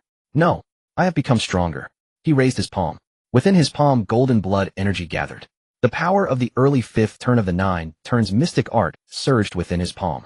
Chen Yuan gently clenched his fist. The void emitted a muffled sound. My flesh is comparable to that of a great shaman. 50 million small figures at the level of the Great Luo Golden Immortal are stationed within me. If I encounter the embodiment of the Eastern Emperor again, I can shatter it with a single punch. He withdrew the human flower. The human flower transformed into Dao light and entered his body. Chen Yuan exhaled a breath of turbid air. He gradually stood up and walked to the edge of the unending mountain, looking down at the world below, his heart undergoing a change. When he first arrived at the unending mountain, he was merely a Tai, but now he had stepped into the Great Luo Golden Immortal. Although the Great Luo Golden Immortal is not much in this era, it still grants him some ability for self-preservation. Moreover, with his own divine abilities and treasures, even Quasi-Saints would have a hard time dealing with him. This trip to the unending mountain is truly a tremendous gain. It's time to descend the mountain. A junior sister, Jin Ling, is probably anxious as well. Chen Yuan turned around, preparing to descend. However, as he took his first step, he sensed a faint aura emanating from the other side of the unending mountain. The aura was very faint, but directly triggered the residual power of Pangu's blood within him. Chen Yuan could not help but halt his descent. My, what is there? He directed his gaze toward the source of the aura. A glint of sharp light appeared in Chen Yuan's eyes. Something that can stir the fluctuations of my bloodline must be extraordinary. As Chen Yuan pondered, that mysterious aura emerged once more, seemingly guiding him forward. Chen Yuan stared at that trace of aura, his steps not immediately descending. What could it be? He furrowed his brows, sensing the residual power of the Pangu bloodline within him vibrating once more. He mused, if it can stir the trace of Pangu blood within my body, it must be extraordinary. Chen Yuan raised his hand to press against his chest. The 9 turns mystic art operating on its own. That trace of aura transmitted again, directly pointing towards the opposite side of Buzhou Mountain. Chen Yuan's gaze sharpened. Let's go take a look. He stepped forward, his figure gliding along the mountain's edge. The pressure of Buzhou Mountain bore down, yet his physical body shimmered with golden light, holding firm. Soon Chen Yuan arrived before a mountain wall. On the wall, Dao patterns crisscrossed. An ancient formation was embedded deep within the rock. The formation emitted no light, yet a heavy aura lay dormant within.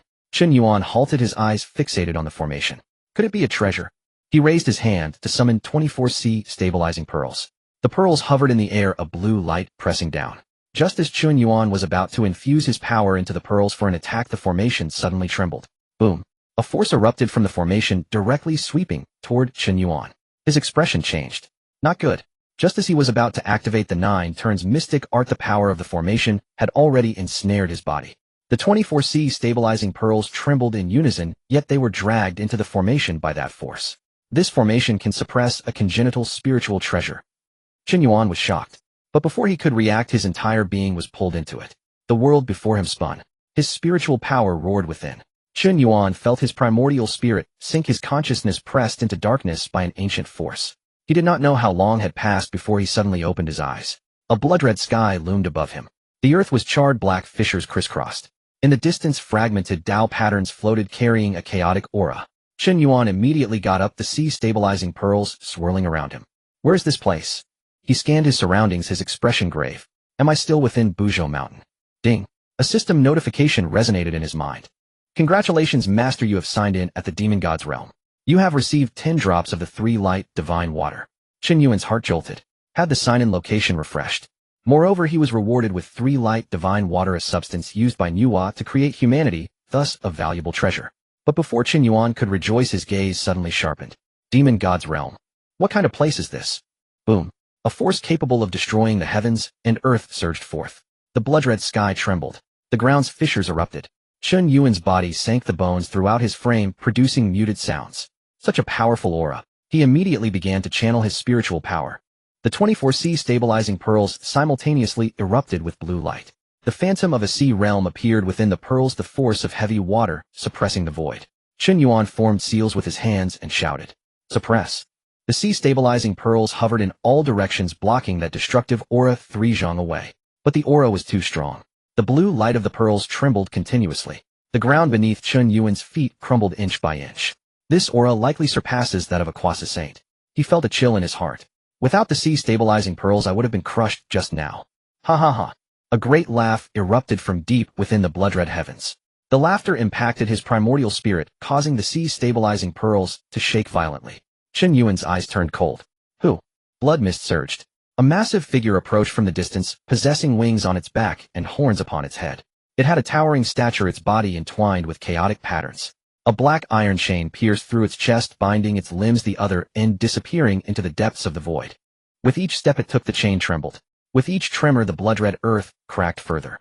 Chen Yuan beheld this being, his spirit greatly shaken. What kind of existence is this? The being looked down at Chen Yuan, its eyes brimming with ferocity. Ant.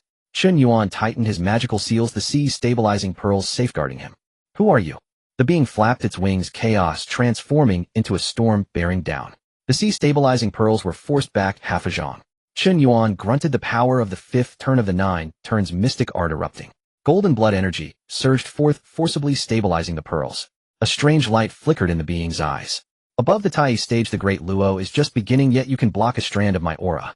Gaga. You carry the scent of Pangu on you. Chen Yuan's heart sank upon hearing this. It can actually sense the trace of Pangu blood within me. The being fixed its gaze on Chen Yuan, its voice booming like thunder. Upon meeting this demon god, will you not kneel? Chen Yuan raised his head, battle intent igniting in his eyes. Kneel to you? You are worthy of that. The unknown being laughed in rage. Such audacity. A mere great Luo golden immortal dares to act recklessly in my presence. Chen Yuan summoned the 24C stabilizing pearls, the blue light pressing down layer by layer. You are chained and still dare to claim superiority before me. The being suddenly spread its wings. The black iron chain exploded with countless runes forcibly pressing it back to its original spot. With a furious roar, the blood-red sky was shaken apart. Chen Yuan's eyes shone with clarity. As expected, you cannot escape. The being glared at Chen Yuan, murderous intent surging. Without these Panga chains I could crush you with a thought. Chen Yuan's heart trembled once more. Panga chains. To be suppressed by chains left by Panga, this fellow's origins are definitely not simple. The being looked down at Chen Yuan, speaking coldly. Can't remember my name. I am the Chaos Demon God. Upon seeing my true form, will you not kneel? Chen Yuan's pupils constricted. Chaos Demon God. The 4 words echoed in his ears, shaking his spirit. Before the age of the flood, it was the era of chaos. 3,000 chaos demon gods roamed the chaos, each commanding their own paths. Their own strength was naturally immense, each one in existence at the chaos level. However, in the end they encountered the great calamity of creation. Panga sought to prove the supreme Tao by opening the chaos world, and these chaos demon gods naturally fell one by one at his hands. Could it be that all these existences were slain by Pangu? If these existences were indeed cut down by the great Pangu, then this being before him is certainly not its complete form. A glimmer of golden light flashed in Chen Yuan's eyes. Humph. He took a step forward, the 5th turn of the mystic art roaring into operation. Golden blood energy burst forth, dispelling the blood mist, as the 24C stabilizing pearls vibrated behind him. Chen Yuan stared at the chaos demon god, coldly stating, "This is no longer the era of chaos." The chaos demon god's eyes blazed with ferocity. Chen Yuan continued, "You are but a remnant soul now." The chains around the chaos demon god tightened suddenly. Chen Yuan pointed at it, his voice sharp as a sword. "In the past, the great Pangu could slay you upon opening the heavens. Today I can do the same." The chaos demon god was momentarily stunned. A mere great Luo golden immortal ant dares to speak such grandiose words. Then it howled skyward. Good, good. A little brat from the flood dares to use Pangu to threaten me. The blood-red heavens shook violently. The black iron chains erupted with runes firmly locking down its limbs and chest. The chaos demon god roared. "If my true form were still here, you wouldn't even have the qualifications to look at me." Chen Yuan said coldly, "Is your true form still here? If you had a true form, how could you be trapped here, devoured by ants struggling to survive?" The killing intent in the eyes of the chaos demon turned tangible, directly piercing Chen Yuan's divine soul. Chen Yuan's sea of consciousness trembled, and the flower of humanity illuminated, forcefully blocking that killing thought. The chaos demon was shaken in its heart. At the same time, it felt particularly pleased, realizing that after countless years it had encountered the most suitable vessel. This child has just entered the great Luo stage, yet his divine soul can actually withstand my killing intent. The Pangu aura within him is extremely pure. If I swallow him, I can be reborn in a new shell. The primordial world is already formed. If I am reborn, I can seize a portion of the great Tao. Pangu, you have bound me for endless years, and today you have delivered a fine shell to me." The chaos demon looked down at Chen Yuan, laughter shattering the blood clouds. "Ant, today I shall kill you and devour your flesh and blood. I will be reborn in the primordial world using your body." Chen Yuan formed seals with his hands, the Dinghai pearl circling to form an array. Having stepped into the great Luo golden immortal realm, he naturally wanted to test his current strength, and this chaos demon had come knocking, so it was the perfect opportunity to see what his strength was like now. "You want to devour me? That depends on whether you have the capability to do so." The chaos demon roared, "Die." In its eyes, Chen Yuan was merely a lamb ready to be devoured. How could a mere great Luo golden immortal level create any waves in its presence? Although it was currently just a remnant soul, the power it unleashed was at a level above Saint. It raised a giant palm, and chaotic patterns intertwined in its palm. The blood-colored earth collapsed under the palm's force. Chen Yuan's feet sank, and the phantom of mountains and rivers surged within the Dinghai pearl. He let out a low shout. "Dinghai pearl, suppress the void." 24 pearls flew up simultaneously. Blue light spread out, transforming into a heavy water canopy. The sea within the pearls pressed down towards the giant palm. The palm struck the heavy water canopy. The canopy immediately caved in. Chen Yuan's arm trembled, and 50 million little figures opened their eyes, simultaneously unleashing their power. "Suppress it for me." 50 million streams of mana surged into the Dinghai pearl.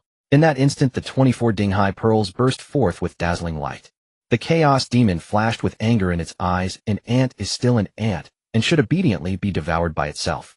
A mere innate spiritual treasure thinks it can suppress me, eh? If it were the Panga divine axe, perhaps I would still fear it a bit. The chaotic patterns in the palm of the chaos demon suddenly erupted. A terrifying power pressed down. Boom. The power unleashed by the Dinghai pearl was torn open, creating a crack. The first Dinghai pearl flew back. The second Dinghai pearl was also shaken away. The third, fourth, and fifth pearls emitted cries of despair in succession. Chen Yuan let out a muffled groan, blood surging in his chest. He stepped and crushed the ground, forcibly stabilizing his form. He had to admit that this chaos demon was indeed formidable. Even a remnant soul was not something that could be easily resisted. However, Chen Yuan did not give up. Instead, he was filled with endless fighting spirit. The chaos demon sneered. Your treasure is remarkable. If you could reach Quasi Saint level, perhaps I would still fear you. Unfortunately, you are too weak now, completely unable to unleash the true power of this treasure. Chen Yuan raised his hand and called the Dinghai Pearl back. Come again. He leaped into the air, unleashing the full power of the 5 turns of the 9 turns mystic art. The golden fist slammed into the chest of the chaos demon. The chaos demon watched him charge forward, and greed appeared in its eyes. Panga bloodline. And this kind of physical cultivation method. A fine shell. Truly a fine shell. It opened its mouth and spat out a ball of black chaotic energy. The chaotic energy transformed into a spear, stabbing directly at Chen Yuan's brow. Chen Yuan raised his fist to strike down. The fist met the spear. Golden blood energy erupted. The spear crumbled bit by bit. Chen Yuan's body was also shaken back by 100 zhang. His feet sank into the charred earth, carving out 2 deep marks. The chaos demon was once again shocked in its heart. This child's body is already comparable to a great witch, having such combat power at the initial stage of Great Luo. If he is allowed to grow, he will undoubtedly become a great threat in the future. He must not be kept. He must be devoured immediately. The chaos demon suddenly spread its wings. Countless chaotic wind blades sliced through the void. Chen Yuan activated the Dinghai Pearl to protect his entire body. Just as the blue light rose, the wind blade struck the pearl. The 24 pearls trembled violently. Chen Yuan's mana surged wildly, yet he was still forced to retreat.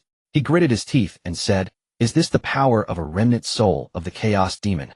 The chaos demon laughed heartily. A remnant soul is enough to crush you. It raised its hand to grasp. In the blood-colored world, a chaotic giant hand coalesced. The giant hand descended, directly grasping the 24 Dinghai pearls. Chen Yuan's expression darkened. Let go. He changed his technique, and the heavy water within the pearls erupted. The chaotic giant hand, however, remained unmoved.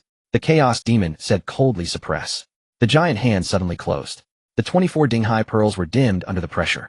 Chen Yuan's mana stagnated within his body. The chaos demon's other hand reached out, grasping towards Chen Yuan's physical body. Chen Yuan swung his fist to meet it. The two collided. Chen Yuan was sent flying, crashing through several blood-colored stone peaks. He rose from the rubble, golden blood spilling from his mouth. The chaos demon saw that blood, and its eyes went completely mad. Panga's essence blood. Indeed, it is Panga's essence blood. Huh. Panga, you have ultimately provided me with a path to life. Chen Yuan wiped the golden blood from his lips, his gaze icy. You are celebrating too early. The chaos demon reached out to grasp. The black iron chains trembled as it forcefully dragged them forward, taking a half step. The blood-colored world suddenly cracked open with large fissures. The pressure around Chen Yuan surged. The flower of humanity manifested on his shoulder, and 9 petals fell, scattering light.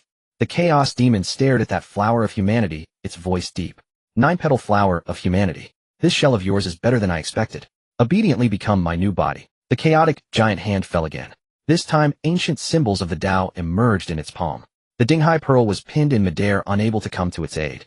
Chen Yuan crossed his arms, pushing the 5 turns of the 9 turns mystic art to the limit. Golden blood energy transformed into armor, covering his entire body. The giant hand pressed down. The golden armor shattered. Chen Yuan's legs sank into the earth. A muffled sound echoed from his bones. 50 million little figures within him operated the mystic art simultaneously, yet they still could not withstand the chaotic heavy pressure. The chaos demon looked down at Chen Yuan, confidence brimming in its eyes. Aunt, what do you have to fight against me? Chen Yuan looked up, his eyes showing no fear. You are suppressed by Panga's chains, unable to take a single step. The chaos demon shouted angrily, shut up. Chen Yuan grinned coldly. Really? The chaos demon was startled. Does he still have means? The Dinghai Pearl has already been suppressed by me. His physical body is also under my control. What right does he have to speak so boldly? Chen Yuan's right hand slowly rose. Within his palm, a thread of profound sword intent quietly awakened. Seeing what appeared in Chen Yuan's hand, the chaos demon's expression drastically changed, as if sensing something terrifying. This aura. Chen Yuan waved his hand. A sword energy appeared. That sword chi hovered above Chen Yuan's palm, its edge unmoved, yet it severed the oppressive chaos weighing upon him. Chen Yuan lowered his gaze, staring at the sword chi resting in his hand. Fine as a silken thread, the sword chi possessed the might to sever heaven and cleave the Tao itself. His life-preserving trump card bestowed by his master Tongtian Zhaozhu upon his departure from Kunlun Mountain. Within it resided a single stroke of saintly sword chi. Tongtian Jiaozhu had declared should you face an invincible foe this may slay them. Chen Yuan had preserved it until this very day. Today it would be unleashed. The chaos demon god's pupils contracted sharply, its colossal demonic body recoiled violently backward. Impossible. This power. It is the force of a saint. Black iron chains across the demon god's chest trembled wildly. Fixing its gaze upon the sword chi in Chen Yuan's palm, its former avarice dissolved entirely into raw terror. The chaos demon god demanded bitterly, how can a mere great Luo golden immortal possess such a treasure? Who then are you? Which saint stands behind you? Chen Yuan lifted his eyes to meet its gaze, the sword chi in his palm slowly rotated. Jiejiao Sect, disciple of Master Tongtian Jiaozhu, senior disciple Chen Yuan of the human race. The demon god's countenance turned ashen. Tongtian, a saint has already emerged within the Hongjun realm. After Pangu cleaved the heavens and earth, could this world truly nurture such an existence? A tempest raged within its mind. Sealed away here for eons, cut off from all external knowledge, it had assumed the Hongjun realm remained nascent. Never imagining a saint had already arisen. Damn it! I have been imprisoned too long. I knew nothing of Hongjun's transformations. This youth bears Pangu's primordial blood and wields saintly sword chi. He is no ordinary great Luo golden immortal. Had I known, I would never have driven him to this extremity. Suppressing its dread, the demon god drew in its wings. Chaotic energy coalesced before it into 10,000 layers of defense. Boy, cease. I shall teach you peerless divine arts. I am the chaos demon god, the sovereign of a fundamental Tao principle. Surrender your life to me, and I shall impart the chaos Tao cultivation technique. Chen Yuan regarded the demon god. Its words held no weight. After all, who among them was not a 1,000-year-old fox? Was it truly attempting to deceive him? Moments ago you sought to devour my flesh and blood. Now you beg for mercy. The demon god cried urgently. That was but a test. I shall swear a heavenly Tao oath. I shall elevate you to the rank of Hongjun great Luo golden immortal. Even beneath the celestial Tao itself, I shall grant you dominion over the entire Hongjun realm. The sword chi in Chen Yuan's palm blazed brighter. I trust no demon god. The demon god roared, foolish whelp. Do not force my hand. Though diminished, I once contended with Pangu himself. At my zenith even saints were but ants before my eyes. Chen Yuan spoke coldly, yet now. You are but a shattered soul. The demon god's expression froze. Black light erupted from the iron chains across its chest. Rune-locked shackles tightened further around its limbs.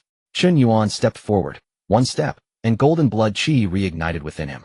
You have devoured countless lives clinging to existence across endless eons. Today your extinction is due. The chaos demon god fell utterly into panic. Boy, do not kill me. I shall pledge fealty to you. I shall subdue your enemies. Name any divine art you desire. I shall bestow it so long as you spare me this day. The demon god naturally clung fiercely to life, for even wretched survival outweighed noble death. Chen Yuan offered no reply. His 5 fingers gently loosened. The saintly sword chi launched forth. Die. As the blade descended, the blood-drenched sky shuddered violently. The 24 Dinghai divine pearls suspended midair rang out in unison, a pure crystalline chime. The massive chaotic hand pinning the pearls splintered instantly. 10,000 layers of defensive barriers before the demon god crumbled one after another. The sword chi carved across the void, slicing through blood-red clouds, dispersing chaotic mists, severing Tao symbols themselves. A ripple of saintly authority erupted, sweeping across the entire realm of gods and demons. Chen Yuan's body sank slightly. 50 million miniature figures within his meridians vibrated in unison. He watched the sword chi intently, his spirit surging with profound awe. This is the power of a saint. A single stroke of sword chi alone forces the local Tao to wail in anguish. What terror then would Master's true form unleash? The chaos demon god slammed its palms together, desperately grasping for the descending sword chi. Hold it back. Chaotic sigils piled high within its palms. Black iron chains shrieked, sparks flying as they strained. A vertical fissure split open across its brow, its residual soul ignited in primal combustion. I am the chaos demon god. I cannot perish beneath a mere sword stroke. Shatter. The sword chi struck downward. Chaotic sigils parted soundlessly. The demon god's palms split cleanly down the center. Black blood rained onto the earth, only to vaporize instantly beneath the sword's radiance. A guttural scream tore from its throat. Oh, no. I refuse to accept this. Penga struck me once. Now he sends a descendant to erase me again. I will not submit. The sword chi pressed onward. Its black iron chains gleamed under the blade's light. Ancient Pangu runes engraved upon them flared back to life one by one. The demon god's residual soul stood frozen, unable even to retreat. Only terror remained in its eyes. Boy, spare me. I shall surrender my primordial essence. I shall offer you the chaos Tao techniques. I shall carve for you a direct path to the supreme Tao. Still unwilling to yield, the demon god spun its final deceptions. Chen Yuan raised his hand. 24 Dinghai divine pearls soared back to hover behind him. He gazed upon the chaos demon god, his expression unyielding. Too late. The sword chi plunged into the demon god's forehead. Its monstrous form stiffened. In the next instant, its colossal body split from brow to sternum. Saintly sword intent detonated within, annihilating its residual soul, obliterating its primordial source, erasing every trace of chaotic imprint. No, I am the chaos demon god. I was never meant to fall thus. Pengu, I hate you. Its final roar faded before it could travel far, consumed utterly by the sword light. Its demonic body disintegrated piece by piece. Black flesh turned to ash. Chaotic energy unraveled under the sword's intent. Even those colossal eyes, once gazing down upon heaven and earth, lost their luster within the radiance. Within moments, the chaos demon god vanished completely, reduced to absolute nothingness, erased from the fabric of existence. Chen Yuan stood motionless, his chest rising and falling heavily. He surveyed the aftermath, his eyes filled with quiet, profound shock. A quasi-saint-level residual soul, gone just like that. A single saintly sword stroke possesses such overwhelming might. Master entrusted me with this, not merely as a weapon, but as a lifeline. The 24 Dinghai divine pearls circled behind him, their luminous resonance still trembling. Chen Yuan reached out and grasped one pearl, feeling the lingering saintly aura upon its surface. Without this sword, even my ninefold profound art would not have sufficed to slay it. The chaos demon god remains what it is, the chaos demon god. Alas, it met the saintly sword chi. The blood-hued sky began to fracture. The black iron chains that had bound the demon god, now bereft of their target, dissolved into ancient runes and scattered into the void. Chen Yuan lifted his gaze upward. This realm was born of the demon god. With its demise, this place, too, must fade. His words hung in the air. A thunderous boom echoed from the depths of the void. Chen Yuan's eyes sharpened. What is this? Golden light descended from the heavens, untainted, unsullied by slaughter or dust, bearing the august authority of the Hongjun Tao itself.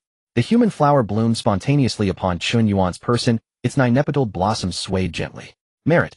From the void above, a torrent of merit energy descended with thunderous force.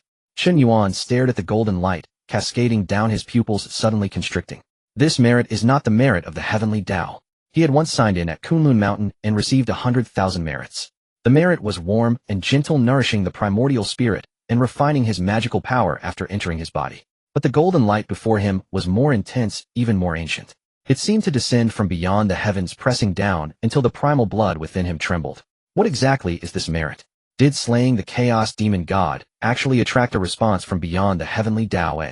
Boom. The golden light fell and directly surged into Chen Yuan's body. Chen Yuan's body shook. The 50 million small figures of the great Luo golden immortal simultaneously looked up. The nine turns mystic art operated on its own. The golden blood chi surged out of his body, only to be forcefully pressed back deep into his flesh by that merit. Chen Yuan let out a muffled groan. How powerful! This power of merit can directly refine the foundation of my physical body. In the next moment, a mysterious piece of information appeared within his primordial spirit. Merit of the great Tao. Slaying the remnants of the chaos demon god, severing its chance of rebirth, protecting the foundation of the primordial world, the great Tao had responded and descended merit.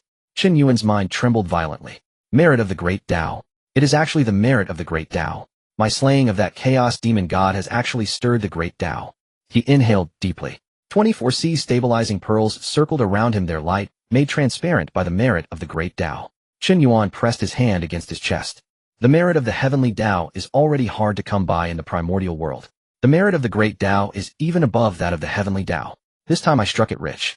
The merit of the great Tao flowed within him. It did not wash away his magical power. It surged directly towards the flower of humanity above Chen Yuan's head. The nine-grade flower of humanity emerged. As the petals opened, the entire shattered blood-colored world was supported by the light of the Tao. Chen Yuan looked up. The flower of humanity. Can you continue to bloom? Just as the words fell, the flower of humanity suddenly trembled. The 10th petal slowly unfolded.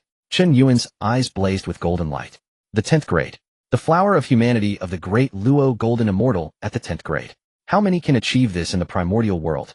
The merit of the great Tao was still not stopping. It transformed into a stream of gold spiraling around the flower of humanity. The 11th petal burst through the light of the Tao.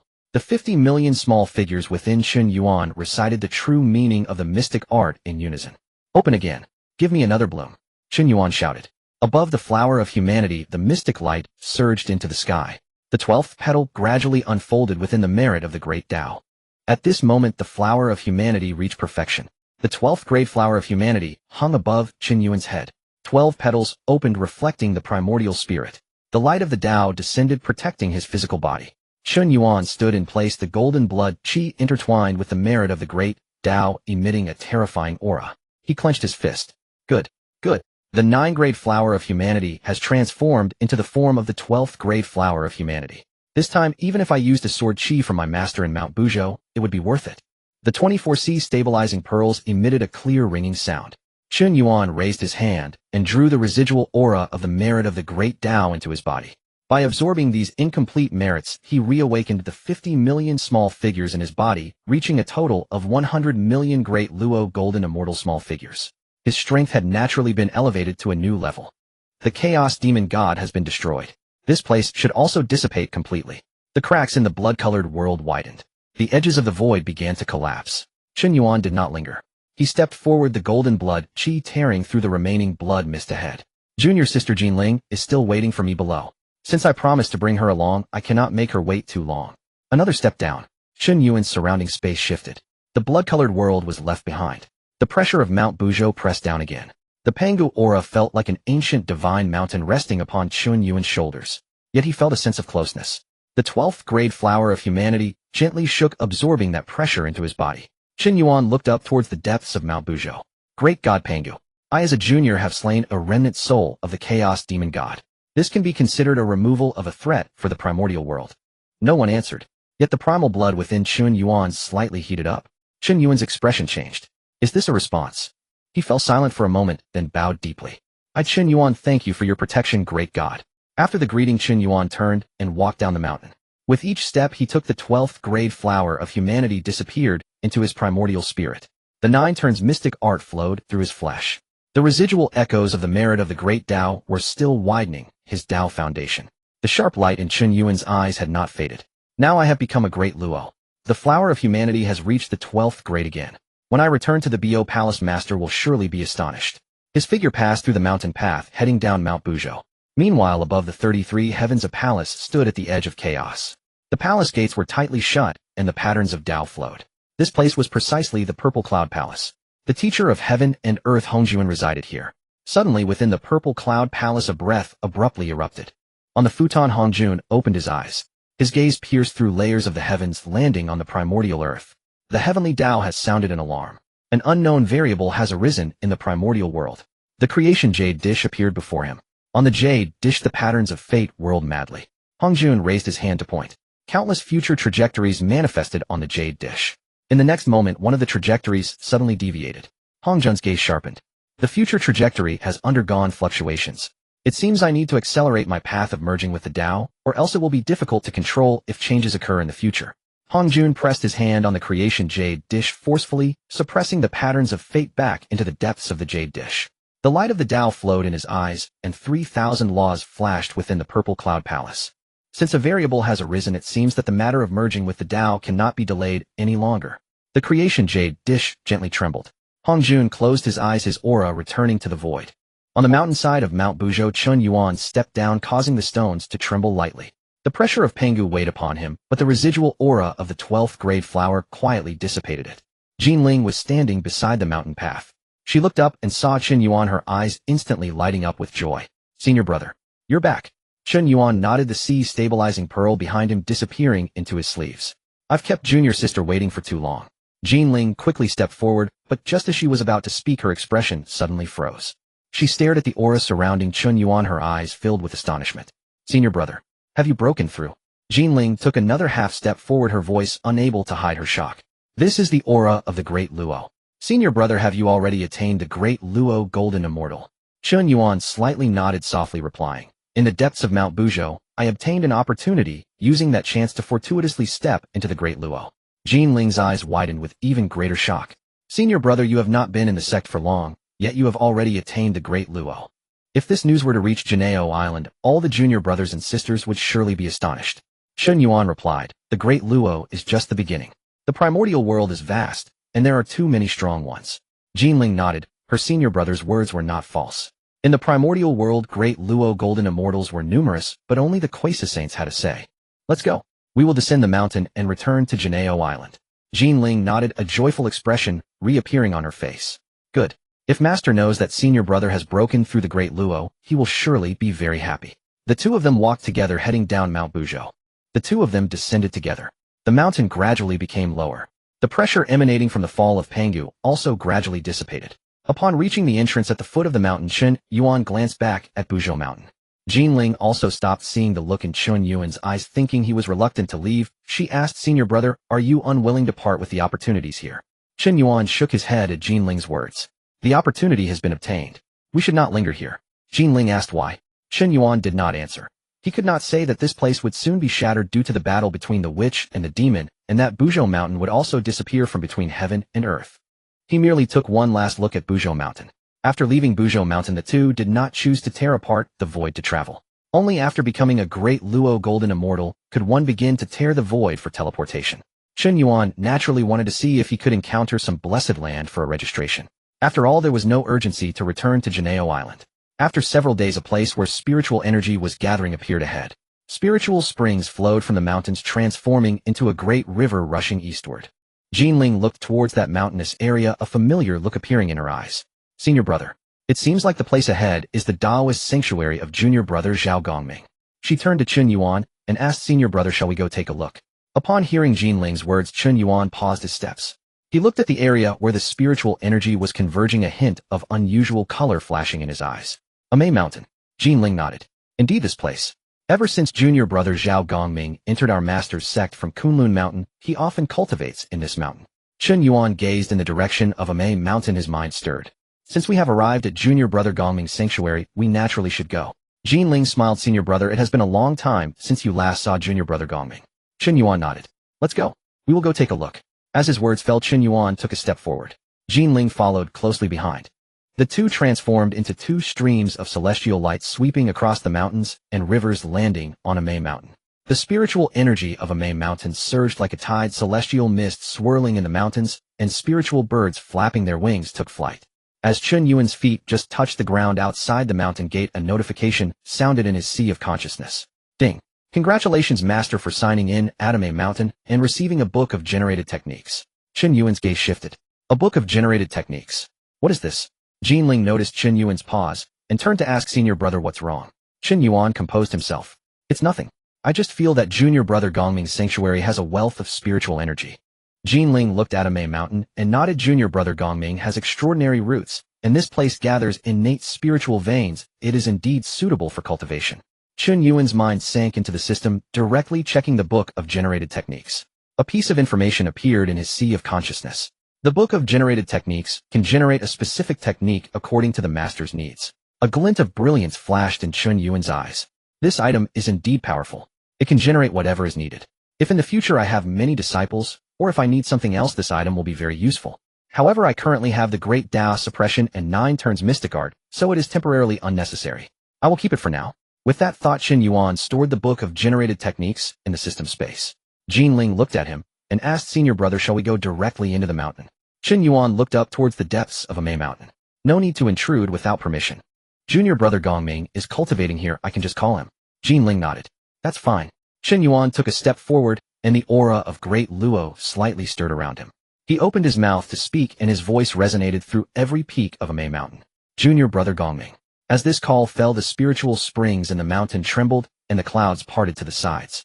In a cave deep within a Mei Mountain, Zhao Gongming was seated cross-legged on a mat, surrounded by black and white energies swirling with Tao rhythm, rising and falling before his chest. Upon hearing this call, he suddenly opened his eyes. Senior brother. Zhao Gongming's eyes revealed surprise. I didn't hear incorrectly, did I? Senior brother actually came to a Mei Mountain. He immediately got up, waved his sleeve, and the stone door of the cave burst open with a loud sound. Zhao Gongming was filled with excitement. Back then, my 3 sisters and I went to Kunlun Mountain to pay our respects to the master, and it was senior brother who helped us. Had it not been for senior brother's intervention, we would not have entered the sect so smoothly. Later, when senior brother left Kunlun Mountain to travel, it has been a long time since then. I never expected that today he would personally come to Mei Mountain.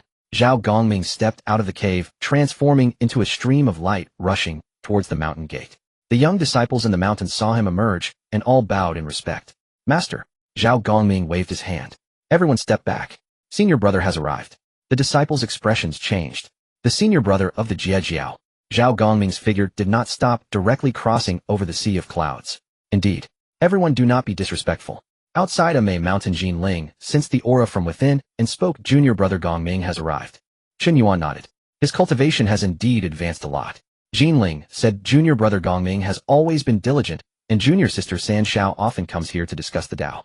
In the next moment, Zhao Gongming descended from the sea of clouds. Dressed in a dark Taoist robe, his aura was steady, riding on the back of a black tiger. Upon seeing Chen Yuan and Jin Ling, he jumped off the black tiger and quickly approached, coming before the two. Senior brother. Sister Jin Ling. Zhao Gongming bowed.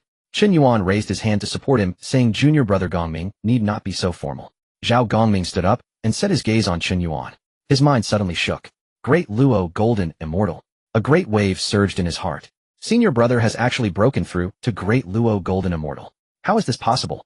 Senior brother is of human lineage. How long has it been since humanity was born? With such roots, cultivation should be arduous. Yet the aura of senior brother now far surpasses mine. Zhao Gongming looked at himself again. Midstage Tai, golden, immortal. This level of cultivation among the disciples of Jiejiao was not poor. But placed beside Chen Yuan, it appeared dim. Zhao Gongming took a deep breath. Senior brother, are you already stepping into Great Luo? Chen Yuan looked at Zhao Gongming and nodded. I was fortunate to obtain an opportunity. Zhao Gongming forced a smile. If this is luck for senior brother, does that mean our hard work is all a joke? Chen Yuan looked at Zhao Gongming's appearance and lightly coughed. Junior brother Gongming, do you want me and sister Jin Ling to stand at the mountain gate all the time? Only then did Zhao Gongming come to his senses. He showed a look of regret. I was rude.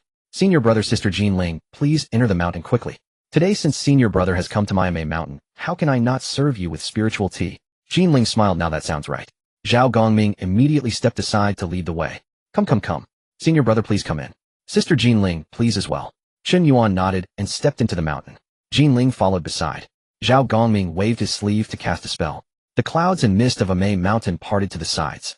Within the mountain gate, spiritual light rose up, forming a pathway of azure steps. The young disciples in front of the cave all knelt in reverence. Greetings, Master Chen Yuan.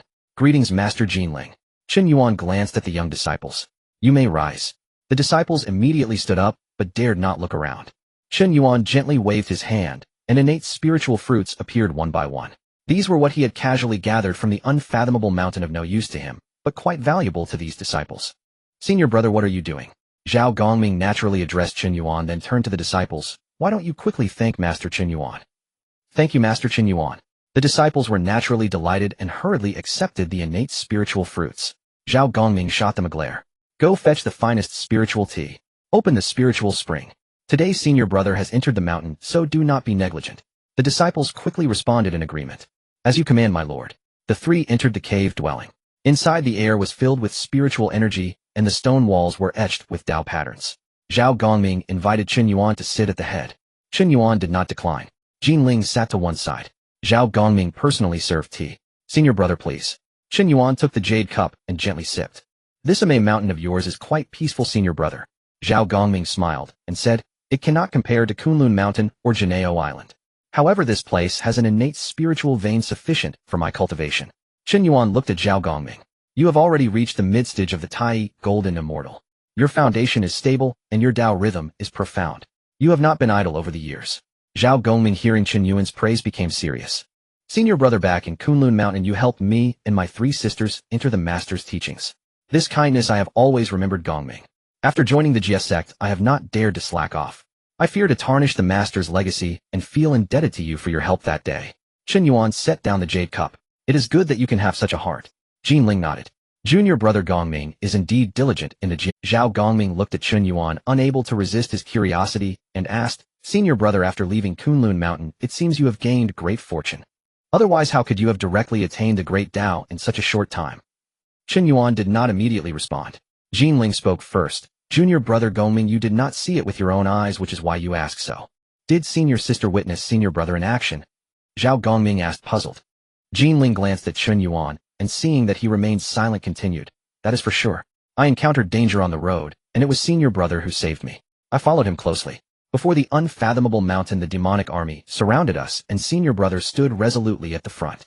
He summoned 24C stabilizing pearls. Their radiance suppressed the enemy, causing waves of demonic soldiers to be obliterated. Zhao Gongming was shocked upon hearing this. 24C stabilizing pearls.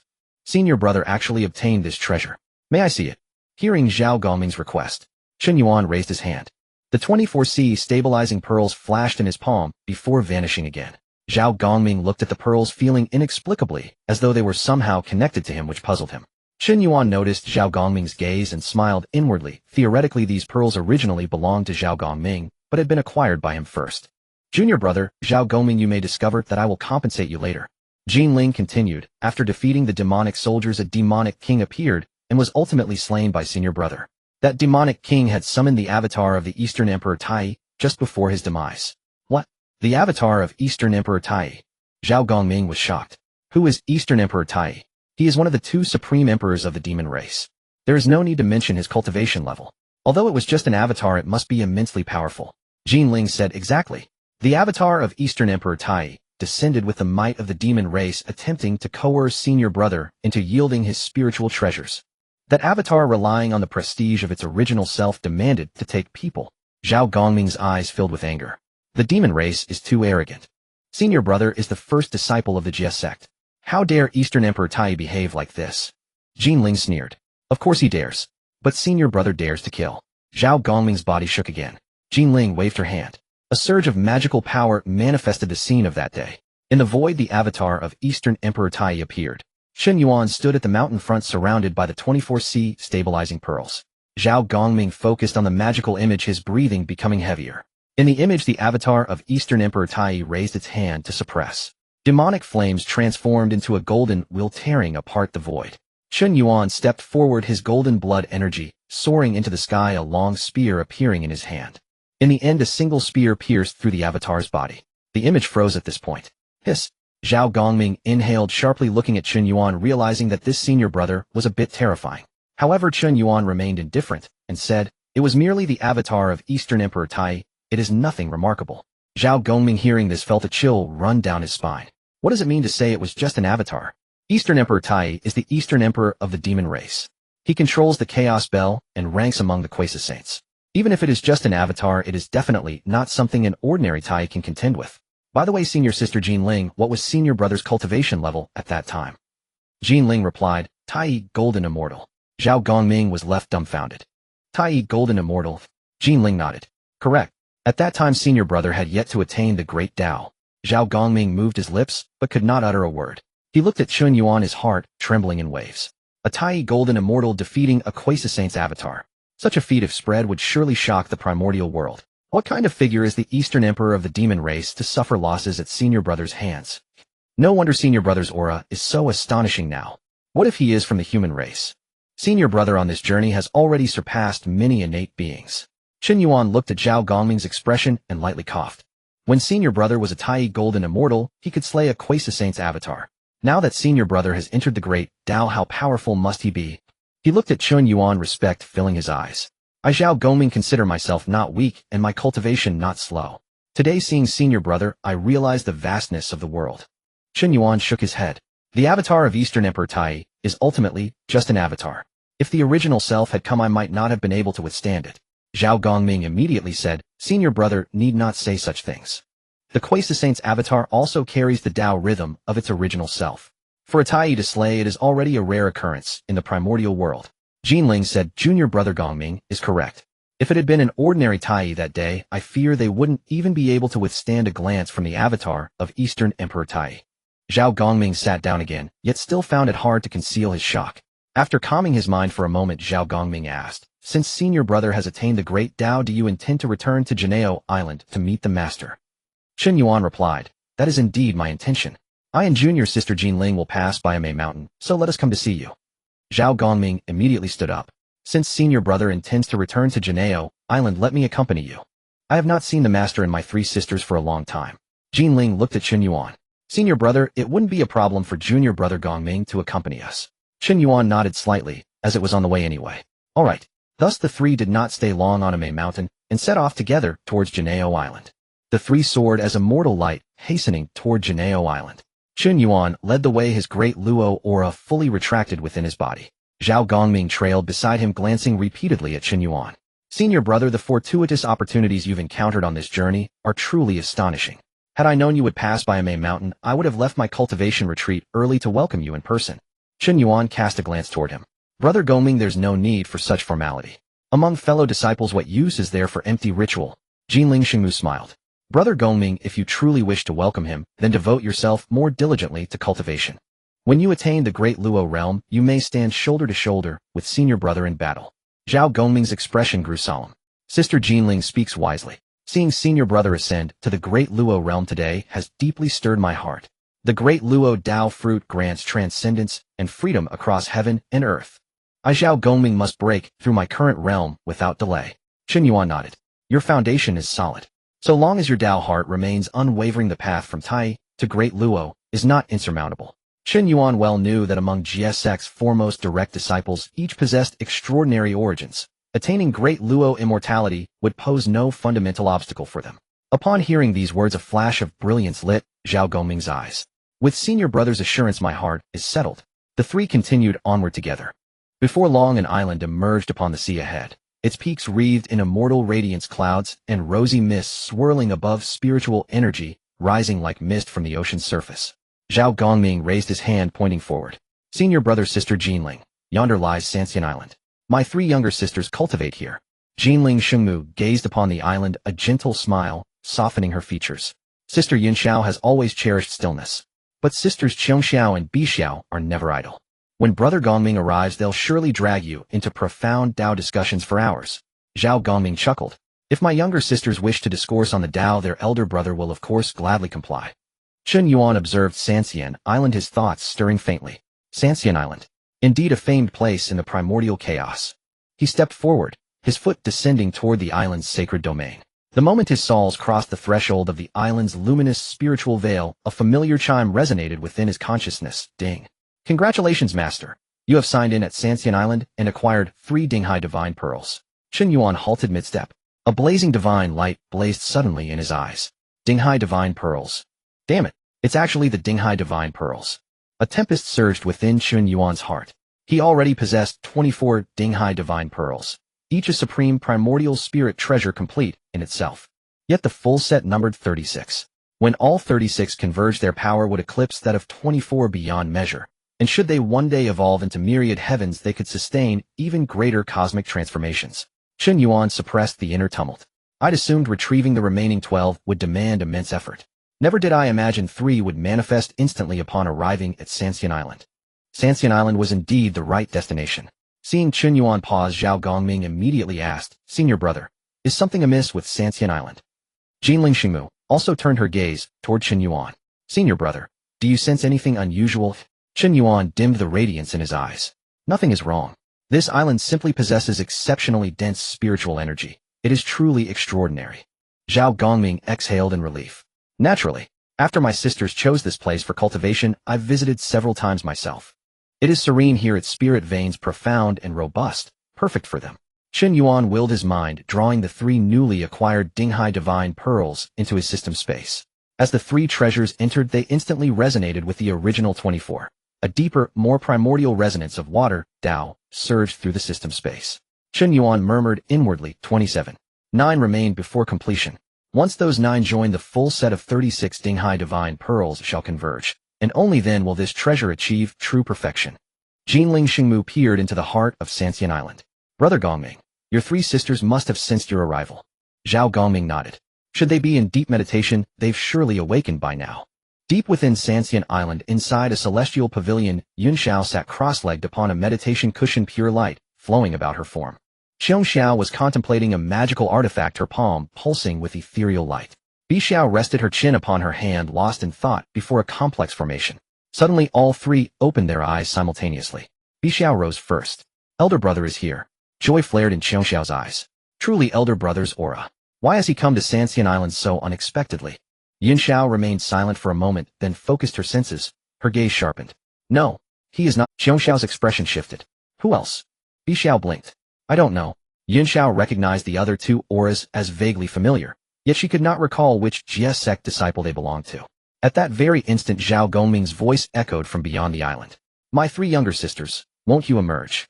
His words had scarcely faded when 3 beams of celestial light shot upward from Sanxian Island's depths. Yunxiao led the way, Qiongxiao and Bixiao following closely behind. They descended before Zhao Gongming first greeting him, then turning their eyes toward Chen Yuan and Jinling Xingmu. Bixiao's eyes widened in astonishment. Senior brother. Sister Jinling. Xiao stood frozen in place. It's truly senior brother and sister Jinling. Xiao reacted most swiftly, stepping forward to bow deeply. Xiao pays homage to senior brother and sister Jinling. Xiao and Bixiao hurriedly followed suit. Xiao pays homage to senior brother and sister Jinling. Chen Yuan raised his hand, gently supporting them. No need for such formalities, younger sisters. Jinling Xingmu regarded the three siblings with warm, knowing eyes. It has been some time. We see your cultivation has advanced remarkably. Xiao spoke softly. Sister Jinling flatters us. Xiao looked at Chen Yuan, awe still shimmering in her gaze. How did senior brother come to Sanxian Island with elder brother? Zhao Gongming smiled. Senior brother was returning to Jiejiao Island to meet our master. I encountered him and sister Jinling at Atop Mountain, and thus accompanied them here. Bixiao blinked, then abruptly sensed the faintest trace of Dao resonance emanating from Chen Yuan, so deeply concealed it bordered on imperceptibility. Her entire being trembled. Senior brother you. Bixiao's voice faltered mid-sentence, unable to continue. Xiao turned to her. Bixiao, what is it? Xiao followed Bixiao's gaze toward Chen Yuan, and in that instant both sisters' expressions transformed. Xiao's eyes locked, unblinking. Great Luo immortal. Xiao drew a sharp breath. How can this be possible? Bixiao finally found her voice. Senior brother has already attained the great Luo realm. The three siblings gazed upon Chen Yuan, hearts thundering with disbelief. Years ago upon Mount Kunlun, they had met Chen Yuan, the Jiejiao Sect's senior brother, yet still a mortal born of humanity. In the primordial chaos, beings born of heaven and earth possessed innate advantages in cultivation. Yet now Chen Yuan had surpassed them all, and he had done so with staggering speed, so swift that even these primordially born beings struggled to accept it. A storm raged within Xiao's heart. Though senior brother's foundation was formidable, none foresaw he would attain the great Luo realm so swiftly. A mortal body, yet surpassing even our primordial spirits in ascending to the grand Luo realm first. And, senior brother, how exactly did you cultivate? Is this pace not astonishingly swift? Zhao Gongming burst into hearty laughter upon seeing Sanxiao's astonished expressions. Ha. Your current demeanor mirrors mine precisely when I stood at Atop Mountain. Bixiao immediately turned toward Zhao Gongming. Elder brother, did you already know? Indeed I knew. Zhao Gongming nodded.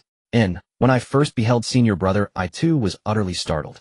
Xiao could not suppress her curiosity. Elder brother, when did senior brother attain the grand Luo realm? Zhao Gongming glanced respectfully at Chen Yuan. Senior brother journeyed across the primordial chaos, seized profound opportunities, comprehended the great Tao, and upon his return he had already ascended to the grand Luo realm. Bixiao pressed urgently, only through opportunity. Zhao Gongming shook his head. Opportunity alone is abundant in the primordial chaos. Millions have encountered it.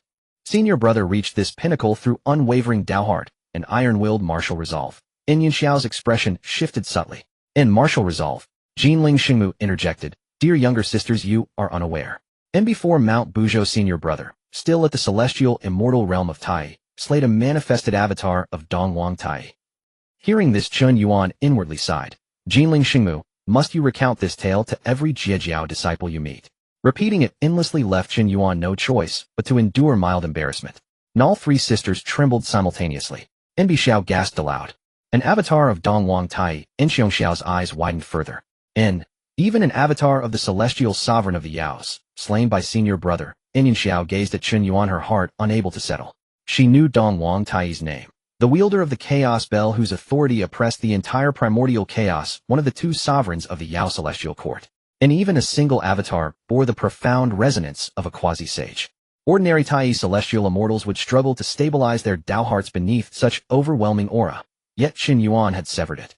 Such a feat transcended the measure of any ordinary prodigy. Bixiao stared at Chen Yuan, her voice rising with awe. Senior brother, did you truly sever Dongwang Tai's avatar, while still at the Tai celestial immortal realm? Chen Yuan cleared his throat softly and murmured, it was merely an avatar.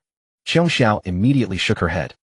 Senior brother, your words carry far too little weight. That was Dongwang Tai's avatar. Xiao likewise nodded in solemn agreement. A quasi-sage's avatar embodies the master's Tao resonance. And for a Tai celestial immortal to slay it is exceedingly rare across the primordial chaos. Zhao Gongming smiled at Sanxiao. I spoke thus myself upon Atop Mountain. Yet senior brother paid it no mind whatsoever. Bixiao blurted out, senior brother is simply extraordinary. Jinling cleared her throat lightly. Bixiao, younger sister. Bixiao hastily composed herself, yet her gaze lingered on Chen Yuan. Now that senior brother has attained the Grand Luo realm, should he ever confront the Yaos again, all shall be profoundly different. Chen Yuan looked upon Sanxiao. The path of cultivation is one trial after another. My attainment of the Grand Luo realm merely means I have taken one step ahead. Your foundations are solid, younger sisters. You too shall one day ascend to this realm. Yinxiao bowed deeply. We thank senior brother for your guidance. Xiongxiao added, your words are etched in my memory. Bixiao nodded vigorously. I must cultivate more swiftly. I cannot fall too far behind senior brother. Zhao Gongming watched Sanxiao, his smile deepening. Such aspiration within you is indeed commendable. Today's witnessing of senior brother's Grand Luo ascension has inspired us all. Chen Yuan harbored no intention to linger long on Sanxian Island. Ni's primary purpose was to pay homage to Tongtian Jiaozhu at Jiejiao Island. Having also acquired 3 Dinghai divine pearls here as an unexpected boon, Chen Yuan turned to Zhao Gongming and Sanxiao, junior brother Zhao, younger sisters. I shall now proceed to Jiejiao Island to greet our master. Zhao Gongming nodded instantly. Yinxiao added, senior brother's return to pay respects to our master must not be delayed. Upon hearing Chen Yuan's words, Jinling said, senior brother, I shall remain on Sanxian Island to converse with my 3 younger sisters. I will not accompany you to Jiejiao Island. Chen Yuan nodded, then transformed into a streak of immortal radiance, departing Sanxian Island, heading deep into the eastern sea. Zhao Gongming, Sanxiao, and Jinling stood upon the island watching Chen Yuan recede into the distance. Bixiao still could not contain her awe. Elder brother, senior brother is truly incomparable. Zhao Gongming smiled. From this day forth you shall understand what it means to be the first disciple of the Jiejiao Sect. Yinxiao's gaze grew profound. Senior brother has attained the Grand Luo realm. The Jiejiao Sect's celestial fortune shall flourish accordingly. After departing Sanxian Island, Chen Yuan gazed ahead. He sensed a familiar aura flowing across heaven and earth, the Tao resonance of the Jiejiao Sect. The closer he drew, the denser the spiritual energy became. With a single stride his form traversed 10,000 li of ocean. Far in the distance an island lay suspended upon the eastern sea, vast beyond measure, its mountain ranges undulating beneath veils of spiritual mist. Into the eye the entire island resembled a colossal turtle resting upon the waves. This was the sacred sanctuary of the Jiejiao Sect, in Jiejiao Island, in the abode of Tongtian Jiaozhu, in the hallowed land yearned for by countless disciples of the Jiejiao Sect. Chen Yuan stepped forward and alighted outside Jiejiao Island. Congratulations, master. You have signed in at Jiejiao Island. Reward acquired Fire Spirit Pearl, one of the 5 supreme innate spirit treasures, the 5-element spirit pearls. The system's chime sounded promptly upon his arrival. Fire Spirit Pearl. Hearing this reward, Chen Yuan felt genuine surprise. This was one of the 5 spirit pearls, a treasure of peerless rarity. If he could locate the remaining 4, perhaps they might coalesce into an innate supreme artifact. He possessed the innate supreme artifact fusion scroll, acquired previously from signing in at Hongjun Cave. It enabled fusion of artifacts sharing the same origin into a single innate supreme artifact, and these 5 spirit pearls were perfectly suited for such a union. At that very moment, a familiar aura approached from ahead. Senior brother, you have returned. As the voice fell silent, a plump figure emerged from shimmering divine light. Clad in a Taoist robe, his aura serene, yet radiant, it was Duobao Daoren. Seeing Duobao, Chen Yuan's eyes softened with warmth. Junior brother. Duobao hurried forward and offered a reverent bow. Duobao pays homage to senior brother. Gazing at Chen Yuan, Duobao's face glowed with unfeigned joy.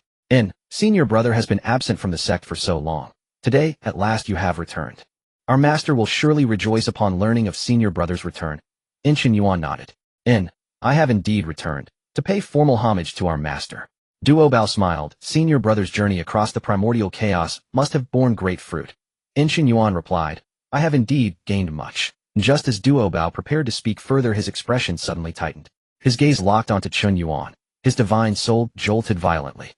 Senior brother, you. Chen Yuan met his gaze. What is it? Duobao's pupils contracted, his voice trembled uncontrollably. Senior brother, you have attained the Grand Luo celestial immortal realm. Chen Yuan offered no concealment. Indeed. Duobao staggered, stunned into silence. Grand Luo celestial immortal. Senior brother has truly attained the Grand Luo celestial immortal realm. How many eons have passed? Observing Duobao's stunned state, Chen Yuan spoke gently. Junior brother need not be astonished. Duobao drew a deep breath, yet calm remained elusive. Senior brother, how can I not be astonished? I dwell constantly beside our master daily, absorbing the supreme Tao of a sage. Yet I remain only at the late stage of the Tai celestial immortal realm. Yet senior brother departed, wandered the primordial chaos, and returned already as a Grand Luo celestial immortal. In such disparity is simply staggering. Junior brother, there is no need for such humility. You often accompany the master, and your foundation will only become more stable in the future. Chen Yuan looked at Duo Bao and encouraged him. You have returned, why not come in? At that moment voices flowed from the Bio Palace. Duo Bao and Chen Yuan immediately bowed in the direction of the Bio Palace. The voice was naturally that of the Tongtian master. Within the Bio Palace the voice continued, come in. Duo Bao looked at Chen Yuan and hurriedly said, senior brother, you should go in quickly, you cannot keep the master waiting. Chen Yuan nodded, he certainly could not let Tongtian wait for him. All right. He stepped forward towards the Bio Palace. As he approached, the palace doors opened on their own. A series of Shangqing Dao rhythms unfurled beneath his feet, welcoming Chen Yuan inside. As he entered the Bio Palace, his gaze fell ahead. The Tongtian master was seated upon a cloud bed, the Qingping sword lying horizontally beside him. Though his holy might was not apparent, it made the entire Bio Palace feel as if it bore the weight of the Dao. Chen Yuan stepped forward and solemnly bowed. Disciple Chen Yuan pays respects to the master. The Tongtian master looked at Chen Yuan, a satisfied expression in his eyes. You may rise. Chen Yuan stood up. Thank you, master.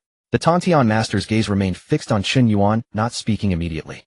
He looked deeply. A saint's thought can observe causality, discern foundations, and illuminate the Dao. Chen Yuan's Dao rhythms converged into his body, but could not escape the Tongtian master's perception. That strand of indestructible essence had already taken root in the nascent soul. That was the fruit of Dao Jingxian. The divine light in the Tongtian master's eyes flickered. Dao Jingxian.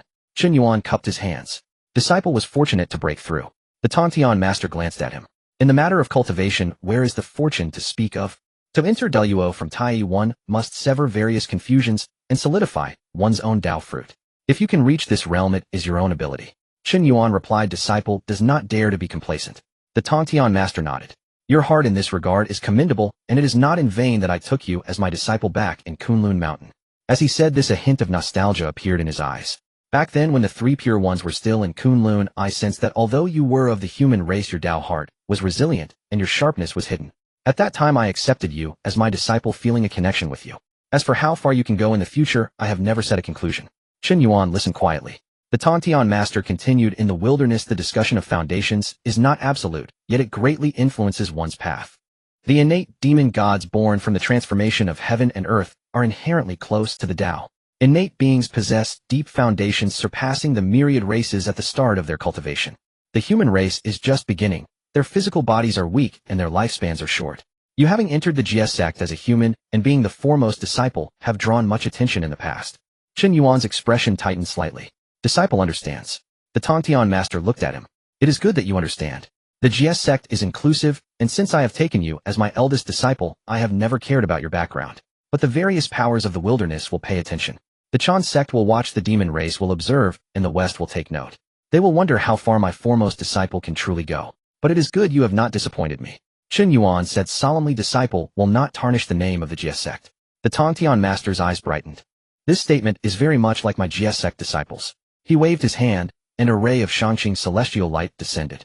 The celestial light circled around Chen Yuan, and then returned to the Tongtian master's palm. The Tongtian master looked at that ray of celestial light, his satisfaction deepening. The foundation is intact. The magical power is profound. The nascent soul is solid. The Dao fruit is stable. You as a Dao Jingxian possess no trace of superficiality. The Tongtian master asked, it seems you have gained considerable fortune during your travels outside the mountain. Chen Yuan's heart stirred. Naturally, he could not disclose a word about the system. He had already thought of a plan for this moment. Chen Yuan's thoughts turned quickly, and he settled on his response. Reporting to master. During this journey, I reached the Buzhou mountain and obtained an opportunity. The Tongtian master looked at Chen Yuan, surprised that he had been to Buzhou mountain, which is the territory of the Wu clan. Buzhou mountain was transformed from Panga's spine, bearing the pressure of heaven and earth, and stabilizing the wilderness. Their disciple comprehended the Dao, and was fortunate enough to obtain a trace of Panga's essence blood. The Tongtian master had been relatively calm. But upon hearing this, the holy aura around him suddenly shook. Within the Bio Palace, the Shangqing Dao patterns lit up simultaneously. The Qingping sword also let out a sound of sword chirping. The Tongtian master fixed his gaze on Chen Yuan. What did you say? Chen Yuan bowed again. Disciple obtained a trace of Panga's essence blood at Buzhou mountain. It was with that trace of essence blood that I refined my body, replenished my foundation, and was able to advance to Dao Jingxian. The Tongtian master's eyes shone with sword light. Even as the saint of heaven's Dao, he could not hide his shock at this moment. Panga's essence blood. Chen Yuan met the Tongtian master's gaze and nodded again. Reporting to Master it was indeed a trace of Panga's essence blood. The Tongtian Master slowly spoke, I did not expect you to have such fortune. You also know that I, as the incarnation of Panga's nascent soul, share a lineage with Panga's essence blood. The 12 ancestor witches were all birthed from Panga's essence blood. A single drop of Panga's essence blood can create an ancestor witch. Though what you obtained was merely a trace, it is sufficient to wash away many shortcomings of the postnatal human race. With the body refined by it, and the nascent soul carrying it, the Tao fruit can be as stable as today. Good. Very good. You have indeed acquired a remarkable opportunity. Chen Yuan said, if it were not for Master's teachings in the past, even with this opportunity, I would not necessarily be able to bear this object. The Tongtian Master nodded. As the foremost disciple of the Jiejiao Sect, you should have this heart. You have now returned, having become Daoyuo. I am very pleased. Chen Yuan looked up at the Tongtian Master. Disciple's return this time is to report to Master about my cultivation gains. If Master has orders, I am willing to contribute to the Jiejiao Sect. The Tongtian Master's eyes sparkled with intensity. The Jiejiao Sect is inclusive with many disciples under me.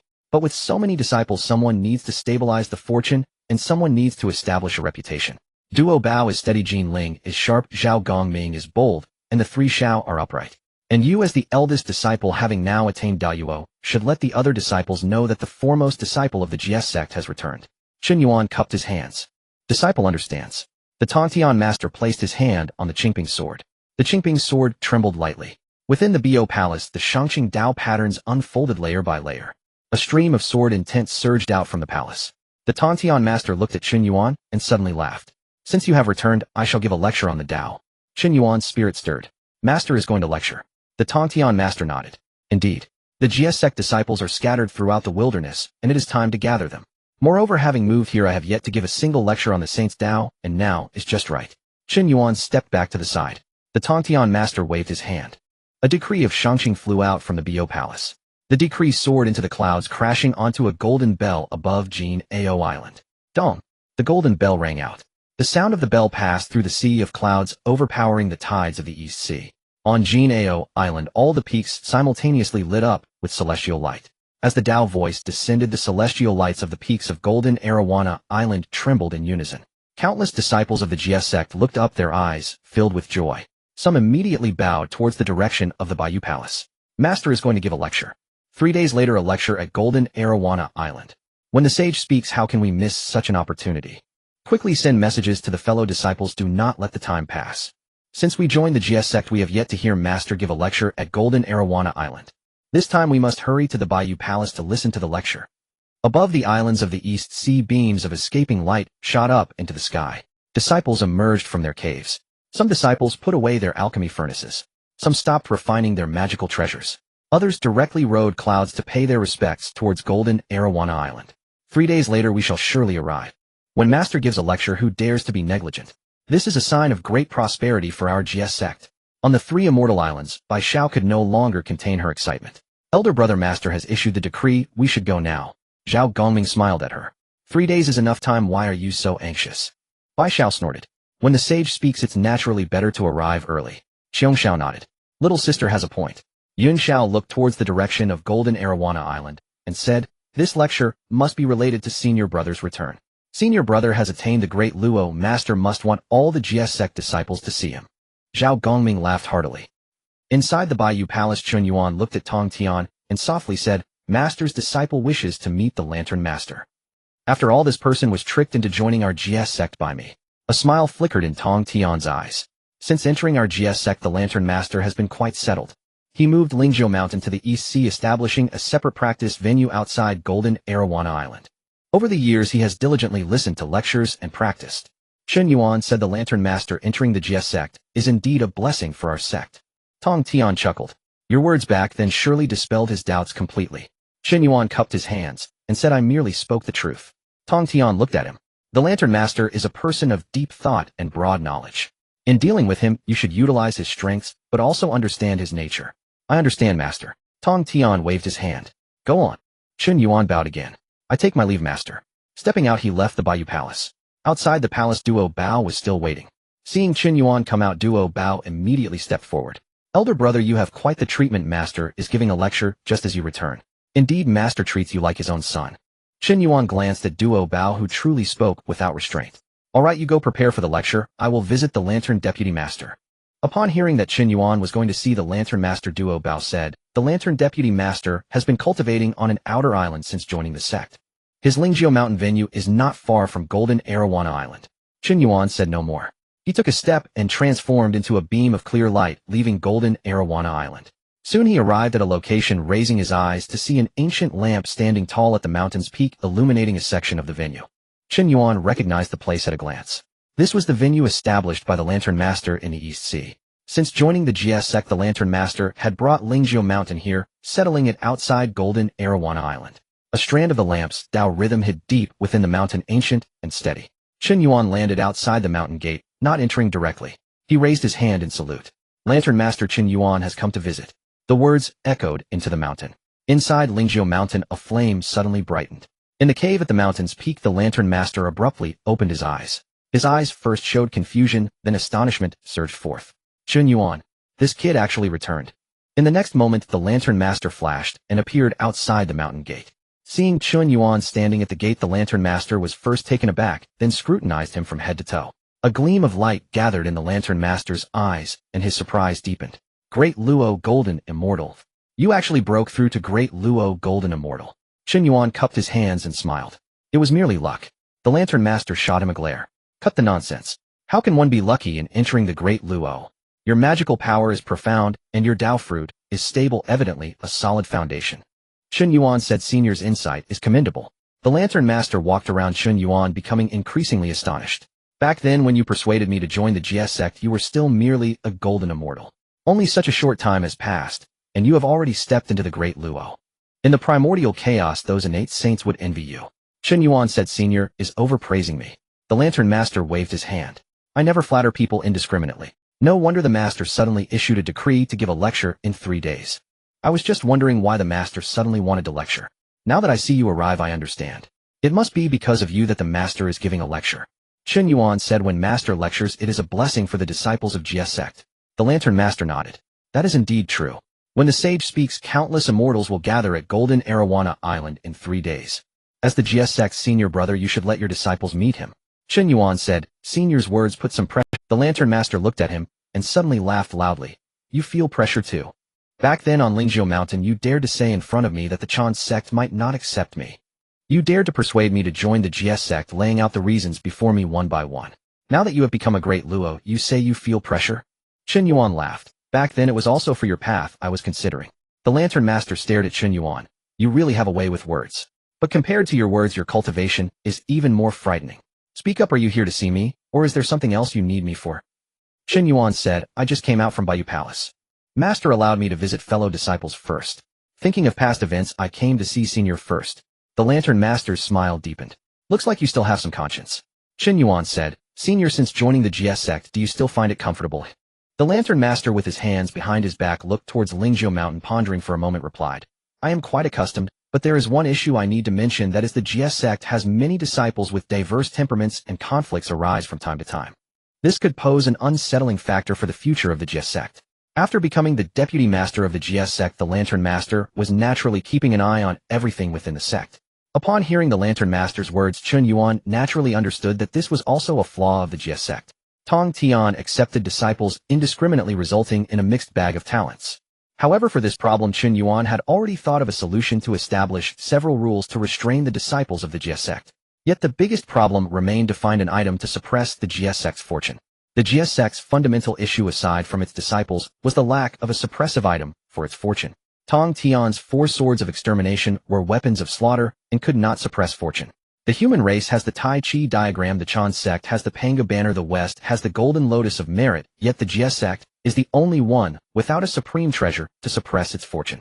Chen Yuan could only hope to find an item in the future that could suppress fortune. Thus Chen Yuan stayed with the Lantern Master for 3 days. After 3 days, the time for Tongtian's lecture had arrived. When the 3 days were up, Ran Deng Dao Ren rose from his cave on Jiejiao Mountain. Chen Yuan followed him out of the cave as Ran Deng gazed towards the direction of Jiejiao Island. "The Master is about to give a lecture, we should go now." Chen Yuan nodded. "Let's go." 2 beams of light shot up from Jiejiao Mountain, heading straight for Jiejiao Island. At this moment, many disciples of the Jiejiao had gathered in front of Bayou Palace. The disciples from various peaks stood in line, all gazing towards the palace gate. Someone whispered, "Today the Master will give a lecture, and all seniors are likely to attend." Beside him a disciple immediately responded, "The golden bell rings across the EC, who would dare not to come?" Another disciple looked into the distance. "I've heard that the senior brother has returned to the mountain. The master will likely let us meet that human senior brother during the lecture." At this remark the surrounding disciples shifted their gazes. "I joined the sect late and have only heard of the senior brother's name, but I have never seen him in person. It is said that the senior brother was valued by the master back in the day. I have also heard that the vice master Randang's entry into Jiejiao is related to the senior brother. If that's true, the senior brother must possess extraordinary abilities. To have the vice master join our Jiejiao is indeed remarkable."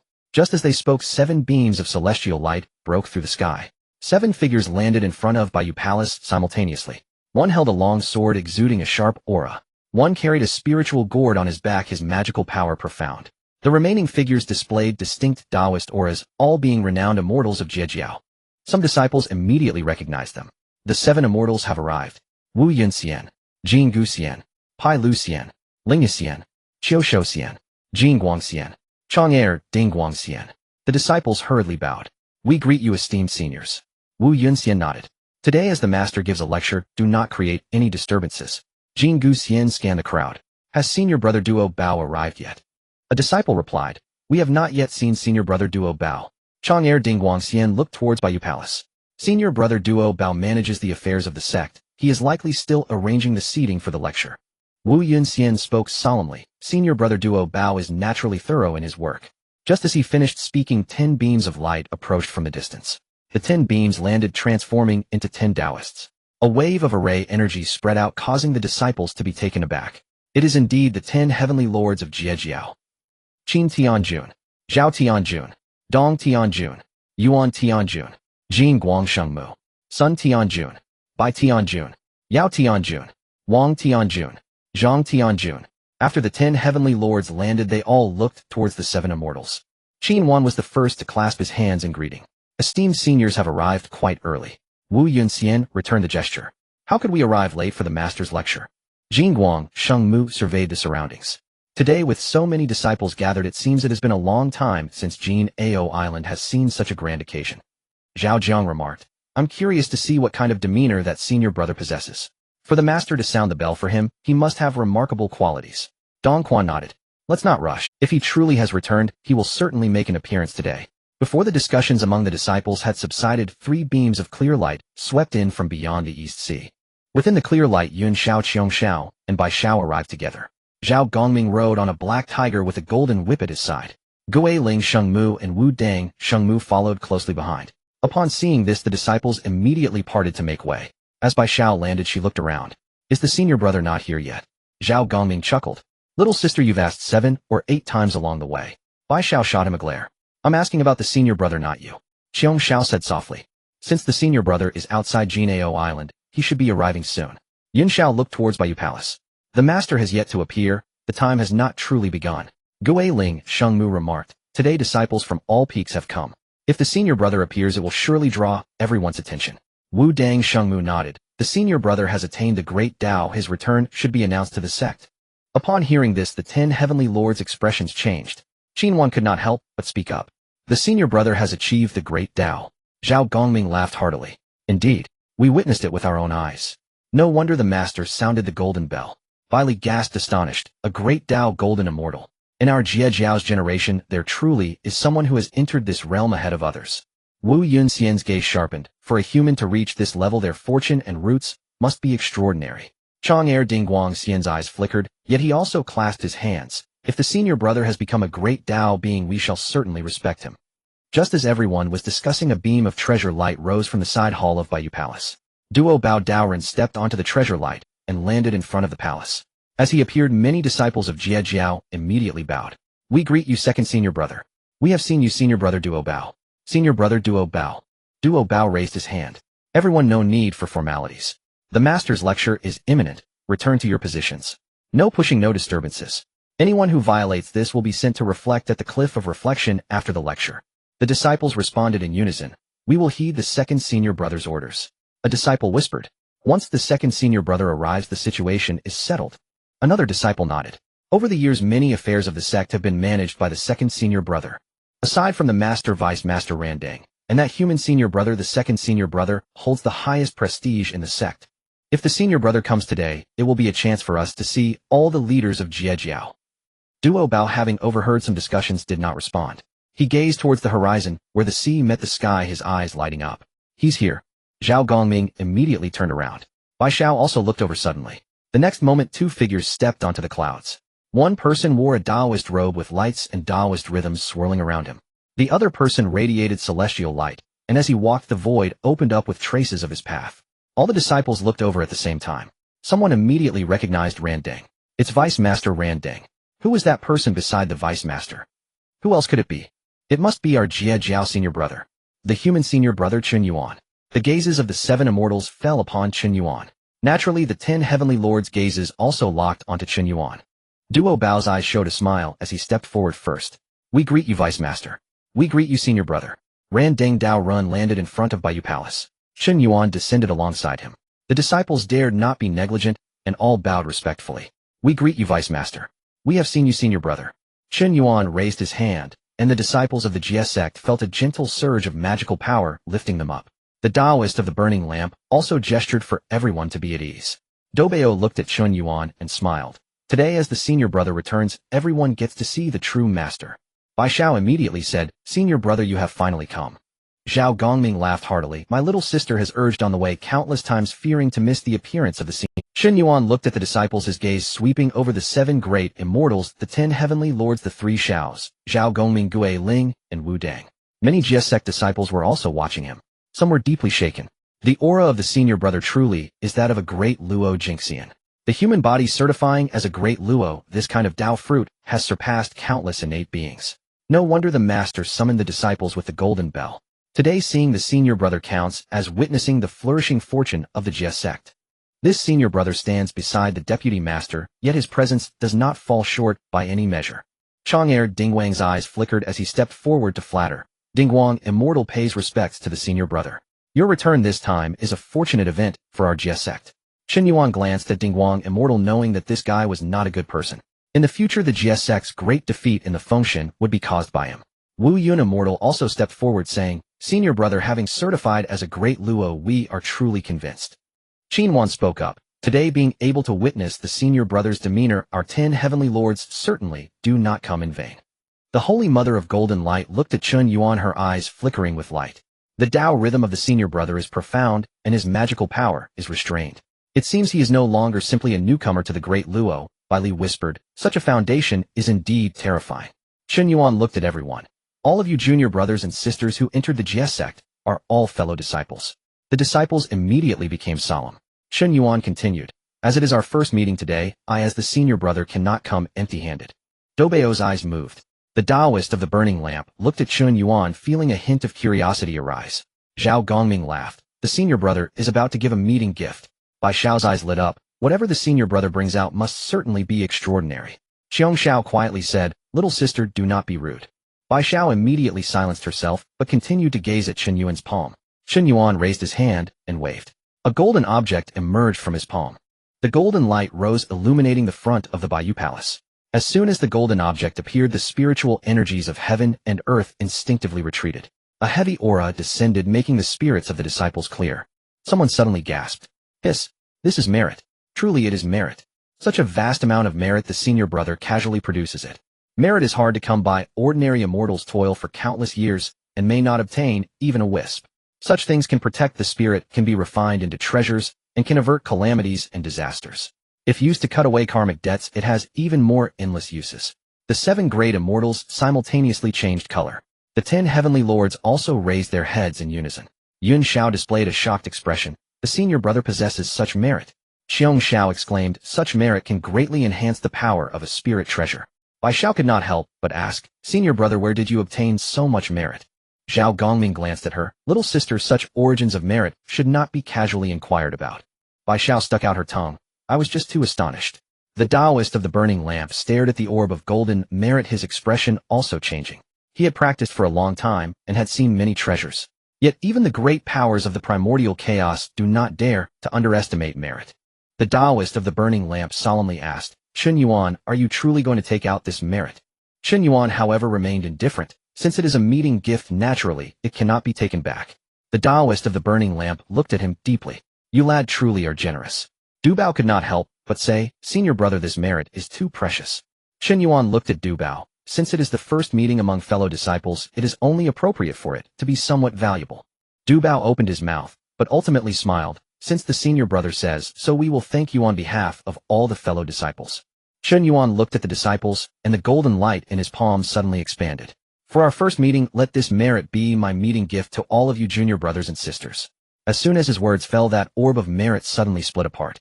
Streams of golden light fell from the sky, each stream precisely landing on a Jiejiao Sect disciple. Each of the 7 great immortals received one. Each of the 10 heavenly lords received one. The 3 Shaos, Zhao Gongming, Gui Ling, Holy Mother Wu Dang, Holy Mother, and Dubao, also had merit fall before them. The other disciples from the peaks were not left out either. As the golden light entered their bodies, the disciples felt their spirits become clearer. Some had their old karmic energy gently suppressed by the merit. Someone's treasure, which had been unstable after years of refining, emitted a soft ringing from within their sleeve. Some had their Tao heart shaken, nearly entering meditation on the spot. Wu Yun Immortal raised his hand to catch the merit. This gift from the senior brother. Wu Yun remembers it. The Golden Hoop Immortal clasped his hands in gratitude. Thank you, senior brother. Chen Yuan along with the 10 heavenly lords all bowed in unison. Thank you, senior brother, for granting us merit. Dubao looked at the disciples and said, fellow disciples, why do you not thank the senior brother? In an instant, thousands of immortals bowed before the Bayou Palace. Thank you, senior brother. Thank you, senior brother, for granting us merit. The senior brother's great kindness we shall remember. The senior brother has certified as a great Luo, and also granted us merit who our Jiejiao Sect shall surely flourish. The voices of gratitude gathered together, soaring into the clouds. The Taoist of the burning lamp watched this scene, feeling waves rise within his heart. This lad knows how to win people's hearts too well. With a group of merit scattered, who among the Jiejiao Sect disciples would not recognize him as their senior brother? The Master of Heaven received such a disciple truly has gained a great fortune. What if he is of human descent? This lad's aura surpasses many innate deities by far. Chen Yuan's expression did not change much. These merits came from sign-in rewards. He still had quite a bit left. For him, giving away a portion did not hurt him at all. But for the Jiejiao Sect disciples, this was a tangible opportunity. There is no need for excessive formality, everyone, Chen Yuan said to the crowd. The disciples then stood up. Dubao's smile grew even wider. The arrival of the senior brother today has certainly made my job as the steward much easier. Chen Yuan patted Dubao's shoulder. You have worked hard managing the Jiejiao Sect these years. Dubao waved his hand. I was just running errands. Your words are too much praise, senior brother. The Taoist of the burning lamp looked at the time. Let's go, the time for the teachings is approaching. We must not keep the master waiting. Chen Yuan nodded. Let's go. Dubao immediately turned. Fellow disciples, follow me inside. The doors of the Bayou Palace opened wide. Streams of Qing Dao patterns lit up from within the door. The Taoist of the burning lamp moved ahead. Chen Yuan walked in alongside him. Dubao followed closely behind. The Holy Mother of Golden Light, the Holy Mother of Gui Ling, the Holy Mother of Wu Dang, Zhao Gongming, and the 3 Shaos entered after. The 7 great immortals and the 10 heavenly lords followed in order. The other Jiejiao Sect disciples walked in accordance to their ranks, none daring to act out of line. Upon entering the Bayou Palace, everyone returned to their respective meditation mats. In the seat of honor, the Taoist of the burning lamp and Chen Yuan sat side by side. Dubao sat below Chen Yuan. The Holy Mother of Golden Light, the Holy Mother of Gui Ling, and the Holy Mother of Wu Dang took their seats in succession. Zhao Gongming and the 3 Shaos sat on one side. The 7 great immortals were arranged after the direct disciples. The 10 heavenly lords followed behind. Once all the disciples were seated, the celestial light in the Bayou Palace trembled. Dubao whispered, the master is coming. Chen Yuan looked up towards the top. The Taoist of the burning lamp immediately straightened his posture. The disciples simultaneously restrained their aura. A figure descended. It was none other than the master of the Jiejiao Sect, the Lord of Heaven. The Master of Heaven landed at the forefront, and 4 sword lights behind him came to a halt. For celestial swords hovered in the void, their blades unmoving, yet the myriad auras within the Bayou Palace were suppressed. The lamp holder Taoist was the first to rise. Chen Yuan also stood up in response. Daobao Taoist, the Golden Spirit, Holy Mother, the Turtle Spirit, Holy Mother, the Unfettered Holy Mother, Zhao Gongming, the 3 Shaos, the 7 great immortals, the 10 heavenly lords, and the disciples from various peaks all bowed. Greetings, Master. Greetings, Teacher. The myriad immortals spoke in unison, their voices surging into the palace's apex. The Master of Heaven's gaze swept across the crowd, finally resting on Chen Yuan. He nodded slightly. The 4 swords behind the Master of Heaven trembled gently. The essence of the upper, clear Tao unfolded. He began to speak on the Tao. The Tao originates from the nameless, transforming into Qi. Qi differentiates between pure and turbid. The pure ascends while the turbid condenses below. The upper clear lineage seizes a thread of life, thus it does not restrict origins or question roots. Anyone with a heart towards the Tao may enter the door. As the first sentence fell, golden lotuses sprouted from the ground within the palace. With the second sentence, exquisite ornaments descended from the void. As the third sentence fell, the primordial spirits of the disciples vibrated in unison. Some closed their eyes on the spot. Some felt their magical power circulating on its own. Some heard their spiritual treasures softly chime from their sleeves. The heart of the Wu Yun immortal trembled. What the master speaks today is even deeper than before, said the golden hoop immortal quietly. This is no ordinary transmission of the Tao. The master is sorting through the fundamental Tao of our Jiejiao Sect. Listen closely to every word. The eyes of the golden spirit Holy Mother sparkled with golden light. The birth and extinction of formations also lie within this thread of life. If we can comprehend this, we the 10 ultimate arrays will surely advance further. Daobao Daoist closed his eyes in concentration as the myriad energies of treasures within him sank into the Taoist essence. The lamp holder Daoist listened to the Master of Heaven's teachings, his expression turning solemn. Having been with the Jiejiao Sect for many years, he was still shaken by this saintly discourse. Seizing life. These 4 characters from the Master of Heaven truly overshadow countless methods. Chen Yuan sat cross-legged on the mat, his primordial spirit also being drawn by the essence of the upper clear Tao. Within him the great Luo Tao fruit trembled slightly. Threads of Tao sound fell into his purple mansion, transforming into clear light, refining his magical power. At that moment a prompt suddenly sounded in his mind. Ding! Special location detected. The saint is speaking on the Tao. Sign-in is available. Would you like to sign in? Chen Yuan's heart jolted. What the hell? This is possible too. He had thought that sign-ins could only be triggered in blessed lands, innate divine mountains, or spiritual treasure venues. Now with the Master of Heaven teaching, it had unexpectedly become a special location. Chen Yuan suppressed the waves in his heart. I will definitely sign in. He immediately spoke to the system. Sign in. The system prompt sounded again. Ding. Sign in successful.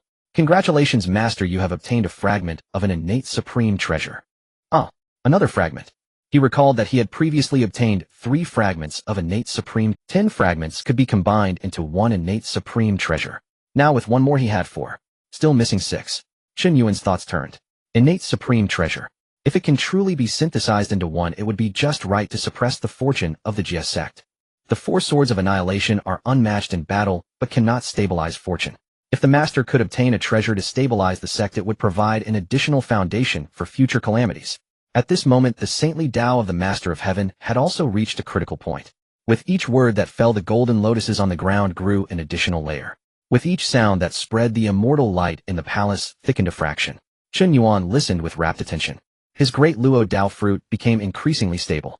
The 5 energies within his chest transformed into 5-colored divine lights swirling around his primordial spirit. The 3 flowers atop his head gently swayed, appearing to contain the embryonic form of the Tao. Daobao Daoist was surrounded by countless points of treasure light. The golden spirit Holy Mother had sword intent erupting behind her, yet she forcibly pressed it into her primordial spirit. The turtle spirit Holy Mother had water and fire Tao patterns intertwining around her. The unfettered Holy Mother's brow glowed with clear light. The Hunyuan golden dipper's chi mechanism on Yun Shao flashed, then returned to silence. Time flowed amidst the Tao sound. 1 year. 10 years. 100 years. Outside the palace the tides ebbed and flowed.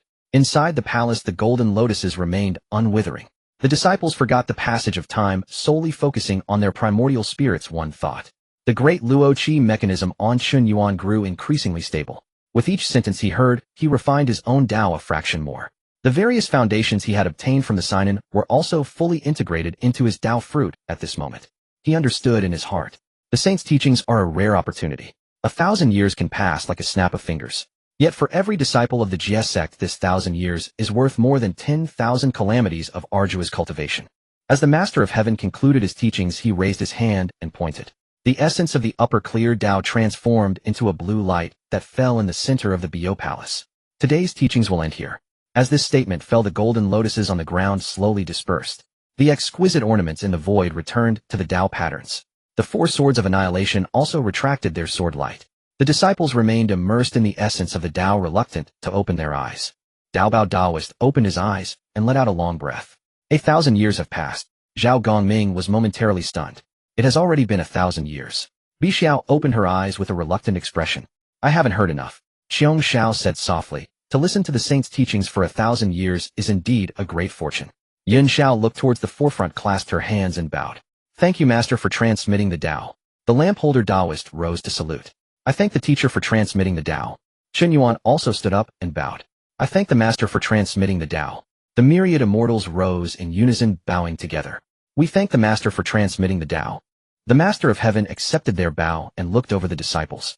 After you return, you must deeply contemplate what you have gained today. The disciples of the Jiejiao Sect must remember their original intentions. If anyone damages the sect, I will not be lenient. The hearts of the disciples tightened. We will strictly follow the master's decree. The Longier Jingguang, immortal, bowed even deeper. Chen Yuan glanced at him, then withdrew his gaze. The master of heaven waved his hand. You may disperse. Yet none of the disciples moved immediately. They gazed at the forefront, their faces full of reluctance. Bixiao murmured. What a pity. Zhao Gongming sighed as well. The master will no longer teach. The 10 heavenly lords exchanged glances, all expressing regret. The Wu Yun immortal said solemnly. If only I could hear such a Tao again for another 1,000 years. Dao Bao Taoist looked at everyone, gently shaking his head. The group lamented. What a pity the master will no longer teach. However, just as the Jiejiao Sect disciples were preparing to leave, Chen Yuan stepped forward and said loudly, Everyone please hold on a moment, I have something to say. As Chen Yuan spoke, the Jiejiao Sect disciples who had been about to leave the Bo Palace all halted and looked at him. The Master of Heaven did the same, turning his gaze towards Chen Yuan, curious about what his eldest disciple wished to say. Under the gaze of everyone, Chen Yuan walked to the center and addressed the Master of Heaven. Master, today, I would like to establish a few rules for the Jiejiao Sect. Establishing the rules of the sect. The gaze of the Heavenly Lord of the Way also turned to Chen Yuan, speaking in a deep voice.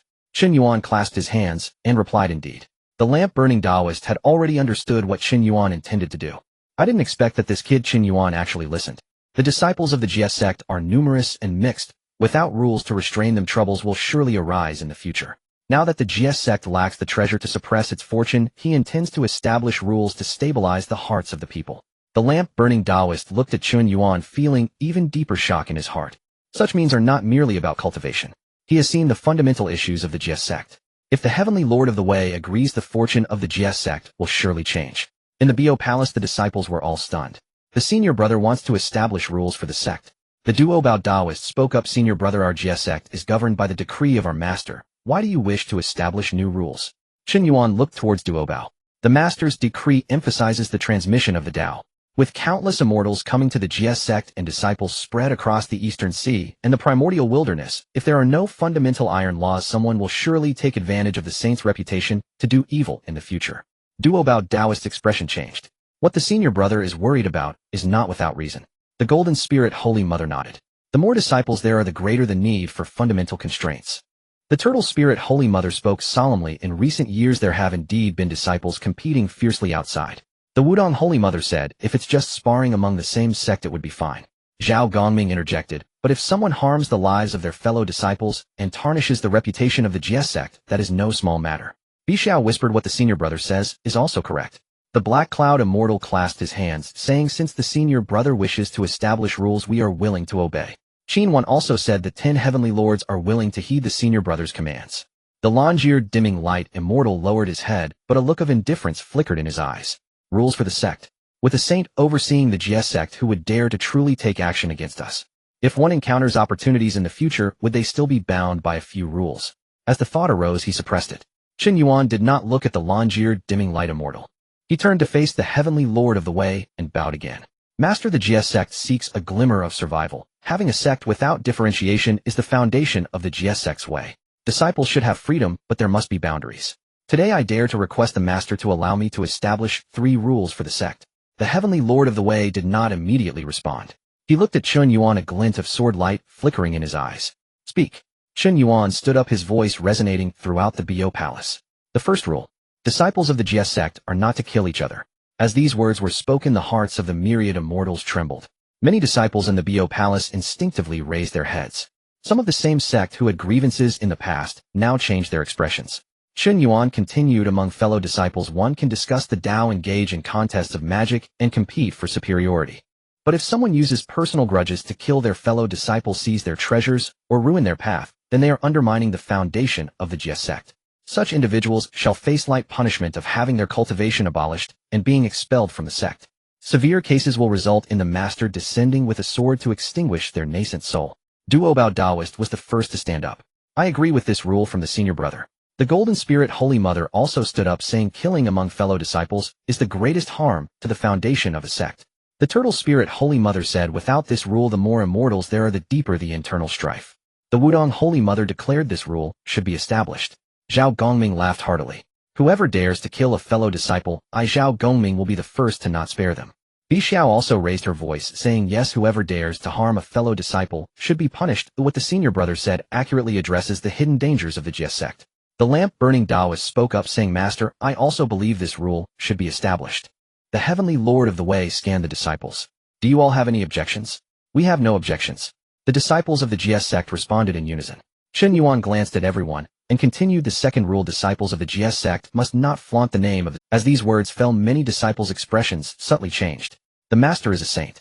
The majesty of a saint protects the Tao and should not be used by disciples to deceive others.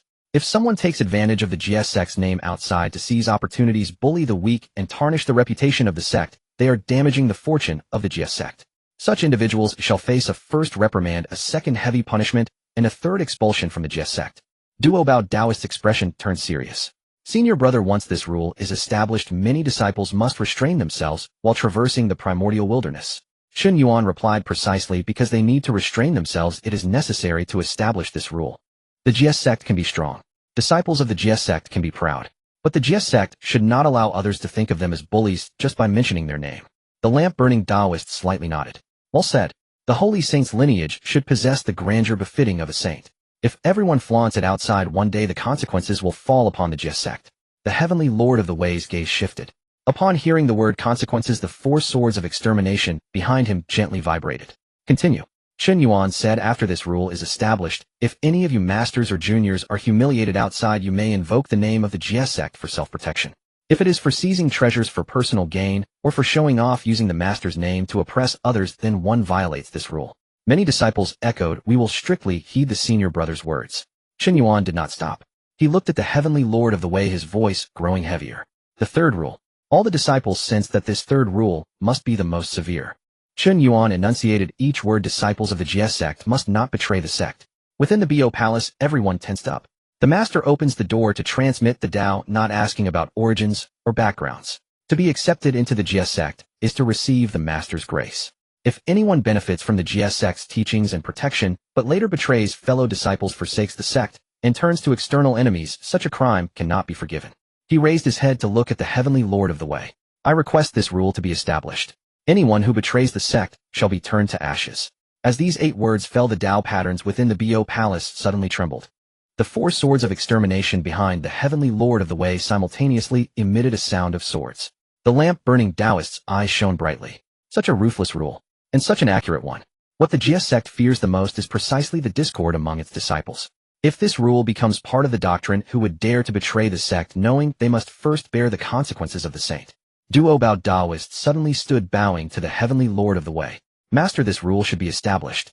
The Golden Spirit Holy Mother stood up, saying those who betray the sect should be punished. The Turtle Spirit Holy Mother said, if anyone betrays the Master, I will personally suppress them. The Wudong Holy Mother stated the Master's grace in teaching the Tao surpasses heaven and earth. Those who betray the Master do not deserve to exist in the primordial wilderness.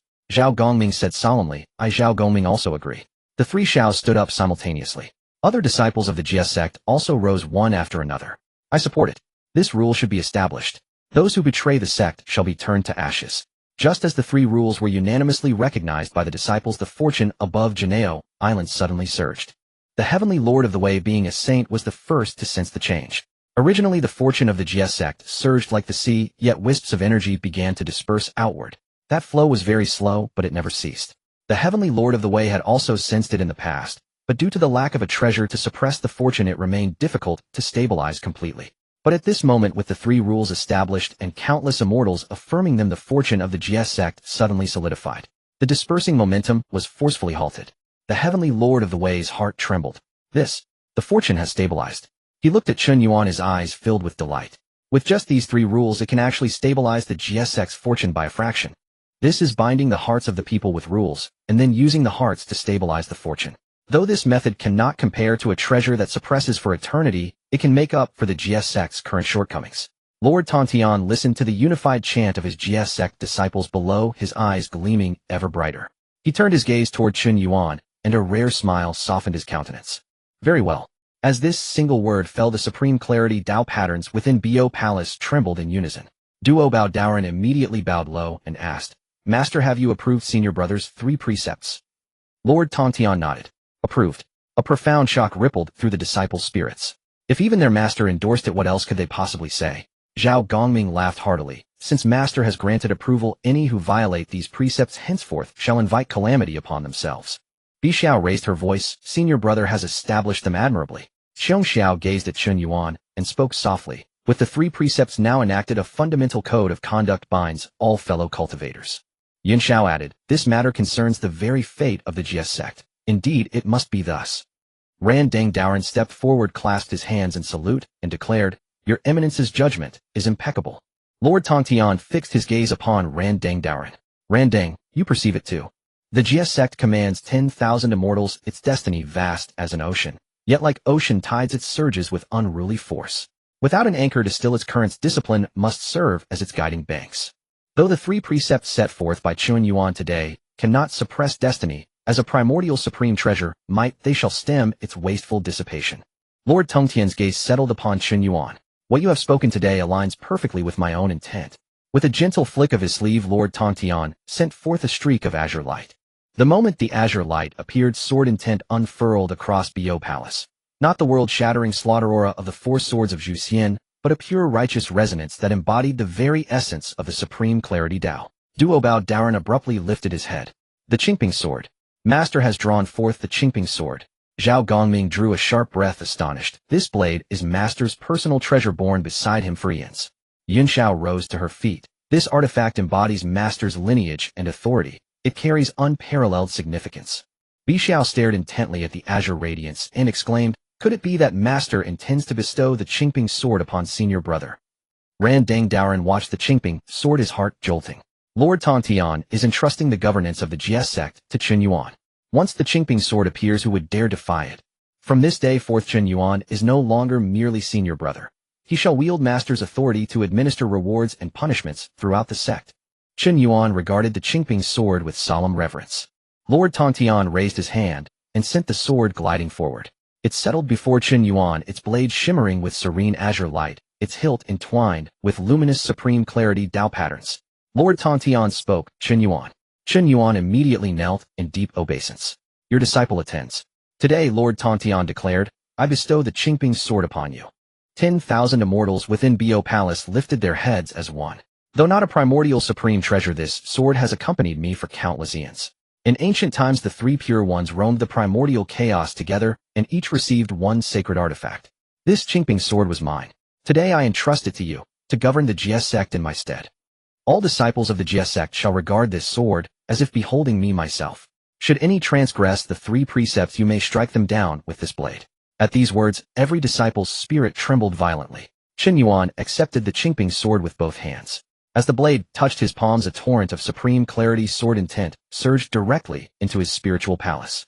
His nascent soul shuddered, his great Luo Dao fruit began turning within him. He bowed deeply before Lord Tongtian. Your disciple accepts this charge. Then Chen Yuan declared, I shall uphold the 3 precepts without exception. Should any fellow cultivator violate them, I shall show no leniency. Lord Tongtian nodded. Well said. The Qingping sword pulsed gently in Chen Yuan's grasp. Instantly the river of destiny above Bo Palace churned and swelled. A thunderous roar echoed, and a colossal torrent of destiny descended from the void, pouring directly into Chen Yuan's body. Disciples' faces paled in unison. The Jiejiao Sect's destiny had entered his being. As expected, the Qingping sword symbolizes supreme authority over the sect. By accepting it, Chen Yuan becomes irrevocably bound to the Jiejiao Sect's destiny. From this day onward, his Dao fruit rises and falls with the sect's fortune. Jinling Xingmu fixed her gaze on Chen Yuan and spoke gravely. Senior Brother now bears the destiny of the Jiejiao Sect. Guiling Xingmu murmured, such an influx of destiny would overwhelm even most great Luo immortals. Wudong Xingmu observed, Senior Brother's foundation is profoundly deep. He may yet ascend further through this opportunity. Zhao Gongming's eyes lit up. Ascend further. Bixiao interjected instantly, Senior Brother is already a great Luo immortal. Could he truly break through again? Destiny has stirred, and so too has his Dao fruit.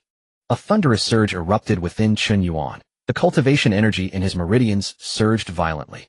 3 blossoms blazed forth from his crown, while 5 chi coiled around his body, transforming into radiant 5-colored divine light. His great Luo Dao fruit vibrated fiercely within his spiritual palace, as layer upon layer of supreme clarity, Dao patterns inscribed themselves upon it. Chen Yuan sat motionless, the Qingping sword resting across his knees. His aura ascended relentlessly, from early-stage Great Luo immortal straight toward the mid-stage. Duo Bao Dorn's expression turned stunned. He whispered, "Could senior brother truly transcend his current realm?" Jinling Xingmu mused. He has just absorbed a millennium of Master's Dao lectures, and now the Jiejiao Sect's destiny flows into him. Guiling Xingmu added, "Such convergence of rare opportunities makes transcendence entirely plausible." Other Jiejiao Sect disciples watched in awestruck envy. Yet this is the Great Luo realm. Each advancement demands eons of refinement. Senior brother is breaking through right here, right now. A thunderclap resounded, and the 3 blossoms atop Chen Yuan's crown fully manifested. First emerged the human flower, its radiance flooding Bo Palace. First petal, second petal, third, fourth, fifth, sixth. Disciples held their breath, transfixed by the human flower blooming upon Chen Yuan. 6 petals signify an exceptional foundation. Senior brother will not stop at 6. 7th, 8th, 9th. Many disciples rose instinctively to their feet. Zhao Gongming cried out in astonishment, 9-petal human flower. Bi Xiao shouted, "Senior brother is extraordinary." Xiong Xiao could not suppress her awe, a 9-petal human flower, rare even across the primordial chaos. Yun Xiao, however, continued watching the flower, her eyes blazing with clearer light. It has not ceased. Ran Deng Daoren swiftly turned toward Lord Tongtian. Lord Tongtian's eyes burned with incandescent sword light. "Watch closely." 10th petal, 11th, 12th. The human flower bloomed in full, 12 perfect petals. 10,000 immortals in Bo Palace fell utterly silent. Duo Bao Daoren leapt to his feet. 12 petals. Jinling Xingmu's spirit quaked. 12-petal human flower. Guiling Xingmu gasped, the Great Luo 3 blossoms can truly bloom to 12 petals. Wudong Xingmu looked upon Chen Yuan, her eyes filled with reverent wonder. What foundation does senior brother possess? Zhao Gongming burst into triumphant laughter. Excellent. With 12-petal human flower, our Jiejiao Sect has indeed birthed a world-shaking figure today. Bi Xiao exclaimed elated, "I knew senior brother was extraordinary." Xiong Xiao murmured softly, "A 12-petal human flower. If word spreads across the primordial chaos, all sects shall tremble." Yun Xiao gazed upon the blossom and spoke slowly, 6 petals mark distinction. 9 petals dominate an entire generation. 12 petals surpass even the conventional Great Luo path. Lord Tongtian watched the human flower crown Chen Yuan, his smile deepening. Truly, a magnificent 12-petal human flower. Chen Yuan's aura then stabilized with a resonant finality. Yet, without warning, a second blossom unfurled. The earth flower. Could it be? Would senior brother's earth flower also bloom to 12 petals? The earth flower had barely manifested before erupting with overwhelming pressure above Chen Yuan. The earth flower has bloomed. Zhao Gongming shot upright, his eyes blazing with divine light. Xiong Xiao murmured softly, "The 3 great flowers of the Great Luo cultivator each anchor the foundation of cultivation. Senior brother is pushing his roots to their absolute zenith today." Yun Xiao gazed upon the earth flower.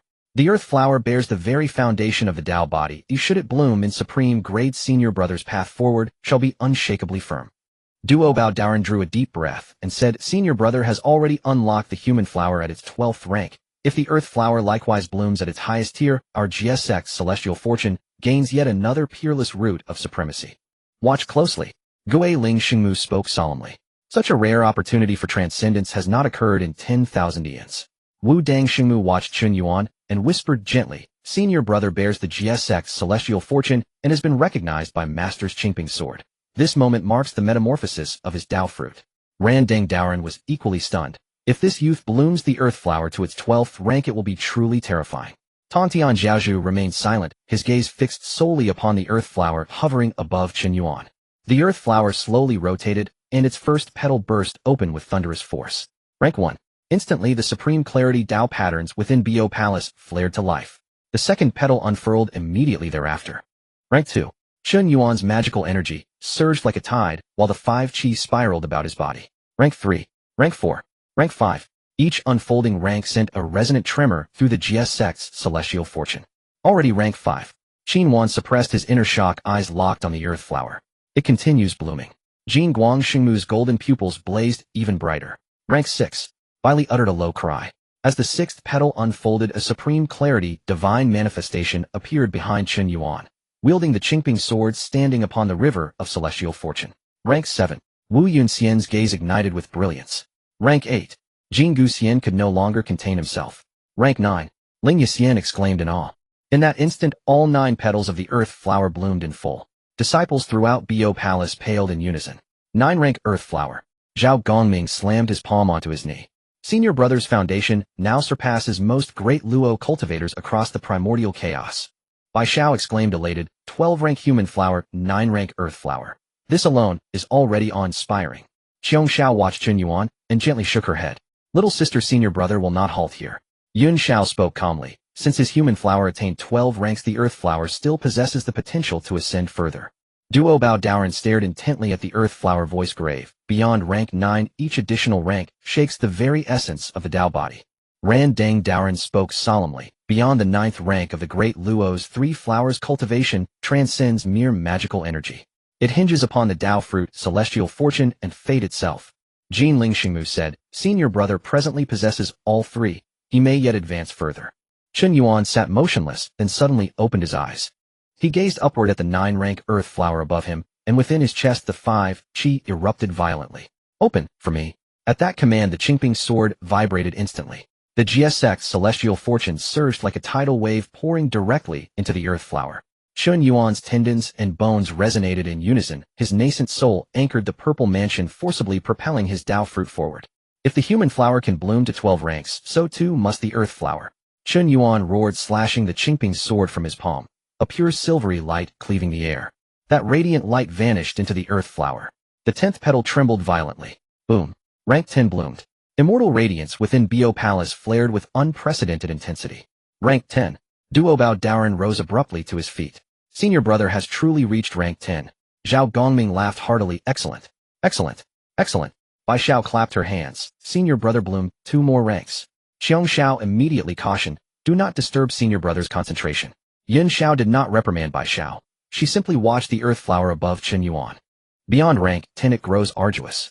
After attaining rank 10, Chen Yuan's aura visibly faltered. The 11th petal began to take shape, but refused to fully unfold. The Jiejiao Sect's celestial fortune poured ceaselessly inward. The supreme clarity Dao patterns pressed down relentlessly. Yet the earth flower remained stubbornly arrested. Chen Yuan's forehead pulsed with violent luminous clarity. Within his purple mansion the great Luo Dao fruit thundered without pause. Open! Chen Yuan commanded once more.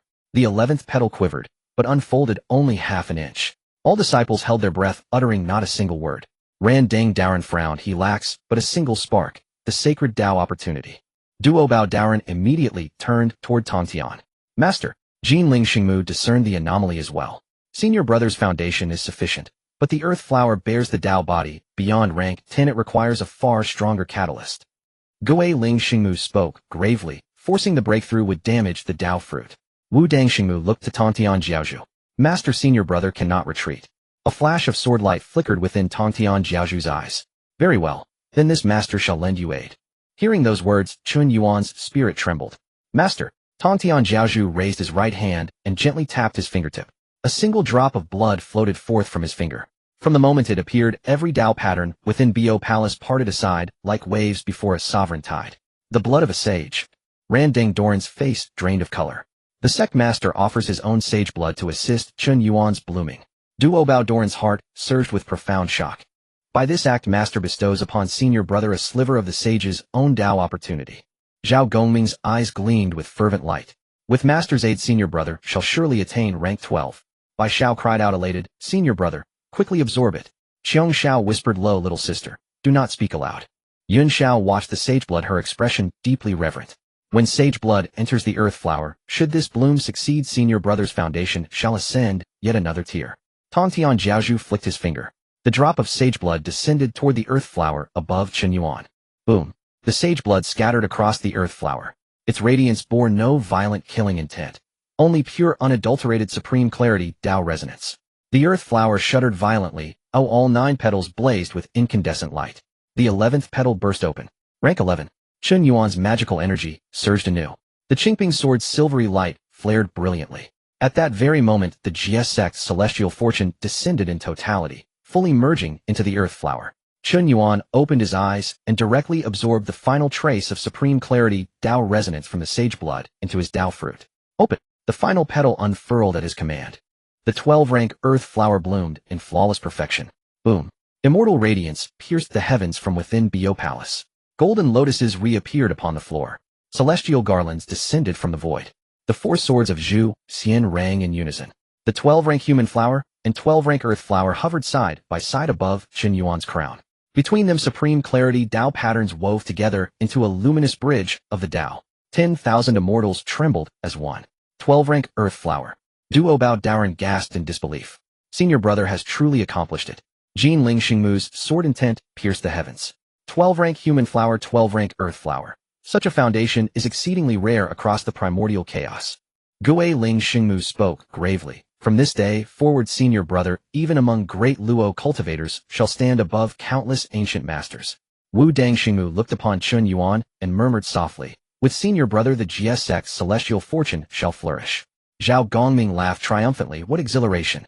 Bai Xiao declared loudly, senior brother's might is unparalleled. Qiong Xiao too smiled faintly. Should word of today's event spread, the Chan Sect's disciples will scarcely sit still. Yun Xiao said, to bloom the great Luo flowers to 12 ranks transcends ordinary Dao paths entirely. Ran Deng Daoren gazed deeply at Chen Yuan. Truly the Tongtian lineage has produced an extraordinary human disciple. Chen Yuan gradually gathered his aura. The human flower and earth flower dissolved into silvery light, sinking into their rightful positions above his crown. The Qingping sword returned to serene stillness. He rose and bowed deeply to Tongtian Jiaozhu. Many thanks, master. Tongtian Jiaozhu regarded Chen Yuan, his eyes alight with unmistakable warmth. No need for thanks. This is your own karmic affinity. This master merely lent you a breath of momentum. Chen Yuan replied respectfully, without master's sageblood my earth flower could never have attained 12 ranks. Tongtian Jiaozhu shook his head. The sageblood was but the catalyst. Had your foundation been insufficient, even limitless sageblood would prove futile. His gaze drifted to where the 3 flowers had receded above Chen Yuan's crown, and he spoke slowly. Never imagined you'd achieve 12-rank blossoming. Even this master in his own great Luo ascension fell short. At these words the disciples within Bio Palace trembled anew. Even master fell short. Bai Zhao's eyes widened in utter astonishment. Zhao Gongming stood frozen. Master himself emerged from Pan Gu's primordial spirit. How exalted his origin. Duo Bao Doran's voice grew heavy. Senior brother has forged a foundation unprecedented in history. Ran Deng Daoren turned his gaze toward Tongtian. Master, during your own great Luo ascension, what rank did your 3 flowers attain? Tongtian Jiaozhu replied calmly. All 3 reached 11 ranks. Every disciple drew a sharp breath. 3 flowers at 11 ranks. Already the pinnacle of the primordial chaos. Tongtian Jiaozhu nodded. In the zenith of the Dragon Phoenix and Shilin clans, when heaven and earth were newly formed, the Tao's opportunities were profoundly abundant. Then a handful of primordial sages achieved 12-rank blossoming. Later, as karmic entanglements thickened and heavenly tribulations multiplied, 12-rank 3 flowers became ever more elusive. He looked upon Chen Yuan, his tone softening with quiet pride. That you born of humanity have reached this height has already brought this master profound delight. In truth, Tongtian himself harbored quiet wonder, why had Chen Yuan attained such heights? Was the race created by Nuwa truly distinct? Chen Yuan clasped his hands and said, this disciple dares not grow complacent. Tongtian Jiaozhu swept his gaze across the assembled disciples. Enough. You may withdraw. Stabilize all insights gained from today's discourse upon your return. All disciples rose as one and paid formal obeisance. Chen Yuan departed without delay, heading straight toward a spiritual peak on Jiejiao Island. Chen Yuan raised his hand and traced a line through the air. The Qingping sword flashed forth a beam of pure light. That light struck the mountain's core, instantly carving out a secluded cave dwelling. He laid down intricate wards, sealing away external distractions. Having completed these preparations, Chen Yuan entered the grotto and settled cross-legged upon the central meditation cushion. He closed his eyes, and both the human flower and earth flower shimmered into being above him. Chen Yuan began consolidating his cultivation. Chen Yuan sat cross-legged on the lotus mat, the rhythms of the Tao slowly settling around him with the flowers above and below him, shining alternately, all in the process of solidifying the foundation. A millennium passed in the blink of an eye. On this day, Chen Yuan suddenly opened his eyes. He gathered all the energy within his body, his magical power receding like the tide of the sea, no trace of it leaking out. At last I've stabilized it. Chen Yuan rose, sweeping his sleeve, and the restrictions of the cave dwelling dispersed. At that moment, a faint movement occurred at his brow. Outside Jiejiao Island, a strange aura approached through the air. That aura was extremely dense, carrying the unique celestial light of the Chan Sect. Chen Yuan's gaze flickered. A disciple of the Chan Sect, what brings you to Jiejiao Island? He stepped out, his figure leaving the cave dwelling. Above the void a beam of golden light was breaking the waves from the East Sea. The visitor was clad in a Taoist robe with a jade crown binding his hair and a solemn expression, none other than Guang Qingzi. As Guang Qingzi approached Jiejiao Island, he saw a flash of golden light ahead. A figure stood in the void. He looked up, his brow slightly furrowing, and soon recognized the identity of the person. Junior brother Chen Yuan. Chen Yuan looked at him with a calm expression. Senior brother Guang Qingzi, what brings you to Jiejiao Island? Guang Qingzi raised his hand in greeting. On the orders of our master, I have come to see Uncle Tongtian. My master has convened a conference of the three sects and specifically sent me to invite you. Upon hearing this, Chen Yuan responded, the conference of the three sects. Indeed. Guang Qingzi nodded. On the orders of our master, I dare not err. I hope junior brother Chen Yuan will convey this message. Chen Yuan said nothing more, only glanced at him. If that's the case, let's go. He'll take you to see our master. Guang Qingzi felt a bit relieved. Thank you, junior brother. The two of them flew in succession towards Bio Palace. As they soared, Guang Qingzi's gaze fell on Chen Yuan, but his expression gradually changed. Initially, he had approached with a sense of ease. However, upon this glance, a storm surged within him. Deluo Golden Immortal. Chen Yuan's energy had actually reached the realm of the Deluo Golden Immortal. Guang Qingzi's pupils constricted, and the clouds beneath his feet momentarily stalled. How is this possible? He clearly hails from the human race. How could a mere human reach this stage? I have been under our master's tutelage for many years, listening daily to the profound teachings of the sage, and with my master's support, I have only just entered Deluo. Yet he has somehow caught up with me. How can this be possible? Guang Qingzi's thoughts raced, growing more alarmed. He considered his own deep foundation, the orthodox lineage of the Chan Sect, and his unmatched blessings. Yet this person before him had silently caught up to him. Guang Qingzi suppressed the shock within, maintaining a calm, but when he looked at Chen Yuan, the trace of disdain in his eyes was completely repressed. Chen Yuan noticed the change in his expression, but only smiled faintly. The two celestial lights entered Bio Palace, and they quickly arrived at the front entrance. Chen Yuan turned to Guang Qingzi and cupped his hands, saying, Senior brother, please wait a moment, I will go report to our master. Guang Qingzi nodded, saying all right. Chen Yuan turned and entered the palace, heading straight to Tongtian, bowing. As he said, Master, senior brother Guang Qingzi comes to seek an audience on the orders of Master Yuan. Sure. Upon hearing this, Tongtian thought for a moment and said solemnly, bring him in. Chen Yuan responded yes. He turned and exited Bio Palace, saying to Guang Qingzi, senior brother, please follow me inside. Guang Qingzi adjusted his robe and followed Chen Yuan into Bio Palace. The moment he entered the hall, he respectfully bowed to Tongtian, saying, disciple Guang Qingzi pays respects to Uncle Tongtian. Tongtian sat on the cloud platform, his gaze falling upon him, as he said lightly, since Master Yuanshi sent you, what is the purpose of your visit? Guang Qingzi raised his head and replied, Master sent me to relay a message. After 10,000 years, Kunlun Mountain will host a conference of the three sects, and we kindly invite the Jiejiao Sect to attend. Upon hearing this, Tongtian's expression remained unchanged, but he smiled lightly. I see. He naturally understood what Master Yuanshi was planning. It was merely an attempt to showcase the might of the Chan Sect disciples through the conference and simultaneously suppress the prestige of the Jiejiao Sect. However, such tactics seemed inadequate in the face of the current Jiejiao Sect. Tongtian looked at Guang Qingzi and said, slowly return and tell Master Yuanshi that after 10,000 years our Jiejiao Sect will certainly attend. Upon hearing this, Guang Qingzi immediately cupped his hands and said, disciple will remember this. After saying this, he bowed once more and exited Bio Palace. After Guang Qingzi left, Tongtian's gaze fell upon Chen Yuan. Disciple, what are your thoughts on Master Yuanshi holding this conference of the three sects? Chen Yuan raised his head, his eyes shimmering with clarity, and without hesitation said, Master, I believe Master Yuanshi wants to showcase the strength of the Chan Sect, and then take the opportunity to suppress our Jiejiao Sect. Upon hearing this, Tongtian's sword intent surged within his eyes. You see it very clearly. Tongtian looked at Chen Yuan, a smile appearing on his face.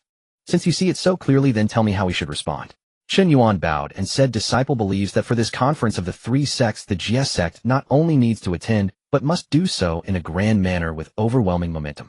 If the Chan Sect wishes to establish its might, then let them know that the Jiejiao Sect is not to be trifled with. If Master Yuanshi truly wishes to compete at the conference, then the Jiejiao Sect will accompany him to the end. Upon hearing this, Tongtian was naturally pleased. By the way, Master, I wish to return to the human realm for a while. Chen Yuan cupped his hands and said, disciple has been away from the human realm for tens of thousands of years. It is time to go back and take a look. Tongtian nodded, his gaze fixed on Chen Yuan. Go ahead. Tongtian said, you are now at a Luo and wield the Qingping sword. It is good to return to the human realm for a visit. Chen Yuan bowed once more, then turned to leave Bio Palace.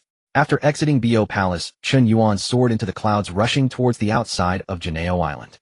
He felt a sense of emotion in his heart. After tens of thousands of years away, he wondered what the human race had become. Chen Yuan traveled swiftly, his form transforming into a streak of clear light cutting across the heavens. At that moment, a familiar prompt sounded in his sea of consciousness. A sign-in location has been detected. Would you like to proceed to sign in? Chen Yuan paused his steps, his gaze flickering. It was rare for the system to actively prompt a sign-in location. Without hesitation, he focused his thoughts. Thus, following the system's instructions, he quickly arrived at the sign-in location. System sign-in. In the next moment, the system did not respond immediately. You are not at the sign-in location, unable to sign in successfully. Chen Yuan raised an eyebrow, his gaze sweeping forward. This place is completely empty. A trace of doubt flashed in Chen Yuan's eyes. Had it not been for the system's prompt, he would never have stopped here. However, since the system claimed there was a sign-in location, this place must not be simple. Strange. There seems to be nothing unusual. He murmured to himself. Just then Chen Yuan sensed a slight fluctuation in the surrounding space. This place truly has its oddities. With a thought, he raised his hand towards the void ahead without drawing the Qingping sword. Chen Yuan stood in the void, forcefully striking out a palm towards the emptiness. Boom. Suddenly a faint sound echoed from what appeared to be an empty space ahead. Immediately layers of restrictive patterns floated up. Chen Yuan lifted his gaze, the Qingping sword slowly raised horizontally. Indeed, there is a formation present. As soon as the words fell, a clear light flashed from the Qingping sword, and within the sword body a trace of sword intent imbued with the aura of a saint from the teachings of the Heavenly Lord over many years slowly awakened. As that aura emerged, the surrounding void suddenly became heavy. Chen Yuan shouted angrily, "Break for me." He slashed down with his sword. Boom. The sword light fell directly upon the layer of invisible restriction without any hesitation. In an instant the void trembled, the formation patterns exploded in circles, and the layers of light screens shattered with a series of cracking sounds. Chen Yuan's robe stirred, and instead of retreating, he took another step forward. Another strike. The second sword followed suit. The clear light of the Qingping sword surged, and the sword energy passed through the cracks, directly shattering the formation's eye. With a thunderous roar, the void ahead visibly cracked open. As the crack widened, a dense water law rushed. The water vapor was not cold, but rather extraordinarily heavy, pressing down so hard that it nearly caused one's soul to stagnate. Without hesitation, Chen Yuan stepped forward, entering the crack, and his figure instantly vanished within. As soon as he entered, Chen Yuan saw an object suspended in the void ahead. It was a flag. The flag's surface remained still, yet it radiated a vast water intent with intricate patterns surrounding it, as if the water laws were nearly solidified. Upon seeing this object, a name of a primordial spiritual treasure emerged in Chen Yuan's mind. Chen Yuan Water Controlling Flag. One of the 5 direction flags, a top-tier primordial spiritual treasure. Even this object, if it were to appear, would cause even a great Luo golden immortal to be shaken. Chen Yuan did not rush forward, but stood still, gazing at the flag. Just as he was about to raise his hand, a clear sound echoed in his sea of consciousness. Ding! Congratulations, Master, for signing in at the sealed land and obtaining a fragment of the god-slaying spear. Chen Yuan's brow twitched. A fragment of the god-slaying spear. Previously during a sign-in, he had obtained one piece. The god-slaying spear was notorious, once an artifact of Luo, its killing intent so great that even many primordial spiritual treasures would avoid its edge. Now, having obtained another piece, only one last piece remained to reunite the spear. Chen Yuan raised his gaze and said lightly, "Today indeed brings double happiness." After speaking, he stepped forward. The Chen Yuan water controlling flag hung quietly, and the surrounding water laws surged like tides, each strand possessing a pressing force. Chen Yuan extended his hand. He brought his 5 fingers together and firmly grasped the flagpole. In that instant, the flag trembled. Boom. A vast water intent surged up the flagpole, causing Chen Yuan's arm to tremble slightly, and the sleeves of his robe rustled. He did not let go, but instead tightened his grip. Seal? With these words, the Qingping sword in his other hand trembled lightly. The saintly aura within the sword pressed down simultaneously with his own great Luo Dao fruit. The resistance from the Chen Yuan water controlling flag was instantly suppressed. The flag's surface gently curled, and the water patterns were all drawn in. Chen Yuan waved his hand and stored the flag within his grasp. Just as he had put away the Chen Yuan water controlling flag, he suddenly felt a heaviness beneath his feet. Not good. The moment these words left his mouth, a heavy aura slowly pressed in from the depths of the crack ahead. As the aura manifested, Chen Yuan's robes were pressed tightly against his form. He looked up. Before him, a black mist-like aura slowly dispersed from within the crack. An ancient voice emerged from within. "Kid, you entered my domain without a greeting." Chen Yuan's expression remained unchanged, and the Qingping sword was already horizontally positioned before him. "I did not know this place belonged to the senior. Had I known, I would not have acted so rudely." The voice snorted coldly. "Rude? You even wish to take my flag, yet you say you are not rude." Chen Yuan replied, "I did not know this item belonged to the senior. I thought it was unclaimed." From within the black mist ahead, a figure slowly emerged. The person was not tall, donned in ancient robes with an aged face, deep patterns on his forehead, and bright eyes. With each step, he took the void sank slightly. He gazed at Chen Yuan, first focusing on the Qingping sword, then on Chen Yuan himself. Qingping sword. How did the sword of the Heavenly Lord come to be in your hands, hey? Chen Yuan did not retreat, but raised his hand in a salute. I am Chen Yuan, the eldest disciple under the teachings of the Heavenly Lord. Upon hearing this, the aged figure's eyes sparkled. Eldest disciple under the Heavenly Lord. He looked at Chen Yuan, and the heavy aura that had previously pressed down gradually receded. Chen Yuan felt a lightness throughout his body, and his sleeves returned to their original position.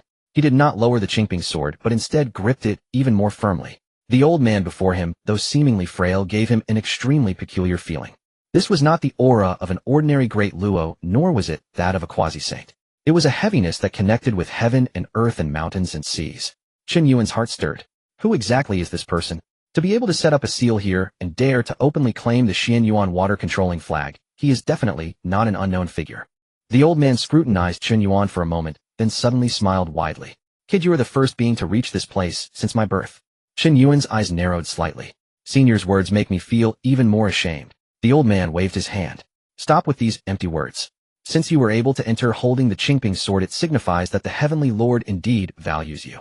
Few in the primordial world would dare to address the Heavenly Lord in such a manner. His thoughts raced, but his expression grew increasingly respectful. May I ask for the senior's name?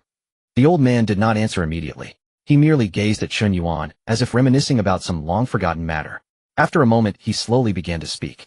I am the first Xian turtle between heaven and earth. You may call me Xian Turtle Ancestor. Chen Yuan's body trembled slightly.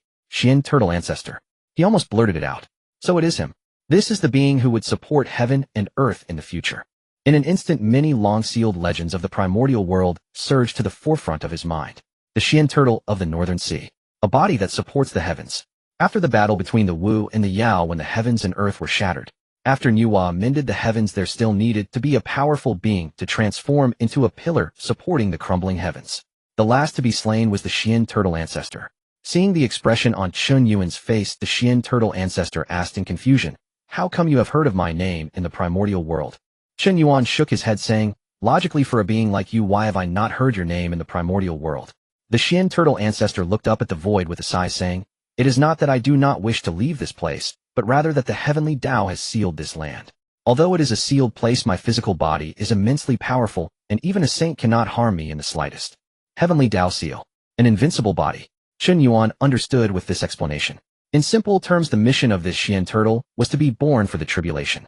With this thought, Chen Yuan suddenly said, Xian Turtle Ancestor, would you be interested in making a deal with me? Chen Yuan stood in the void, gazing at the aged figure before him. The Qingping sword in his hand hung slightly low, its blade shimmering with a clear light emanating an undeniable confidence. As soon as these words were spoken, the heavy pressure surrounding them suddenly paused. The ancient tortoise ancestor's bright eyes fixed intently on Chen Yuan. Transaction. He seemed to have heard the greatest joke in the world, suddenly breaking into laughter that reverberated. Kid, do you even know what you were saying? I am the first ancient tortoise in this world. My physical body is so powerful that even saints cannot harm me in the slightest. What can a mere Deluo golden immortal like you trade with me? The ancient tortoise ancestor's voice carried a hint of disdain, but even more so a profound solitude. Chen Yuan's expression remained unchanged as he quietly observed him. Senior, your physical body is indeed unmatched, and few can compare in this primordial world. But so what? Senior, you are trapped in this dark and sunless prison. Countless years have passed, and you cannot even turn over. What difference does an invincible body make when it is akin to a cage? Chen Yuan's words pierced the heart of the ancient tortoise ancestor like a sharp blade. The smile on the ancient tortoise ancestor's face vanished in an instant, replaced by a surge of furious anger. Boom. The surrounding black mist suddenly surged, a terrifying aura crashing towards Chen Yuan like a tsunami. Kid, you're seeking death. Yet Chen Yuan did not take a single step back. A flash of clear light appeared above his head, and the illusory figures of the 12 flowers, human and earth, rumbled in the purple palace. A transcendent power beyond the ordinary Deluo surged through the Qingping sword's intent, forcefully splitting the pressure apart. Senior, please calm down. Since I dare to speak, I naturally have a way to help you escape this place.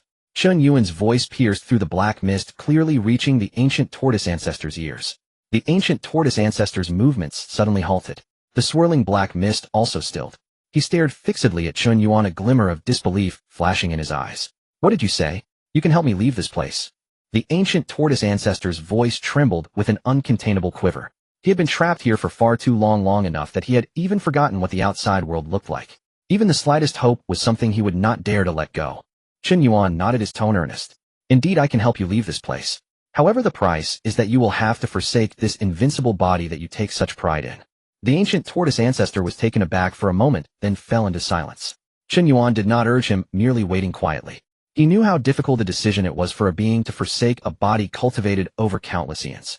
Moreover, this body was one that even saints could not destroy. Yet Chen Yuan understood even better that the ancient tortoise's fate was to have its 4 limbs severed to support the collapsing heavens. This was the grand design of the Tao, one that no one could alter. Only by preserving its true spirit could the ancient tortoise find a single path to survival. Moments later, the ancient tortoise ancestor suddenly laughed heartily towards the sky. Lose my body. Kid, you underestimate me too much. The ancient tortoise ancestor suddenly lowered his head, his gaze burning as he looked at Chen Yuan. I've been in this wretched place for countless years and have suffered enough. As long as I can leave here, as long as I can regain my freedom, I would not hesitate to give up this body, even if it means forsaking everything. Though his physical body was invincible, being sealed by the Tao here rendered him as good as a waste. Such invincibility was something he would rather not have. The ancient tortoise ancestor took a deep breath, suppressing the excitement within. He looked at Chen Yuan and asked in a deep voice, "Speak, what do you want? Since this is a transaction, you surely cannot help me for free." Chen Yuan smiled slightly, raising his hand to point at the blue flag floating in the void ahead. "I want the Chen Yuan water-controlling flag." The ancient tortoise ancestor's expression froze as he followed Chen Yuan's finger.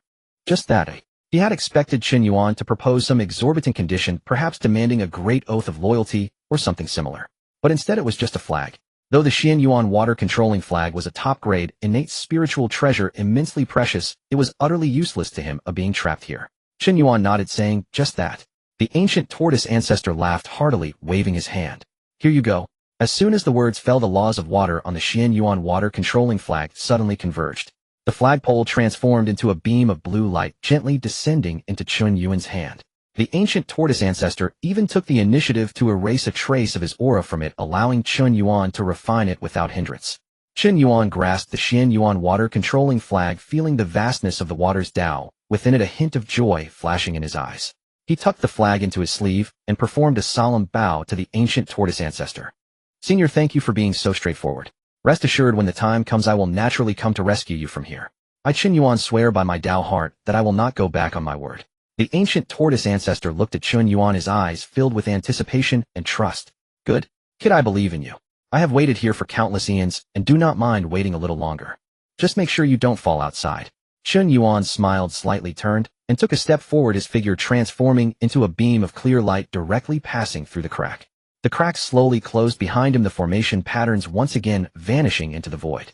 The ancient tortoise ancestor stood amidst the black mist, gazing at the direction Chen Yuan had departed for a long time, without retracting his gaze. 12 grades of 3 flowers. This kid might really be able to break this damned fate of the Tao. He mumbled to himself, a long-lost vitality finally appearing on his aged face. Chen Yuan left the sealed land, racing towards the direction of the human territory. His cultivation at the midstage of the great Luo golden immortal allowed him to fly, without consuming any mana, with spiritual energy continuously circulating around him. While on the way, Chen Yuan divided a wisp of his consciousness and explored within his sleeve. The Chen Yuan water-controlling banner quietly floated in his purple palace, emanating a gentle blue light. Chen Yuan activated the Tao fruit of the great Luo, and the Tao patterns of the upper clear transformed into strands of clear light, beginning to refine the innate restrictions within the banner. This exquisite innate spiritual treasure contained 48 innate restrictions. Even with Chen Yuan's deep foundation completely refining, it was not a task that could be accomplished overnight. However, merely refining the outermost few restrictions made him feel that his understanding of the laws of water had significantly deepened. Truly worthy of being one of the 5 directions flags, unmatched in defense, and able to control all waters, Chen Yuan thought to himself. With this treasure, he would have another card up his sleeve for future confrontations. Unknowingly, Chen Yuan had already flown over the endless wilderness. Ahead, a vast and boundless azure ocean appeared in his sight. The sea breeze rushed towards him, carrying a heavy scent of moisture and salt. This was the East Sea, one of the 4 seas of the wilderness. As soon as Chen Yuan stepped into the air above the East Sea, his brow slightly raised. He keenly sensed a violent fluctuation of mana stirring on the surface of the sea ahead. "Are living beings?" Chen Yuan's heart stirred, and he immediately concealed his aura. He employed the upper clear concealment technique, completely merging his figure into the void, silently approaching the direction from which the fluctuations emanated. Before long, Chen Yuan arrived above the battlefield. Looking down, he saw the surface of the sea had completely boiled. Towering waves surged, water columns shot up like dragons, and blood dyed large areas of the sea a glaring dark red. At the center of the battlefield, a 10-foot-long 5-clawed golden dragon was roaring madly. Its scales were shattered and many deep wounds exposing bones were continuously oozing dragon blood, looking extremely tragic. Surrounding the golden dragon, countless shrimp soldiers and crab generals formed a formation, fighting desperately against the enemy's attacks. Their enemies were a group of demon clansmen radiating a chilling demonic aura. These demon clansmen had fierce, twisted faces and wielded various bizarre weapons, striking ruthlessly and mercilessly. Each attack claimed the lives of numerous shrimp soldiers and crab generals. Chen Yuan stood in the void, his gaze sweeping over the group of demon clansmen, a hint of intrigue flashing in his eyes. Interesting. He did not choose to intervene immediately, but quietly observed the situation below. At that moment, a leading demon general stepped forward from the demon ranks. This demon general had a green face and sharp teeth, wielding a spear, exuding a chilling black aura, and his cultivation had already reached the pinnacle of the Tai Golden Immortal. He coldly stared at the besieged 5-clawed golden dragon and let out a disdainful snort. "Ao Guang, stop your futile struggles. Quickly hand over the East Sea, and I might spare your life. Otherwise my ancestor will soon take action and completely destroy your East Sea Dragon clan." The demon general's voice mingled with thick demonic power, exploding like rolling thunder across the sea. Upon hearing this, the 5-clawed golden dragon let out an earth-shattering roar of anger.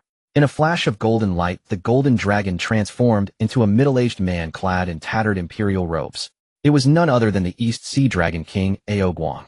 Ao Guang held a golden dragon sword, glaring at the demon general opposite him, his eyes blood red. "You from the Beiming Palace are overstepping your bounds."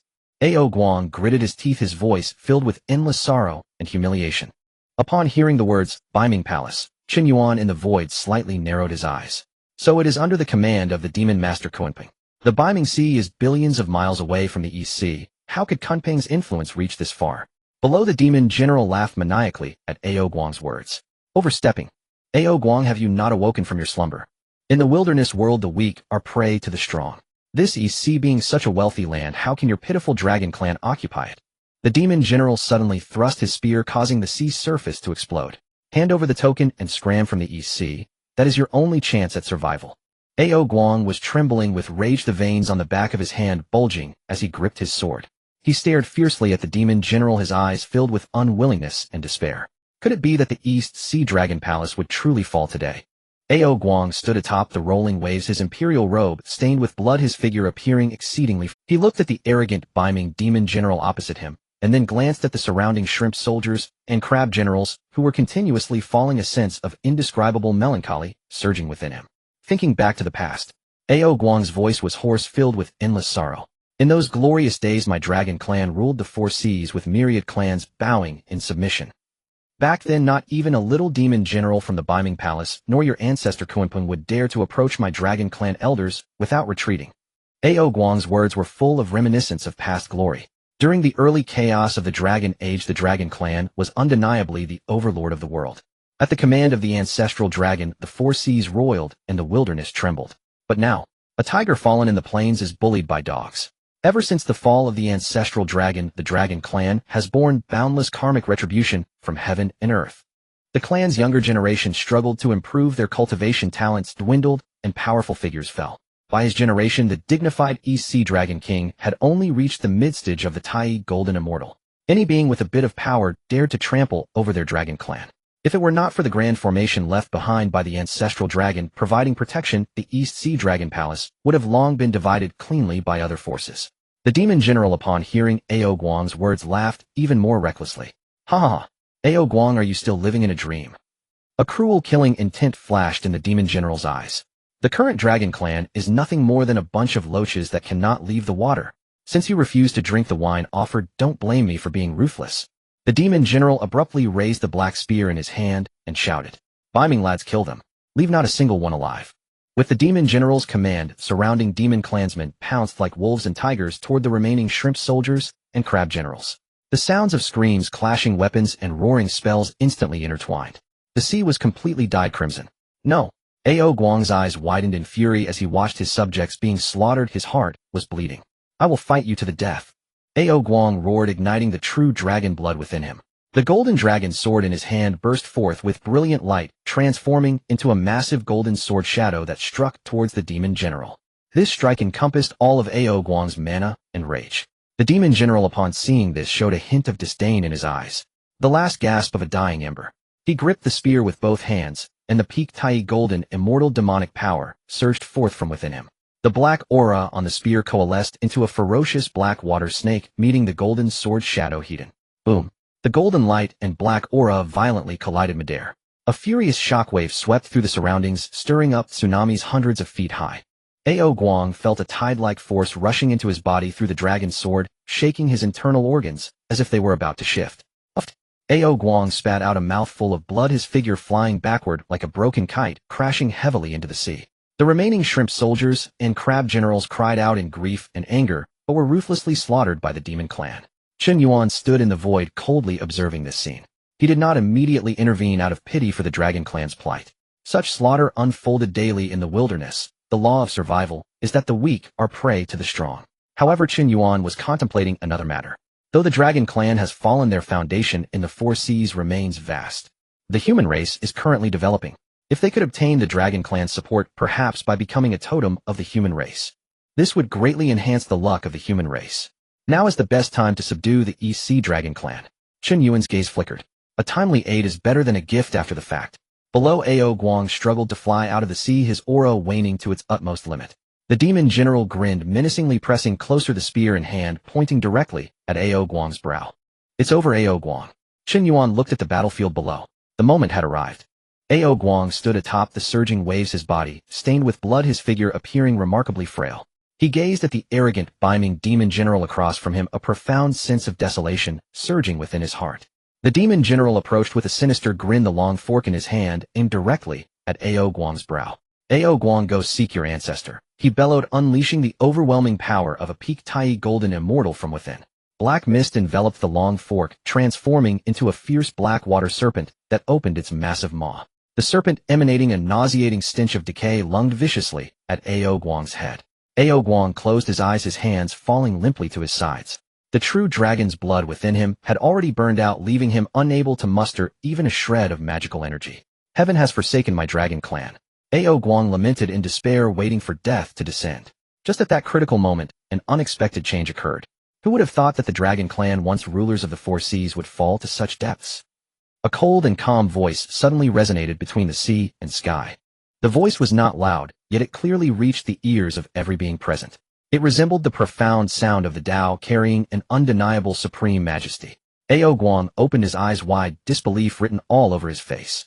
The beaming demon general's expression also shifted, his hand involuntarily pausing in midair. Who? The demon general exclaimed sharply, scanning the surrounding void with wary eyes. In the next moment, 3 dazzling 5-colored rays of light suddenly shot out from the emptiness. The brilliance was so intense that it seemed to instantly dispel the gloom over the entire East Sea. 3 round and translucent pearls spun gracefully in the air. As soon as these 3 pearls appeared, the surrounding turbulent waters became remarkably docile. An overwhelming force from the sea surged down from the pearls, suppressing all things. Boom. The black water serpent, formed from the power of the Tai golden immortal, crashed violently against the 5-colored rays of light. There was no earth-shattering explosion, nor terrifying aftermath of magical power. The black water serpent shattered as if it had hit an insurmountable ancient divine mountain, disintegrating into wisps of black mist that dissipated in the cold sea breeze. The demon general let out a muffled groan, his form thrown back several thousand feet, and the hands gripping the long fork were bloodied. Who dares interfere with the affairs of my beaming palace? The demon general, both shocked and furious, fixed his gaze on the 3 sea-steadying pearls hovering above Ao Guang. Having narrowly escaped death, Ao Guang gasped for breath, equally astonished by the supreme treasure above him. Which powerful being has descended upon my East Sea with such a treasure of the water Dao? Both their gazes turned towards the direction from which the pearls had appeared. Before them the void rippled gently, as if water waves were undulating.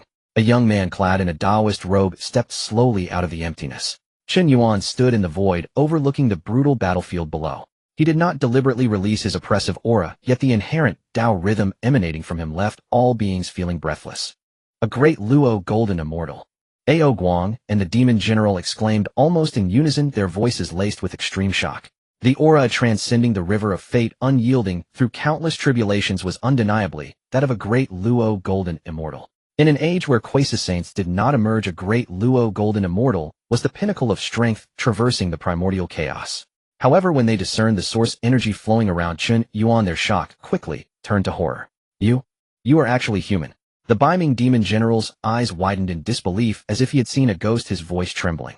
Ao Guang too gasped in shock, momentarily forgetting the excruciating pain of his wounds. Human. The feeble race created by the Saint Nuwa, having existed for only a mere few tens of thousands of years. In the eyes of the myriad races in the primordial chaos, humans were merely food for the demon races and vassals of the witch races. How could a human possibly achieve the lofty status of a great Luo golden immortal in such a short time? This completely subverted their understanding and shattered the norms of the primordial chaos. What if I am human? Chen Yuan cast a casual glance at the demon general, his tone devoid of any emotional fluctuation. The demon general, snapping back from his extreme shock, wore a face of fluctuating emotions. Although the opponent was a great Luo golden immortal, he had a colossal force backing him. Taking a deep breath, he suppressed the trepidation in his heart and straightened his back. Although you are a great Luo golden immortal, I advise you not to meddle in my affairs. The demon general sneered, a glimmer of arrogance passing through his eyes. I am a demon general under the Beiming Palace, here to take charge of the East Sea. My ancestor is a guest of the Zhijiao Palace, the master of the demon race, the Kunping ancestor. Upon hearing the name, Kunping ancestor, Ao Guang's complexion instantly turned as pale as paper. That was a quasi-saint power, a top-tier powerhouse notorious throughout the primordial chaos. The demon general looked at Chen Yuan, confident that mentioning the name of Kunping would force this human great Luo to retreat. After all, a great Luo golden immortal was still akin to an ant that could be crushed at will in front of a quasi-saint. If you retreat now, my Beiming Palace will let bygones be bygones. The demon general spoke triumphantly, as if he had completely grasped the situation in the East Sea. Hearing the demon general's threat, a mocking smile suddenly curved on Chen Yuan's lips. He looked at the self-important demon general as if observing a corpse. The atmosphere on the sea became exceedingly oppressive due to the demon general invoking the name of Kunping. Ao Guang's heart sank to the depths of despair as he gazed helplessly at Chen Yuan in midair. To him, no great Luo golden immortal would dare offend a quasi-saint for the sake of a declining dragon clan. The demon general's smile grew increasingly arrogant, already beginning to contemplate how to torment Ao Guang. However, what Chen Yuan said next sent chills through all beings present. Is the Beiming Palace really that strong? Chen Yuan's voice remained calm, yet it struck the demon general like a chilling wind from the abyss. Merely a swarm of ants. As soon as this sentence was uttered, the entire sea fell into silence, as if even the sea breeze had come to a halt. The smile on the demon general's face froze completely, unable to believe his ears. You dare insult my ancestor. The demon general roared in exasperation, but the fear in his eyes betrayed the chaos within. Chen Yuan had no interest in wasting more words with him. The most effective way to deal with such a bully was to crush them. Chen Yuan slowly raised his right hand, the wide sleeves rustling in the sea breeze. With a casual wave, the magical power from within his purple mansion surged forth like a torrent of stars. Buzz. The void emitted a mournful cry, as if some terrifying entity was about to descend. Then dazzling 5-colored rays of light began to leap forth from the void continuously. 1, 2, 10, 20. A total of 27 sea-steadying pearls linked together like a string of brilliant stars hovered around Chen Yuan. At the moment these 27 sea-steadying pearls appeared simultaneously, the sky over the east sea completely changed color. The endless 5-colored light obscured the sun, illuminating the sea area of 1,000,000 miles as bright as day. Each sea-steadying pearl seemed to contain a vast little world. With all 27 pearls manifesting, it represented the terrifying weight of 27 worlds. What kind of artifact is this? The demon general completely broke down, struggling even to draw breath beneath the overwhelming pressure. His pride, his Tai golden immortal demonic energy, proved utterly insignificant before these 27 divine pearls. Strike. Chen Yuan uttered a single word, soft, yet resonant as a celestial edict of absolute annihilation. Boom, boom, boom. 27 Dinghai divine pearls descended with cataclysmic force upon the demon legion below. No arcane incantations, no intricate formation shifts. Only raw, unadulterated devastation. It was sheer, absolute domination of power. No, the demon general screamed, a shriek of unbearable despair, as he desperately raised his trident in futile defense. But resistance was meaningless. The moment the first Dinghai divine pearl struck his peerless post-heavenly spirit treasure, the trident shattered into dust. When the second pearl struck, his vaunted demonic body disintegrated into a crimson mist. Even his tiny, golden, immortal nascent soul failed to escape, erased instantly by the five-colored radiant aura emanating from the pearl. Then the remaining 25 Dinghai divine pearls plunged like a meteoric storm into the demon ranks. Thud, thud, thud. A relentless barrage of thunderous impacts echoed across the sea, deafening and apocalyptic. The ferocious beaming demons had no time even to cry out. They were pulverized into viscous pulp. In an instant, the entire demon legion vanished, reduced to ash and oblivion. The violent impact vaporized billions of tons of seawater. The eastern sea surface was carved by sheer force into a bottomless vacuum vortex. Surrounding waters rushed inward with terrifying velocity, unleashing tsunami waves tens of thousands of zhang high. An apocalyptic spectacle. Ao Guang stood frozen, his mind utterly blank. Terrifying beyond measure. His lips trembled, his entire worldview had just shattered. Was this the true might of a Deluo golden immortal? Could such a being truly emerge from a newly born race? Chen Yuan hovered in the void, gazing calmly upon the battlefield now emptied of life. With a sweep of his wide sleeve, the 27 Dinghai divine pearls streaked back, as shimmering light vanishing once more into his voluminous robes. The five-colored radiance faded, the eastern sea's tempestuous fury gradually stilled. Chen Yuan stepped upon empty space, descending slowly toward Ao Guang like a leaf drifting on the wind. Ao Guang watched him approach, awe surging within him, profound and absolute. Ao Guang hurried forward and bowed deeply without hesitation, a gesture of utmost reverence. Ao Guang, Dragon King of the Eastern Sea, gratefully acknowledges your timely salvation, Elder Master. His voice trembled with relief at having narrowly escaped death, and with boundless reverence for such transcendent strength. Chen Yuan regarded the once mighty Dragon King with quiet composure and lifted his hand slightly. Think nothing of it. It was but a passing act. His tone was effortlessly casual, as if annihilating a million demons were no more consequential than crushing a swarm of ants. Ao Guang straightened, but kept his head respectfully lowered, daring not meet Chen Yuan's gaze. A moment of hesitation passed, a deep concern flickered in his eyes. Elder Master, though your cultivation is unfathomable, slaying disciples of the Beiming Palace today may invite calamitous repercussions. Ao Guang clenched his teeth and resolved to speak plainly. Kunping Patriarch is narrow-minded and vindictive, holding grudges over even the slightest slight, and holds the exalted rank of quasi-sage. You must not underestimate him. In Ao Guang's estimation, Chen Yuan, though a Deluo golden immortal, stood alone. Should Kunping himself descend in wrath, even this human cultivator might find escape impossible. Upon hearing Ao Guang's warning, Chen Yuan did not flinch. Not a trace of fear crossed his face. Instead, he threw back his head and laughed, a clear resonant peal echoing across the sea, brimming with sovereign disdain. The Beiming Palace. If Kunping dares come, he still dares not lay a finger upon me. His words rang with unwavering certainty, utterly devoid of pretense. His foundations were unparalleled, 12-petaled human flower, and earth flower fully bloomed, a rarity even across the vast Hongjun realm. Within his body resided hundreds of millions of miniature spiritual forms. Coupled with his peerless pre-heavenly spirit treasure, he could stand against even a quasi-sage of early cultivation. And behind him stood none other than a celestial Tao sage, the ultimate authority of heaven and earth. Ao Guang staggered inwardly, dumbfounded. How dared this human Deluo golden immortal so brazenly scorn a quasi-sage?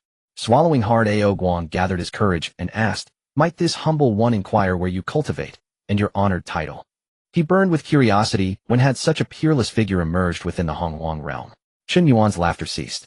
His gaze settled upon Ao Guang, calm, profound, and a subtle, ineffable Qingjing Dao resonance emanated from his being. I am a disciple of Tongtian of the Jiejiao Sect.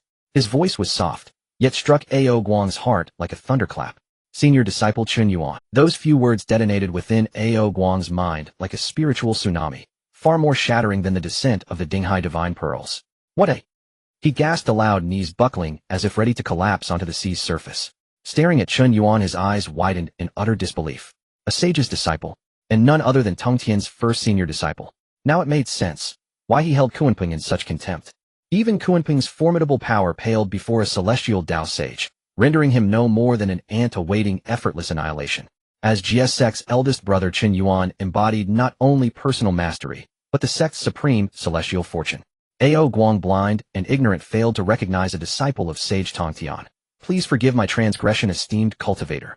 His heart soared. If the Dragon Clan could align with the towering Jiejiao Sect, what threat remained from the Beiming Palace? Chen Yuan observed Ao Guang kneeling before him. His eyes glinted with quiet satisfaction. The plan to bring the Dragon Clan under his banner had taken its most perfect first step. Surviving shrimp soldiers and crab generals watched from afar, scarcely daring to breathe. Their exalted dragon king now knelt, not as sovereign, but as a humble servant. Yet Ao Guang felt no shame, only exhilaration and fervent hope. This was the Jiejiao Sect's senior brother. Clinging to such a pillar might restore the dragon clan's ancient glory. Ao Guang too harbored dreams and ambitions. He refused to accept his clan's decline.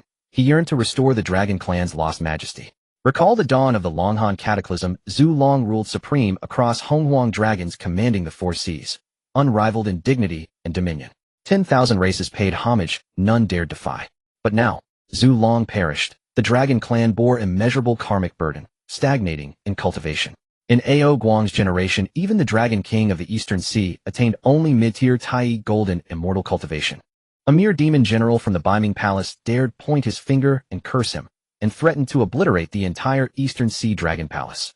Had this Jiejiao Sect senior disciple not chanced upon them and intervened, the Eastern Sea Dragon clan would have been erased entirely from Hongjun history. In the past there were no opportunities, but now a chance has presented itself before me. The senior brother of the Jiejiao Sect. Isn't this akin to holding on to a powerful ally?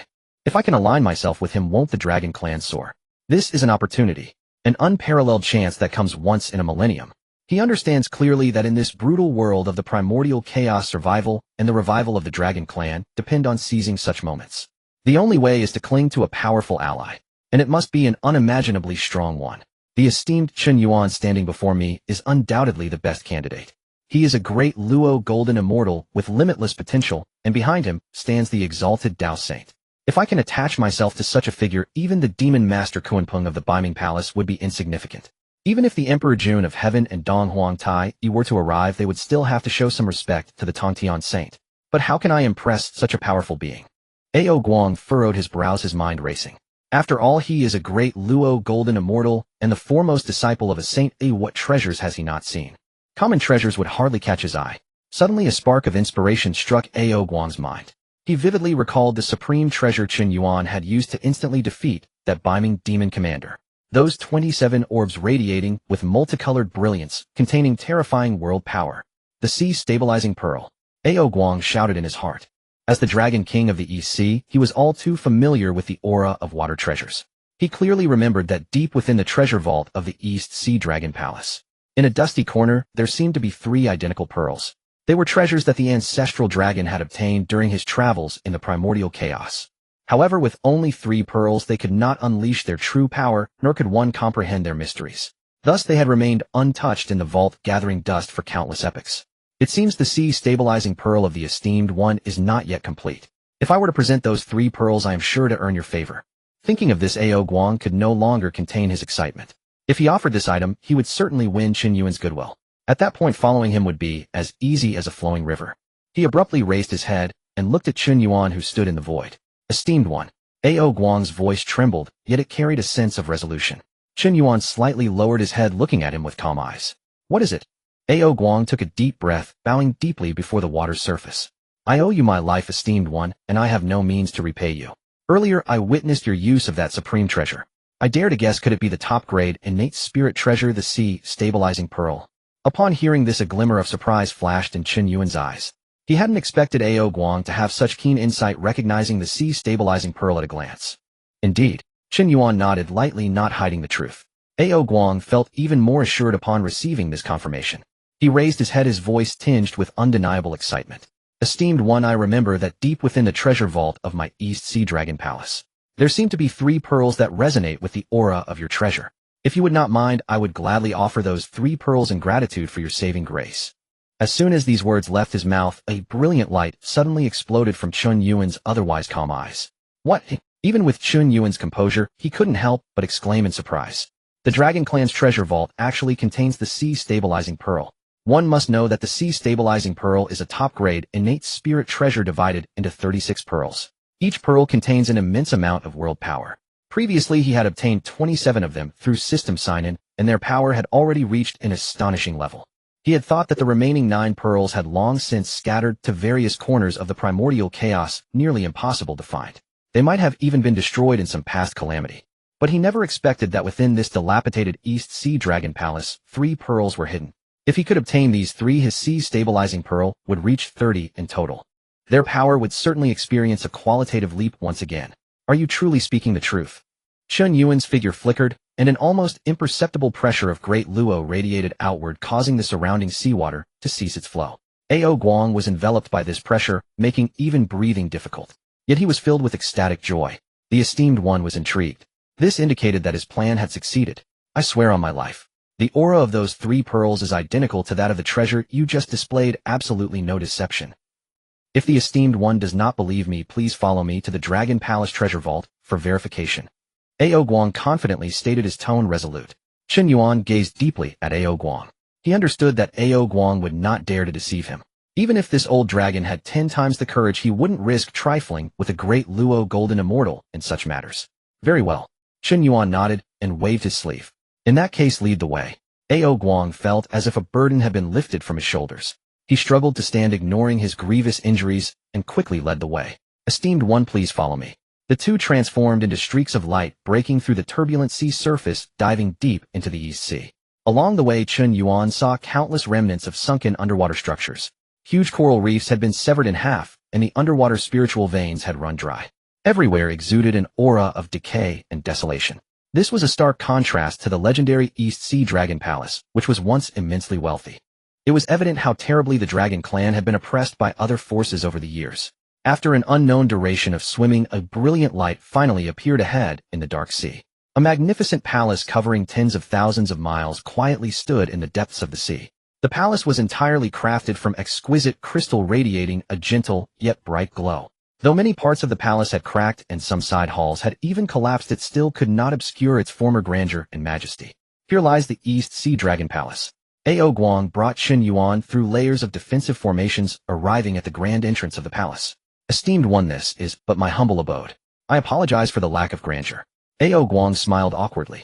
Chen Yuan remained silent, quietly surveying the ancient palace. Indeed, this dragon palace was quite dilapidated.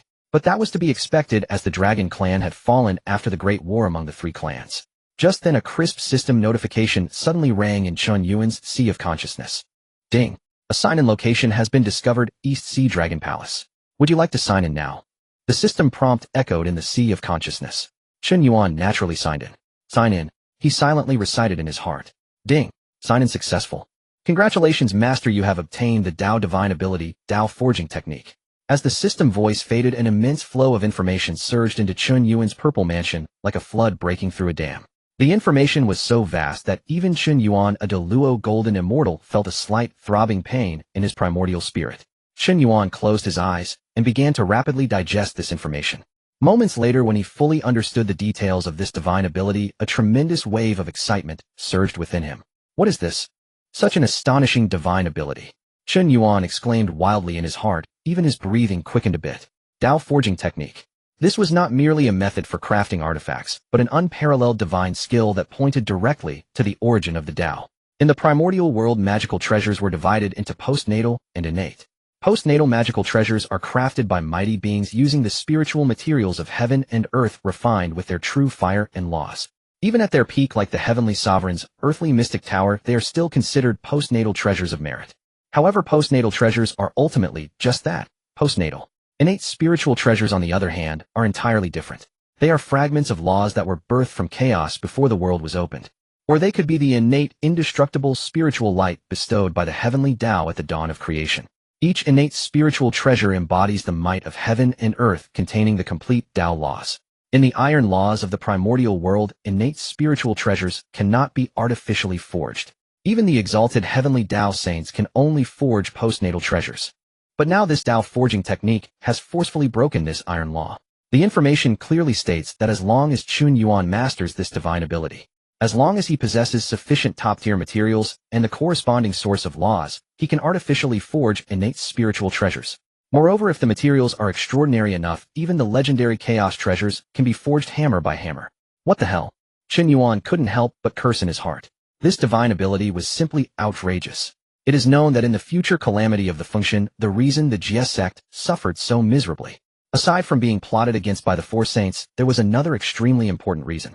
The Jiejiao Sect, despite claiming to have all the immortals come to court, had a weak foundation. Except for the 4 swords of the immortal execution in the hands of the Master of Heaven, the disciples hardly possessed any impressive innate spiritual treasures. Naturally, they would suffer great losses against the Chan Sect's golden immortals, who were all equipped with top-tier treasures. But now it was different. With this Dao forging technique, as long as Chen Yuan collects enough materials, he can provide each disciple of Jiejiao Sect, even the inner disciples, with a top-notch innate spiritual treasure. When the array of 10,000 immortals is set, each innate spiritual treasure would be thrown out simultaneously. Not to mention the 12 golden immortals of the Chan Sect. Even if the 4 saints gathered, they would still be overwhelmed. Senior, what happened? Awakens noticed that Chen Yuan suddenly closed his eyes and stood motionless, his aura fluctuating violently. He felt a tightening in his heart and cautiously inquired. Could it be that the formation in this dragon palace offended the senior? Chen Yuan was pulled back to reality by Awakens' voice. He took a deep breath, forcibly suppressing the excitement in his heart, and retracted the aura of a Deluo golden immortal. It's nothing. Chen Yuan replied calmly, his tone returning to its previous tranquility. Take me to the treasure vault. Awakens, seeing Chen Yuan's expression returning to normal, secretly sighed in relief. Please follow me, Senior Dragon. Awakens led the way, guiding Chen Yuan through multiple corridors until they reached the deepest part of the Dragon Palace. Here stood a massive hall entirely made of 10,000 years of deep-sea silvers. On the stone door of the hall, 9 vividly carved 5-clawed golden dragons emitted an ancient and profound aura. This is the treasure vault of the East Sea Dragon clan.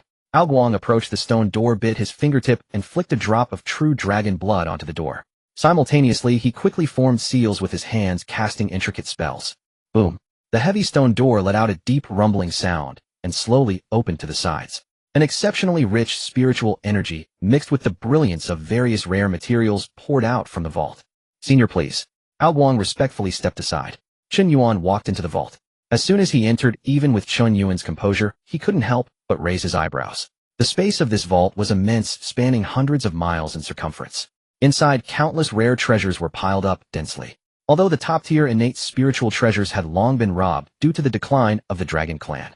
Awakens walked straight to a jade platform at the deepest part of the vault. On the jade platform, there was an extremely profound innate restriction. Awakens took a deep breath, activated the remaining Tai golden immortal's magic power within him, and forcibly broke the restriction. Buzz. The moment the restriction dissipated, an ancient purple-gold treasure box slowly emerged from the jade platform. Awakens cradled the treasure box with both hands turned around and walked respectfully to Chen Yuan. Senior, this is the 3 treasures that the little dragon spoke of. Awakens' voice carried a hint of tension and anticipation. He knew that the fate of the Dragon clan was now in this treasure box. Chen Yuan's gaze instantly locked onto the purple gold treasure box. He could clearly feel the 27 sea stabilizing pearls within his purple mansion emanating an intense desire and resonance. In an instant, a dazzling 5-colored radiance erupted from the seams of the treasure box. Crack! The lid of the purple gold treasure box was completely flipped open. 3 round, translucent pearls emitting brilliant 5-colored light lay quietly within the treasure box. Their brilliance intertwined, as if containing 3 complete worlds. Indeed, these are the sea-stabilizing pearls. Chen Yuan looked at the 3 pearls, his eyes bursting with terrifying brilliance. That familiar power of the world. Absolutely unmistakable. The moment the treasure box opened, the 27 sea-stabilizing pearls that were originally quietly floating in Chen Yuan's purple mansion suddenly seemed to be drawn by some fatal attraction. Chen Yuan gently waved his hand. Go! Whoosh! Whoosh! Whoosh!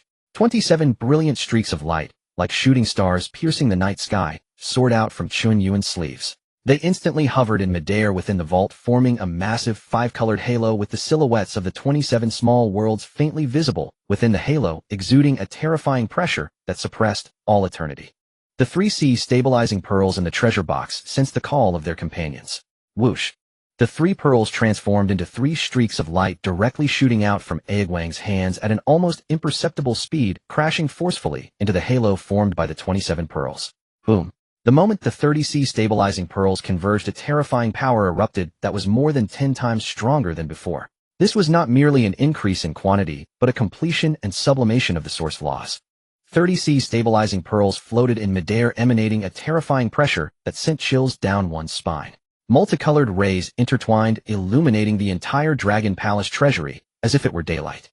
Chen Yuan stood beneath the pearls, his hands swiftly forming seals as he cast profound and intricate spells. These spells merged into the pearls, causing the 30 small world phantoms to tremble violently. Combine! Chen Yuan shouted softly as the mana from his purple mansion surged forth like a torrential river. The 30 pearls erupted with blinding light, their energies completely intertwining. The originally fragmented chain of laws was perfectly completed in that moment. An overwhelming pressure belonging to a top-grade innate spiritual treasure thunderously swept across the entire East Sea Dragon Palace. Ao Guang stood not far away, forced to retreat repeatedly by this immense pressure. He gasped for air, his eyes filled with uncontrollable joy and shock. Congratulations, Senior. Congratulations on obtaining this supreme treasure. Ao Guang knelt on the ground, without hesitation, his voice filled with utmost respect. He looked at Chen Yuan's tall figure and was already overjoyed in his heart. Today my East Sea Dragon clan will definitely cling to this great support. Ao Guang silently vowed that he would follow this master brother of the Jiejiao Sect to the end, even if it meant sacrificing everything. With a wave of his large sleeve, Chen Yuan instantly retracted the myriad multicolored rays. The 30C stabilizing pearls transformed into a streak of flowing light steadily descending into his purple mansion. He turned around calmly, gazing at the kneeling Ao Guang. What reward do you seek? Chen Yuan's voice was not loud, yet it resonated clearly in the vast treasury. Ao Guang's heart skipped a beat upon hearing this. He knew that the moment that would decide the fate of the Dragon clan had arrived. Taking a deep breath, he buried his head deeply into the ground. Senior, please see clearly, this little dragon desires no reward. I only wish to follow you, Senior, and serve you loyally. Ao Guang's voice rang out resolutely, filled with a sense of determination. Hearing this, Chen Yuan raised an eyebrow, his profound gaze fixed on Ao Guang. Follow me. Do you know the immense karmic burdens your Dragon clan bears? Ordinary powerful beings avoided at all costs, yet you dare to seek refuge. Chen Yuan's tone was calm, but every word pierced the heart, pointing directly to the Dragon clan's greatest pain. After the initial calamity of the Dragon Han era, the Dragon clan was entangled in karmic ties, making it difficult to progress in cultivation. Anyone who dared to take in the Dragon clan would be tainted by this terrifying karma. Even a great Luo golden immortal could face backlash from this karma, resulting in death and dissolution. Ao Guang's body trembled violently, a flash of pain and despair crossing his eyes. He certainly understood the plight of the Dragon clan, which had been a constant source of worry for him. This little dragon knows the depth of its sins. If Senior despises me, I would not dare to demand anything. I only seek for Senior to ensure a moment of peace for the East Sea. Ao Guang's voice grew hoarse, filled with endless sorrow. He thought that Chen Yuan was subtly refusing him. After all, who would be willing to incur the heavens' karma for a declining race? However, Chen Yuan's next words struck Ao Guang like a thunderbolt. Good. I agree to your request. Chen Yuan stood with his hands behind his back, a proud smile curling at the corners of his mouth. This mere karma cannot harm me, Chen Yuan. He was a variable of the human race endowed with endless merits of the Tao, and within him were countless small beings chanting and praying. That bit of Dragon clan karma would not stir up any waves in front of him. Moreover, subduing the Dragon clan would bring immeasurable benefits for the future development of the human race. Ao Guang suddenly raised his head, looking at Chen Yuan in disbelief. Senior, you truly agreed. His voice trembled, and his eyes instantly turned red. What? Do you wish to go back on your word? Chen Yuan looked down at him, a hint of mockery in his tone. No. This little dragon will never go back on its word. Ao Guang trembled with excitement, repeatedly knocking his head on the ground 3 times. Ao Guang pays homage to the master. From now on, the East Sea Dragon clan will follow the master without question, even to death. At this moment, Ao Guang completely set aside the dignity of the Dragon King. He willingly recognized Chen Yuan as his master, all for a glimmer of hope for his clan.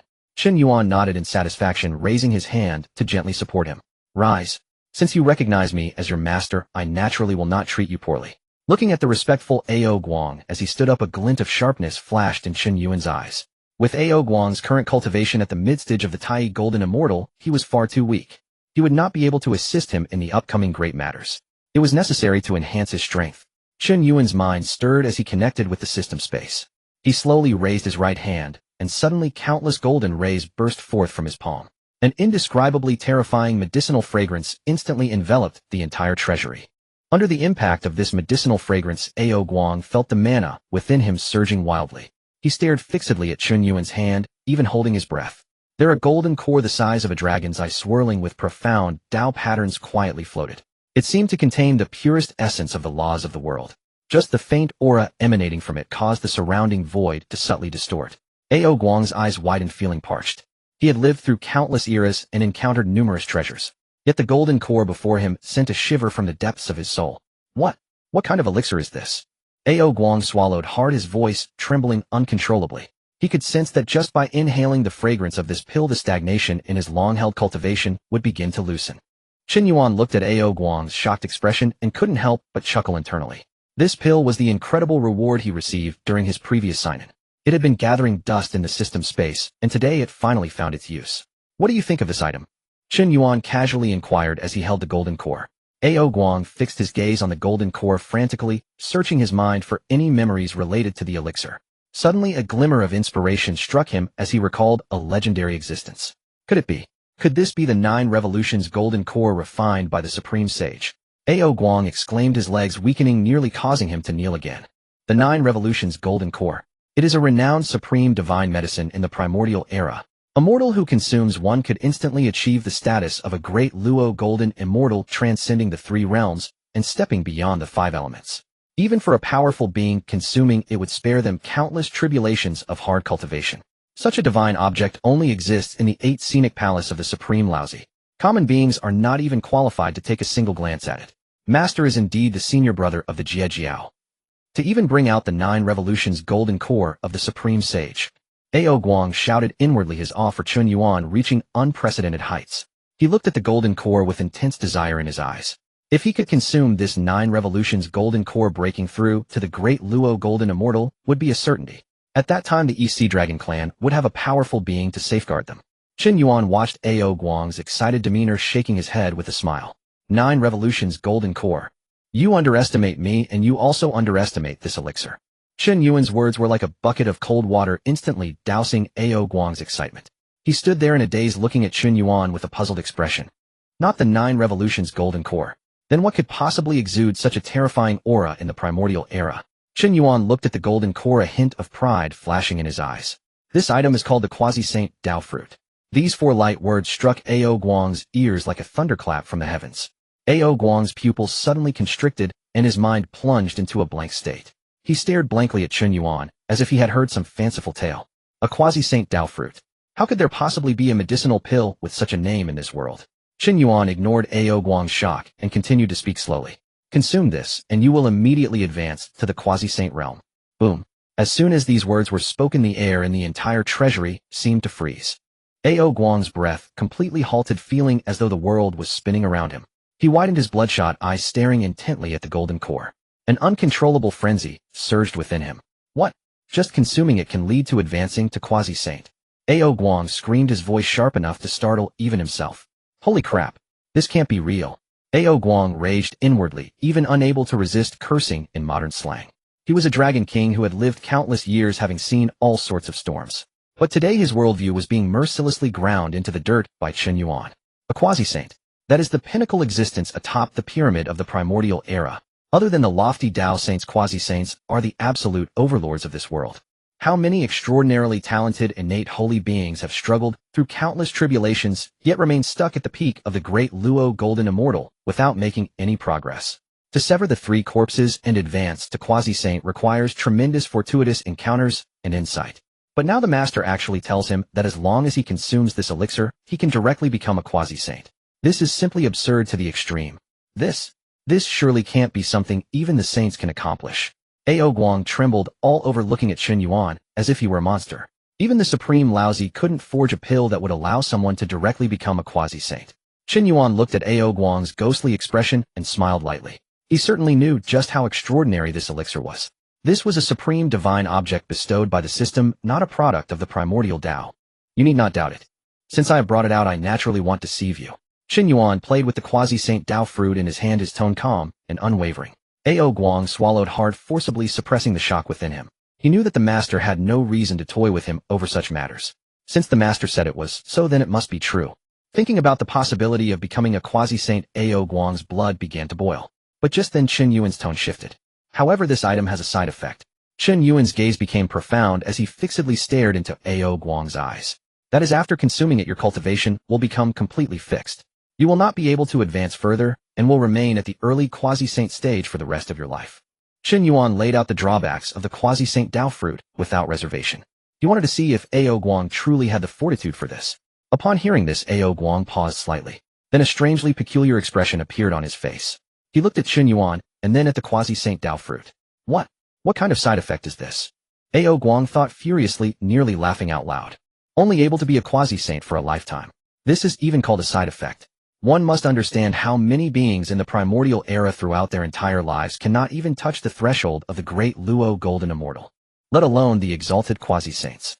For Ao Guang, even if he could only be a quasi-saint for a day, he would feel no regrets.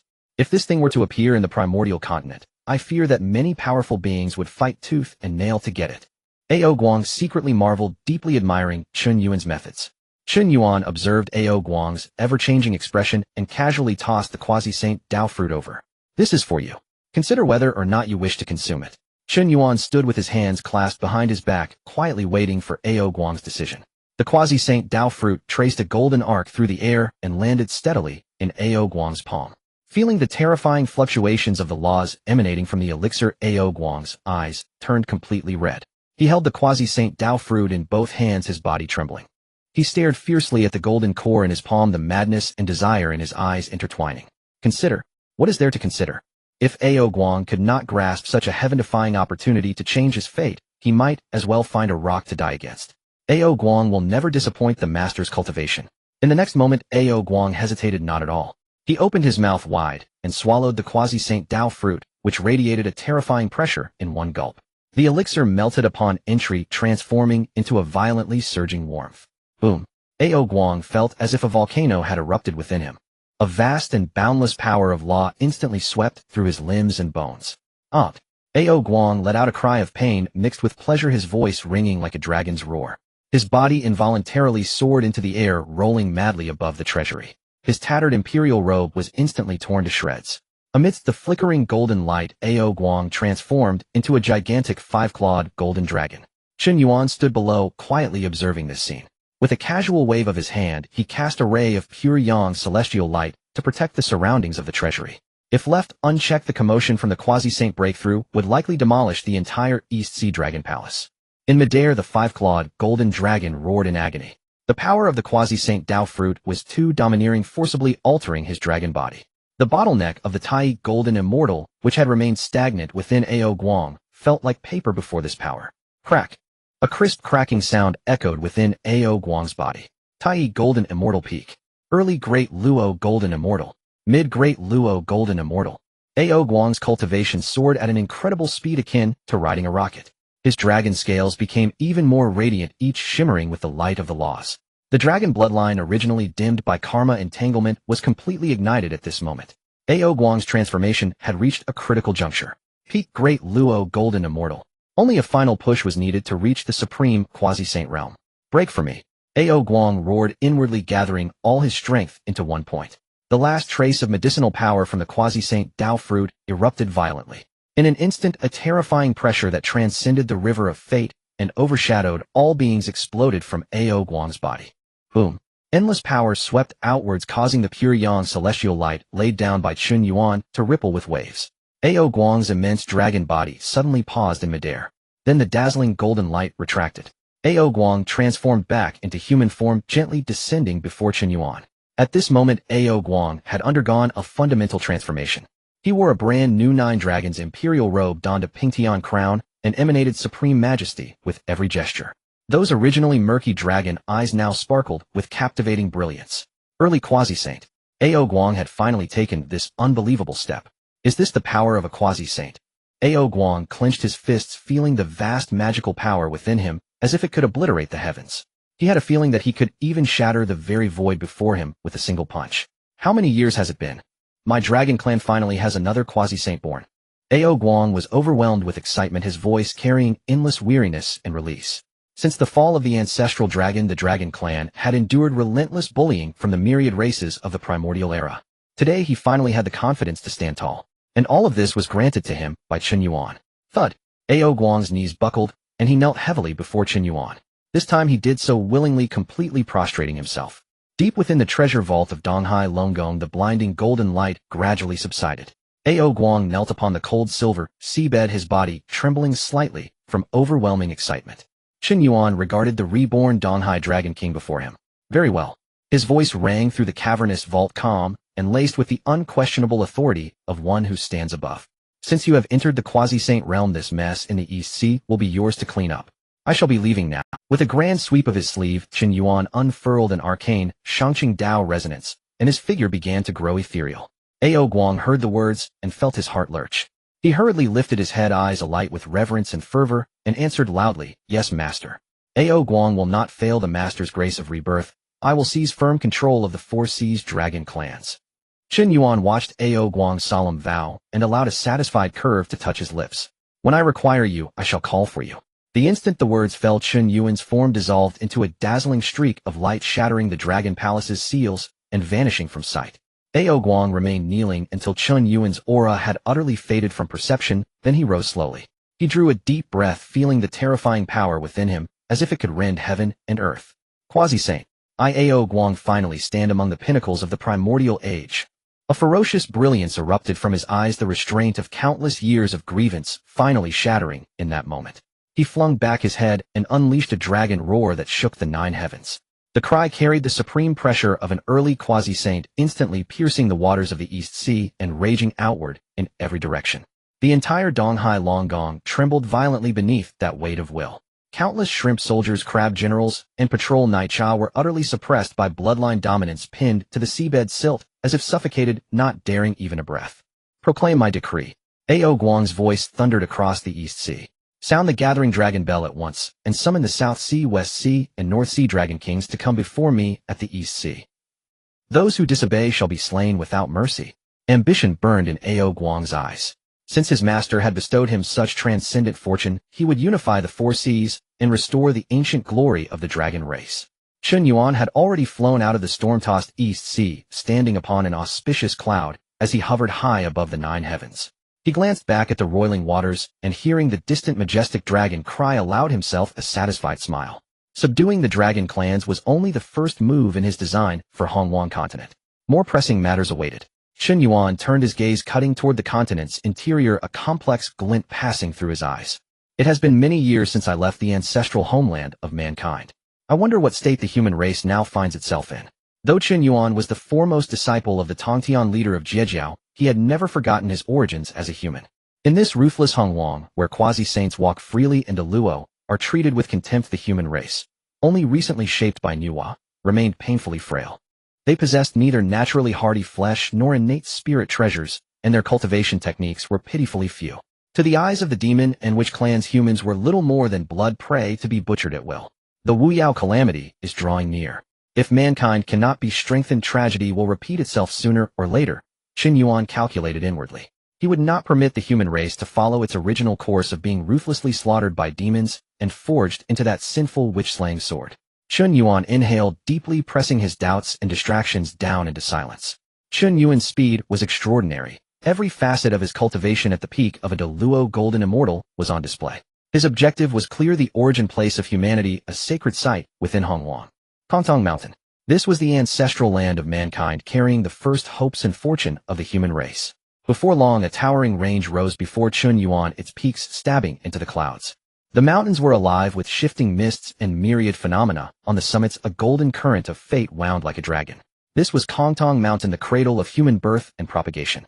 Chen Yuan stared at the familiar, yet strangely distant sacred peak, feeling an inexplicable pang of intimacy.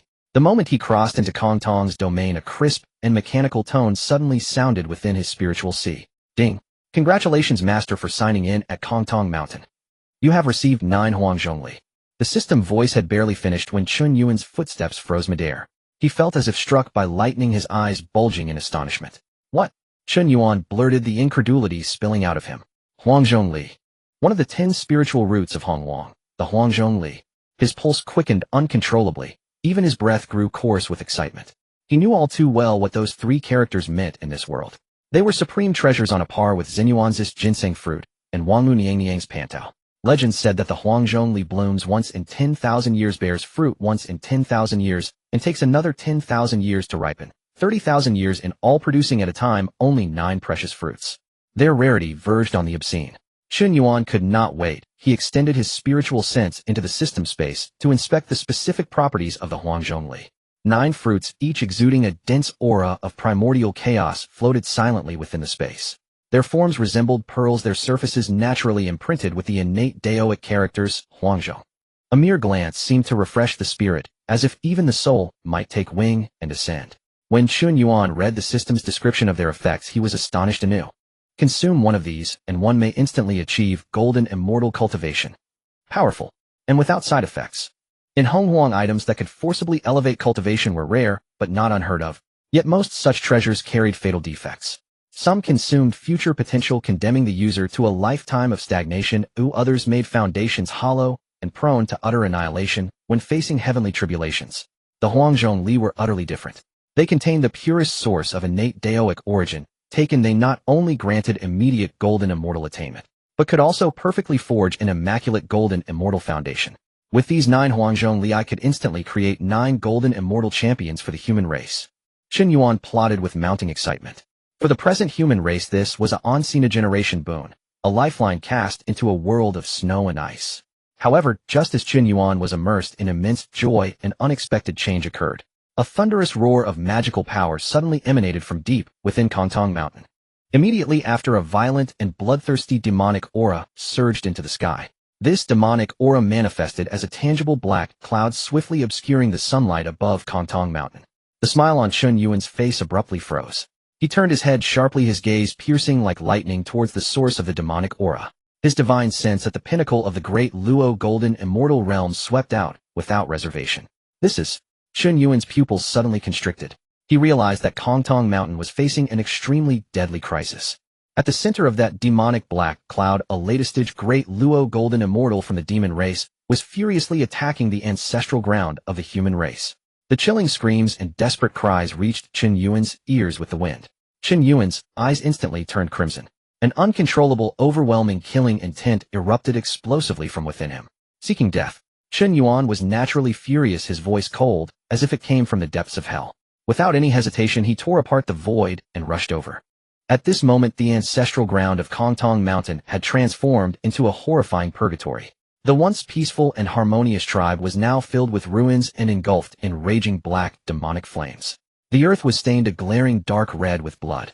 Countless weak humans fled among the ruins, but were mercilessly swept up by the terrifying demonic winds in the sky, torn to shreds. In the skies above, the demonic clouds rolled ominously. A massive black gold mad lion, as large as a mountain, stood in the void. This was the great Luo golden immortal demon king, rampaging with destruction. Weak blood food, wail to your heart's content. The demon king let out a deafening laugh, casually sweeping a giant boom. A mountain peak below was instantly flattened, and thousands of humans were obliterated in this single strike. In this moment of despair, 3 brilliant beams of golden light carrying a resolve to face death surged skyward from the ruins. They were blood-soaked and tattered, yet their upright figures stood like a dam against the flood, firmly blocking the demon king's path. The 3 figures were engaged in a fierce battle with a great Luo golden immortal demon king. These 3 were the 3 great ancestors of the human race, Sueren, Yochao, and Zi. They were the spiritual pillars of the human race, the great pioneers leading humanity out of ignorance. At this moment, to protect their kin behind them, they stepped forward without hesitation. Demons, cease your arrogance. Sueren shouted furiously, raising his right hand high. A flame radiating endless warmth and hope blazed violently in his palm. Zi waved a beast skin garment that radiated a gentle golden light, trying to disperse the pervasive, chilling demonic aura. Remarkably, all 3 exuded the formidable... Zi waved a beast skin garment that radiated a gentle golden light, trying to disperse the pervasive, chilling demonic aura. Remarkably, all 3 exuded the formidable pressure of great Luo golden immortals. All 3 were at the great Luo golden immortal level, holding treasures of virtue. Such a formation in ordinary primordial conflicts would be enough to intimidate a region. However, faced with this demon king emerging from a sea of corpses and rivers of blood, the situation was overwhelmingly one-sided. Bang! The demon king merely exhaled a breath of demonic aura, transforming it into a ferocious black hurricane. The black hurricane violently struck Sueren's ember, forcing him to retreat, repeatedly spitting out a mouthful of blood. Elder brother, Yochao and Zi exclaimed in alarm, hastily channeling their power to support Sueren. Yet to the demon king their actions appeared clumsy and laughable. Why was this so? Because although they possessed the great Luo golden immortal realm, they could not exert their full combat potential. The 3 had the power and treasures, but lacked the matching techniques and divine abilities. They did not understand how to manipulate the laws of heaven and earth, nor how to cast exquisite spells.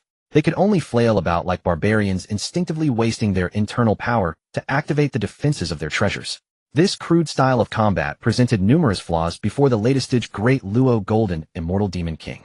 The demon king looked mockingly at the struggling 3 great ancestors, enjoying the spectacle of their desperate struggles like a cat playing with a mouse. Despairing are we? That's right, you should recognize your fate. The demon king's voice echoed like a death knell over Kongtong Mountain. The situation of the three great ancestors had reached a precarious level.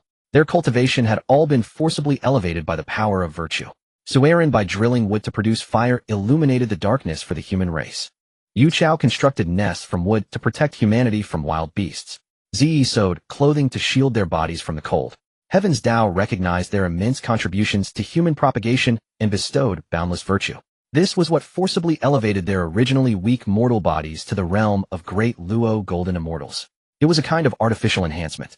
Having not endured the long years of rigorous cultivation, nor comprehended the harshness of the laws of heaven and earth. Although their power was vast, it was like water without a source, appearing exceedingly insubstantial. Boom. The Demon King's heavy claw slammed down on Jiejiao stone nest shadow. A crisp crack echoed. The stone nest shadow shook violently, its surface covered in spiderweb-like cracks. Jiejiao's face turned pale, the bones of his arms emitting mournful cries under the terrifying pressure. Zi gritted his teeth, throwing the beast skin garment into the air, transforming it into a golden canopy that barely alleviated some of the pressure on Yuchao. The Demon King halted his attack, not rushing to deliver the finishing blow. His crimson eyes fixated intently on the treasures of virtue in the hands of the three great ancestors. Huh! The Demon King was overjoyed at the sight of the treasures in the hands of the three great ancestors. He greedily licked the blood at the corner of his mouth, his eyes filled with unabashed fervor. What a waste of heaven's treasures! Such exquisite treasures of virtue falling into the hands of a bunch of useless beings who can't even wield divine abilities is simply an insult to the treasures. The Demon King laughed loudly, his voice brimming with arrogance. In the primordial world, treasures of virtue were rare and hard to come by. Not only do they kill without incurring karma, but they are also excellent tools for suppressing fortune. If he could seize these three treasures, his status in the demon realm's heavenly court would surely rise dramatically. Hand over the treasures obediently. If this king is in a good mood, perhaps I can make your deaths a little less painful. The Demon King pressed closer, the pressure of a latest-stage great Luo golden immortal weighing down on the shoulders of the three great ancestors like a mountain. Listening to the Demon King's highly insulting words and seeing the dead kin below, Suiren's eyes turned completely red. It was rage to the extreme, with his very soul burning in a scarlet blaze. Damn you, Demon King! Suiren roared in fury, his voice hoarse like torn fabric. We humans were born between heaven and earth. Even if we bleed our last drop of blood, we will never beg for mercy from beasts like you. Suiren shouted in anger, directly igniting his unstable great Luo origin. Boom. The ember in his hand surged violently, transforming into a golden fire dragon charging fiercely towards the Demon King with an unstoppable momentum. Yuchao and Zi exchanged glances, a hint of determination flashing in their eyes. They too ignited their origins, channeling all their power into their treasures, joining Suiren in a desperate counterattack. Stubborn fools. The Demon King, seeing that the three great ancestors dared to counterattack, instantly erupted with fury. Since you are eager for death, this king shall oblige. The Demon King opened his blood-red maw. The demonic energy within him surged like boiling lava. A massive ball of pitch-black destruction emanating demonic light rapidly condensed in his mouth. The surrounding void began to collapse inch by inch under this terrifying power. The Demon King was preparing to unleash a fatal strike, completely erasing these three ignorant human ancestors. The suffocating aura of death instantly enveloped the three great ancestors. Suiren and the others' desperate counterattack was as futile as a mantis trying to stop a chariot against the massive demonic light ball. The golden fire dragon was instantly swallowed by darkness. The light of the stone nest shadow and the beast skin garment dimmed to the extreme in an instant. It's over. Suiren closed his eyes in despair. Yet he still stood tall, resolutely blocking the path of his kin, preparing to welcome the arrival of death. Is humanity destined to be extinguished after all? Yuchao and Zi also wore faces of sorrow filled with unwillingness to accept their fate. In the sky, the Demon King wore a cruel and triumphant grin. He seemed to envision the three great ancestors turning to ashes, the treasures of virtue falling into his hands in a splendid scene. However, at this critical moment, when everyone thought humanity was doomed, an unexpected change occurred. How dare mere demons lay a hand on my human race? A voice cold to the extreme, filled with boundless rage, thundered like divine lightning across the skies of Kongtong Mountain. The voice crashed like apocalyptic thunder hurled from the highest heavens, carrying an undeniable supreme majesty that detonated across the skies above Kongtong Mountain. The sound froze everyone present. The Demon King, brimming with arrogance and poised to strike, stiffened abruptly. Who is it? How dare someone on the Hongjun continent openly interfere with the demon clan's celestial slaughter? Among the ruins below, the three human progenitors who had closed their eyes to await death shuddered to their cores. They opened their eyes one after another, gazes filled with disbelief as they peered into the void. A sharp tearing sound ripped through the air. The oppressive demon clouds were rent apart, as if by force a vast rift torn open. Brilliant golden sunlight poured through the gap, illuminating Kongtong Mountain like a visible inferno. Amid the myriad shafts of gold light, a tall, upright figure slowly materialized. An aura belonging to the peak of a Deluo golden immortal fused with the terrifying pressure of Jiejiao's Shanqing Dao. Like a breached celestial river released, that pressure swept outward without restraint. The surrounding void creaked and cracked beneath its crushing weight. Human. The black gold-maned Madlion Demon King, a latest-stage Deluo golden immortal, stared fixedly at Chen Yuan. When he sensed the pure pulse of human blood on Chen Yuan, astonishment broke from him. His voice was full of incredulity and scorn. How could this be? The human race was said to be a posthumous creation fashioned by the Saint Yuhua, frail and meant to be the demon clan's sustenance. Even the three so-called human progenitors below were merely Deluo exalted by heavenly Dao merits, yet the youth before him was not merely human. The aura around him was concentrated to perfection, exuding the flawless divine cadence of the Dao. This was clearly a peerless powerhouse who by his own arduous cultivation had long walked within the realm of Deluo golden immortals. Not only the Demon King.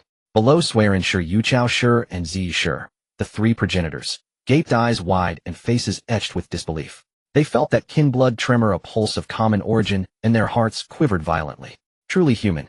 Could such a terrifying strength be concealed within our human clan? Chen Yuan stood with his hands behind his back in the heavens, paying the Demon King's shock no heed.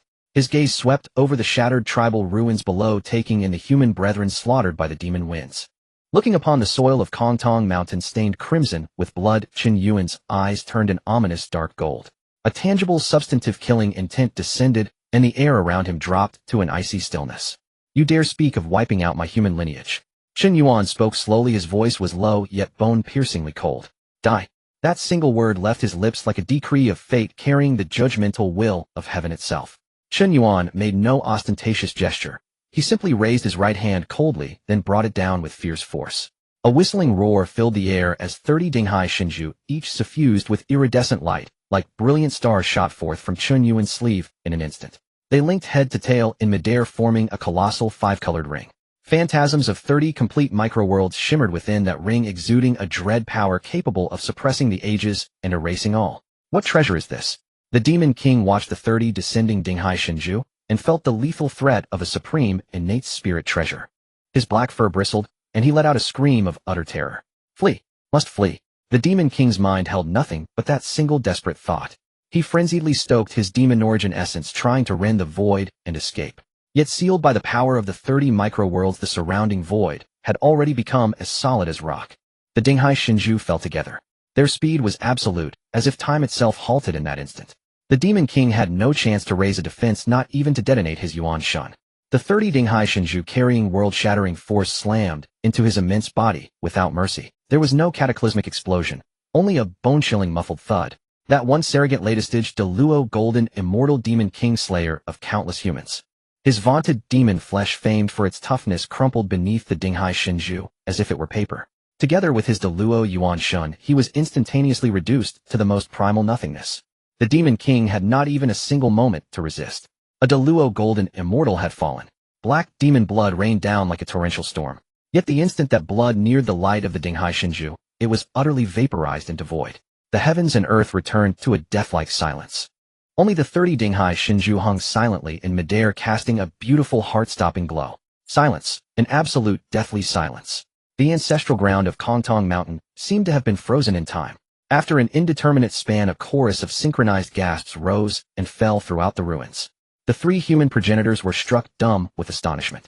Swearin Shi's hand, which had once held the sacred fire, trembled violently now.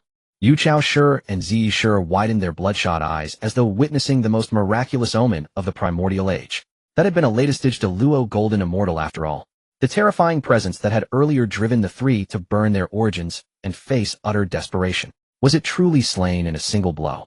Not even a scrap of bone remained. How unfathomably defiant of fate must this suddenly descended human powerhouse be?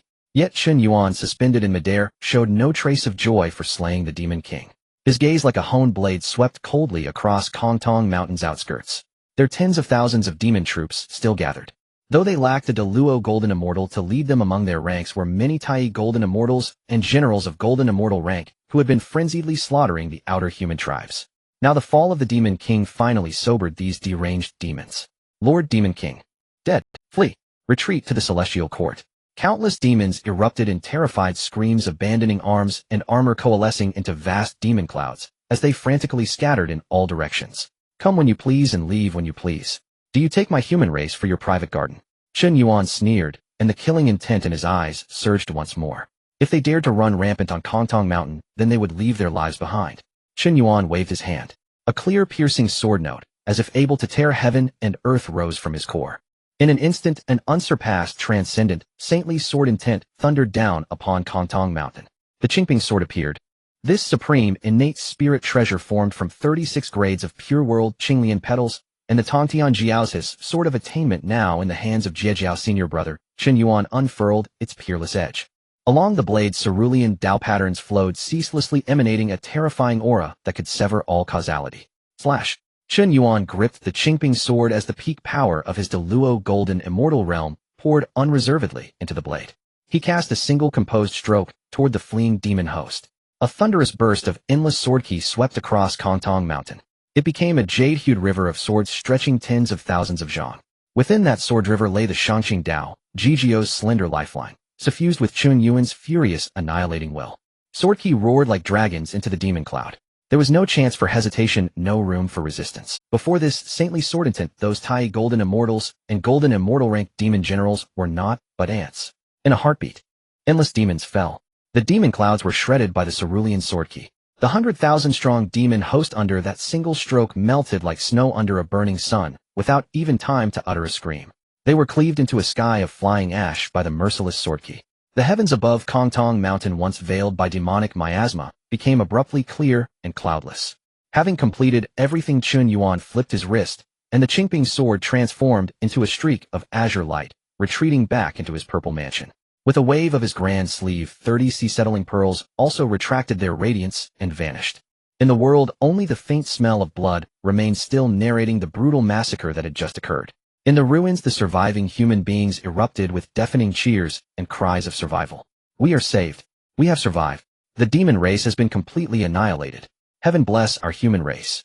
Countless ragged, blood-soaked humans knelt on the ground. They gazed up at the azure figure in the sky, which resembled a deity, continually bowing in worship. Which great being has intervened, eh? This senior actually possesses the bloodline of our human race. Could it be one of our hidden ancestors? Oi. The human citizens excitedly discussed, their eyes filled with fervent admiration.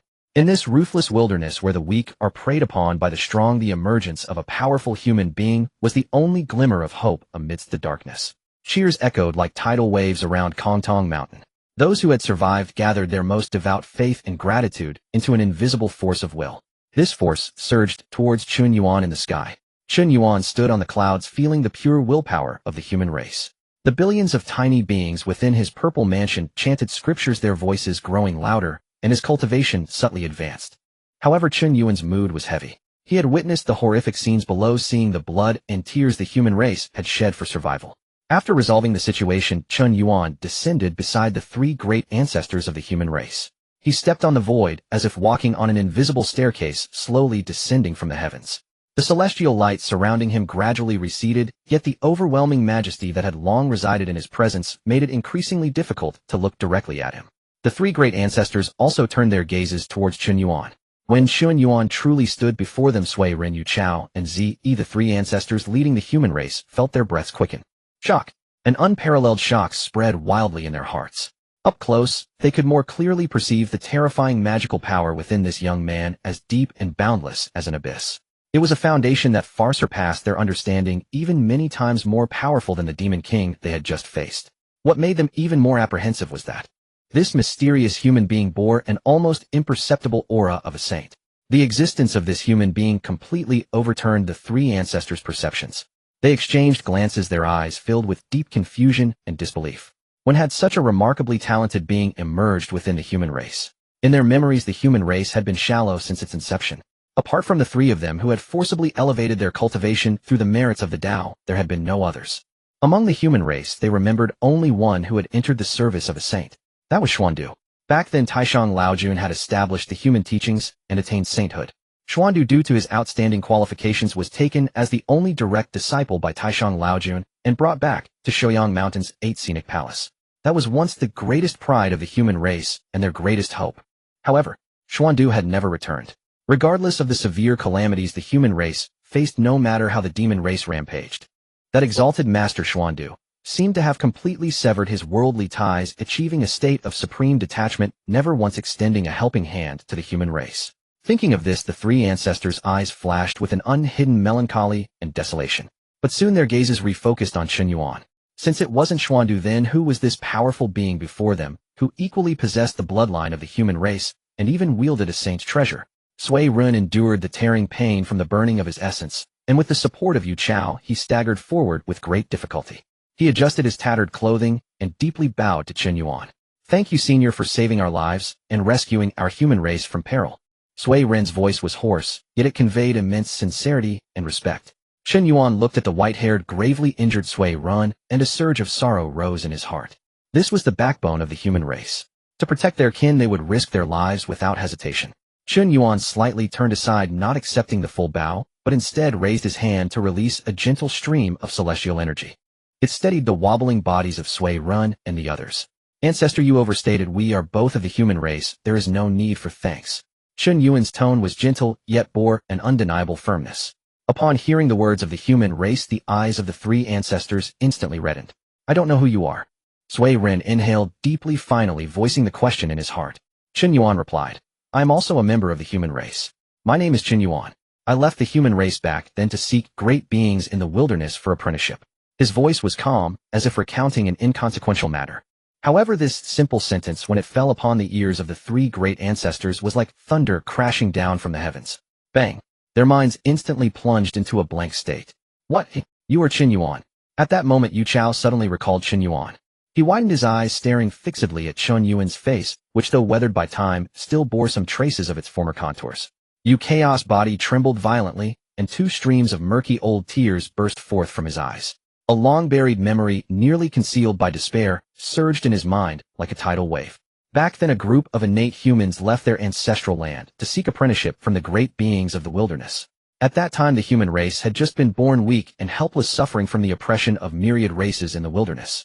In order to find a way for the human race to survive, to seek the supreme methods of cultivation, a group of the bravest and most talented innate human youths.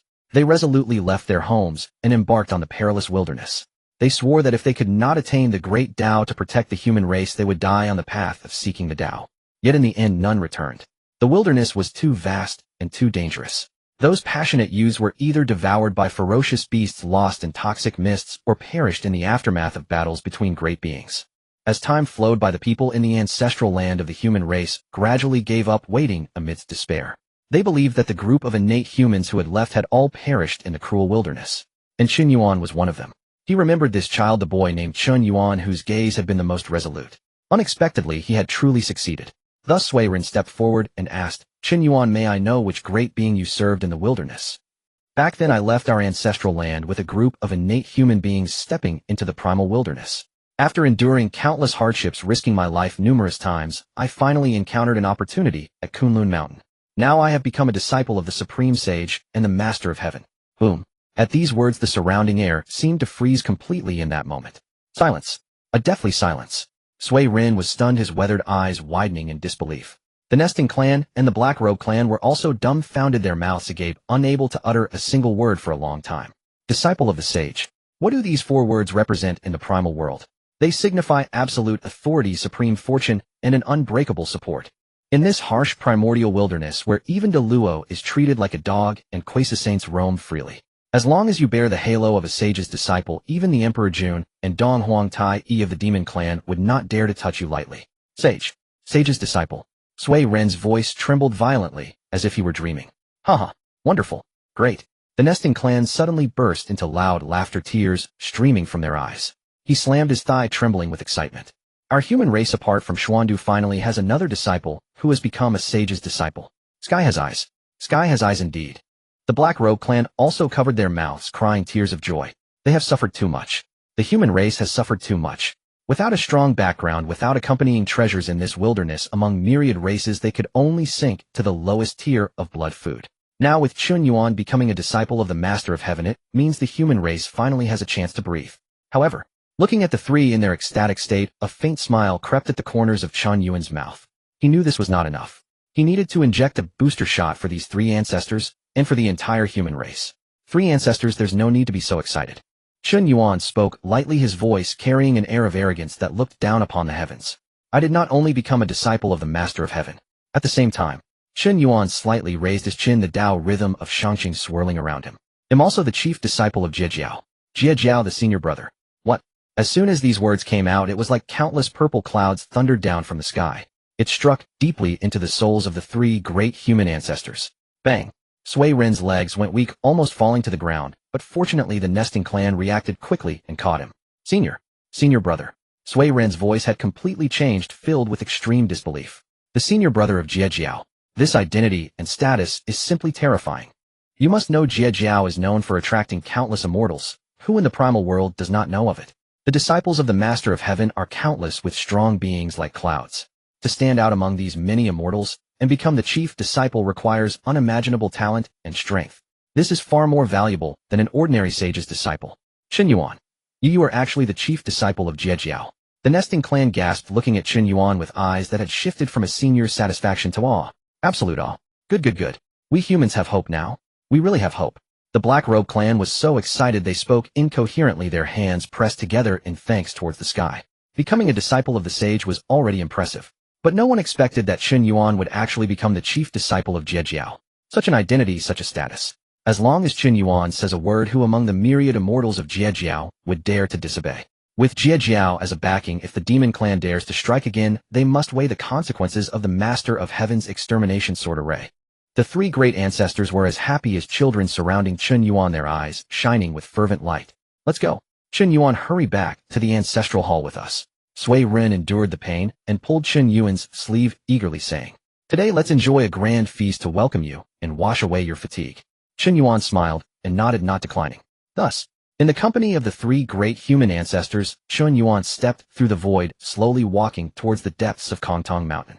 Along the way, the remaining human citizens below, seeing the 3 ancestors' respectful attitude towards this young man, all knelt along the path, gazing up at this savior of the human race with the most devout eyes. Greetings, ancestor. Thank you, ancestor, for saving our lives. The deafening cries echoed throughout Kongtong Mountain, lingering for a long time. Chen Yuan looked at these ragged, yet hopeful kin. A fierce fire ignited in his heart. Demon clan, you owe the human race a blood debt, and I will make you repay it 1,000-fold sooner or later. Soon the group arrived at the innermost part of Kongtong Mountain. Here stood an ancient and weathered stone hall. Although it had been partially collapsed from the demonic aura during the recent battle, it still stood firm, symbolizing the unyielding backbone of the human race. Entering the hall, the hosts and guests took their seats. Due to Chen Yuan's current identity and strength, the 3 ancestors absolutely refused to let him sit at the lower position. They insisted on pushing him to the main seat of the hall. Chen Yuan, helpless, could only follow their lead. As soon as he sat down, the atmosphere in the hall gradually calmed down from the ecstatic state. Sui Ren looked at Chen Yuan, hesitating to speak, a deep worry flashing in his eyes. Chen Yuan keenly sensed Sui Ren's unusualness.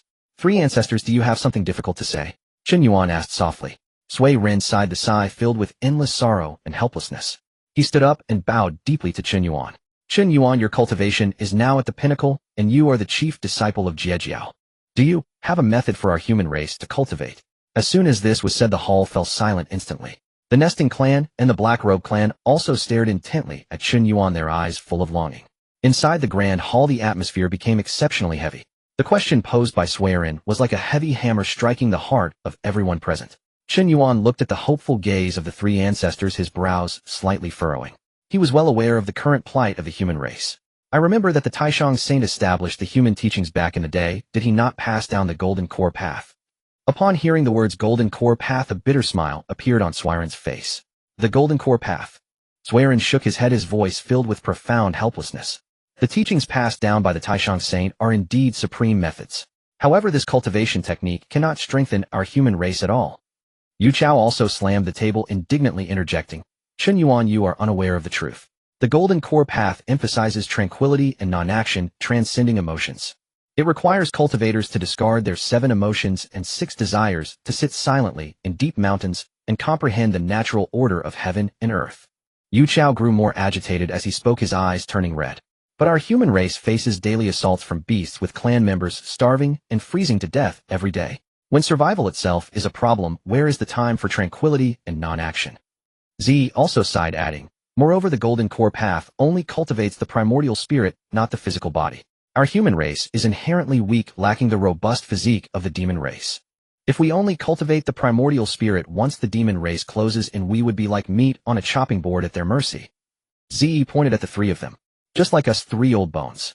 If the heavenly Tao hadn't bestowed merits upon us, forcibly elevating our cultivation to that of the Luo Jinxian, we likely wouldn't even be able to cultivate to the realm of golden immortal with just the golden core path.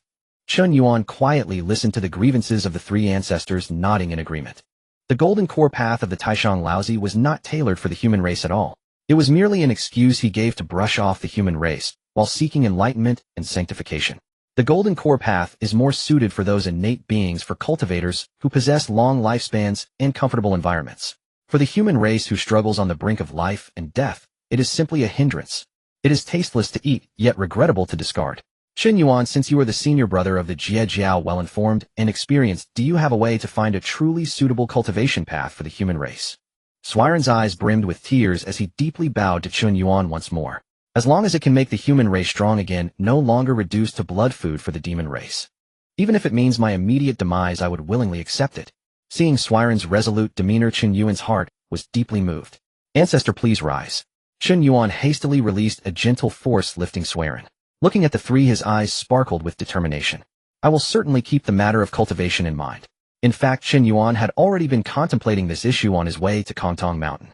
Although he mastered the Shangqing celestial method of Jiejiao, it also required extremely high aptitude and foundations. Forcibly imparting it to the human race would yield results only slightly better than the golden core path, addressing the symptoms rather than the root cause. However, Chen Yuan suddenly recalled a miraculous treasure he had obtained during his system sign-in earlier. The Cultivation Method Generation Book. Cultivation Method Generation Book can generate the most perfect tailored cultivation method according to the user's needs based on the specific physique and characteristics of a particular race. This was like receiving a pillow just when one was feeling sleepy. With this generation book, he could completely create a path to transcendence for the human race. Thinking of this, a confident smile spread across Chen Yuan's lips. You three ancestors can rest assured. I already have a preliminary idea regarding the cultivation methods for the human race. Upon hearing this, the three ancestors trembled with excitement, their eyes bursting with joy. Really? Chen Yuan, do you really have a solution? Swiren's voice trembled with excitement. Chen Yuan nodded, his expression growing serious.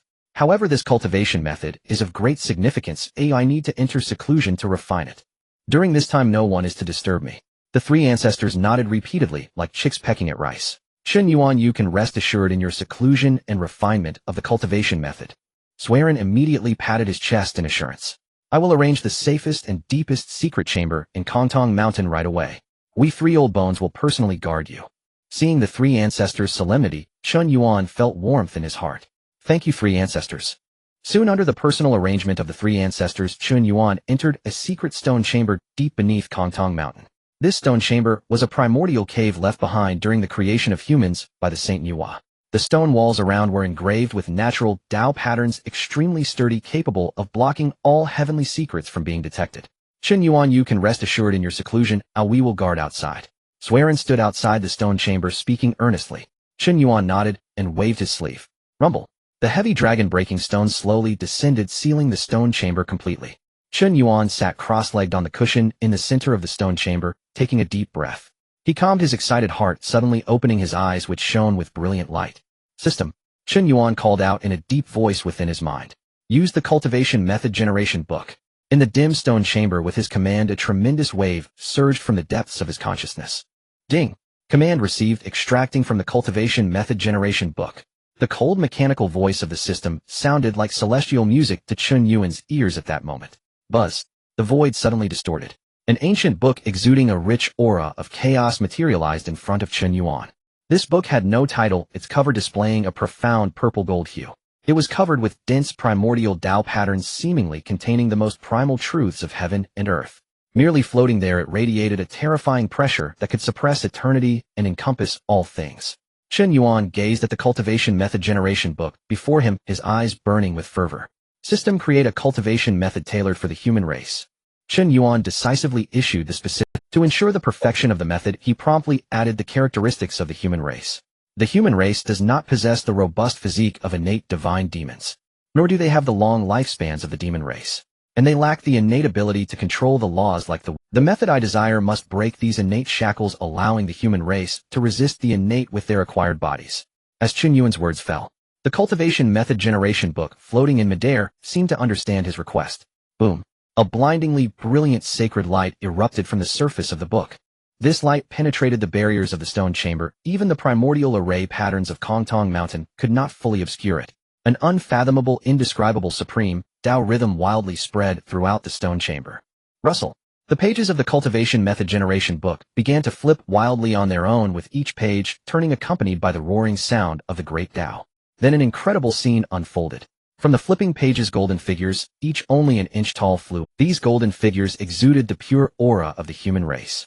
They were densely packed, thousands upon thousands, swirling and dancing in the air of the stone chamber. Chen Yuan held his breath, staring intently at these golden figures. He saw them beginning to perform various movements in the air. Some were throwing punches the wind from their fists, swirling as if capable of tearing through the void. Others were kicking their legs, moving like whips, carrying the momentum of a great avalanche. Some were sitting cross-legged, faint sounds of thunder emanating from within as their vital energies surged. Chen Yuan could clearly sense that what these golden figures were practicing was not spells nor divine abilities. Rather, it was a pure form of power that explored the limits of the physical body. It was a method of resistance unique to the human race. As time passed, the number of golden figures in midair increased, and the movements they practiced grew more complex and profound. Uncertain how long had passed, all the golden figures suddenly halted their movements. The next moment, the sky full of golden figures shattered with a thunderous crash, transforming into countless dazzling golden runes. Ultimately, they converged into two ancient, domineering characters filled with boundless power. Martial Tao. The moment those two characters appeared, the entire stone chamber trembled violently, as if this slice of heaven and earth could not bear the terrifying will contained within them. Martial Tao. Chen Yuan stared at the two characters, a rush of hot blood surging to his temples. At the same time, the tome that had manifested the technique transformed into a beam of light and pierced into the center of his brow. Vast and boundless information poured into Chen Yuan's mind like a breached dam. He closed his eyes and methodically digested the torrent of knowledge. The martial Tao, the path cultivated by the human race. Its core rests on qi and blood, as roots the flesh as foundation, and will as soul. Nascent soul and body, both channels cultivated together. Respect not the heavens, bow not to the earth, trust only in the self's invincibility. Ultimately, one breaks one's own shackles and attains the realm of Hongjun. Listening to that grand and domineering outline in his mind, Chen Yuan's body trembled slightly. Too powerful. This martial Tao art seemed forged for humanity itself, an unsurpassed technique tailored to their needs. The cultivation methods of Hongjun, whether the Shangqing immortal arts of the Jiejiao Sect or the Taishang golden core path. At their essence, they all conform to the heavenly Tao, drawing on the spiritual energy of heaven and earth to strengthen the self. Martial Tao is altogether different. It seeks inward, excavating the boundless potential within. It uses one's own qi and blood as a furnace to smelt all things, wields supreme will as a blade to sever every fetter.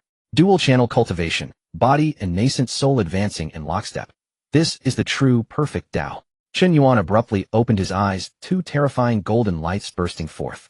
He hurried onward through the text, eager to learn how the martial Tao divided its realms and how it pointed to Hongjun. Within the stone chamber, the golden runes of martial Tao slowly dissipated into Chen Yuan's body. He sat cross-legged, his spirit utterly immersed in the vast information of the martial Tao. This supreme art, deduced by the system, possessed a subtlety that even surpassed the Shangqing immortal arts Chen Yuan had cultivated. The path of martial Tao is divided into 6 great tiers. He whispered, sorting through the secrets of each of the 6 tiers. First tier, body tempering.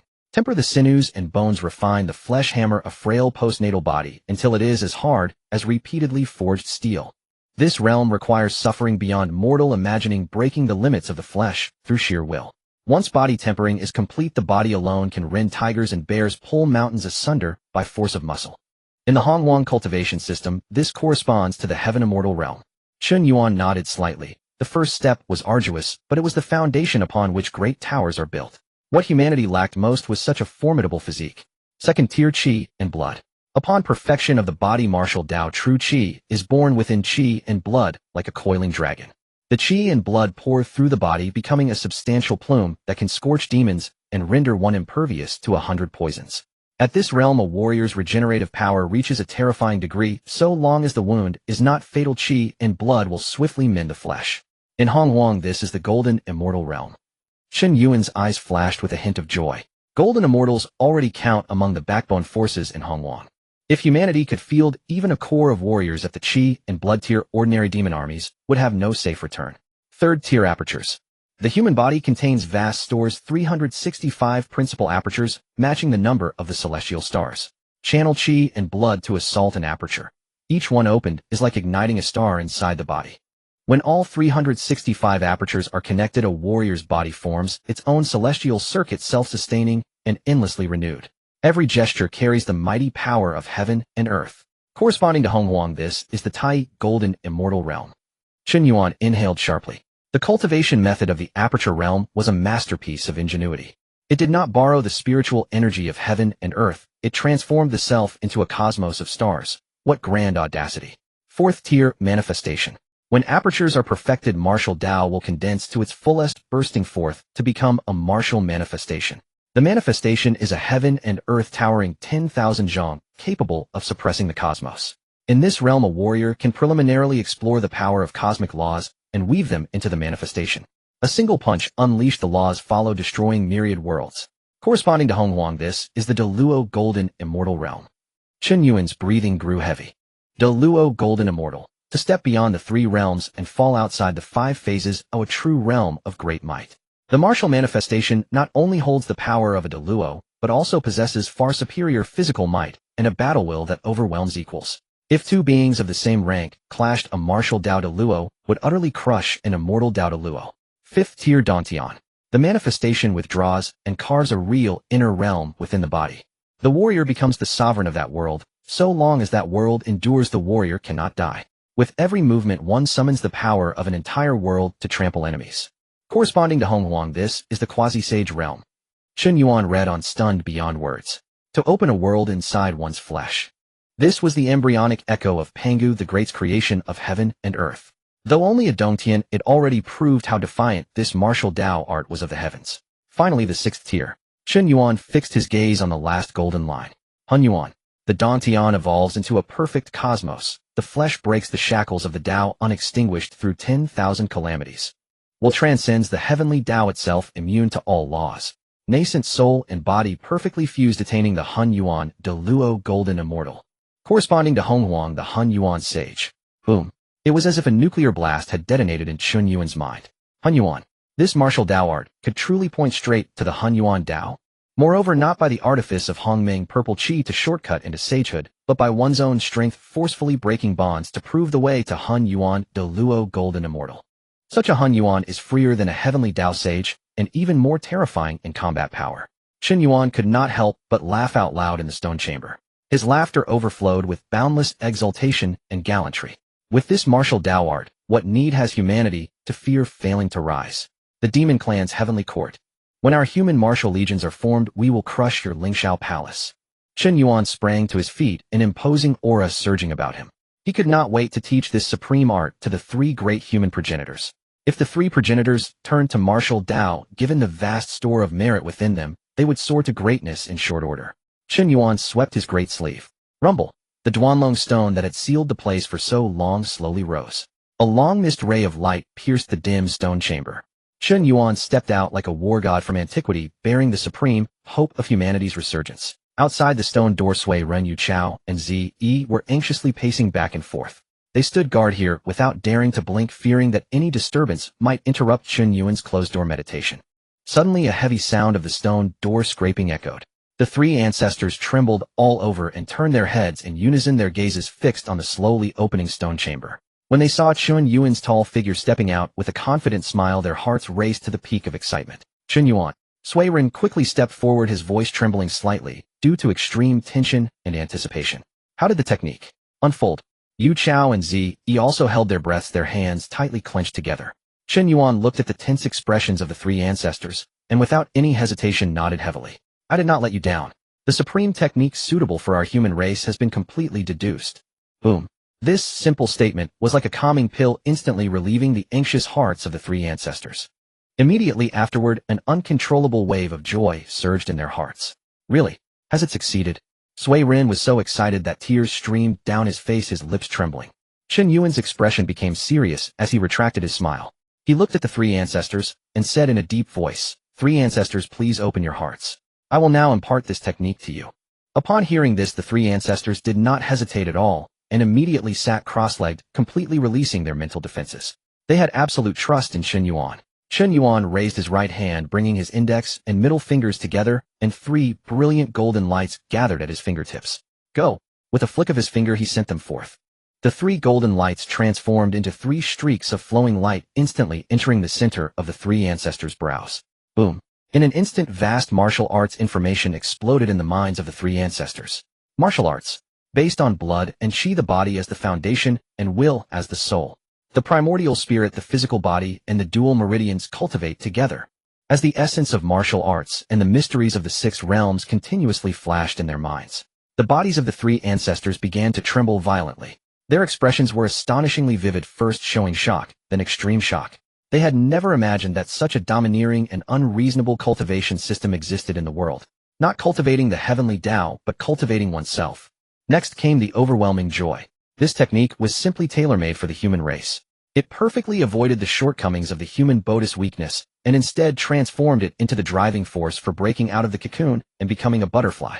Finally, there was deep shock and emotion. When they saw the 6th layer of martial arts, the grand blueprint pointing to the Tao of Hongjun, the souls of the 3 ancestors trembled. This was not merely a technique, it was the heavenly path that the human race could use to reverse their fate. Swish! The 3 ancestors almost simultaneously opened their eyes. Their eyes were red and tears flowed down like pearls that had broken free from a string. Thud! Thud! Thud! Without any hesitation, Sui Ren, Yu Chao, and Zi, the 3 ancestors of the human race, knelt down in unison and bowed deeply to Chen Yuan. Chen Yuan, you have created such a supreme path for the human race. You are the true backbone of our... Sui Ren was in tears, his forehead pressed against the cold ground, unwilling to lift it for a long time. Quickly, please rise. Chen Yuan was taken aback and hurried forward, using his power to lift the 3 men. The ancestors are too humble. As a fellow human, this is my duty. Chen Yuan looked at the excited 3 ancestors and gently reassured them. What do you think of this martial arts technique? Good. It's wonderful. Yu Chao excitedly waved his fists. With this technique, I will immediately abandon that useless golden core Tao and switch to martial arts. Zi also nodded repeatedly. Exactly, this is the path that suits us best. However, Chen Yuan looked at the eager expressions of the 3 and shook his head, slightly dousing their enthusiasm with cold water. 3 ancestors do not act impulsively. Chen Yuan's gaze was intense, seeing through the reality within the 3 ancestors' bodies. You previously relied on the merits of the heavenly Tao to forcibly advance to the Daoyuo golden immortal, leaving your foundation extremely unstable. Just now you burned your essence to resist the demon king. Your body is already riddled with holes. Chen Yuan spoke with a serious tone. Martial arts emphasize blood and qi being extraordinarily domineering. If you forcibly switch to this path with your current broken bodies before your blood and qi can rise like a dragon, your physical bodies will likely be unable to withstand the violent power and will explode and perish. As soon as these words were said, the ecstatic expressions on the 3 ancestors' faces froze instantly. It was as if a bucket of ice water had been poured over them, chilling them to the bone. This? Sui Ren's face was full of bitterness. Do we have this supreme path, but no fortune to enjoy it? Yu Chao and Zi also looked dejected. Indeed, their bodies were already ruined. Looking at the despairing eyes of the 3 ancestors, Chen Yuan suddenly smiled mysteriously. 3 ancestors, do not panic. Since I dare to impart martial arts to you, I naturally have a way to resolve your bodily issues. As Chen Yuan spoke, he flicked his wrist. Buzz. A dense and rich chaotic aura seemingly capable of reviving all things instantly filled the entire space. The 3 ancestors suddenly looked up, gazing in disbelief at the palm of Chen Yuan. In Chen Yuan's hand lay 3 fruits radiating with colorful glimmers. The fruits resembled pearl flowers with the innate Tao patterns imprinted with the words Hongjun. Just by inhaling the fragrance emitted by the fruits, the 3 ancestors felt a faint sign of revival in their withered essences. This? What is this? The 3 great ancestors stared intently at the 3 fruits. Chen Yuan looked at the 3 and began to explain. This is one of the 10 innate spiritual roots of the primordial era Hongjun Li. Consuming one can directly achieve the golden immortal realm. Sui Ren's legs went soft, nearly collapsing to the ground. Yu Chaos' lips trembled violently, his eyes nearly popping out. Zi was completely stunned, his mind unable to process what was happening. Golden immortal. One fruit could achieve golden immortal. To think that the human race cultivating the golden core Tao for tens of thousands of years has yet to have a single person step into the golden immortal threshold. And Chen Yuan casually produced 3. Chen Yuan, this is too precious. Sui Ren repeatedly waved his hands, his voice trembling. How can we possibly accept this? Chen Yuan directly placed the three Huang, Zhongli into Sui Ren's hands, his tone leaving no room for refusal. Ancestor, your essences are depleted, and your foundations are broken. If you do not first use Huang Zhongli to restore your foundation and rejuvenate your blood, and Qi, you won't even be able to step into the first layer of martial arts, the refining body stage. First consume this fruit to restore your physical bodies to their prime.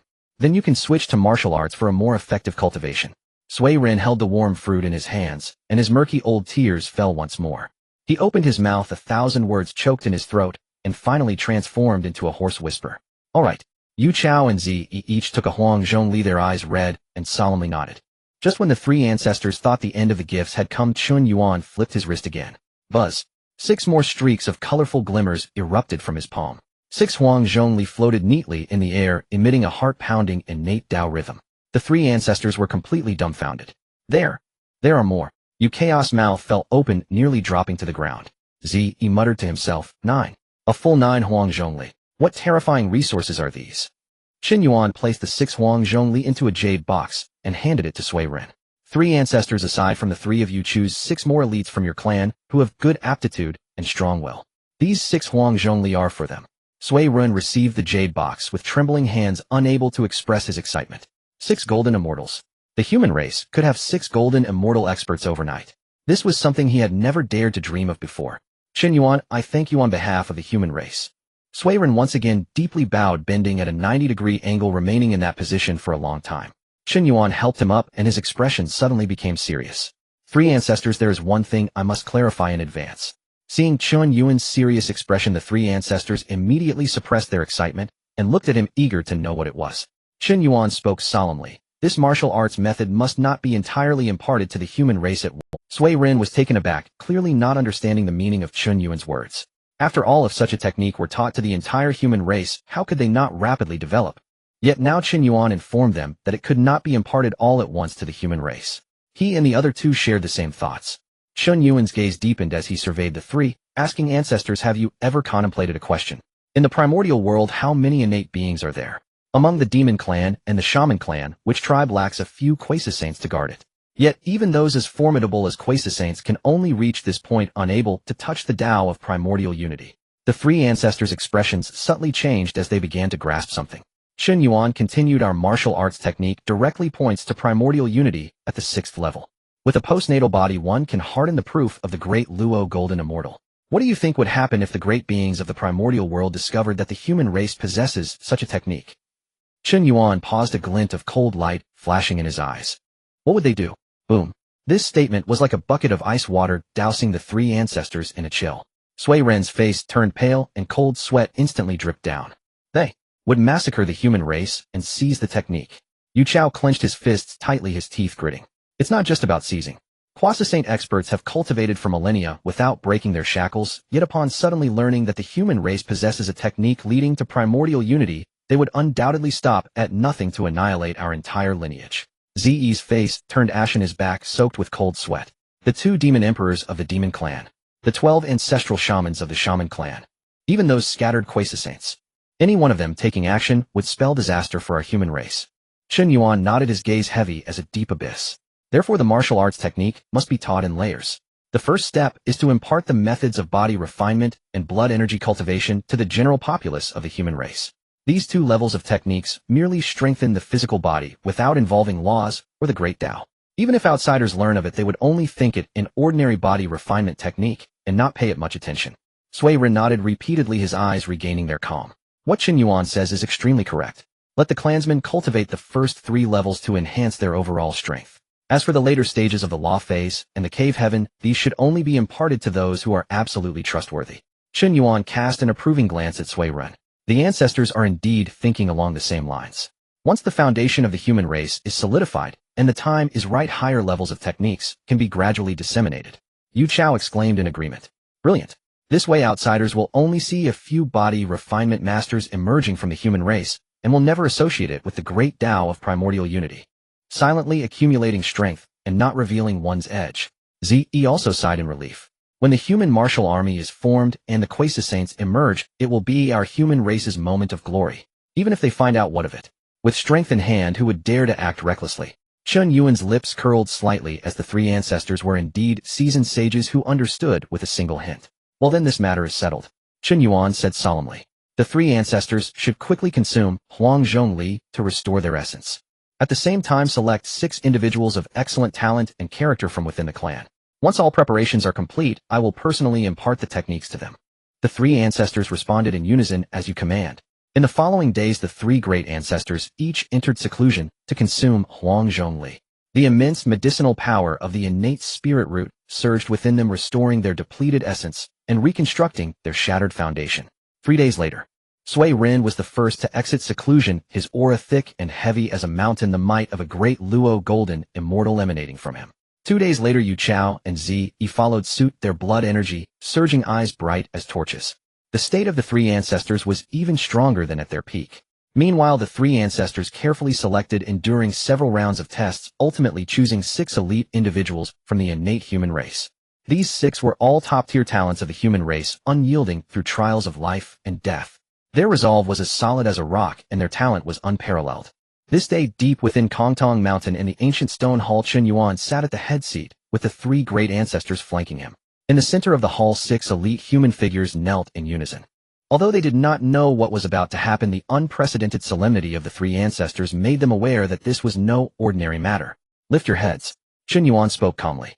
As the 6 heard his voice and met his gaze, which resembled a deep starry river, they all trembled. An invisible pressure emanated from Chen Yuan, as if the will of heaven had descended. Cold sweat instantly broke out on the foreheads of the 6, yet none bowed their heads or retreated. Chen Yuan nodded slightly, a hint of satisfaction flashing in his eyes. Very good, their mindset has passed the test. He turned to look at Sui Ren. Have they consumed Hongjun Li? Sui Ren respectfully replied. The 6 of them consumed it yesterday, and their golden immortal cultivation has stabilized. Good. Chen Yuan stood up, his sleeves rustling. He surveyed the 9 individuals in the hall, his voice steady and powerful. Today I will impart the cultivation methods of the 4th level of martial arts, the law phase, to you. Upon hearing this, the 6 elites exchanged glances, their eyes filled with confusion. They had previously learned of the martial arts methods from the 3 ancestors, and had already begun cultivating the body refinement stage. But the law phase, that corresponded to the level of the great Luo golden immortal. The 3 ancestors also trembled slightly, unable to hide their excitement. The law phase, the great Luo golden immortal. If all 9 of them could successfully cultivate the law phase, the human race would possess 9 great Luo golden immortals to guard them. This level of foundation among all the clans of the primordial world was undoubtedly remarkable. Clear your minds. Chen Yuan said no more and waved his hand. 9 beams of golden light shot from his fingertips, accurately piercing into the brows of the 9 individuals. Boom. A vast amount of martial arts information flooded into their minds. The complete cultivation methods for the 4 realms: body, refinement, blood, energy, acupoints, and law phase unfolded like a heavenly script in their consciousness. The 6 elites trembled violently, their foreheads bulging with veins. The enormous influx of information nearly ruptured their consciousness.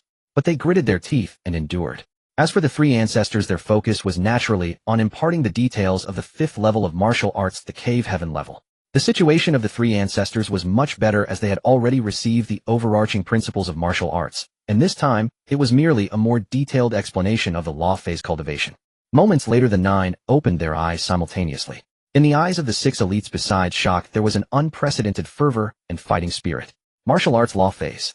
The law phase of heaven and earth suppressing the universe. One robust young man in the lead suddenly clenched his fist, and his bones cracked loudly. I will cultivate the law phase and make the demon clan pay in blood for their debts. The other 5 also had red eyes, their blood energy surging like a tide. Chen Yuan looked at their unyielding gazes, feeling greatly comforted. From today onward, you 6 will be the first seeds of the human martial path. You may cultivate the body refinement and blood energy realms on your own, while I have imparted the techniques for the acupoint realm and law phase to you. Tread steadily and ascend step by step. Remember, matters above the law phase must not be mentioned to outsiders. The 6 clasped their fists in unison, their voices thunderous.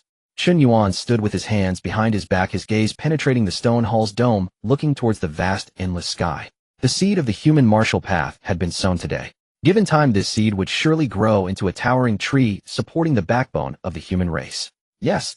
All 6 humans responded in unison, their voices trembling with barely suppressed exhilaration.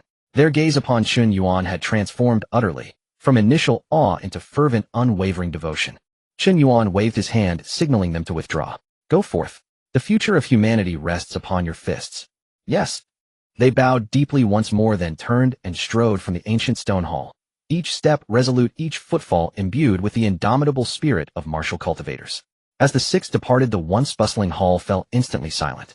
Yet the atmosphere did not ease with the completion of affairs. Instead it thickened, grave, solemn, charged with an ineffable sanctity. He lifted his gaze and looked down upon the three primordial ancestors of humanity. Swirenshi, Yukashi, and Ziishi stood motionless, not conversing as they usually did, but silently regarding one another.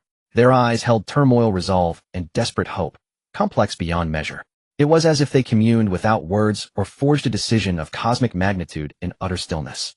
Chen Yuan's brows lifted slightly. What is it? His voice was calm, detached. Do the three ancestors have further matters? At his query, all three recoiled as one.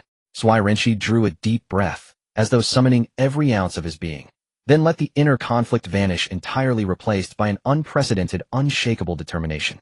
He gave a firm, solemn nod to Yukashi and Ziishi. Receiving their silent affirmation, the three straightened their robes, their expressions austere, reverent, absolute. Then, before Chen Yuan's startled gaze, thud, thud, thud, the three primordial ancestors, the pillars who had led humanity through the perilous dawn of the primordial chaos, kneeled before Chen Yuan once more in perfect unison. This prostration surpassed all prior ones in gravity and solemnity. Their foreheads pressed hard against the cold stone floor, their entire bodies sank low, performing the highest rite known in the chaotic realm. What the a? Two characters exploded in Chen Yuan's mind. He froze, utterly bewildered. Why kneel again? Previously they knelt to beg for cultivation techniques, to express gratitude for his transmission of the Tao. That made sense. Now the techniques had been bestowed, the disciples chosen, the Hongjun fruit consumed, all things set upon their rightful course. So why this sudden, overwhelming gesture? A tempest of questions roiled within him. Instinctively he rose, to lift them up as he had done before. Ancestors, what meaning lies in this? Please rise at once. Yet this time his boundless divine power, an invisible, unyielding force emanated from the three, an ironclad will that rooted them to the ground, resisting even his sacred touch. Chen Yuan paused, then understood. This was no mere spiritual energy. It was will, unbreakable, absolute, the will of three elders who would sooner perish than rise. You? His brow furrowed tightly. A growing dread coiled in his chest. What precisely were these venerable sages about to do? He sensed this act was no impulsive whim, but the culmination of profound deliberation, perhaps even a long-planned consensus among them. Chen Yuan. At last Swirenshi spoke, his voice hoarse, low, yet resonant with unassailable solemnity. We three, after thorough consultation, have a request. No, this is not a request. It is a plea. This matter concerns the fate of humanity across countless eons, determines whether our race shall truly stand upright in this merciless primordial chaos. Slowly Swirenshi raised his head.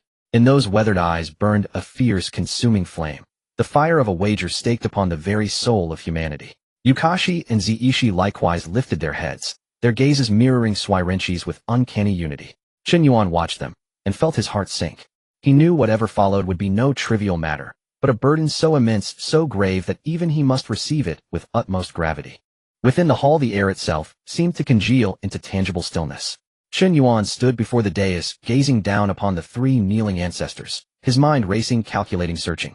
What could possibly compel these spiritual leaders of humanity to perform such a supreme rite, and speak words that echoed across millennia? He could not fathom it. Did they wish him to dismantle the celestial court of the Yaos? Preposterous. Though he had attained the rank of Deluo Golden Immortal, Emperor Jun and Dongwang Tai were quasi-sages, wielding primordial supreme artifacts. To confront them would be suicide. Or did they expect him to ascend to Xixiao Palace and petition the Tao-comprehending patriarch Hongjun to intervene for humanity? Equally impossible, since his merging with the Tao, Hongjun had become utterly impartial, viewing humanity no differently than dust motes. Just as Chen Yuan's thoughts spiraled, Swirenshi's voice thundered anew, each word striking like celestial lightning, searing directly into his consciousness. Chen Yuan, after an entire night of deliberation, we three have reached unanimous consensus. We beg you to become the sovereign of humanity. Boom. Sovereign of humanity. Those two words carried the terrifying weight of Tao-ordained decree. At the final syllable, Chen Yuan's very soul shuddered violently. What? Sovereign of humanity? Me? Stunned beyond speech, Chen Yuan stared, wide-eyed, at the three elders kneeling before him, faces etched with irrevocable resolve. He had imagined countless possibilities, yet never this one. He knew full well what the title meant in the primordial. It was far more than a title, or a station. It signified the convergence of humanity's celestial fortune, the focal point of billions of souls' unwavering faith. And simultaneously, It bore infinite karmic entanglements and crushing responsibility. The later 3 sovereigns and 5 emperors, each having accomplished immortal deeds for humanity, were ultimately bound within Hongjun Cave by heaven's mandate ostensibly to stabilize humanity's fortune, yet in truth imprisoned. The sovereignship was a scorching, unbearable burden. Ancestors, surely you mistake me. Chen Yuan inhaled deeply, forcing composure. The sovereignship carries incalculable weight. I possess neither virtue nor merit. No, you are worthy. Yukashi abruptly lifted his head, interrupting him with raw, fervent urgency. Chen Yuan, you established the martial Tao for humanity. That alone is a merit of cosmic magnitude, more than sufficient to claim this throne. His voice cracked with passion. He gestured toward the vast, empty hall, tears brimming in his bloodshot eyes. Since our birth, humanity has drifted like rootless reeds, trampled and slaughtered by 10,000 races. Why? Because we lacked a true sovereign. A sovereign who could cleave through thorns and thistles, carving a crimson path through chaos. Jiejiao wept openly, his voice choked with sorrow. Though honored as ancestors, we know our limits. We cannot shield every single kin. Humanity needs a paragon, a cultivator whose power pierces the heavens, whose wisdom defies limits, and whose heart beats solely for our people. Who else across all humanity possesses both the qualification and capability, save you? Sui Renshi met Chen Yuan's gaze, eyes shimmering with supplication. Chen Yuan, humanity cannot endure even a single day without a sovereign. Only when you ascend the sovereign's throne, uniting humanity's fortune and faith, shall we truly coalesce into one unbreakable force capable of confronting the Yaos and securing our place among the myriad races of the primordial chaos. Therefore, we implore you, for the billions clinging to life's razor's edge, ascend the throne. After speaking, the 3 ancestors once again knocked their heads heavily against the ground. Bang! The dull sound was like a heavy hammer striking deeply at Chen Yuan's heart. Chen Yuan fell silent. He looked at the 3 ancestors prostrating on the ground, listening to their heartfelt, blood-tinged words as a storm of emotions surged within him. He admitted he was moved. The 3 ancestors were right. The position of Emperor of Humanity was a responsibility, a matter of cause and effect, but it was also an immense opportunity. The human race is the future protagonist of the heavenly earth, bearing the greatest fortune of the primordial world. Once he becomes the Emperor of Humanity, he can harness this vast fortune. At that time, his cultivation speed would be as swift as lightning, and bottlenecks would simply not exist. As for being bound by the heavenly Tao in the fire cloud cave, Chen Yuan chuckled coldly in his heart. That was the 3 sovereigns and 5 emperors of later generations. They were sages ordained by the heavenly Tao with no freedom of their own. But I am not. I am the senior brother of the Jiejiao Sect, with the Tongtian patriarch standing behind me. I cultivate a martial art that goes against the heavens, with the ultimate goal of breaking the shackles of the great Tao and achieving the status of a Hongjun Daojixian. A mere heavenly Tao thinks it can bind me. Once I am powerful enough, the heavenly Tao will have to make way for me. Moreover, Chen Yuan thought of the cause and effect already burdening him. As the senior brother of the Jiejiao Sect, his identity connected him with the fortune of the Jiejiao Sect. Previously, he had promised Ao Guang to protect the Dragon Clan, which added another layer of cause and effect. More lice do not itch, more debts do not cause worry. Since he was already tied to the Jiejiao Sect and the Dragon Clan, what harm is there in adding one more human race? These 3 forces each possess fortunes capable of shaking the ancient and dazzling the modern. If he could unite all 3, a terrifying brilliance suddenly shot forth from Chen Yuan's eyes. An incredibly grand and wildly ambitious plan quietly took shape in his mind. He looked at the 3 ancestors still kneeling on the ground, their hesitation and shock slowly fading away, replaced by a kind of domineering aura and decisive resolve. Good. Chen Yuan slowly spoke, uttering a single word. I accept the burden of the Emperor of Humanity. At the moment his words "I accept" fell, the 3 ancestors kneeling on the ground trembled violently, then raised their heads, their faces bursting forth with indescribable joy. Wonderful! Wonderful! Sui Ren was so excited that tears streamed down his face, his voice trembling. Our human race finally has an emperor. Wonderful! Yu Chao and Zi were also weeping with joy, as if they could already see the human race under Chen Yuan's leadership marching towards glory and standing tall at the pinnacle of the primordial world.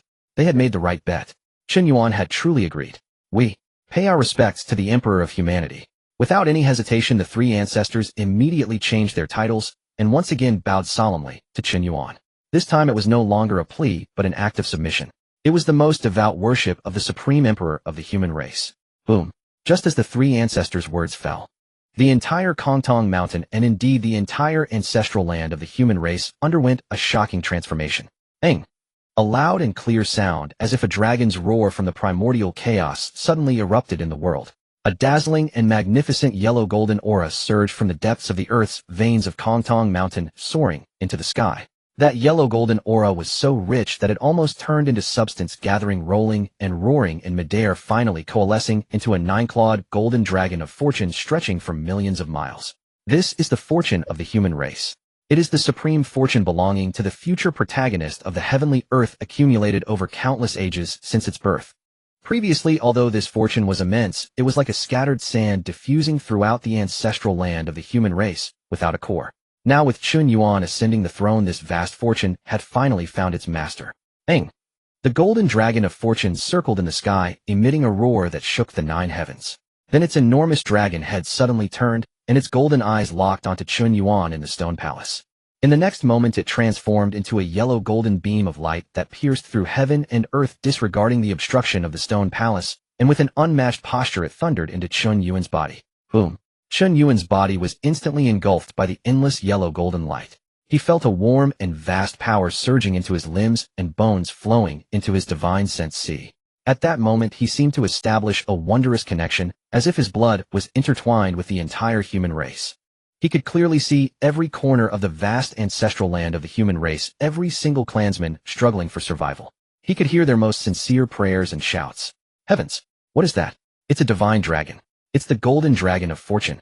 I feel like I have a connection with that golden dragon. Under Kongtong Mountain, countless human citizens who were rebuilding their homes or mourning for their deceased loved ones were all stunned by the phenomenon in the sky. They looked up, gazing at the yellow-golden beam of light that pierced through heaven and earth, feeling the tremor from deep within their bloodlines, their hearts filled with shock and confusion. At that moment, a grand and majestic voice resembling a heavenly decree resonated from the source of that beam of light, from the ancient stone palace, clearly echoing in the ears of every clansman and resonating deep within their souls. I, Chen Yuan, today, fulfilling the trust of the 3 ancestors and billions of clansmen, I ascend to the throne of the Emperor of humanity. From this day forth, the human race shall have an emperor. This voice was none other than Chen Yuan's voice. Empowered by the fortune of the human race, his voice contained the supreme majesty of an emperor, spreading across every inch of land where the human race resided. After a brief silence, boom, the entire Kongtong Mountain erupted in a frenzy. An emperor. Our human race has an emperor. It is Ancestor Chen Yuan. It is the deity who saved us. Ancestor Chen Yuan has become the emperor of our human race.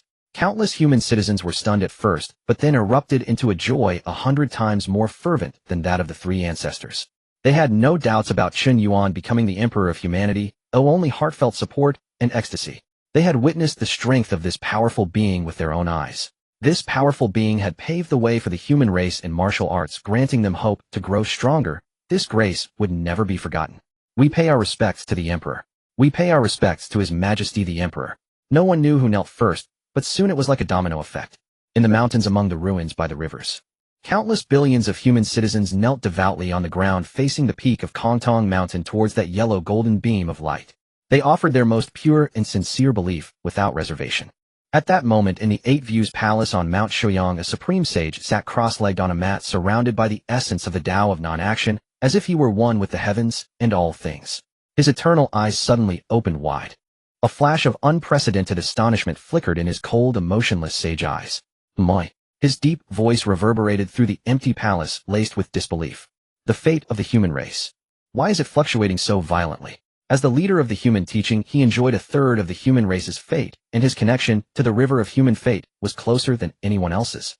But just a moment ago, he distinctly felt that the river of fate, which should have flowed steadily and continuously into his sage body, had been abruptly severed by an unmatched domineering force. More than half of the fate diverted.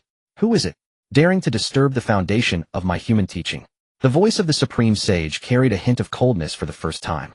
He gently closed his eyes, and the sage's primordial spirit instantly traversed endless time and space, descending upon the river of fate. With a snap of his fingers, a thunderous boom erupted before his eyes. The mist that had enveloped the human race was forcefully dispersed. He saw it. He saw a figure clad in an emperor's robe, adorned with a 9-clawed dragon of fate above his head, receiving the kneeling worship and reverence of billions of humans. The source that severed his fate was none other than this person. Human Emperor. The supreme sage enunciated each word slowly, his voice as cold as eternal ice. Chen Yuan. What a master brother of the teaching of the interception. What a remarkable disciple of the celestial master. Inside the Eight Views Palace, the temperature plummeted, as if the void itself might freeze under this invisible rage of the sage. At the same time, in the 33 heavens in the palace of Nuwa, the holy Nuwa, who was in quiet meditation, abruptly opened her beautiful eyes. Her face was filled with astonishment. As the creator of the human race, she had a unique connection with humanity stemming from the very essence of life. Just a moment ago, she sensed that the fragile race she had created from clay had undergone a tremendous transformation in spirit and soul. Originally, they were like scattered sand, only knowing survival and reproduction, and at this moment, they had coalesced into a unified and indestructible core of will. This is... The holy Nuwa gently raised her hand, calculating with her fingers. In the next moment, her beautiful eyes reflected the grand scene of Chen Yuan ascending to the throne, with countless people bowing in worship. The human emperor has emerged, The holy Nuwa was completely stunned, her red lips parted, unable to speak for a long time. She had created humanity, but never imagined that this race could produce a ruler capable of bearing the fate of the entire lineage through their own strength. How is this possible? He actually reached this point.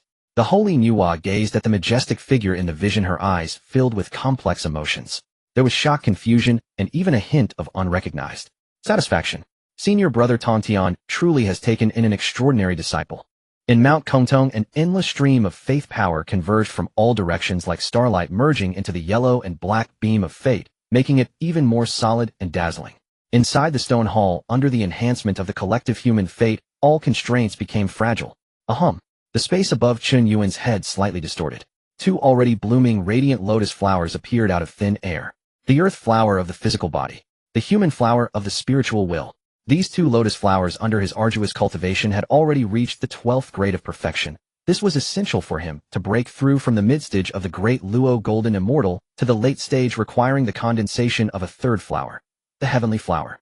The heavenly flower represents the understanding of the heavenly Tao and the mastery of the laws. Ordinary immortals must sit in meditation and comprehend the Tao with the heart of heaven, a process that typically takes eons. But Chen Yuan did not need that. Congeal. Chen Yuan let out a low shout in his heart. Boom. The vast human fate that surged into his body seemed to find an outlet, rushing towards his heavenly spirit above. Between the earth flower and the human flower, a dazzling purple light began to rapidly condense. The purple was noble and mysterious, as if it contained the most fundamental secrets of the laws of the universe. Within the light, an illusory bud was forming and solidifying at a visible speed. First grade, second grade, third grade. The grade of the bud soared madly upward under the torrent of fate. Ninth grade. In just a few breaths, this heavenly flower's grade reached the limit of most great Luo golden immortals in the primordial age, the 9th grade. However, this was far from over. The human fate was boundless. As the protagonist of the future heavenly land, its density surpassed even the combined might of the Dragon Phoenix and Shieling clans from back in the day. Open for me. With a thought, Chen Yuan activated more of the power of fate. Crack. It was as if some invisible barrier had been shattered. On the bud of the heavenly flower, the 10th petal slowly unfurled. 10th grade. Following that, the 11th grade. The 12th grade. Boom. At the moment the 12th petal completely blossomed, a flawless, endlessly resonant 12th grade purple lotus flower finally manifested in the world. The heavenly flower, 12th grade perfection. Thus the earth flower, human flower, and heavenly flower gathered at the top. Moreover, each was a 12th grade perfection that only existed in legends. 3 flowers gathered at the top, 12th grade perfection. What a terrifying foundation. What a defiant creation. The 3 12th grade lotus flowers slowly rotated above Chen Yuan's head, forming a perfect cycle among themselves, emanating a profound aura that made the 3 guardians of the Swearen clan beside him feel entranced, nearly intoxicated. Is this the foundation of His Majesty the human emperor? The Swearen muttered, filled with shock. 3 flowers gathered at the top, and each one is a 12th grade. Unheard of, unseen. The Wuchao clan gasped in astonishment, their gaze toward Chen Yuan transformed into fervent admiration. Choosing Chen Yuan as the human emperor was undoubtedly the most correct decision in the history of humanity. With the completion of the 3 flowers gathering at the top, Chen Yuan's aura began to rise steadily. The bottleneck of the mid-stage great Luo golden immortal shattered. A terrifying pressure stronger than tenfold erupted from him. Latest stage great Luo golden immortal. It was achieved. But at that moment, suddenly a terrifying aura erupted from Mount Kongtong, startling the 3 ancestors, and causing Chen Yuan to turn his gaze toward the source of the light. In the next moment, a great seal slowly began to materialize from that radiant place under the watchful eyes of the 4.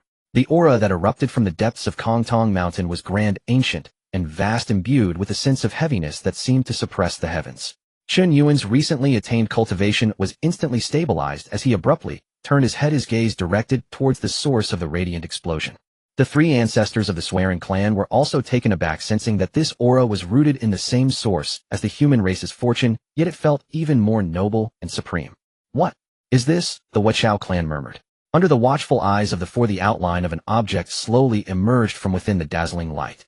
It was square-shaped, displaying an ancient jade hue with images of birds, beasts, fish, and insects carved at the bottom, while 9 majestic divine dragons coiled around the top, vividly alive, as if they could soar into the sky at any moment. A stream of inexplicable information like the resonant sound of the heavenly Tao exploded in Chen Yuan's mind. Kongtong seal. Chen Yuan's heart gave a sudden lurch. Holy SHD. It really is this thing. This is an unparalleled innate spiritual treasure, the Kongtong seal. According to legends from later generations, this seal is the embodiment of human fortune, capable of establishing or deposing emperors, a true holy artifact of humanity. Boom. As if sensing the aura of the newly appointed human emperor, the Kongtong seal trembled gently, emitting a resonating hum that echoed through the heavens and the earth. In the next moment, it transformed into a streak of flowing light, disregarding the distance and space, and appeared before Chen Yuan, quietly hovering. Chen Yuan instinctively reached out his hand. The moment his fingertips touched the Kongtong seal, a wave of more detailed information surged into his sea of consciousness like a tide. Treasure. Kongtong seal. Grade unparalleled innate spiritual treasure. Effect token of the human emperor. Possessing it grants command over the entire human race. It contains the laws of humanity, capable of suppressing human fortune, ensuring that the human race remains impervious to calamities and their luck never wanes. It truly is it. A wave of ecstatic joy surged within Chen Yuan. It was as if he had been given a pillow just as he was about to doze off. Having just ascended to the throne of the human emperor, he was troubled about how to fully grasp the vast and scattered human fortune and turn it to his advantage. The appearance of the Kongtong seal was akin to a key that would allow him to perfectly steer the gigantic vessel of humanity. With it, the fortune of humanity would have a true core, no longer susceptible to being casually taken away by the supreme saints, as it had been in the past. From now on, the fortune of humanity could only be allocated by him, the human emperor. This is. The swearing clan gazed at the imposing seal, radiating supreme majesty, feeling the familiar aura connected to the bloodline of humanity, trembling with excitement. It is the supreme treasure of humanity. It is our clan's treasure of protection. The Zi clan cried, tears of joy, their voices choked with emotion. Although they did not know the name of the Grand Seal, they could sense its importance to the human race, even surpassing all else. Congratulations, human emperor. Congratulations, human emperor. You have acquired the treasure of humanity. The swearing clan was the first to react, bowing deeply to Chen Yuan, their tone filled with genuine joy and reverence. The Jiejiao clan and the Zi clan quickly followed suit, saying, "Congratulations, your majesty." Their feelings towards Chen Yuan had transcended mere submission, evolving into a total deification. Ascending to the throne, celestial phenomena descended. The golden dragon of fortune enveloped him. His cultivation broke through the 3 flowers gathered atop, achieving perfection in the 12th rank. Now even the supreme treasure capable of suppressing human fortune had come to him on its own. This was clearly the destined holy emperor of humanity. Holding the Kongtong seal, Chen Yuan could distinctly feel that he was now more tightly connected to the fortune of the entire human race. Through this grand seal, he could even mobilize the power of humanity, at will, his words commanding life and death, fortune and calamity for billions of beings. This was the authority of the human emperor.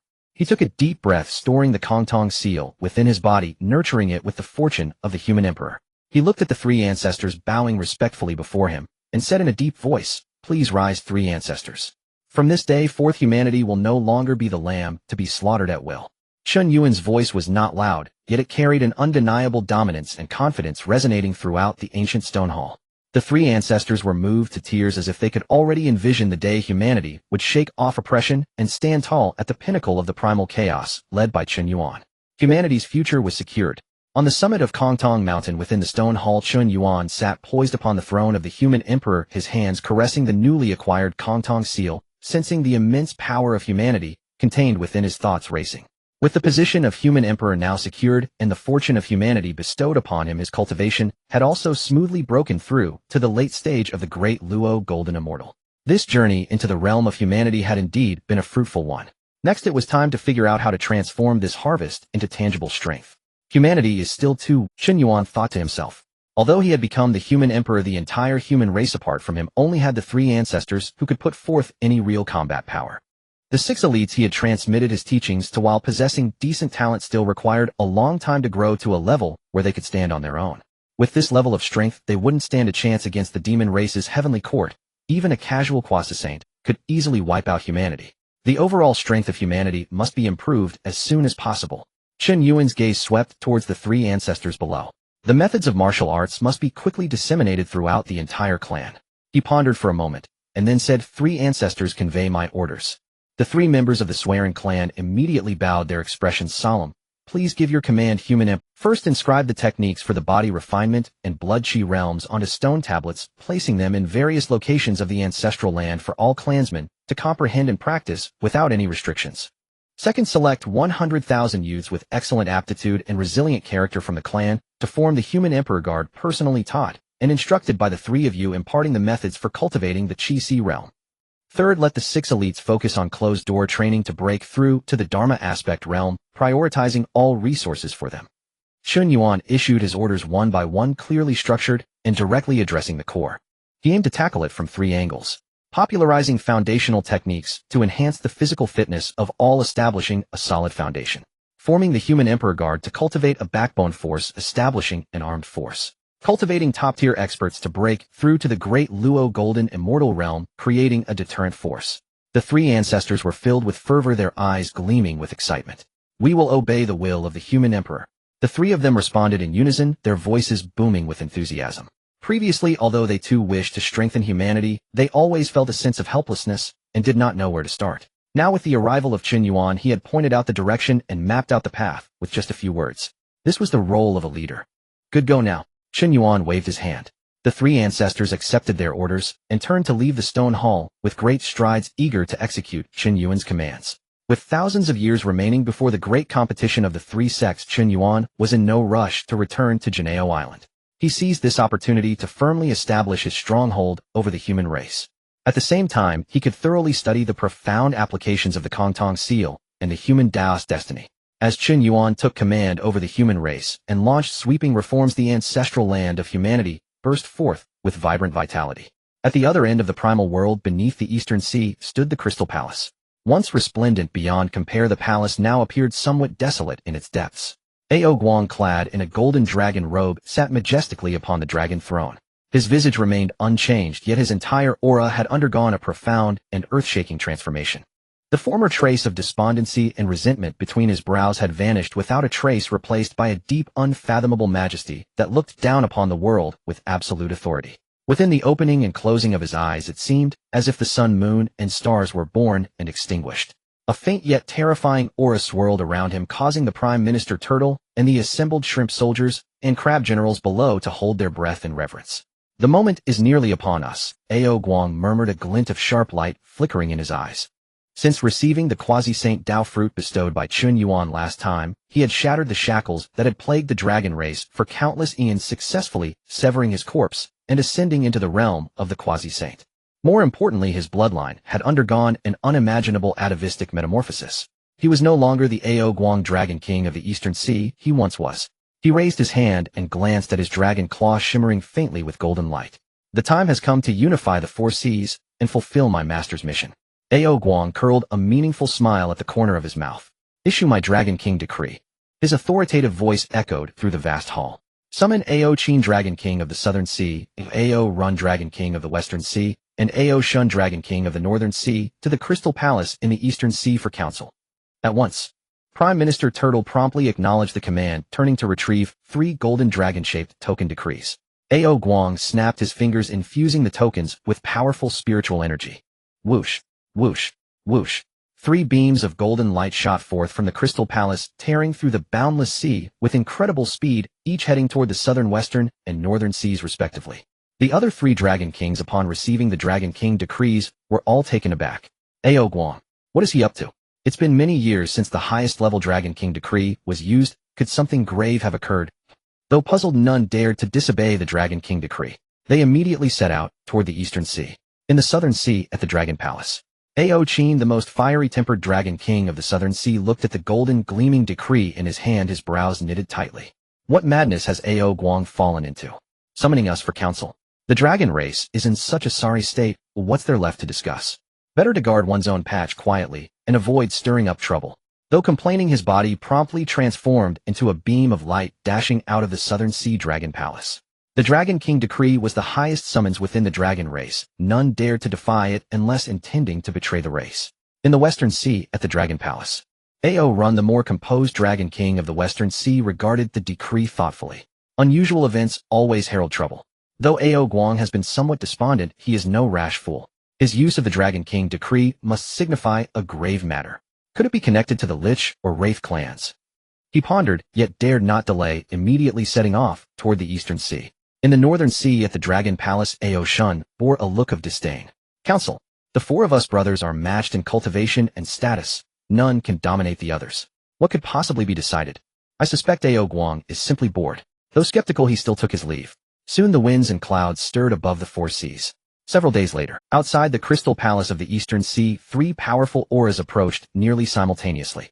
As the light faded, the figures of Ao Qin of the Southern Sea, Ao Run of the Western Sea, and Ao Shun of the Northern Sea appeared. Humph, all have arrived. Ao Qin glanced at the others, snorting coldly. Since the eldest brother invoked the Dragon King decree, how dare we ignore it? Ao Run smiled faintly, though his tone betrayed little respect. In the dragon race, strength commands respect. Though Ao Guang was nominally their leader, the four brothers were evenly matched, none submitting to the other. At that moment, the doors of the Crystal Palace slowly opened. Prime Minister Turtle, accompanied by a squad of shrimp soldiers and crab generals, respectfully stepped forward. Welcome, three Dragon Kings. Our great king has awaited your arrival within the hall. The three exchanged glances and stepped into the Crystal Palace, both familiar and strange. Upon entering the hall, they sensed an unusual tension. The atmosphere of the entire hall was far more solemn than before. Looking up, they saw Ao Guang seated high upon the dragon throne, smiling gently at them. My three younger brothers, you have traveled far. Ao Guang's voice was calm, yet carried an unassailable authority. Ao Qin frowned, sensing something different about Ao Guang today, though he could not pinpoint what. Impatient, he cut straight to the point. Ao Guang, you summoned us for what purpose? It had better be of great importance, or don't blame me for showing you no respect. Fourth brother still so impatient. Ao Guang chuckled, his gaze sweeping over the three. Since you are all here, I shall not keep you in suspense. He slowly rose, an invisible pressure beginning to permeate the hall. I have summoned you to discuss a matter concerning the future of our dragon race. A matter? Ao Shun sneered. What great matter remains for the dragon race? We are merely clinging. Third brother, you are mistaken. Ao Guang shook his head, a terrifying gleam suddenly flashing in his eyes. He surveyed the three and spoke deliberately. I intend to unify the four seas. As his words fell, the entire hall plunged into dead silence. Ao Qin, Ao Run, and Ao Shun were all stunned. Their eyes widened, staring at Ao Guang with expressions as if they had heard the most ridiculous joke in the world. After a brief pause, ha ha ha, Ao Qin could no longer contain himself, bursting into hearty laughter until tears welled in his eyes. Unify the four seas. Ao Guang, have you lost your mind? Or has seclusion damaged your wits? Just you. How do you intend to unify the four seas? With your words, Ao Shun laughed uproariously, as well pointing mockingly at Ao Guang. The four seas Dragon Kings were evenly matched in strength, none able to subdue the others. This had been a consensus for countless eons. Unifying the four seas was simply a fanciful dream. Despite their unrestrained ridicule and doubt, Ao Guang's expression bore no anger. Instead, a faint smile tinged with a trace of pity curved his lips. Is that so? The plain two words Ao Guang struck like two heavy hammers against the hearts of the three laughing Dragon Kings. Their laughter abruptly ceased. The muscles on the face of South Sea Dragon King Ao Qin twitched as he stared intently at Ao Guang, reading a hint of ominous premonition from the other's excessively calm gaze. Ao Guang, what do you mean? Ao Qin's voice turned cold. Have we hit the mark and made you angry? North Sea Dragon King Ao Shun also put away his smile, his expression turning vigilant. Big brother, the joke has gone far enough. We are brothers, let's not let this trivial matter ruin our harmony. West Sea Dragon King Ao Run gazed deeply at Ao Guang and asked solemnly, Big brother, what exactly do you intend to do? In response to the three men's inquiries, Ao Guang merely stood up slowly from his dragon throne. He did not. However, as he rose, an indescribably terrifying aura began to slowly emanate from his body like an ancient fierce beast awakening. Boom. Just a hint of that aura leaking out caused the entire Crystal Palace to tremble violently. Fine cracks began to appear on the pillars of the Grand Hall. In the vast sea outside the hall, monstrous waves were instantly stirred up, and countless aquatic creatures trembled and prostrated themselves on the ground under this oppressive force. The first to bear the brunt were the three Dragon Kings standing in the center of the hall. What? What is this? Ao Qin's face turned pale in an instant. He felt as though he were a fragile boat in a storm being crushed by an irresistible, terrifying force. That oppressive aura had completely surpassed his understanding. North Sea Dragon King Ao Shun, the weakest among them, could not hold on any longer. and knelt down on the ground, his knees creating two deep pits in the hard surface. He lifted his head, his face filled with horror and fear. Quasi-saint. These two words seemed to exhaust all his strength as they squeezed out from between his teeth. Quasi-saint. Upon hearing these words, Ao Chen and Ao Run's minds went blank with a buzzing sound. They abruptly looked up, staring fixedly at Ao Guang, their eyes filled with endless shock and disbelief. Impossible. This is absolutely impossible. Ao Guang's cultivation level was clearly the same as theirs, both being Tai golden immortals. How could he possibly break through to quasi-saint? The Dragon Clan's fortunes have been waning and the path to greatness has long been severed. This is something that the entire Hongjun knows. For countless epochs, no quasi-saint has ever been born among the Dragon Clan. Ao Guang. How could he? No. I don't believe it. South Sea Dragon King Ao Chen let out a furious roar, forcibly channeling his internal magical power in an attempt to resist this terrifying pressure. However, his resistance seemed utterly feeble in the face of the quasi-saint's pressure. Crack. He felt that his dragon bones were groaning under unbearable strain, and all his magical power was being suppressed to the point that he could not muster even a fraction. Now do you still think I am joking? Ao Guang's voice boomed like divine thunder from the heavens, exploding in the ears of the three, resonating deep within their souls. Step by step he slowly descended the stairs. With each step he took, the pressure in the hall intensified. Ao Chen and Ao Run could no longer hold on, and like Ao Shun knelt down with a thud. Their heads bowed deeply, they no longer had the courage to look Ao Guang in the eye. At that moment, all brotherly affection and notions of equality were crushed to dust in the face of this absolute disparity in strength. They finally understood. Ao Guang summoned them not to discuss matters, but to announce. It was a proclamation made with power they could not resist, declaring that from this day forth there would be only one voice across the four seas. And that voice belonged to Ao Guang. Fear, regret, and unwillingness. A myriad of complex emotions churned within the hearts of the three Dragon Kings. They could not fathom how after merely a few thousand years the elder brother they had seen as waning for countless years could soar to heights they could only look up to. What on earth happened? Within the hall, an eerie silence prevailed. The air seemed to solidify into substance, pressing down on the three kneeling Dragon Kings, making it hard for them to breathe. Their proud peak cultivation as Tai golden immortals felt as insignificant as dust before Ao Guang's overwhelming quasi-saint pressure. South Sea Dragon King Ao Chen's body trembled slightly, not from fear, but from a tremendous, difficult-to-accept impact of reality. He could not comprehend. He truly could not comprehend. Why? Why? Ao Chen struggled to lift his head, his bloodshot eyes fixed on the slowly approaching Ao Guang, his voice hoarse with disbelief. Among us four brothers in terms of talent and disposition, I, Ao Chen, do not feel inferior to you. Why? Why is it you who has broken through? North Sea Dragon King Ao Shun and West Sea Dragon King Ao Run, though silent, shared the same confusion and unwillingness in their gazes as Ao Chen. Indeed, why? If there was a chance for the Dragon Clan to break through to Quasi-Saint, it should have been an equal opportunity for all four of them. Why was it specifically Ao Guang? Seeing their unwilling expressions, Ao Guang paused. His face bore no joy or sorrow, merely stating calmly, "Because I encountered a nobleman." Nobleman? The three Dragon Kings were taken aback. What kind of nobleman could possess such extraordinary means to help the Dragon Clan defy fate and break through to the realm of Quasi-Saint? Just as they were in doubt, Ao Guang's aura changed once more. If the Quasi-Saint pressure they felt earlier was a pure force crushing them, now an even older, more noble, horrifying suppression originating from the depths of his bloodline began to emanate from Ao Guang. Buzz, Ao Chen, and the others felt their dragon souls tremble in response. It was the absolute subservience of a lower being to a higher being expressed through bloodline. Under this pressure, they found themselves unable to conceive even a single thought of resistance. They only wished to prostrate themselves on the ground and worship. This is bloodline pressure. West Sea Dragon King Ao Run exclaimed in shock. How is it possible? We are all descendants of the ancestor dragon. Our bloodlines are the same. How can your bloodline pressure be so strong? They looked up in terror, and this time they finally discovered the fundamental change in Ao Guang. It was no longer about cultivation, but about bloodline. They saw that Ao Guang was surrounded by shimmering golden dragon scales radiating unprecedented brilliance, containing an unparalleled royal aura they had never seen before. His dragon horns were even more imposing, like two heavenly swords piercing the sky. His dragon whiskers moved without wind, each flutter seemingly invoking the laws of the universe. And when their gazes finally fell upon Ao Guang's hands, which had transformed into dragon claws hanging at his sides, the three Dragon Kings' minds completely short-circuited. Their pupils at that moment shrank to the size of the most dangerous needle tips. 1, 2, 3, 4, 5, 6. 6 claws. On those golden dragon claws, 6 sharp, magnificent talons were unmistakably visible. 6 claws. Boom. These 4 words struck like a chaotic divine thunder against the heads of the 3 dragon kings, shattering all their pride, unwillingness, and doubts into pieces. 6. Six-clawed, golden dragon. South Sea Dragon King Ao Chen's lips trembled, his face ashen, his entire being seemingly drained of all strength as he collapsed to the ground. Ancestral bloodline reversion. This is ancestral bloodline reversion. Ao Shun Dragon King of the Northern Sea spoke with trembling voice. Dragon bloodlines are stratified with rigid hierarchy. Lowest rank bearing 1 claw, highest 9. Only 2 beings have ever attained the 9-claw rank, the primordial ancestor Long and Zhu Long. In this era, even 5-claw dragons among the dragonfolk are considered mid-tier, let alone those of 6-claw caliber.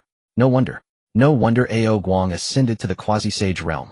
His bloodline had undergone ancestral reversion, surpassing them all. 6-claw golden dragon. These 4 words struck like an invisible colossal hammer, shattering the minds of Ao Chen Dragon King of the Southern Sea, Ao Run Dragon King of the Western Sea, and Ao Shun Dragon King of the Northern Sea. This was bloodline supremacy. Absolute domination at the level of life itself. Since their genesis, dragonkind has upheld a strict bloodline hierarchy. Of the 3, Ao Ron, the most composed by nature, suddenly recalled something. He forcibly suppressed his inner tremor, raised his head, and gazed upon Ao Guang's impassive face. In his mind echoed the words Ao Guang had spoken earlier. Because I met a benefactor. Yes, a benefactor. Ao Guang's cultivation and bloodline could not possibly undergo such metamorphosis without cause. Behind it lay a celestial secret. This might be their sole chance to comprehend it all. Elder brother. Ao Run's voice quivered with urgency. He cast aside royal dignity and blurted out, "Who precisely is this benefactor you spoke of?" At these words, Ao Chen and Ao Shun snapped back to awareness. Like drowning men seizing the last lifeline, they turned as one toward Ao Guang, eyes burning with yearning and inquiry. Indeed, what manner of being possesses such heaven-defying power? One capable not only of shattering the heavenly Tao shackles for dragonkind and enabling quasi-sage enlightenment, but also of triggering ancestral bloodline reversion, reviving the legendary 6-claw golden dragon. Such transcendental might would likely elude even the celestial Tao sages themselves. Gazing upon his 3 younger brothers, whose eyes mingled fear, curiosity, and faint hope, Ao Guang gradually withdrew his oppressive aura and bloodline dominance. The suffocating pressure within the Crystal Palace vanished instantly, yet none of the 3 kneeling dragon kings, they knew from the moment Ao Guang unveiled his 6-claw golden dragon bloodline, their relative status had become irreconcilably unequal. Ao Guang regarded them, and at last a complex expression softened his features. His voice, low and resonant, carried profound reverence. You have likely never heard this benefactor's name in the vast wilderness of Hongjun. The 3 dragon kings held their breath, ears pricked, determined not to miss a single syllable. Their minds raced with speculation. Under their tense scrutiny, Ao Guang enunciated each word with deliberate gravity. My benefactor is Chen Yuan, chief disciple of Tongtian Jiajiao Sage of the Jiejiao Sect. Chen Yuan. As the name echoed through the vast hall, Ao Chen, Ao Run, and Ao Shun froze in unison, faces locked in stunned immobility. The Jiejiao Sect. Chief disciple. What did that signify? It meant he stood under the sovereign auspices of Tongtian Jiajiao, the celestial Tao sage himself. The immense fortune Ao Guang had received might not have been bestowed directly by Chen Yuan, but it was undeniably entwined with him and with the entire Jiejiao Sect. Grasping this truth, Ao Run felt a torrent of exultation surge from his core, sweeping away all prior dread and resentment. This was no mere benefactor.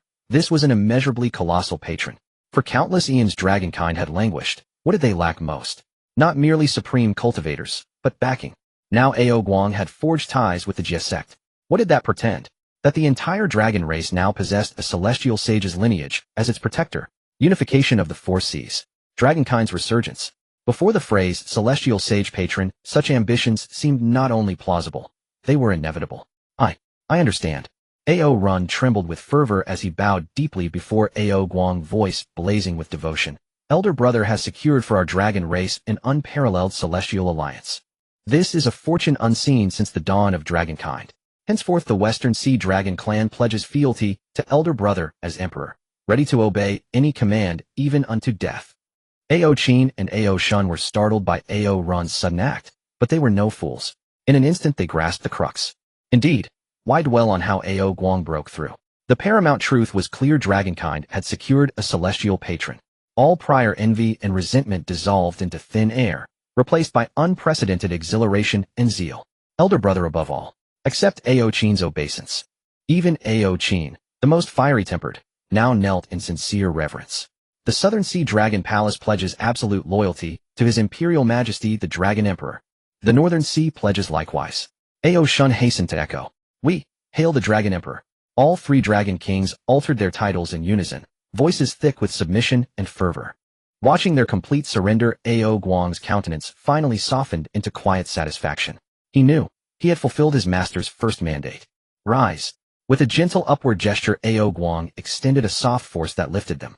He resumed his seat upon the dragon throne, gaze sweeping over the three standing below, imperial authority radiating effortlessly from his presence. From this day forth the four seas shall know no east, west, north, or south. Only one voice, the voice of dragonkind.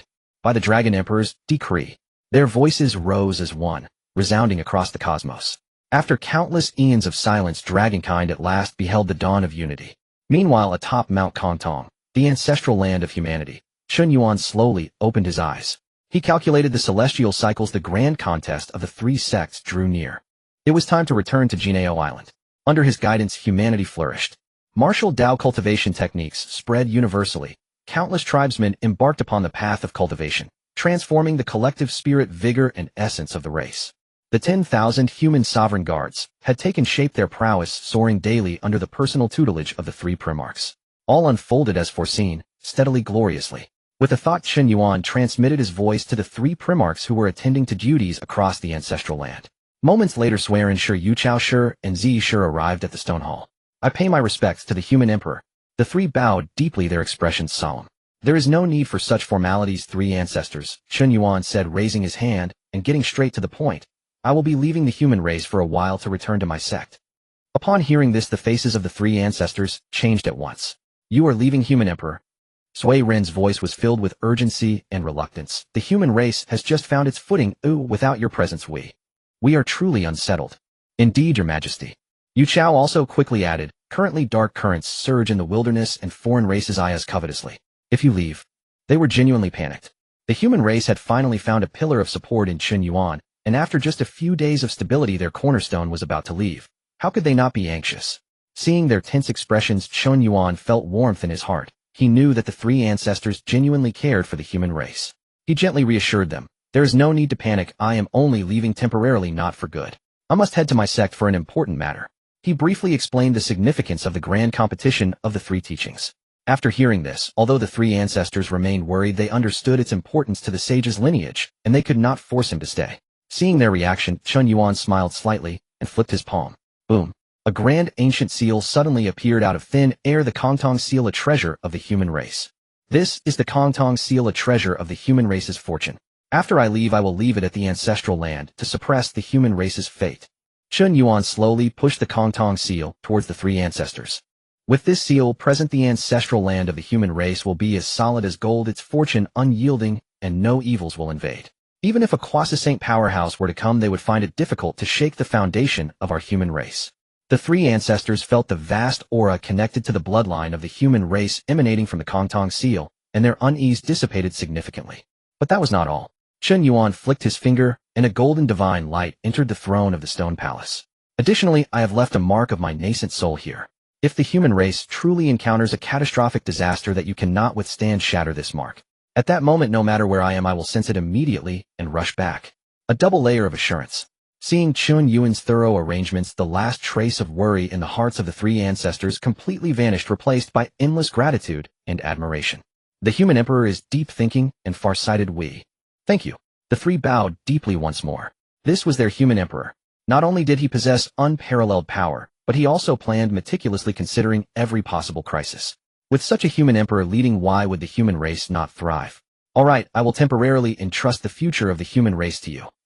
Chen Yuan then instructed them on some details regarding the promotion of martial arts and resource distribution before rising and no longer lingering.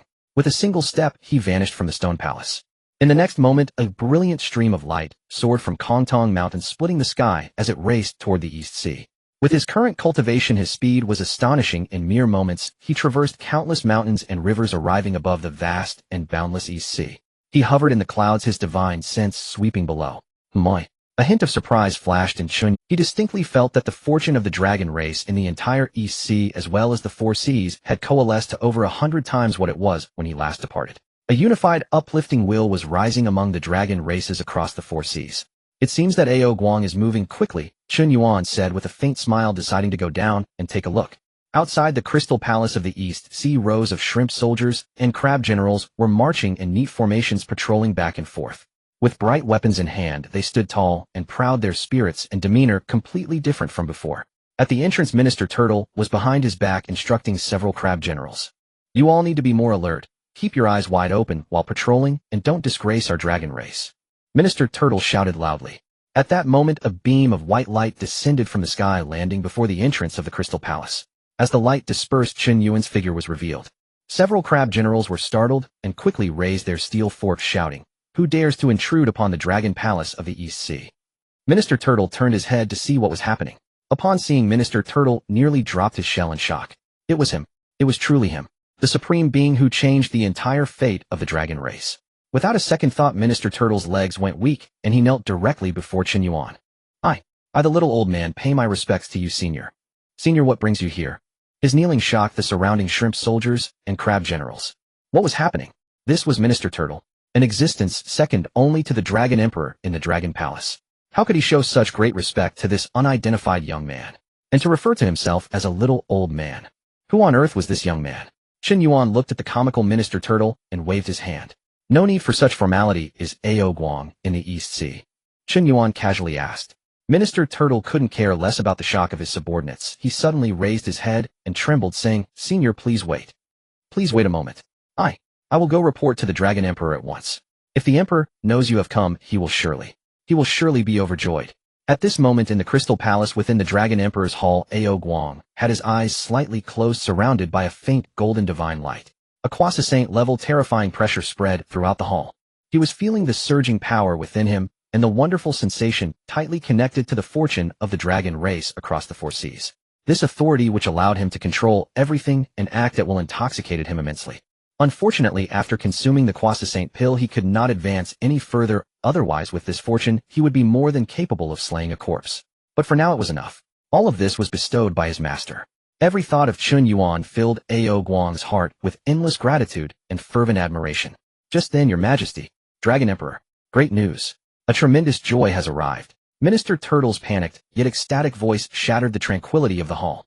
Ao Guang frowned slightly and slowly opened his dignified dragon eyes, a hint of displeasure flashing across his face. What is this urgency? What kind of demeanor is this? You are now the Dragon Emperor of the 4 seas. Every action must carry the majesty of an emperor. I cannot tolerate such lack of decorum from my subordinates. Your Majesty. It is that senior. That senior has arrived. Ao Guang was initially a bit displeased, but when he heard the words, that senior, his mind went blank. He suddenly stood up from the dragon chair, and the quasi-saint pressure on him lost control, with his shock erupting violently. The entire Dragon Emperor's hall shook violently. Who are you referring to? Ao Guang's voice trembled as he stepped forward, instantly appearing before the Tortoise Prime Minister, gripping his shoulders tightly. Are you saying that the master has come? The Tortoise Prime Minister winced from the grip, but was beaming with joy, nodding vigorously. Yes. It is Elder Chen Yuan. He is right outside the palace. Boom. Confirming this news, he transformed into a streak of golden light, unable to wait for any ceremony, rushing towards the gate of the Crystal Palace at his fastest speed. Outside the Crystal Palace, Chen Yuan stood quietly. At that moment, a golden streak of light shot out from the palace and instantly arrived before him. As the light dissipated, Ao Guang appeared wearing the Dragon Emperor's robe adorned with a purple gold crown, his face filled with excitement and reverence. Ao Guang greeted the master. Ao Guang's voice, tinged with a hint of uncontrollable tremor and profound respect from the depths of his soul, echoed in the silent waters. The shrimp soldiers and crab generals who had just been intimidated by Chen Yuan's aura were now completely petrified. Their minds had turned utterly blank. The scene before them had completely overturned their understanding. That was His Majesty the Dragon Emperor, the one who had just subdued the 3 Dragon Kings of the South Sea, West Sea, and North Sea, with supreme power unifying the entire Dragon Clan. He was the supreme powerhouse who had broken through the numerous shackles of the Dragon Clan's Yuan meetings and achieved the status of a quasi-saint. Yet now this Dragon Emperor, who was like a deity in their hearts, was bowing deeply to a young Taoist, calling him master. Master represented absolute subservience, a submission on the level of life itself. What identity did this young man possess? They dared not think or ask, only burying their heads deeply, their bodies trembling as if shaken by a sieve, not daring to entertain even a hint of probing thought. Chen Yuan looked at the extremely respectful Ao Guang before him, his expression calm. He accepted this bow with composure. He had granted Ao Guang the Kwasa Saint Dao fruit, aiding his bloodline to revert to its ancestral form, a cause sufficient for Ao Guang to revere him as master. Get up. Chen Yuan spoke lightly. Thank you, master. Ao Guang dared to rise, but still slightly bowed, standing half a step behind Chen Yuan, his posture extremely humble. Master, why did you come? You didn't inform me in advance, I would have prepared accordingly. Ao Guang's tone carried a hint of anxiety and surprise. I just passed by and came to take a look. Chen Yuan's gaze swept over him, then glanced at the newly revitalized Crystal Palace, nodding, and remarked, I didn't expect you to act so quickly, having unified the four seas already. Hearing the master's praise, a wave of immense joy surged in Ao Guang's heart, even greater than when he himself broke through to Kwasa Saint. He quickly replied, this is all the master's command. Ao Guang dares not be the slightest bit negligent. Moreover, had it not been for the master bestowing the ability to transcend, Ao Guang would still be a waste dragon confined to the East Sea, with no capability to unify the four seas. Everything is due to the master's merit. This heartfelt statement carried no hint of insincerity. Chen Yuan smiled non-committally upon hearing this. Let's go in and take a look. Yes, master. Ao Guang immediately led the way into the Crystal Palace, and Chen Yuan could clearly sense the change in fortune here, much more substantial than last time. Very good. Chen Yuan felt the Dragon Clan's fortune converging from all directions, quite satisfied in his heart. Although this power was not as vast and mighty as that of the human clan, it was still quite considerable. Most importantly, this power was now entirely under his control. Ao Guang was a nail he had driven into the Dragon Clan, and through Ao Guang, he could indirectly mobilize the entire Dragon Clan's strength for his own use. This move was the right one. Just then, outside the hall, the Tortoise Prime Minister rushed in again, his expression somewhat strained. Your Majesty, the Dragon Emperor. Ao Guang frowned at his arrival, about to reprimand him, but upon seeing Chen Yuan present, he repressed his anger and asked in a deep voice, what is it now? Your Majesty, the Huang Longjunren from the Xuanjiao Yusu Palace has returned. Huang Long. Upon hearing this name, the two individuals in the hall displayed varying expressions. Ao Guang's face was filled with astonishment. How did Huang Long return? Wasn't he supposed to be at Kunlun Mountain's Yusu Palace following the Yuan Shi Tianzun in cultivation? That said, Huang Long could be considered a hope for their Dragon Clan. In the past, when the Dragon Clan was weak to seek a way out, they sent a reasonably gifted Huang Long to Kunlun Mountain, hoping to enter the ranks of the saints and secure a glimmer of hope for the Dragon Clan. Unexpectedly, he was fortunate enough to be favored by Yuan Shi Tianzun and taken as a personal disciple. However, although he entered the ranks of the Xuanjiao, Huang Long did not gain much benefit and did not provide substantial returns to the Dragon Clan. Over the years, Huang Long had been practicing in the Yusu Palace, rarely returning to the EC. Why has he suddenly returned today? Chen Yuan, upon hearing the name Huang Long, was genuinely surprised. What the hell? Huang Longjunren. Isn't that the infamous four without Jinren from the later eras, Fengshen Bang? Without power, without disciples, without intellect, without achievements. As a personal disciple of a saint and one of the 12 golden immortals, he had fallen to such a dire state, lacking magical artifacts, and his achievements were all negative, being ground underfoot by third-generation disciples like Neza and Yang Jian. He was truly a disgrace to the Xuanjiao. How did this guy pop up at this moment? This is interesting. Let him in. Ao Guang instructed the Tortoise Prime. Yes. The Tortoise Prime Minister bowed and exited. Soon a steady sound of footsteps came from outside the hall. A figure clad in an apricot yellow Taoist robe strode confidently into the Dragon Emperor's hall. He carried a unique aura of the saintly lineage, and there was a hint of imperceptible pride in his gaze. This was Huang Longjunren. As he entered the grand hall, just as he was about to speak, his gaze inadvertently swept to the dragon throne. He discovered that Ao Guang was actually standing while someone was seated upon the throne. When Huang Long clearly saw that face, all the words he had prepared froze in that instant. His pupils contracted. Chen Yuan, senior brother, what are you doing here? Huang Long's voice was as if choked by an invisible hand, sounding a bit hoarse. He widened his eyes, staring fixedly at the figure seated on the dragon throne, feeling his mind completely unable to comprehend. Chen Yuan, the chief disciple of the Jiejiao Chen Yuan. How could he be here? And he is sitting on the throne of the Dragon Emperor. Meanwhile, the East Sea Dragon King, Ao Guang, who should have been seated here, was standing to the side, like a servant, bowing respectfully. What on earth was happening here?